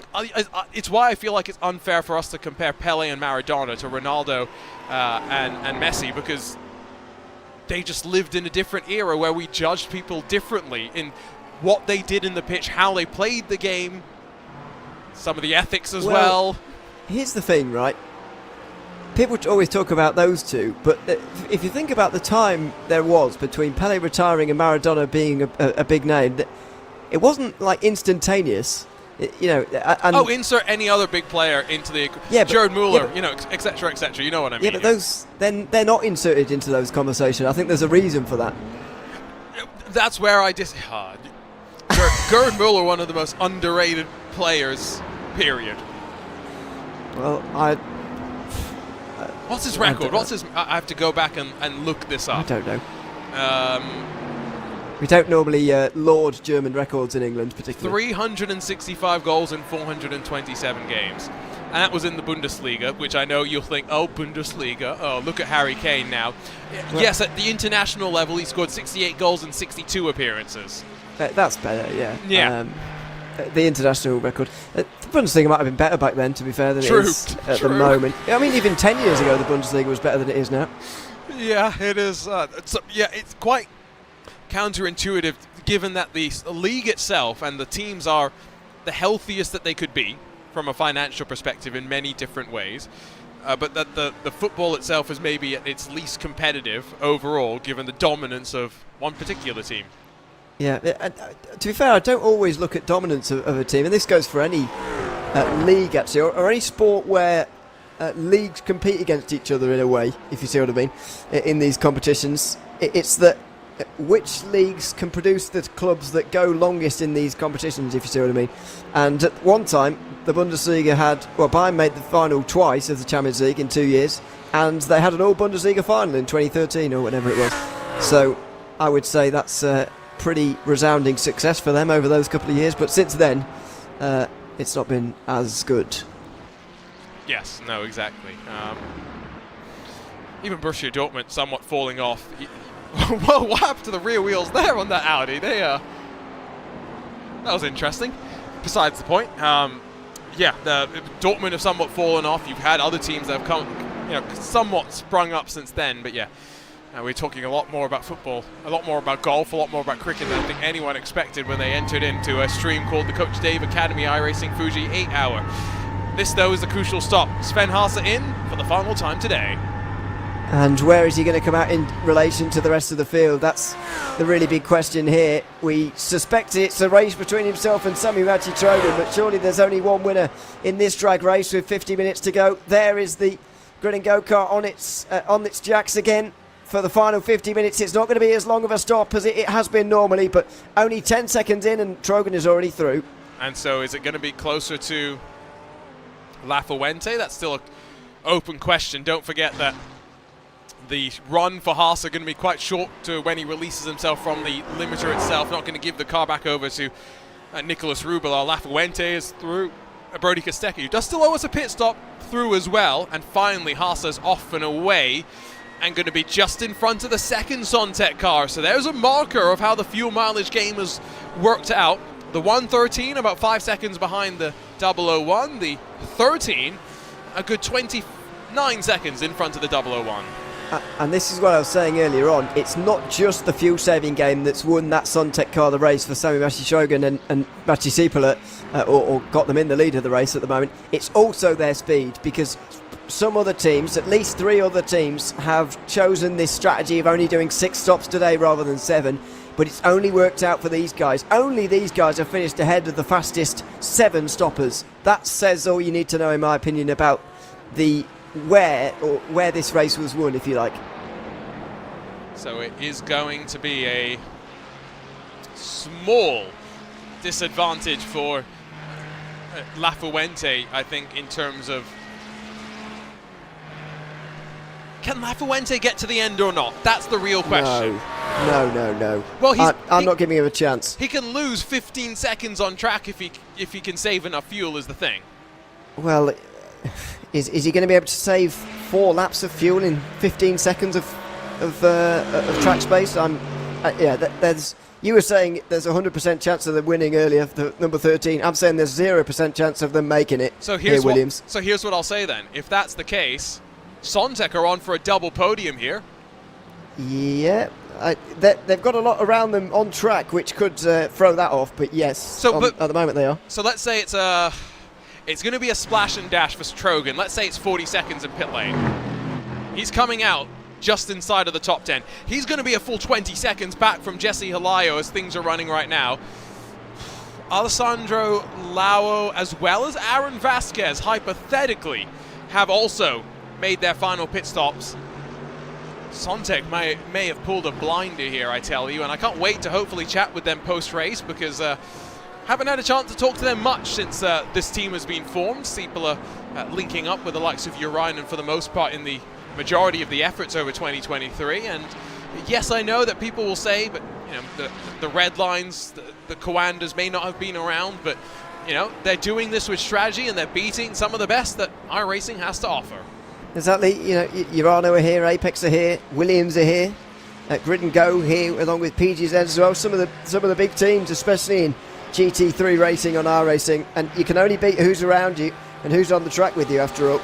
So I don't think you can take away that from the position that Sontek find themselves in. They're going to hate the fact we're talking like they've won the race with still 3/4 of an hour to go, but we are doing. And I just think that they're in a really strong situation. I wasn't quite as willing to go with the prediction you did earlier on, but I certainly had them as my favourites. And there's a reason why all 4 of us in the booth today picked them at some stage in the race to come out on top in terms of this strategic game. And I was the first. I'm just making sure we call that out. the best of the predictors so far today. Still 46 minutes to go, so I should be very, very careful because I do believe in a commentator's curse. As much as a certain 2-time Fake Award winner maybe does not. Alex Dunn is into the Mercedes AMG Team ART machine, by the way, if you were curious. So the Irishman jumps on in for what will be the final stint of the day. The sun is well and truly in the eye line as he looks to the inside on the ATRS number 5 and slides past Alessandro Romanelli, and this now sees him up to 16th position. The highest that realistically they may get is maybe 14th. Dunn has got 7 seconds to close to build up to the back of the Door Academy into the Team Hoisting Velt car, and let's be honest, what's been a difficult day for Apex, all things considered. It has. I mean, they've had some great success in 2023, of course, but this is not one of their races that's going to go down in history books for them. I think they'll struggle even to finish inside the top 10 in any of the classes. Is the 98 realistically going to get there? I'm going to say no at the moment. They've still got a pit stop to make, and I think you're right with Alex Dunn as well. 20th, the most 20th, 14th probably the most realistic place that they can find themselves in, or the highest place they can find themselves in by the end of this, I would say. So I think you're right on that one. A day to forget, all in all, for a team that you wouldn't expect to be down there. Well, they'll be hoping tomorrow's a day to remember as they try and extend what is a 100% winning record so far in the GTD class of the IMSA Esports Global Championship. 5 for 5. I mean, Ewan, it still boggles my mind. I've commentated on every single one of those races, and it still baffles me how one team can have won every single race. And yes, they got pushed maybe a little bit harder than they wanted by Redline in the most recent round of the championship, but ultimately, at that level, to be that consistent, it's almost unheard of. Yeah, but I don't know if being I don't know what to how to phrase it, but I feel like these kind of things happen all the time, that someone surprises us with that kind of performance, and we think, well, that could never happen, and then it does, and we're like, well, so even with this level that we're at now with sim racing and generally, I still struggle to say that those kind of things would never happen, because we can be surprised constantly, and so I don't know. I I don't know. This is why I don't go out on limbs like you did earlier with 100% chance they're going to win, stuff like that. But sometimes it comes off, but sometimes not. And so I tend not to be so surprised by it, even with the level it's at now. But even so, it doesn't take away how impressive it is to manage that. See, I'm just better at you at predicting. Better at me. Or more confident at it. Maybe not better. Certainly more confident. That's not more willing to be wrong. That's the way to phrase it, isn't it? Well, maybe. Yeah, that's probably. But I'm more likely to get lynched for it. So. Yes. Lewis Woods has pitted from the PGZ 034, and he's come out behind Alessandro Lau for the ATRS Esports at number 7, which I think goes to prove that Daniel Lafuente, if they cannot make it to the end of this race without an additional stop, so going on another 29 laps of fuel, and I laugh as I say that because he's already done 18 laps on this run. To do 29 more laps would mean 47 laps. Sorry, son, there's no way. Lafuente's owing us a pit stop. And for all that I just said about not saying things will never happen, that is never going to happen. Sorry, Look Daniel. at you proving yourself wrong. I am literally ripping apart my own philosophies in front of my own eyes. But anyway, I am doing on this occasion because it's just. I mean, I just can't get my head around the strategy from Williams today. The last sports car was Petit Le Mans the last sort of special event endurance sports car of this season. I guess it might have been, but yes, one of the recent ones anyway. Williams did so well in that to be strategically good and quick as well, which is exactly what Sontek are doing incidentally today. But they've not got the strategy right, and they've not been as quick as the fastest team either. I've not understood what the strategy is, especially today. The pace has been all right. There's been nothing realistically wrong with the pace. They're still second after over 7 hours of a race. That's a good place to be. But I just don't understand why, at the stage where you committed to the strategy of not fuel saving, why they'd begin fuel saving only to fall short of that target anyway and splash and dash. So you've not maximised the pace and you've not done the fuel saving strategy either. You're sort of caught in this no man's land in the middle, and they're going to get a way worse result as a result. They should have gone for that strategy of just pace and stopped fuel saving right from minute 1 as they seemingly set out on doing at the start of today. They should have committed to that. And again, I think it's partially just been the fact that Sontek did commit so early that maybe goes to show that they have probably dialed this in as a pre-race strategy, done the data analysis, done the numbers, crunched it all, and yeah, the fact that Williams didn't see it, maybe it's not that they didn't see it, Ewan, maybe they thought like grid and go. Maybe they thought that would be faster, and for whatever reason, we got into the race itself, and boom, they do the math on the fly and figure out, wait, we got to adjust this right here, right now. And for me, that's even more reason not to change the strategy. If you've gone into the race with a plan and knowing of the other strategy, then stick to it. You've got to see it through, even if you're not going to win. You've got to see it through. You'll get a way better result that way. And I think they could have finished on the podium if they had have stuck through with it, because I think they would have kept way closer to Sven Hasse. I know that gap opened up of about 5 seconds almost immediately in the race, didn't it, as the big battle for third commenced in the first 20 minutes. But even so, they could have been, 5 seconds behind Hasse. That would still get them roughly third in this race, or around that. They'll be in a battle for a podium right now. And as it stands, they're in the bottom end of the top 10. So I've said it before, Williams have had a great year in 2023 generally. They've had a really good special events year. There's no doubts about that. They've been the best iRacing special event team for me in 2023.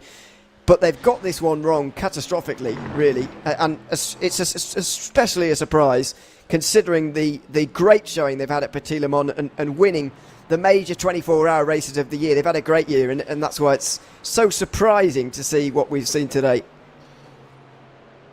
I just wonder, I'm trying to play devil's advocate, if you can't tell, not for any specific reason, but other than just to kind of talk through these possibilities. The grid and go 1, 2, and 3, maybe that was part of things as well, because when you get to a situation where there's one team running 1, 2, and 3, it's very easy for them to then control the pace and either A, save fuel, or B, allow 2 cars to break away and for one to hold up the rest of the pack. I'm not implying that's what happened. It just naturally seemed like the third of the grid and go cars was just naturally a little bit slower, and so the 002 was holding up the pack, and 5 seconds doesn't sound like a lot, but it was enough to make the difference, it would seem. Team PGZ's 034 gets in front though of the ATRS car, so as much as we're talking about the start of the race, right here, right now, there's still stuff going on. There is. And this is the kind of thing we were expecting from the final hour. Maybe we were expecting it to be a bit closer for the race win, incidentally, but while that's not happening, we are seeing other battles out there on the circuit for other places, which is going to be good to see towards the end. I think I could see one maybe developing for sort of 9th on backwards at the moment. Straight Matter is not that far ahead of the 77 of Williams Esports Academy and all of those around them, so that's another group to keep an eye on, although there are still plenty of pit stops to figure out here.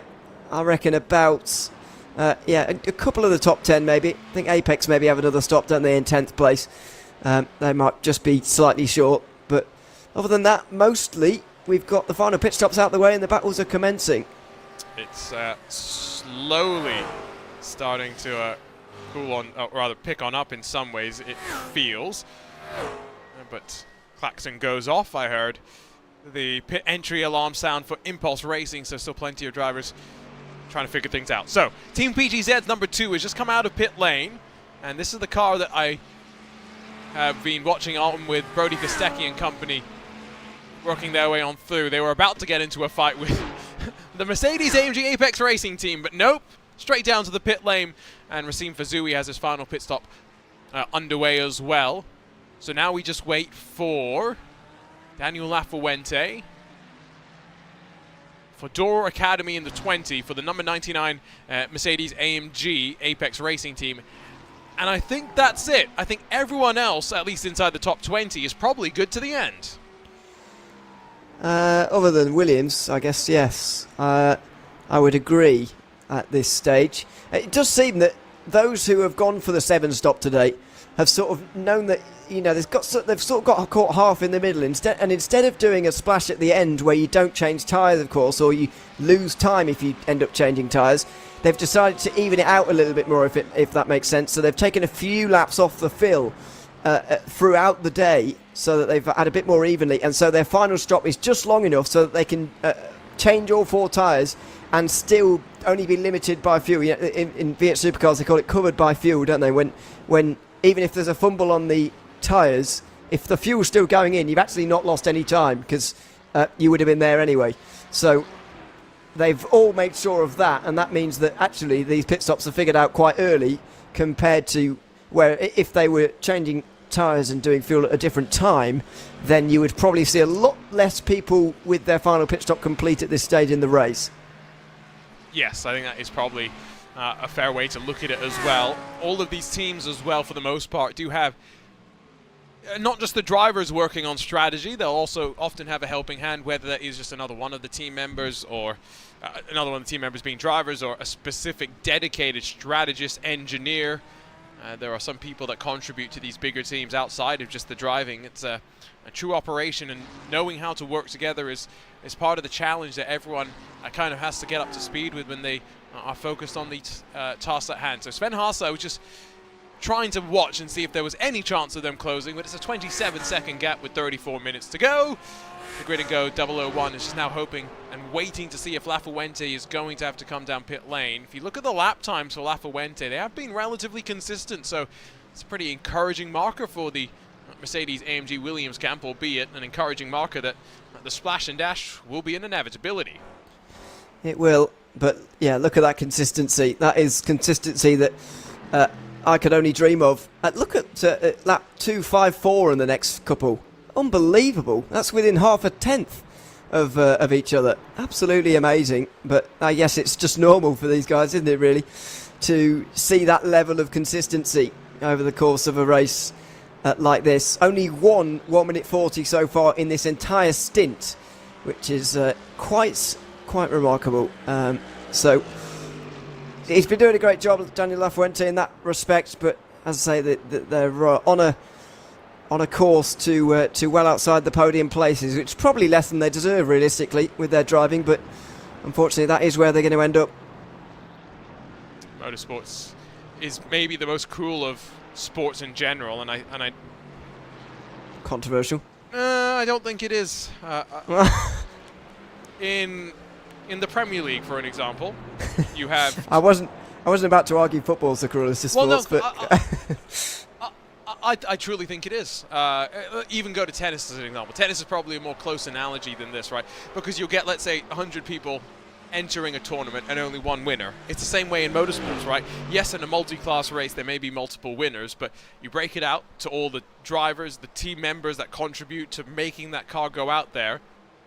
There are so few people that actually enjoy winning success week in, week out, that most people have to recognize and remember that, you know what, I may not have won the race, but I got a top 5, I got a top 10. And in fields as strong as this, sometimes that's a result that you can be proud of. I look at the IMSA esports field, and I go, if I was in the top 5, if I was in the top 10, no matter how I got there, of any of the races, I'd be pretty satisfied with the performance I had. yeah, I know what you mean in terms of it is a bit different to other sports, quite a lot of other sports, where you are literally 1v1 all of the time, and there is one winner and one loser, or maybe a draw in some sports, but not. It's a bit uncommon. In this, yeah, you're right. You can effectively lose. Effectively, anyone who doesn't finish first loses, if you want to look at it harshly in that way. But you still be happy with that. So I see what you mean in that respect. It's not, of course, the only sport like that, and so that's where you can have, I suppose, the argument about the cruelness of that. But yeah, you are right. It's different in that respect to think about on a day-to-day basis. Where I think today some of the Apex teams, for example, will be happy with a top 10, and they might not get that even. So I see what you're saying about all these different positions and whatever, and being pleased about finishing wherever.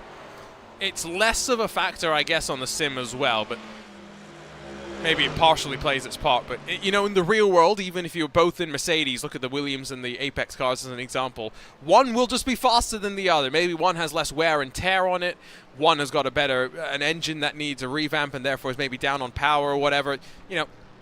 In the real world, two cars are never the same. No. If you come to the track with a car that you think should finish in 5th, and you finish in 1st, you should be thrilled with yourself. Congratulations, my friend. Take a bow. You got the most out of the car, you got lucky as well, and guess what? It doesn't get much better than that. If you finish 5th in that car, great. You maximize the performance of that car. You should also be happy with yourself.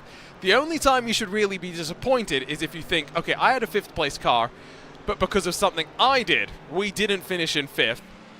And that's where, if I look back on my racing career, that was basically every race that I ever did. Well, and I think the cruelness comes into it is where you don't achieve that 5th place result because of something not in your control. That's where it's harsh in that respect, and that happens plenty of times as well. I'm sure it happened to you. I'm sure it's happened to everyone at some point around you. You don't get through any sort of racing career, sim racing career, no matter what level you got to, without bad luck going against you that's put you a long way back compared to where you should have been. So it's something worth thinking about, and so I see what you mean. But so I guess you just readjust your targets, I suppose. But in the same way, that is somewhat the case in other sports as well. Yes. If the problem is every athlete thinks that they're the best, and rightfully so, right? You need that competitive mindset. Yeah, absolutely. But you also need to be realistic and not too harsh on yourself. I guess there's the two sides of the coin. 30 minutes left to go then in this final endurance race of the 2023 iRacing Special Events, the Coach Dave Academy Fuji 8 hours. Don't forget to go and check out everything Coach Dave Academy has to offer. It's not just setups, but it's little tips and tricks. And I was doing my own research for this event, Ewan, just trying to understand a few different things, and I searched iRacing Fuji 8 hour, and guess what popped up? A nice little helpful article from the folks over at Coach Dave Academy to get you primed for your first special event, if that's what this is. I was really impressed at some of the different resources available for people to go and learn from. And I think that is, really important when you're just starting out as well. It's a bit daunting sometimes. Long race, a lot of different things to worry about going on, not least setups and all that kind of thing. And so it is good to have a sort of calming something to read so that you can figure out what is going on here, and you can make your first steps forward with a special event like this, because I think a lot of people may have their eye on some of the 24s next year and some of the longer races next year. Some of the more races with a little bit more history than maybe this one does on iRacing, I think it's fair to say.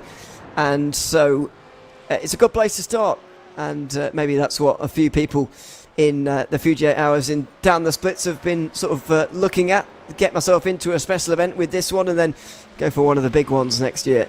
Yeah, and of course we've talked a little bit about the fact that rain is coming and it's going to be fun, right? It's going to be fun. I always used to enjoy wet driving, to be fair, because I just knew that everyone else would be displeased, so I quite enjoyed that. So you just enjoy misery of others, is what I'm hearing here. Well, no, but because I wasn't very good, I knew that if I had a positive mindset towards the rain, I would already be ahead of some people that I otherwise wouldn't have been. Okay, I get that. Yeah, it's going to roll out slowly, car by car, track by track, and so make sure you keep an eye on the iRacing forums to keep an eye on the latest updates to come to that feature, but that's definitely one that's much requested, I think, is probably the best way to put it. I'd be interested to see the customer service iRacing emails to see how many of them are just emails from people saying, "When rain, please." I wouldn't like to be on the other side of that account, I've got to say. That's a frustrating afternoon, I would imagine. It's been so widely anticipated, hasn't it, that we're going to be very excited when it's finally... when there's a proper date set on it, we're all going to lose our minds, probably. I do agree with some of the comments, though, where they should just literally flip the switch. Don't tell anybody. Just one day That'd be hilarious. In official racing, just every race is torrential rain, and let us all figure it out on the fly. Sink or swim, quite literally. Literally. Yeah. Oh, that's not a bad idea, is it? Well, we're not drivers, so we think it's a great idea, yeah. I do quite like the sound of that. But anyway, I rip my computer frame rates when that comes out, is all I will say. Yeah, no. The flames out the back of the McLaren aren't too bad for the frame rate of SimCity Racing, and Oscar Koper fight with Team Hoisingfeld for 22nd and the 23rd positions. But outside of this, not really much going on in these closing stages, the final 19 or so laps, as we say hello once again to your race leader, to Sammy Matty Trogan. Lewis and myself got a little bit confused in the early stages of the race. Was Sammy Matty still part of Williams Esports? Had he made the switch over to Sontec? Confirmation came from team management at Williams that Sammy's on loan to Sontec, who are one of his real-world sponsors for this race weekend. And so excited to see this partnership has paid dividends. And clearly, for Sammy Matty and for Matty Siepler, they'll be thinking, you know what, we worked well together. Can we do this again? They might well. And I wonder what the agreements are like with these teams about going out on loan, if you like, for these kind of events. I don't really know what kind of provisions there are for that in contracts and all that kind of thing. Because I've not read one. And obviously we would never know the ins and outs anyway, but it just made me wonder a little bit, how many drivers in the sort of top level would be able to do this, it would be my kind of thoughts around it. Is it just him? Is it everyone, but they choose not to? I've got no idea. I guess it depends. The thing with Williams in particular is the fact that, they could run 7 different cars and still have spare drivers left over, it feels like sometimes. So, maybe for Sammy Matty in particular, this was just an occasion where it made sense for him to go and link up with his real-world sponsor. We do sometimes see, like, the Tuesday nights Precision Racing League here, and Daniel Ferguson in the Pure Sims car is teamed up with Lease Esports and Guillaume Levesque and Andrew Carone in a combined team effort there. So, there are cases where we do see this from time to time, but the only way that we're seeing Sebastian Job teaming up with Gianni Vecchio and Diego Pinto at Team Redline, as an example, is if Oracle Red Bull Sim Racing and Team Redline were to link up. Oh, wait, they did! Yes, that's a scary thought for people, really. So, that was... was I the only one who was not really too, I don't know if enthralled is the right word, but I was kind of like, well, they're sort of like swimming in similar waters anyway, if you know what I mean. Why? And they, I wasn't particularly surprised either. I don't know if I was the only one. Well, I think it is. There had been some rumblings, apparently. I wasn't privy to these, apparently, but I think it's a big deal just because, again, it was G2 that was helping out behind the scenes, and now it's, going to be Redline that are helping out, and, Okay. Well, now it goes from, you've been doing a couple of rounds of ESLR1, right? Now take out Sebastian Job from that G2 team, right? Let's say he couldn't fill in. Let's say Robbie Stapleford had to fill out the rest of the season. But now, Team Redline, let's say, I'm not going to ask you who's been the lowest performing driver on the team. That's an unfair comment. So let me just pick a name out of a hat. Eeny, meeny, miny. Let's say Jeffrey Rietveld. I literally just picked one of the 4 Redline drivers at random. Let's say he's sick and has to miss one of the races. What happens if you put Sebastian Job into that lineup? How scary does it become now? Well, even scarier, yeah. Even though they are already very strong, I would say that they are. So, how do they compete against each other now? Then, in that case, because Job drives for G2 in ESL. So, how does that work? He'll finish out the season with G2 and then officially will no longer be part of the team. Because I'm guessing you made it to the major, right? Surely. Come on, Did Sam. he, heck? Yeah, good. He made it about 10 weeks ago. Good. God, thank the Lord for that, because he almost made it on, what, 3 rounds in the spring season? Yeah, I think it was 3 maybe, or maybe 4. I think he did 3 out of the last 4, and he very nearly made it. But, of course, the point system was very different back then. I think it's a little bit more difficult to do these days. Is it? I think you would have needed just over 100 points this season. No, you're right, because actually it would have been easier for him, because he would have gotten points for actually finishing well in his heats as well, right? Well, I say heats, quarterfinals and semifinals. Yeah, but only if he actually did. But he did. Well, yeah, in that case then yes, but there is a situation where at maximum you can get through to the final having scored 50 points. At least you can score 16. It's a big difference. Well, it was irrelevant at the end of the day. He wasn't making it to the major because of the Porsche Esports Super Cup finale. So, moot point, but these are the wishful thinkings that will lead us into 2024. We do a lot of wishful thinking and sort of hypothetical thinking, don't we, really? It's been, we've been live on Twitch for 7 hours and 55 minutes. It's been about 7 hours and 50 minutes of wishful thinking, let's be real. I don't mean just in this race, I mean generally. Oh, no, that too, yes. But I was just trying to illustrate for those that are joining us for the very first time. Oh, yeah. We're not normally quite as laid back, but we are at the moment, I suppose. It's also an interesting time, isn't it, to talk about these things. It's November, the season's nearly finished. People are a little bit demotivated at this stage. It's dark outside already, all that kind of thing. Well, not for Arjuna, actually, but... Well, this is kind of the thing when it comes to sim racing. We don't get an off season. Not really.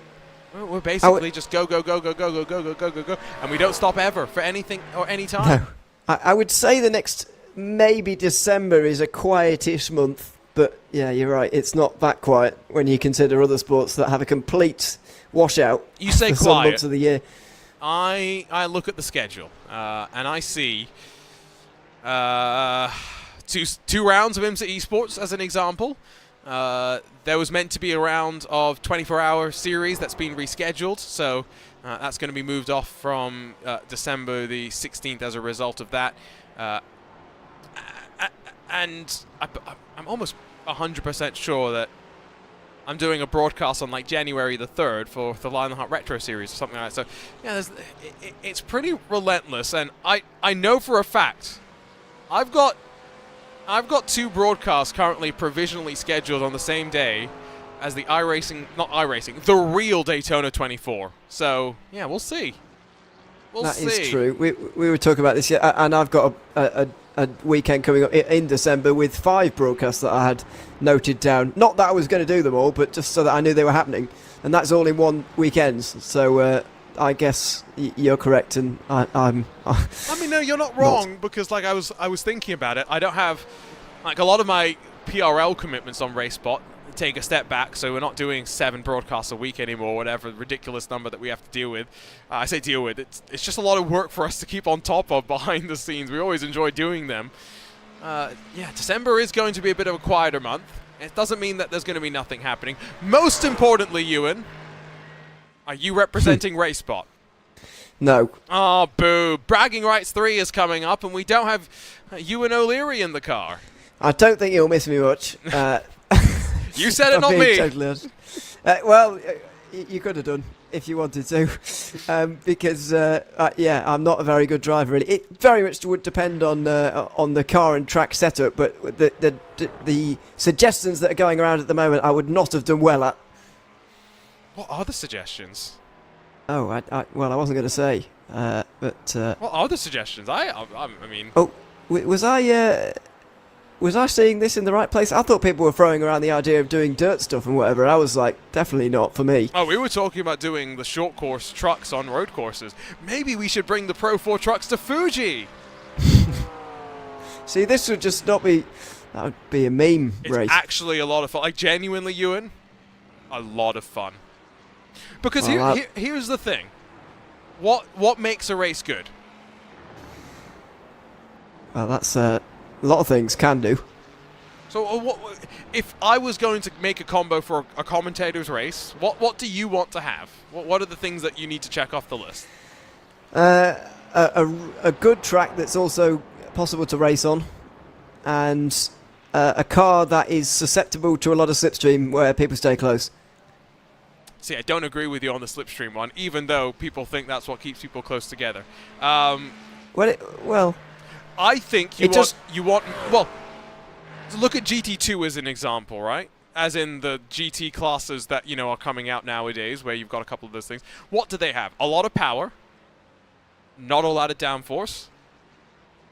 Because what happens when you put an amateur driver behind one of those cars? They make a lot of mistakes. I know what you mean in that respect, but I don't know. I always enjoy the style of racing of slipstreaming and whatever. I know it's not for everyone. Formula 4 cars, which we can do that, and we probably will. But we should also have some fun, and that is fun. That's fun too, but that's sweaty racing. That's not fun racing. Sweaty racing is fun.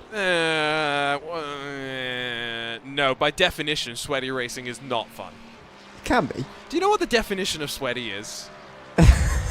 I've not looked it up in the dictionary recently, but we're not talking about the you get drenched in sweat kind of definition. The perspiration. No, we're not talking that. Yeah, we're talking that it's a grind to do this, and you're just sweating out every little. Yeah. Yes. No. It's the. Don't miss those days. It's the EAFC style of gameplay where you're not playing football, you're playing fake football, as I often call it. Iku Marikala is suggesting we do jumpy trucks, so I've just got a note about that. So, yes, I think Bragging Rights 3, third time's a charm, anyone but those Aussies. We might have to do some short course.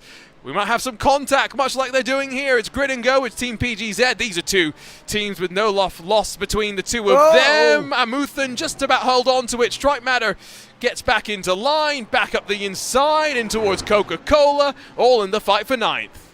Well, it's fierce racing between the two, but so far it's been fair. Is it going to stay that way around 100R? Great side-by-side between them. Right round the outside for the Ferrari of Straight Matter, who's going to send it back down the inside again for the next left-hander. Does he give room on the outside? Yes. And he wants to shut the door, and he just about does. These guys are playing for keeps at the moment, and they know exactly the parameters of their cars, thankfully. Yep, they're giving each other just enough room. Big send up the inside, gets it stopped in the nick of time. Oh, and that was Amuthan learning from Brody Kostecki. I can only imagine what Brody was saying in the ear of the number 2 there. Go on, get in, send it deep. And Amuthan listening to every little charge he's being given.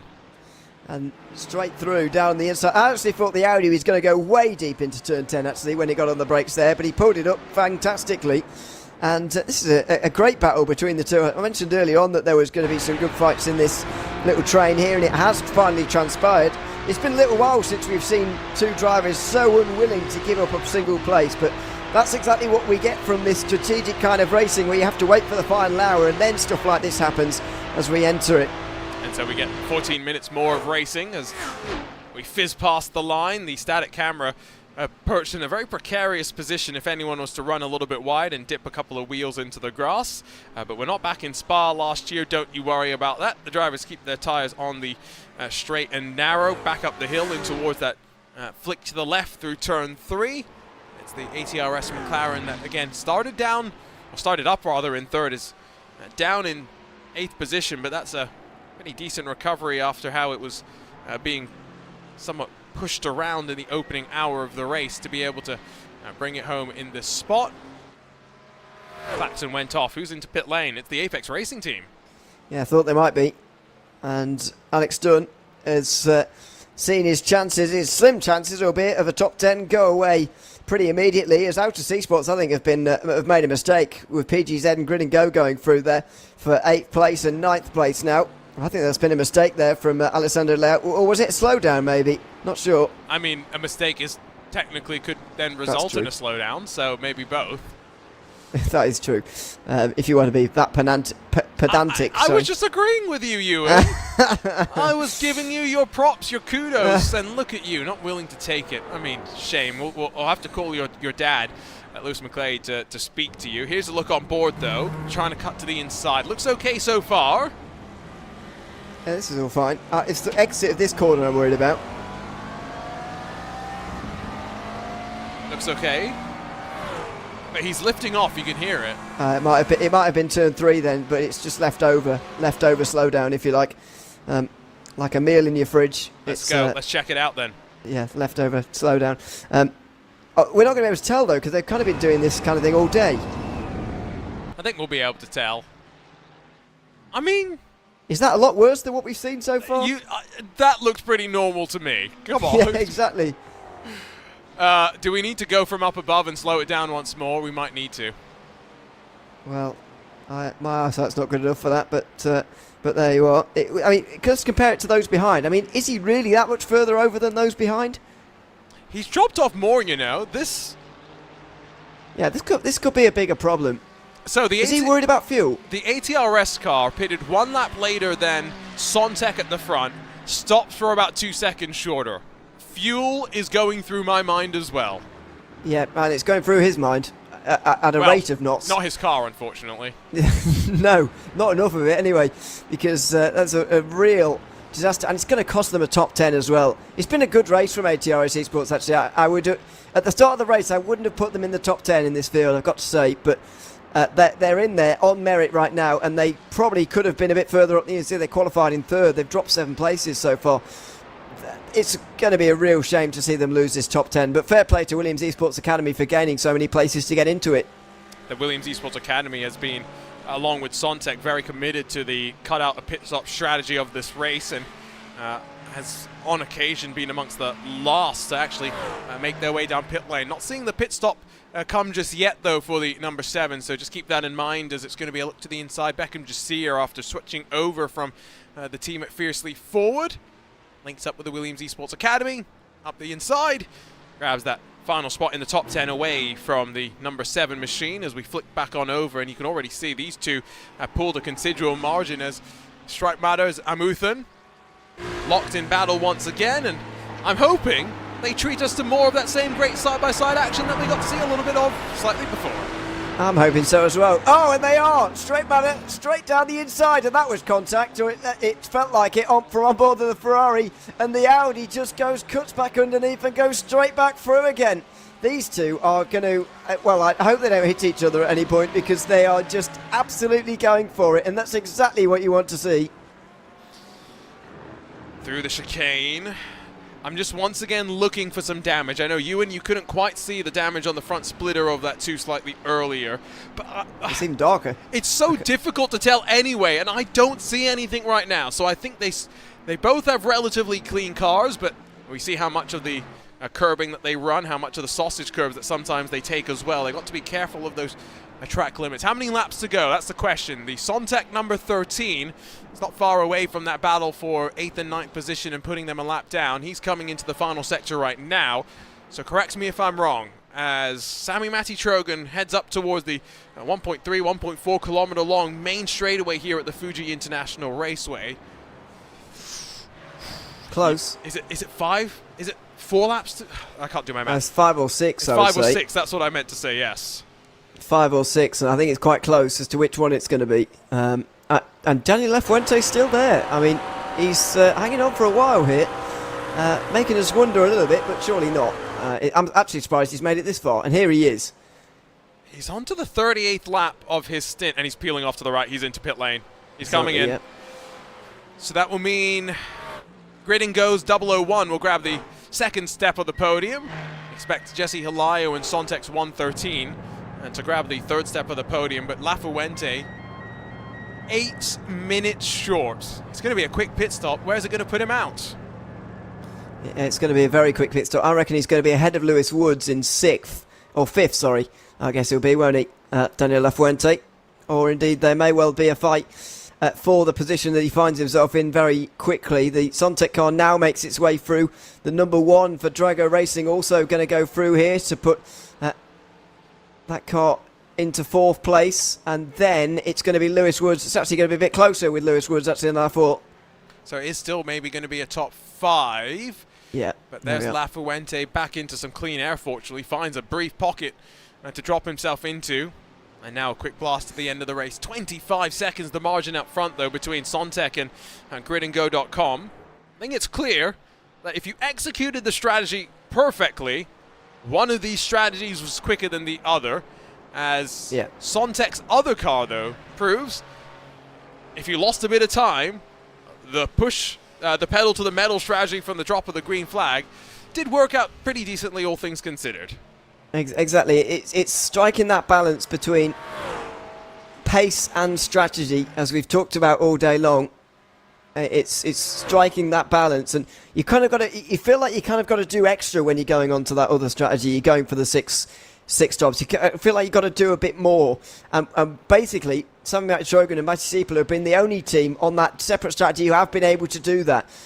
It's been, when you're on the pace that you can do at maximum, like Sven Haase has been doing in the 001 all day long. It's different for when you're on that fuel-saving strategy. You've got to do something a little bit extra, and the 13 car for Sontec has been the only car in the field able to do that, despite not being the only car to go on that strategy. It was all about, as well, that first cycle, that first pit stop window, dropping directly back into those behind and being able to use them as a bit more of a tow. Kind of set the tempo, set the mood for what we were going to see from that point forward. The rear brakes glowing on that McLaren. You can always kind of tell which end of the car is doing a lot more of the stopping in these GT3s based on how the brake rotors light on up, but coming back towards the line is still very, very close as to how many laps we're going to be left with at the end of this race, and that's a number that some of these drivers have got to keep an eye on because they're fighting. Alex Dunn just inside of the top 20 with Door Academy, SimCity Racing hot on the heels, and they fly through turn number 3. They're all once again just maximizing the track limits. No such concerns about incident penalties this late on. No, you can use them up if you want a little bit as well, if you're not particularly close to the limit, but I'm sure these guys won't really be tempted to do that. It's these final little scuffles that are being sorted out now, really. And as you said earlier, there aren't many of them. There is that one for 8th that we were watching earlier on, this one as well. This is the last train in the field, if you like, of more than 2 cars, because there is a fight for 27th as well. SimCity Racing's both of their cars actually involved in fights, weirdly, in the last 10 minutes. I won't be complaining too much about that. There have been a couple of slips up. That's definitely a word. Yeah, slip-ups is what I was trying to say. Involving the likes of the Wave Italy racing car, and I'm not sure exactly what's happened to them, except to say that they've lost a whole bunch of the front end. Oh no! Oh no! Oh no! It's taken us a long time to see one of those today. Yeah. Well, the good news is the Ferrari's got an easy to reattach front end, from what I understand. Yeah, it's it all comes in one. Oh, that's horrible though. Who was the other car though? Oh, it's ATRS. It's their academy car. It's been a difficult day for the number 14. It's well, Porsches generally do have a lot of weight over their rear end, and it certainly reared its head there. It's different to a properly bad rejoin, isn't it? But they could have dealt with that a bit better. Question coming in: is the 7-stop strategy the winning strategy? No, it's It's a 7 stint strategy. That is the winning strategy. Technically, it's a 6 stop strategy, isn't it?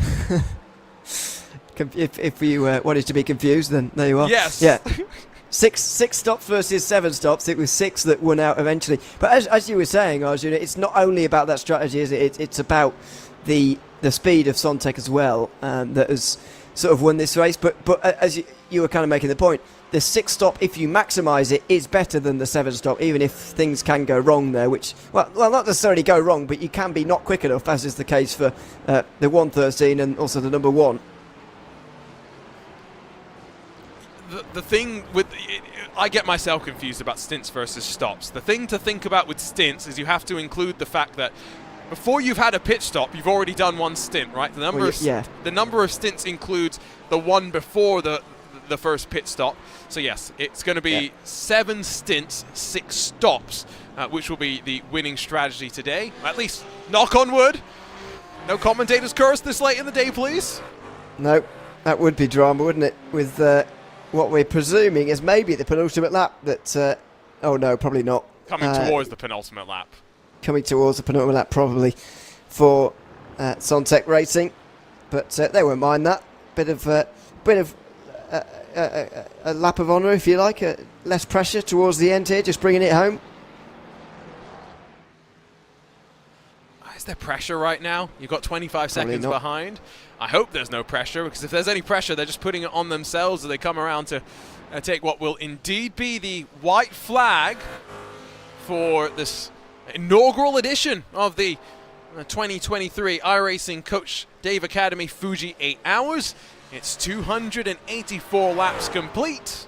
Just 2 more left to go. Yeah, so not the white flag, as you just said there, but the penultimate lap, yeah. Yes, that's what I meant, sorry. Yes, so you got me really confused. I was like, oh, right, okay, it is. But no, penultimate lap then, and then the white flag next time. What would a white flag for a white flag be? Well, I don't know. But I guess that just Barney doing the 2 symbol, I guess. Waving 2 flags, that's what he'd have to do. I don't know. But we're just making stuff up now. But yeah, it's going to be final lap next time around. And I'm still slightly amazed the battle for 8th place hasn't been resolved. Although I think PGZ might just have enough of a gap behind now to call that position their own. They may. You know who I don't think is so comfortable at this point is, well, back to Alex Dunn with Door Academy and the SimCity racing car. McLarens do seem to be have a decent step in the BOP equation here today, and so as Dunn tries to hold off this fight in his Mercedes, it's not just, of course, Doors Academy entry, but Oscar Coper in that SimCity racing car that runs their way in towards turn 1. Remember, 1.3, 1.4 kilometers, this main straightaway, and it's onto the brakes with a half reactionary move, to be fair to Dunn. The Door Academy McLaren is going to try and set up the Mercedes down the hill, and it's going to be in towards 100R, where potentially the move's going to be all just about setting up. It's not going to be here at Coca-Cola, surely. How does the mid-engine McLaren work through the long right-hand sweeper? Especially with someone right in front of them taking air off them as well. We know that it's not the most stable of cars, even at the best of times, but what's going to happen here? It's a good line through there, actually, and Alex Dunn knew it immediately. Look at that! An insane defensive line, and coming from further back, there's going to be a huge one from the other McLaren now. This is an amazing battle, using the full width of this very wide circuit. And this is where the real-world racecraft of Dunn's coming into play. He knows that he's got to be ultra-defensive. Oh, 3 wide! Who's going to back out of it? SimCity Racing first, then Door Academy. And Dunn holds on. Onto the white flag, though. Top left of your screen, you can see, after 7 hours and 59 odd minutes of racing, it's remarkable to think that you and these 3 teams have found one another. Door with the send up the inside, and Dunn can't slam the door shut in the nick of time. He loses 2 spots as SimCity Racing gets on through as well. He might be able to get them both back, though, on the main straight here. He's going back down the inside of Oscar Coper in the SimCity racing car. And by the way, Team Hoistingveld in Jan Sama is right there as well now. This is a 4-car battle as they go on to the final lap. It's a drag race as well, and there's slipstream being given at the moment to the Oscar Coper in the SimCity racing car by Door Academy. So that's pretty rude for Apex, and now they're going to have to go on the defensive. Here we go. Is it 3 wide? It is indeed. Door Academy, oh goodness, parks it on the apex, allows no momentum for Dunn. Big wiggle there for Coper. The Hoisingveld car is in the mix as well. And again, they've got a full lap with which to fight. But as they work their way into the middle sector, it's coming to the line. And it's victory for Sontec Racing. A breakout victory as well. A strategy that they mastered. And Matti Sieppula, Sami Matti Trogan are the inaugural winners of the Coach Dave Academy iRacing Fuji 8 Hours. Contact and drama in this fight for 20th position. It's SimCity Racing that get on through. Door Academy lose out a couple of spots. Alex Dunn still trying to hold on in this middle sector of the lap. Yeah, Door Academy very much shovelled out the way there and losing 3 places in one. Alex Dunn's stern defence of that position ahead of Team Hoisingveld. I think Oscar Coper, though, has dealt with this the best, and he's gotten through on 2 cars in the matter of laps, and he's going to be the one to finish 19th, although he's gone over the curbs.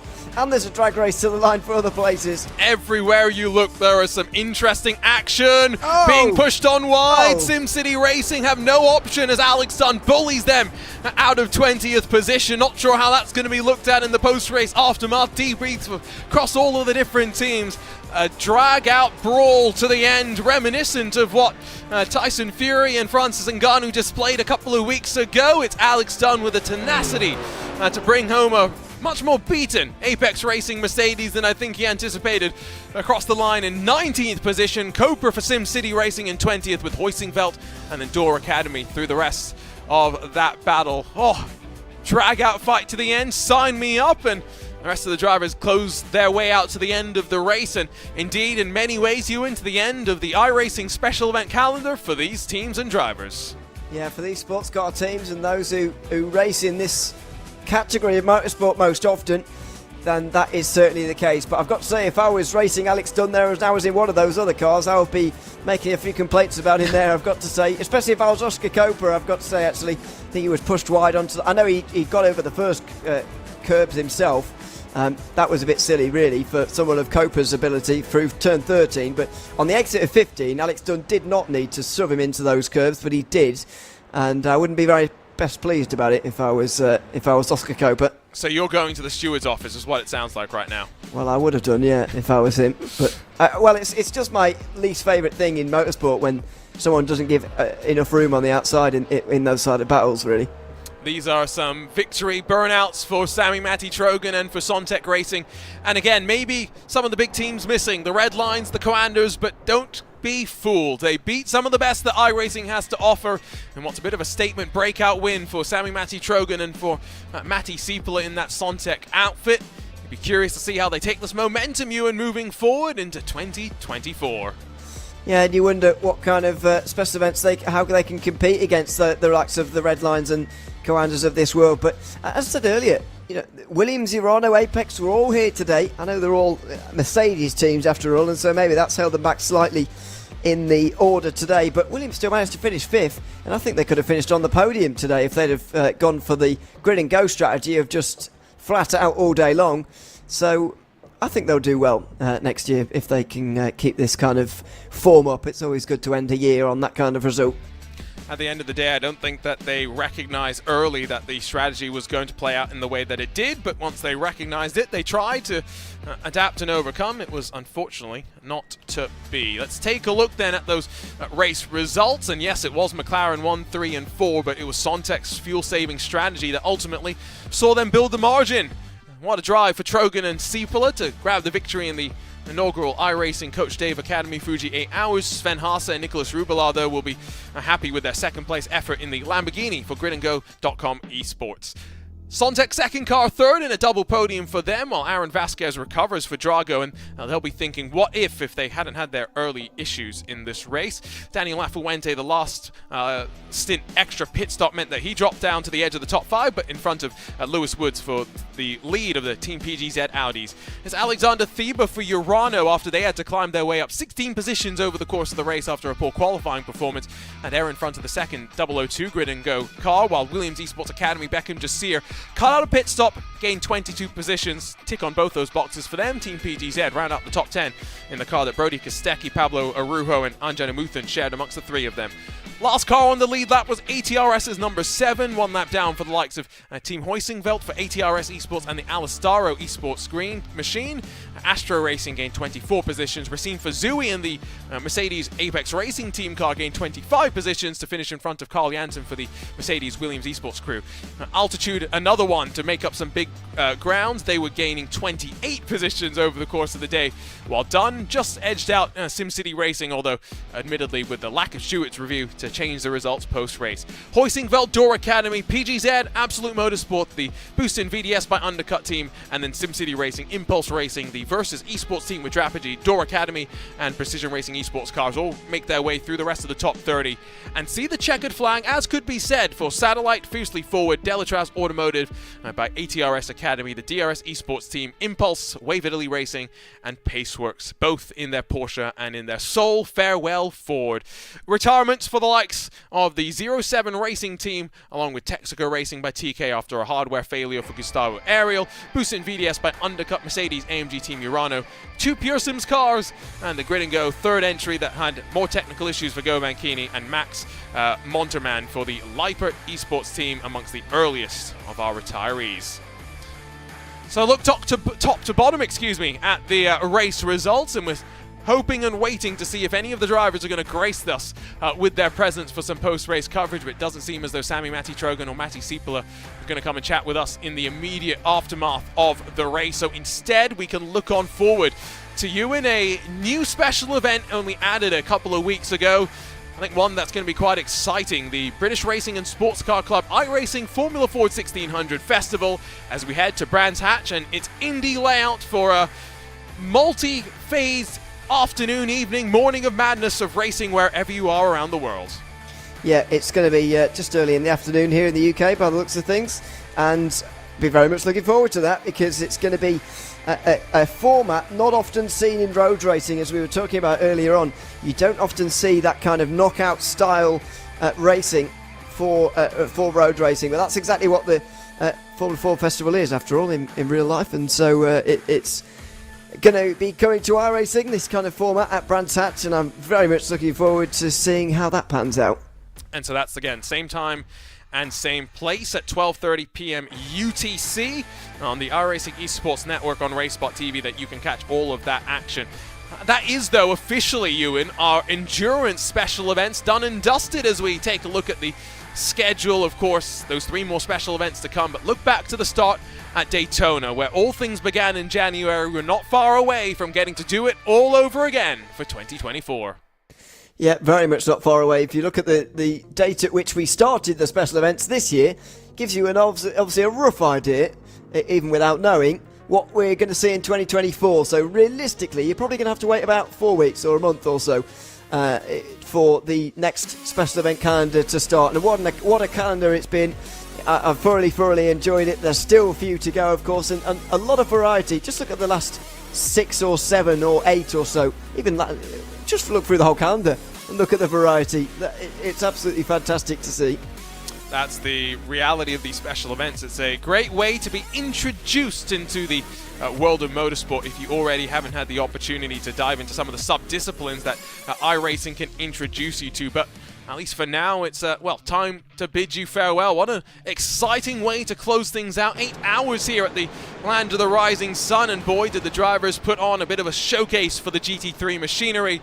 47 ended up taking to the green flag. Only around 39 of them saw the checkered, but ultimately it was the strategy masterclass that decided it all. For the entire team at RaceSpot TV, thank you so much for joining us. For Lewis McLeod, Cam Roger, for Ewan O'Leary and myself, Arjuna Kankipati, we appreciate your company. We'll see you in a couple of weeks' time over the next couple of iRacing special events as we round things out for 2023 and our iRacing special event journey. So long for now from the iRacing Coach Dave Academy, Fuji 8 Hours.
you.